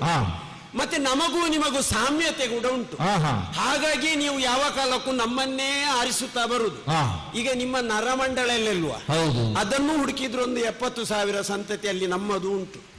ನಿಮ್ಮ ಉಂಗುಷ್ಟದಿಂದ ತಲೆಯ ಒಳಗೆ ಇಳಿದ್ರೆ ನಿಮ್ಮ ತಲೆಯ ಬೊಂಡುಂಟಲ್ಲ, ಏನು ನೀವು ಮೆದುಳು ಅಂತ ಹೇಳ್ತೀರಲ್ಲ, ಅದು ಇರುವುದು ನಮ್ಮ ಆಕೃತಿಯಲ್ಲೇ. ಒಮ್ಮೊಮ್ಮೆ ನೀವು ನಿದ್ರಾವಸ್ಥೆಗೆ ಜಾರಿದ್ರೆ ನೀವು ಮಲಗುವುದು ನಮ್ಮ ಅವಸ್ಥೆಯಲ್ಲೇ. ಮತ್ತೆ ಕೆಲವರೆಲ್ಲ ನಿಮ್ಮಲ್ಲಿ ಕುಡಿದು ಸ್ವಲ್ಪ ಹೆಚ್ಚಾದಾಗ ತೆವಳುವುದು ನಮ್ಮ ಅವಸ್ಥೆಯಲ್ಲಿ. ಒಟ್ಟಿನಲ್ಲಿ ನಾಗನನ್ನು ಆದರ್ಶವಾಗಿ ಸ್ವೀಕರಿಸಬಹುದು. ನಾಗನೇ ನಿಮಗೆ ಆದರ್ಶ ಬದುಕಿಗೆ. ಅದಕ್ಕಿಂತಲೂ ಹೆಚ್ಚಾಗಿ ನಾನು ಕೇಳಿ ತಿಳಿದ ಪ್ರಕಾರ ಮನುಷ್ಯನದ್ದಾದಂತಹ ಬೆನ್ನು ಎಲುಬಿನ ಮೂಲದಲ್ಲಿರುವಂತಹ ಒಂದು ಕುಂಡಲಿನಿ ಅಂತ ಉಂಟು. ಹೌದು, ಅದು ಸ್ತುಪ್ತಾವಸ್ಥೆಯಲ್ಲಿರುವುದು ಒಂದು ರೀತಿ ಸರ್ಪದಾಕೃತಿಯಲ್ಲಿ ಅಂತ ಕೇಳಿದ್ದೇನೆ. ಅದೇ ನಿಮಗೆ ನಾಗನ ಮೂಲ ಅಂತ ಹೇಳಿ ಬಂದದ್ದು. ಹಾಗಾಗಿ ನೀವು ನಮ್ಮಲ್ಲಿಗೆ ಬರಬೇಕು. ಸಂತೋಷ. ಇಷ್ಟೆಲ್ಲ ತಿಳಿದಂತಹ ನಿನ್ನ ಹಿನ್ನೆಲೆ ದೊಡ್ಡದಿರಬೇಕು. ನಾವು ಕಾಂಡಾವನದಲ್ಲಿ ವಾಸಿಸುತ್ತಿರುವುದು ನಮ್ಮ ಆದಿ ಅದುವೆ. ನಾವು ನಮ್ಮ ಸಂಸಾರ ನಮ್ಮ ಸಂತತಿ ಎಲ್ಲ ಅಲ್ಲೇ ಇದ್ದದ್ದು. ನಾನು ತಾಯಿ ನಾವೆಲ್ಲ ಕೆಲವರು ಇದ್ದೇವೆ ಸಂಬಂಧಿಗಳು. ಆದ್ರೆ ನಮ್ಮದು ಅಂತೇಳಿ ಸ್ವಲ್ಪ ನಾವು ಸಹ ಎಲ್ಲರನ್ನು ಆರಿಸಿಕೊಂಡು ಹೋಗ್ಲಿಕ್ಕೆ ಆಗುದಿಲ್ಲ. ಸ್ವಲ್ಪ ಅಲ್ಲಿ ಕೂಡ ಸ್ವಾರ್ಥ ಇತ್ತು. ಇಷ್ಟು ಹೊತ್ತಿಗೆ ಈ ಅಗ್ನಿ ಅಂತ ಒಬ್ಬ ಇದ್ದಾನೆ. ಅಗ್ನಿ ಗೊತ್ತುಂಟಲ್ಲ? ಹೌದಪ್ಪ. ಅವನಿಗೆ ಯಾರೋ ಅವನ ಸಂಬಂಧದವನಿಗೆ ಒಂದು ದಿನ ಉದರ ಬೇನಾಯ್ತಂತೆ. ಹೌದಾ? ಅವನಿಗೆ ಅವನ ಸಂಬಂಧಿ ಯಾರ ಚಿಕ್ಕಪ್ಪನ ದೊಡ್ಡಪ್ಪನ ಅಕ್ಕನ ತಮ್ಮನ ಮಗ ಸಂಬಂಧಿ ಅಂತೆ. ಹಾಗೆ ಹೇಳುತ್ತಾ ಬಂದಿದ್ದಾನೆ. ಅವನಿಗೆ ಉದರ ಬೇನೆ ಆಗುವಾಗ ಇದ್ದ ವೈದ್ಯರ ಪಂಡಿತರ ಮದ್ದಿನಿಂದ ಏನು ವಾಸಿ ಆಗ್ಲಿಲ್ಲ. ಕೊನೆಗೆ ಯಾರೋ ಒಬ್ರು ಜ್ಯೋತಿಷ್ಯರೇನು ಹೇಳಿದ್ರಂತೆ, ಅದು ಎಲ್ಲ ಆಗದಿದ್ರೆ ಕೊನೆಗೆ ಹೋಗುದಲ್ಲಿಗೆ ಅಲ್ವಾ. ಇದು ನಿಮ್ಮದೊಂದು ಇದೇ ಇದು. ಆದರೆ ಇದ್ರೆ ಮತ್ತೆ ದೈವಜ್ಞರ ಮೊರೆ ಹೋಗಬೇಕಾಗ್ತದೆ. ಅವರ ಮೊರೆ ಹೋಗ್ತೀರಿ. ಒಮ್ಮೊಮ್ಮೆ ಸರಿ ಹೇಳ್ತಾರೆ, ಒಮ್ಮೊಮ್ಮೆ ನೋಡಿ ನಿಮ್ಮ ಕಿಸೆ ಗಟ್ಟಿದ್ರೆ ತಿರುಗಿಸಿ ಹೇಳ್ತಾರೆ. ಇವ ಇನ್ನಷ್ಟು ಸುತ್ತು ಬರಲಿ, ಅದವರವರ ನಂಬಿಕೆಗೆ ಬಿಟ್ಟ ವಿಚಾರ. ಅವರು ಹೇಳಿದ್ರಂತೆ ಕಾಂಡವನವನ್ನು ದಹಿಸಿ ಅಲ್ಲಿ ಬೇಕಿದ್ದ ಗಿಡಮೂಲಿಕೆ ಸಿಗ್ತದೆ, ಆ ಗಿಡಮೂಲಿಕೆಯಿಂದ ನಿಮ್ಮ ಉದರ ಬೇನೆ ಶಮನ ಆಗ್ತದೆ ಅಂತ. ಈ ಅಗ್ನಿಗೆ ಅದು ಆಗ್ತದ ದಹಿಸಲಿಕ್ಕೆ. ಇವ ದಹಿಸುತ್ತಾನೆ. ದಹಿಸುವಾಗ ಬೆಂಕಿಯೂ ಹೊರಗೆ ಹೋಗಬಾರ್ದು, ಅಲ್ಲಿರುವ ಯಾವುದೇ ಜಂತುಗಳು ಹೊರಗೆ ಹೋಗುವ. ಔಷಧಿ ಅಂತ ಹೇಳಿದ್ರೆ ಅಲ್ಲಿರುವ ಸಕಲ ಜೀವ ಜಂತುಗಳು ಎಲ್ಲ ಅಲ್ಲಿರ್ಬೇಕು. ಇದಕ್ಕೆ ಸರ್ಪಗಾವಲು ಅಂತ ಇದ್ದದ್ದು ನಾವು. ನಮಗಿಂತಲೂ ಸರ್ಪಗಾವಲು ಕೊಡಬೇಕಿದ್ರೆ ಒಬ್ಬ ಬೇಕು. ಯಾರು ಅಂತ ಆರಿಸುವಾಗ ಅದಕ್ಕೆ ಕಂಡದಾಗ ನಾವು ಎದುರಾಳಿ ಇವನೇ ಅರ್ಜುನ. ಅವ ಎಲ್ಲಿ ನೋಡಿ ಎಲ್ಲಿ ಬೇಕಾದ್ರೂ ಬಿಡ್ತಾನೆ, ಒಟ್ಟಿಗೆ ಅವ ಇದ್ರೆ ಮಾತ್ರ. ಹಾಗೆ ಇವನು ಸರ್ಪಗಾವಲಾಗಿ ನಿಂತ. ಅಗ್ನಿ ಕಾಂಡವನ್ನು ದಹಿಸಿದ. ಮತ್ತೆ ನಮ್ಮನ್ನು ಕೇಳಲಿಕ್ಕೆ ಉಂಟಾ? ಬೆಂಕಿ ಎದುರು ನಾವಿದ್ದೇವ. ಒಮ್ಮೆಗೆ ಗರುಡನನ್ನಾದ್ರೂ ತಡೆಯುತ್ತೇವೆ, ಬೆಂಕಿ ಎದುರು ನಮಗೆ ಆಗುದಿಲ್ಲ. ಬೆಂಕಿಗೆ ಯಾವುದೂ ಇದಿರಲಿಲ್ಲ. ನಾವು ಬಿಸಿ ಆಗುದಕ್ಕಲ್ವಾ ನೀವು ಹಾಲು ಮತ್ತು ಎಳನೀರು ಹುಯ್ಯುದು ಮತ್ತೆ ಯಾಕೆ? ಹೌದಪ್ಪ, ಹೌದಲ್ವಾ? ಬಿಸಿ ಆಗುವಾಗ ನೀವು ಎದ್ದು ಹೊರಗೆ ಬರ್ತೀರಿ. ಹೌದಲ್ವಾ? ಹೀಗೆ ಬಿಸಿ ಆಗುವಾಗ ನಾನು ಮತ್ತು ನನ್ನ ತಾಯಿ ಮಾತ್ರ ಇದ್ದದಲ್ಲಿ, ಮತ್ತೆ ನನ್ನ ತಮ್ಮ ಅವ ಎಲ್ಲಿಂದ ನುಸುಳಿ ಹೋಗಿದ್ದಾನೆ ಅಂತ ಗೊತ್ತಿಲ್ಲ. ಈ ತಾಯಿಯನ್ನು ಬಿಟ್ಟು ನನಗೆ ಹೋಗ್ಲಿಕ್ಕೆ ಆಗ್ತದ? ತಾಯಿ ಹತ್ರ ಹೇಳಿದೆ, ನನ್ನ ಬಾಲ ಕಚ್ಚಿಕೊಳ್ಳಿ, ನಾನು ಮೇಲೆ ಹಾರ್ತೇನೆ ನವಮಂಡಲಕ್ಕೆ ಅಂತ. ಹಾಗೆ ಮೇಲೆ ಹಾರಿದ್ದೊಂದು ಗೊತ್ತು. ಇವ ಶರ ಪ್ರಯೋಗ ಮಾಡಿದ್ದು ಈ ಅರ್ಜುನ. ಅವ ಎಲ್ಲೆಲ್ಲಿ ನೋಡಿ, ನಾನು ಬಾಲವನ್ನು ನೆಲಕ್ಕೆ ಊರಿ ಹಾರಿದ್ದು ಮೇಲೆ, ಇವ ನೆಲ ನೋಡಿ ಬಿಟ್ಟದ್ದು. ನನ್ನ ಬಾಲ ತುಂಡಾಗಿ ತಾಯಿ ಮತ್ತು ನನ್ನ ಬಾಲ ಅಡ್ಡಿಗೆ ಬಿತ್ತು ದಹಿಸಿ ಹೋಯ್ತಲ್ಲ ಕರ್ಣ, ಹೋಯ್ತಲ್ಲ. ದುಃಖಿಸುವ ವಿಚಾರವೇ. ಹೌದಲ್ವಾ? ನಾನೆನಿಸಿದ ಎಲ್ಲಿಯಾದರೂ ಕೃಷಿ ಕೆಲಸದವರು ಅಪ್ಪಿತಪ್ಪಿ ಹಾರೆ ಪೆಟ್ಟು ಬಿದ್ದು ನಿನ್ನ ದೇಹ ತುಂಡಾದ್ದು ಅಂತ. ಅಲ್ಲಪ್ಪ, ಇದು ಬಾಣದ ಪೆಟ್ಟು ನಿಮ್ಮಲೇ ತುಂಡಾದದ್ದು. ಅದೇ ಅಲ್ವಾ ಹೇಳಿದ್ದು ರೋಷ ಇಷ್ಟಿರುವುದಂತೇಳಿ. ಈಗ ಹೀಗಾದದ್ದು ಈ ನೆಲೆಯಿಂದ ಅದಕ್ಕೆ ಇಷ್ಟು ರೋಷಭರಿತನಾಗಿ ನನ್ನಲ್ಲಿ ಸೇರಿದ್ಯಾಕೆ ನೀವು? ಈಗ ಅವರ ಅಪ್ಪಿತಪ್ಪಿ ಅವರ ಕೆಲಸ ಹಾಳಾಗಬೇಕಂತೇಳಿ ಅಲ್ಲ ಈಗಲೂ ನಾವು ಕಟ್ಟೆಯನ್ನು ಹೊಡೆದು ಹೊರಗೆ ಬರುವುದು. ಹೌದು, ಇವನಿಗೆ ಆಶ್ಲೇಷ ಪೂಜೆ ಮಾಡುವುದಕ್ಕೆ ಅವನಿಗೆ ಒಂದು ನೆಲೆ ಆಗಲಿ ಮೊದಲು, ಅವನೇ ತಿರುಗಾಡ್ತಾ ಇದ್ದಾನೆ. ನೀವು ಆಶ್ಲೇಷ ಪೂಜೆ ಎಲ್ಲ ನಾಗಮಂಡಲ ಕೊಡಿ, ನಾನು ಸಂತೃಪ್ತಿಯಾಗಿ ತಗೊಂಡ್ರೆ ಮಾತ್ರ ಅಲ್ಲ ನೀವು ಉದ್ಧಾರ ಆಗುದು. ಹೌದಪ್ಪ, ಇಲ್ಲದಿದ್ರೆ ಮತ್ತೆ ಮತ್ತೆ ನೀವು ಸುತ್ತು ಬರುವುದು ನನಗೆ ಅಲ್ವಾ? ಅಲ್ಲ, ನಾವೆಲ್ಲ ಹೆಚ್ಚು ನಾಗನನ್ನು ಅನುಗ್ರಹಕ್ಕೆ ಹೋಗುದು, ಈಗ ಇದು ನಾಗನೇ ಬಂದಿದೆಯಲ್ಲ ನಮ್ಮ ಹತ್ರ. ಹೌದಾ? ಹಗ್ಗ ಕಾಲಿಗೆ ಸೋಕಿದ್ರು ನಾಗ ಅಂತ ಎಚ್ಚೆತ್ತುಕೊಳ್ಳುವವರು ನೀವು. ಹೌದು. ಮತ್ತೆ ನಾವು ಬಿಡ್ತೇವ? ಈಗ ಅದು ಹೌದು. ಈಗ ಅದಕ್ಕಾಗಿ ನೀವು ದುಃಖಿಸುವುದು ಹೌದು. ಹಾಗಂತ ಇದು ದುಃಖ ಪಟ್ಟೇ ನೀನು ಇದ್ದದ್ದು ಈಗ ನನ್ನಲ್ಲಿ ಬಂದು ಸೇರುವುದಕ್ಕೆ, ನನ್ನಲ್ಲಿ ಈಗ ಕೇಳುವುದಕ್ಕೆ ಕಾರಣ ಏನು? ದುಃಖಿಸಿದ್ರೆ ನನ್ನ ತಾಯಿ ಹಿಂದೆ ಬರ್ತಾರ? ಅದಿಲ್ಲ. ಇಲ್ಲಲ್ಲ, ಅದಿಲ್ಲ. ಸತ್ತ ತಾಯಿ ಆತ್ಮಕ್ಕೆ ಶಾಂತಿ ಆಗ್ಬೇಕಲ್ವಾ? ಆದರೆ ಒಂದು ನನಗೆ ನೆಮ್ಮದಿ ಉಂಟು, ತಾಯಿ ಸತ್ತದರಲು ಶವ ಸಂಸ್ಕಾರ ಅವನೇ ಮುಗಿಸಿದ್ದಾನೆ. ಅಂದ್ರೆ ಅದು ಅವರ ಸರ್ಪಗಾವಲಿಂದ ಹೊರಗೆ ಬಿದ್ರೆ ಒಂದು ಆಯುರ್ವೇದ ಹೊರಗೆ ಹೋಯ್ತಾ ಇತ್ತ. ನಮಗಾದ್ರೆ ಸೂತಕಾಚರಣೆ ಮತ್ತೆ ಏನಾದ್ರೂ ಉಂಟು ಕ್ರಮ ಎಲ್ಲ, ಉತ್ತರ ಕ್ರಿಯೆ ಮತ್ತೆ ನನ್ನ ಉಂಟು. ತಾಯಿಯನ್ನು ಬಾಲವನ್ನು ಒಳಗಾಕಿ ಅದರಲ್ಲಿ ಸುಟ್ಟು ಬಿಟ್ಟಿದ್ದಾನೆ. ಅಲ್ಲಿಗೆ ಸಂತೃಪ್ತಿ ಆಯ್ತು. ಅಲ್ಲಿಗೆ ನನಗೆ ಸಂತೃಪ್ತಿ ಆಗಿದೆ. ಆದ್ರೆ ಅವನನ್ನು ಕೊಲ್ಲದೆ ನನಗೆ ತೃಪ್ತಿ ಇಲ್ಲ. ಅದಕ್ಕಾಗಿ ಅಂದಿನಿಂದ ಇಂದಿನ ತನಕ ಈ ಅರ್ಧ ಶರೀರವನ್ನು ಕಾಯುತ್ತಾ ಅವನನ್ನು ಕೊಲ್ಲಬೇಕು ಅಂತ ಕಾಯ್ತಾ ಇದ್ದೇನೆ. ಅದಕ್ಕೆ ಅಲ್ಲ, ಈಗ ಕೊಲ್ಲಲಿಕ್ಕೆ ನನಗೆ ಅವನು ಮಲಗಿರುವಾಗಲೂ ಆಚೆ ಈಚೆ ಹೋಗಿರುವಾಗ ಕಚ್ಚಿಕೊಳ್ಳುವುದು, ಹೌದಲ್ಲ, ಅದು ವಿಷಯ ಅಲ್ಲ. ನಾವು ಒಂದು ಸ್ವಲ್ಪ ಇನ್ನೊಬ್ಬರ ಒಟ್ಟಿಗೆ ಸೇರಿಕೊಳ್ಳಬೇಕು. ಈಗ ನೀನು ಅವನಿಗೆ ಪ್ರತಿಸ್ಪರ್ಧಿ, ನಾನು ಪ್ರತಿಸ್ಪರ್ಧಿ, ಇಬ್ಬರು ಸ್ಪರ್ಧಿಗಳಾಗಿ ಕೊಂದ್ರೆ ಅಲ್ವಾ ಅದಕ್ಕೆ ಇನ್ನೂ ಹೆಚ್ಚಿನ ಮಹತ್ವ ಬರುದು. ಹಾಗಾಗಿ ನಿನಗೆ ಗೊತ್ತಿಲ್ಲದೆ ನಿನ್ನ ಬತ್ತಳಿಕೆಯನ್ನು ಸೇರಿದ್ದೇನೆ. ಬತ್ತಳಿಕೆ ಸೇರಿದ್ರು ನಿನಗೆ ಅನುಭವ ಆಗಿದೆ. ನೀನು ಬಿಡುವ ಮೊದಲು ಇವರನ್ನು ಮಲ್ಯರನ್ನು ವಿಚಾರಿಸಿದ್ದಿ. ಹೌದು, ಮಲ್ಯರಲ್ವಾ? ಯಾರವರು? ಇವರು ಮಲ್ಯರಲ್ವಾ? ಅವರು ಇಲ್ಲೇ ಇದ್ದಾರೆ, ಎಲ್ಲಿಗೂ ಹೋಗ್ಲಿಲ್ಲ, ದೂರ. ಅವರ ಹತ್ರ ಕೇಳಿದ್ದಿ? ಶಲ್ಯರು. ಶಲ್ಯರು ಅವರ ಹತ್ರ ಕೇಳಿದ್ದಿ. ಅವರೊಂದು ಸೂಚನೆ ಕೊಟ್ರು ನಿನಗೆ. ಆ ಸೂಚನೆ ಕೊಟ್ರು, ನೀನು ಅದನ್ನು ನಿನ್ನ ಭಾವನೆಗೆ ಬೇಡ ಅಂತ ಬಿಟ್ಟಿ ಅವರ ಹೇಳುವ ಹಾಗೆ ಮಾಡ್ತಿದ್ರೆ ಇಷ್ಟೊತ್ತಿಗೆ ಇದು ಮುಗಿದ ಆಗ್ತಿತ್ತು. ಹೌದಾ? ನನ್ನ ತಾಯಿ ಆತ್ಮಕ್ಕೂ ಶಾಂತಿ ಆಗ್ತಿತ್ತು, ಅವನಿಗೂ ಒಂದು ಸದ್ಗತಿ ಆಗ್ತಿತ್ತು, ನೀನು ಒಂದು ವಿಜಯೀ ಭವ ಆಗ್ತಿತ್ತು. ಹೌದಾ? ಎಲ್ಲ ಅಡಿಮೇಲಾಯ್ತು. ಹಾಗಾಗಿ ನನ್ನನ್ನು ಮತ್ತೊಮ್ಮೆ ಹೂಡು, ತೊಡು, ಬಿಡು. ಅವನನ್ನು ಕೊಲ್ಲುತ್ತೇನೆ, ನಿನ್ನ ಇಚ್ಛೆಯನ್ನು ತೀರಿಸ್ತೇನೆ. ನಿನ್ನ ಬದುಕಿನ ವ್ಯಥೆಯನ್ನು ಕೇಳುವಾಗ ನನಗೆ ವಿಷಾದವಿದೆ, ಆದರೆ ನೀನು ಮಾಡಿದ ಕೃತಿಯನ್ನು ಗಮನಿಸುವಾಗ ರೋಷ ಏರಿ ಬರ್ತಾ ಉಂಟು ನನಗೆ.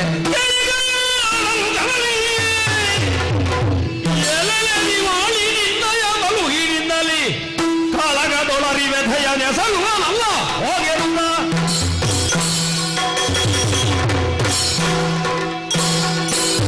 ಅಯ್ಯ, ಬದುಕಿನಲ್ಲಿ ಒಬ್ಬನು ಹೊಂದಿ ಬದುಕುವುದು ಅಪರಾಧವೇನೂ ಅಲ್ಲ.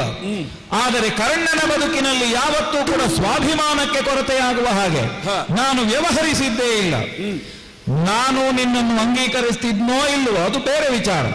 ಆದರೆ ನನ್ನ ಮೂಡಿಗೆಯನ್ನು ಸೇರುವ ಹೊತ್ತಿಗೆ ನೀನೇನಿದು ನಿನ್ನ ಹುತ್ತ ಅಂತ ಭಾವಿಸಿದ್ಯೋ?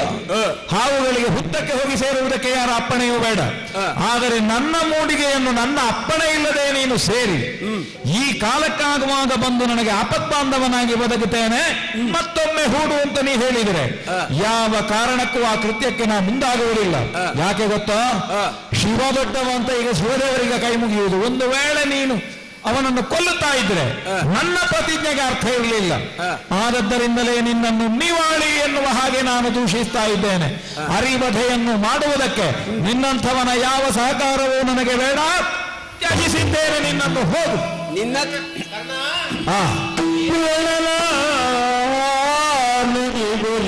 ಶಲ್ಯನು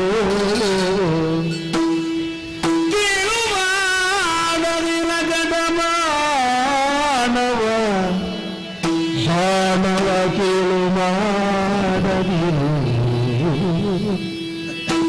ಬೆಳವಿಗೆ ನೀ ತೊಡುವುದನಲಾರವಿಗ ನಿಂತಂದಾಗ ನುಡಿಗೊಲಿದು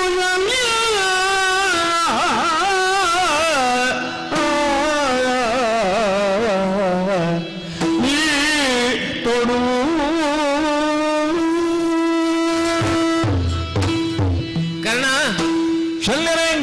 ಮೊದಲೇ ನಿನ್ನ ಬಗ್ಗೆ ಕೆಲವರೆಲ್ಲ ಆಕ್ಷೇಪ ಉಂಟು. ಆತ ದುಡುಕ, ಆತ ಸಿಡುಕ. ಅಯ್ಯ, ಏನು ಅವಸರದ ಕಾರ್ಯದಿಂದ ಅನಾಹುತವೇ ಸಂಭವದೇ ಹೆಚ್ಚು, ಅದರಿಂದ ಕಾರ್ಯ ಸಾಧನೆ ಆಗುವುದಿಲ್ಲ. ಅಯ್ಯ, ಆಹಾ, ಮೊದಲೇ ನನ್ನದ್ದಾದಂತಹ ಸೂಚನೆಯನ್ನು ನೀನು ತಿರಸ್ಕರಿಸಿದ್ದಿ. ಹೌದು. ಈಗ ಶರವೇ ಬಂದು ನಿನಗೆ ಹೇಳ್ತಾ ಉಂಟು, ಇದು ಅಪೂರ್ವವಾದದ್ದು. ಈ ಹಿಂದೆಂತೂ ನಡೆದದ್ದು ನಮಗೆ ಗೊತ್ತಿಲ್ಲ. ಹಾಗಿರುವಾಗ ಇದನ್ನು ಮತ್ತೊಮ್ಮೆ ನೀನು ಹೂಡಿ ಒಂದು ರೀತಿಯಲ್ಲಿ ನೀನು ನಿನ್ನದ್ದಾದಂಥ ವಿಜಯವನ್ನು ಕಂಡುಕೊಳ್ಳಬಹುದು. ಯಾಕೆಂತ ಕೇಳಿದ್ರೆ ಲೋಕದಲ್ಲಿ ಎಲ್ಲರಿಗೂ ಕೂಡ ತನ್ನದ್ದಾದಂತಹ ಸ್ವಸಾಮರ್ಥ್ಯದಿಂದ ಕಾರ್ಯಸಿದ್ಧಿಯನ್ನು ಮಾಡಿಕೊಳ್ಳಿಕ್ಕೆ ಆಗುವುದಿಲ್ಲ. ಈಗ ನಿನ್ನದ್ದೇ ಉದಾಹರಣೆಯನ್ನು ಬೇಕಾದ್ರೆ ತಗೊಳ್ಳಬಹುದು. ಯಾಕೆಂತ ಕೇಳಿದ್ರೆ ಜೀವನದಲ್ಲಿ ಹಂಗಿಗಾನ ಅಂತ ಹೇಳಿದ್ರೆ ನೀನು ಹಂಗಿಗಾನೇ ಅಲ್ವಾ? ಕೌರವೇಶ್ವರನಿಂದ ಕೃಪಾ ಆಶೀರ್ವಾದದಿಂದ ಅಲ್ವಾ ನೀನು ಇಷ್ಟು ಉತ್ತುಂಗಕ್ಕೆ ಏರಿದ್ದು? ವರ್ತಮಾನದಲ್ಲಿ ಸೇನಾಧಿಪತ್ಯ ಸ್ಥಾನವನ್ನು ಕೂಡ ನೀನು ಅಲಂಕರಿಸಿದ್ದೀರಿ. ಆದ್ದರಿಂದ ಇವನಿಗೆ ಒಂದು ಅವಕಾಶವನ್ನು ಕೊಟ್ಟು ನೀವು ಮೇಳೈಸಿ ಮತ್ತೊಮ್ಮೆ ಬಿಟ್ಟೆ ಎಂದಾದರೆ ಖಂಡಿತವಾಗಿಯೂ ಜಯಸಿದ್ಧಿ ಆಗುವುದು. ನನ್ನ ಕೌರವನ ಮೈತ್ರಿಯನ್ನು ಇವನದ್ದಾದಂತಹ ಈಗಿನ ಒಂದು ಅವಸ್ಥೆಯನ್ನು ಕಂಡು ಅದನ್ನು ಒಂದೇ ತಕ್ಕಡಿಯಲ್ಲಿ ತೂಗುವುದಕ್ಕೆ ಬರುವುದಿಲ್ಲ. ನನ್ನ ಬದುಕಿನಲ್ಲಿ ಕೌರವನಿಗೆ ನಾನು ಜೊತೆಯಾಗಿದ್ದೇನೆ ಅಂತ ಆದ್ರೆ ಅವನನ್ನು ಒಪ್ಪಿದ್ದಾನೆ, ನನ್ನ ನವ ಒಪ್ಪಿದ್ದಾನೆ. ಇಲ್ಲಿ ಯಾವ ನೆಲೆಯಿಂದಲೂ ಅಂತಹ ಮೈತ್ರಿ ಬಂದಕ್ಕೆ ಅವಕಾಶವೇ ಇಲ್ಲ. ಇವ ಒಂದು ಸೂಚನೆಯನ್ನೂ ಕೊಡದೆ ಬಂದಿದ್ದಾನೆ. ಈಗ ನನ್ನನ್ನು ಪ್ರಯೋಗಿಸು ಅಂತ ಹೇಳ್ತಾನೆ. ನಾಳೆ ಏನಾದರೂ ಮಾಡಿದ್ರೆ ಅವ ಹೇಳಿಕೊಂಡು ತಿರುಗಾಡ್ತಾನೆ. ನಾನು ಕೊಂದದ್ದಲ್ವ, ಅವ ಏನು ಮಾಡಿದ್ದಾನೆ ಅಂತ ಹೇಳಿದ್ರೆ ಅದಕ್ಕೆ ಉತ್ತರ ಕೊಡುವವರು ಯಾರು? ಅದು ಮತ್ತಿನ ವಿಚಾರ ಅಲ್ಲ, ಮತ್ತಿನ ವಿಚಾರ ಅಲ್ಲ. ನಾವು ಪೂರ್ವ ಸೂಚನೆ ಮಾಡಿಯೇ ನಮ್ಮ ವ್ಯವಹಾರದಲ್ಲಿ ತೊಡಗಬೇಕು. ಹಾಗಾಗಿ ಹೇಳ್ತಾ ಇದ್ದೇನೆ, ನಿಮ್ಮ ಮಾತು ಇಲ್ಲಿಯವರೆಗೆ ದೃಢತೆಯನ್ನು ತಿರಸ್ಕರಿಸ್ತೇನೆ ಗೊತ್ತು.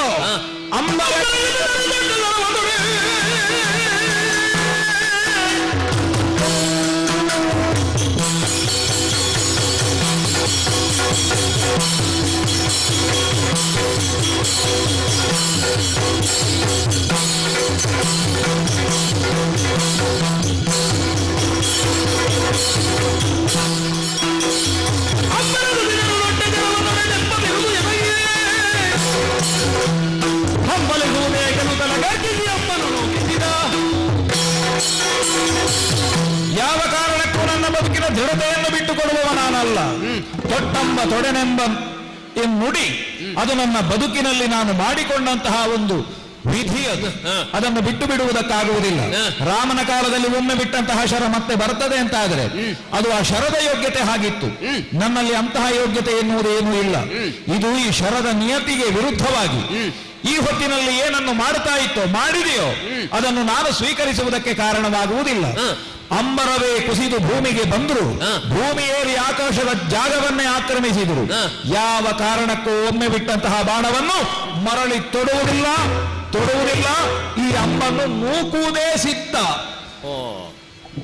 ಕರ್ಣ, ನಾನು ಕೇಳದೆ ಬಂದು ನಿನ್ನನ್ನು ಸೇರಿದೆ ಅಂತ ಹೇಳಿದೆ. ಹೌದು, ನೀನು ಪ್ರಯೋಗಿಸುವಾಗಲೂ ನನ್ನಲ್ಲಿ ಕೇಳಲಿಲ್ಲ, ಒಮ್ಮೆ ಬಿಟ್ಟಿದೆಯಲ್ವಾ? ಅದಕ್ಕಾಗಿ ಮತ್ತೊಮ್ಮೆ ನಿನ್ನಲ್ಲಿ ಕೇಳುದು. ಆಗ ಗೊತ್ತಿರ್ಲಿಲ್ಲ, ಈಗ ಒಮ್ಮಿದ್ರೆ ಆಗ್ಲೇ ಹೋಗುತ್ತಿದ್ದೆ. ಈಗ ಒಮ್ಮೆ ಪ್ರಯೋಗಿಸಿದಿ, ಇನ್ನೊಂದು ಅವಕಾಶ ಕೊಟ್ರೆ ನಿನ್ನ ಪಾಲಿಗೆ ವಿಜಯವನ್ನು ತಂದು ಕೊಡುತ್ತೇನೆ.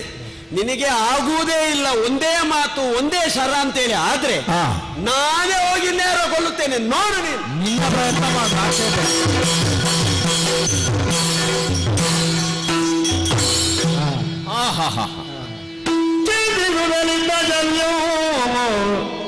ಬಿಟ್ಟು ಹೋಗುವ ದಿನವೋ ತನಗೆ ಬಂತೆನುತ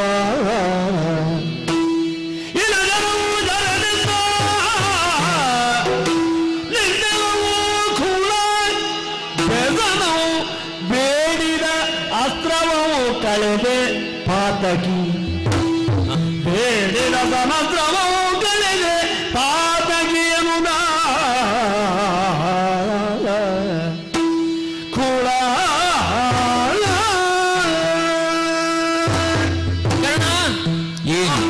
ಶಬ್ದ ಪ್ರಯೋಗ ನನಗೆ ಹಿತ ಅಂತ ಹೇಳುವುದಿಲ್ಲ. ಆದರೂ ನನಗೆ ವಿಧಿ ಇಲ್ಲದೆ ಆ ಪ್ರಯೋಗ ನಿನ್ನ ಕೂಳ ಅಂತ. ಯಾಕೆ ಗೊತ್ತುಂಟಾ? ಯಾಕೆ? ತಾನಾಗಿ ಅನಾಯಾಸವಾಗಿ ಒದಗಿ ಬಂದಂತಹ ಒಂದು ಭಾಗ್ಯವನ್ನು ಕಾಲಿನಿಂದ ತೊಡೆದಿದ್ದಾರಂತೆ. ಹಾಗಾಯ್ತು ನಿನ್ನ ಸ್ಥಿತಿ. ನಿನಗೆ ದೊರೆತಂತಹ ಭಾಗ್ಯವನ್ನು ಯಾಕೆ ನೀನು ಸ್ವಾಮಿದ್ರೋಹಿ ಅಂತ ಎಂಬುದಕ್ಕೆ ಮತ್ತೆ ಯಾವ ಉದಾಹರಣೆಯೂ ಬೇಡ. ಇದರ ಬಗ್ಗೆ ತಲೆ ಬಿಸಿ ಯಾಕೆ? ನನಗೆ ಅದು ಹೋಯಿತು. ಈಗ ಅದರ ಅವಸ್ಥೆ ಏನಾಗಿದೆ? ಅದು ಲೋಕಯಾತ್ರೆಯನ್ನೇ ಪೂರೈಸಿ. ನಿನಗೆ ಪ್ರತಿಜ್ಞೆ ಏನಿದ್ದದ್ದು ತೊಟ್ಟಮ್ಮನ್ನು ತೊಡುವುದಿಲ್ಲ ಅಂತಲ್ವಾ? ಹೌದು, ಅದು ಹೋಗಿದೆ ಅಲ್ವಾ? ಅದು ಇದು ಬೇರೆ ಅಲ್ವಾ? ಅಶ್ವಸೇನಾದಂತ ಈತನನ್ನು ಮಗದೊಮ್ಮೆ ಪ್ರಯೋಗಿಸಿದ್ರೆ ನಿನ್ನದು ಏನು ಹೋಗ್ತಿತ್ತು? ಹೋಗ್ತಿರ್ಲಿಲ್ಲ. ಬೇರೆ ಅಂತ ಹೇಳುವುದು ಯಾಕೆ? ಅವ ಹೇಳಿದ್ದಾನಲ್ಲ, ಅದು ನಾನೇ ಅಂತ ಅಲ್ಲ. ಆ ಶರದಲ್ಲಿ ಇವ ಸೇರಿಕೊಂಡವನೇ ವಿನಃ ಆ ಶರವೇ ಇದಲ್ಲ. ಅದು ನಿನಗೆ ಯಾರಿಂದಲೂ ನಿನ್ನ ಗುರುಗಳಿಂದ ಉಪದೇಶಿಸಲ್ಪಟ್ಟಂತಹ ಶರವೇ ಹೊರತು. ಈಗ ಶರವಾದರೂ ಆ ಕಾಲದಲ್ಲಿ ಪ್ರಯೋಗಿಸಲ್ಪಟ್ಟಾಗ ಅದರಲ್ಲಿ ಆವಾಹನೆಗೊಂಡದ್ದು ಯಾರು? ಇವ. ಮತ್ತೆ ಈಗ ಬಂದು ಕೇಳುವುದು ಯಾರು? ಇವ ಬೇರೆ ಅಲ್ವಾ? ಆ ಶರವಂತೂ ಹೋಗಿದೆ. ನಿನಗೆ ಕೊಟ್ಟಂತ ಉಪದಿಷ್ಟವಾದಂತ ಆ ಶರ ಉಂಟಲ್ಲ, ಅದು ಹೋಗಿದೆ. ಅಶ್ವಸೇನ ಹೇಳ್ತೇನೆ, ಯಾವ ನನ್ನ ದಿವ್ಯ ಶರವನ್ನು ಭ್ರಷ್ಟ ಮಾಡಿ ನಿಜವಾಗಿ ನನ್ನ ಉದ್ದೇಶ ಸಾಫಲ್ಯ ಆಗ್ತಾ ಇತ್ತು, ಅವ ಕೃತಜ್ಞ, ಅವನನ್ನು ನಾನು ಕೊಲ್ಲಬೇಕಿತ್ತು. ಪರಶುರಾಮ ಪ್ರದತ್ತವಾದ ಅಷ್ಟು ದಿವ್ಯಾಸ್ತ್ರ, ಆ ದಿವ್ಯಾಸ್ತ್ರವನ್ನು ಹಾಳು ಮಾಡಿ ಈ ಕೆಲವೊಮ್ಮೆ ಮನುಷ್ಯರಿಗೂ ಹಾಗೆ ಪ್ರೇತಾವಾಹನೆ ಅದರ ಇದ್ದ ಹಾಗೆ ಇರುವುದಿಲ್ಲ. ಒಂದು ವೇಳೆ ಆ ಬಾಣವೇ ನನ್ನ ಕೈಯಲ್ಲಿ ಇರುತ್ತಿದ್ರೆ ಅಮೂಲ್ಯವಾದದ್ದು ಅರ್ಜುನನಿಗೆ ಬೇಕಾಗಿ ತೆಗೆದಿರಿಸಿದ್ದು, ಅಲ್ಲವೇ ಇಲ್ಲದ ಹಾಗೆ ಮಾಡಿದವನನ್ನೇ ನಾನು ಕೃತಜ್ಞನಾಗಿ ಸ್ವೀಕರಿಸಬೇಕಾ? ಇನ್ನು ಪ್ರಾತಃಕಾಲದಿಂದ ಅನೇಕ ಶರಗಳನ್ನು ಬಿಡಲಿಲ್ಲ, ನಮ್ಮಲ್ಲಿ ಇನ್ನೂ ಉಂಟು. ನಿಮಗೆ ಯಾಕೆ ತಲೆಬಿಸಿ? ಅದು ನಾನು ನೋಡಿಕೊಳ್ತೇನೆ. ನೀವೊಂದು ಕುದುರೆ ಓಡಿಸಿ ನನಗೆ ಸಹಕಾರ ಕೊಟ್ಟರೆ ಸಾಕು ಸ್ವಾಮಿ. ತಲೆಬಿಸಿ ಮಾಡುವ ಪತನಹೇತುವಾದಂತಹ ಕಾರ್ಯವನ್ನು ಮಾಡದೆ ಪಾತಕಿ ಅಂತ ಹೇಳದೆ ಪ್ರಯೋಜನವೇ ಇಲ್ಲ. ಆದ್ದರಿಂದ ಹೇಳ್ತಾ ಇದ್ದೇನೆ, ಅಯ್ಯ ನಿನ್ನಲ್ಲಿ ಮಾತನಾಡಿಯೇ ನಿಷ್ಪ್ರಯೋಜನ. ನದಿಸುತ್ತ ಹುಲು ಶಿಖಂಡಿಯ ನೆವದೊಳಗಿದ ಆಚಾರ್ಯರು ನದಿಸುತ್ತ ಹುಲು ಶಿಖಂಡಿಯ ನೆವದೊಳಗಿದ ಕನಗಲೋಮವ ತನುವನೀಗಿದ ಸುಧನಿ ನಿದ್ದನು ಕಲಗಲೋಮವ ತನುವನೀಗಿದ ಸುತ ನಿಮಿತ್ತಗಳು ಅಲಗು ಬರಲಿದೆ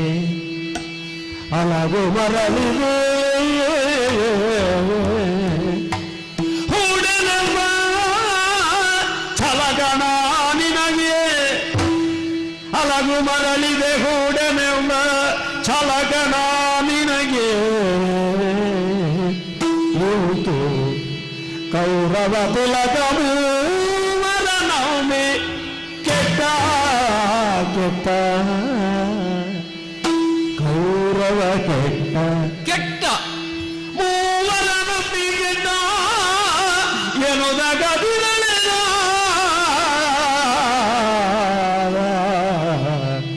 ಹಲವಿದೆ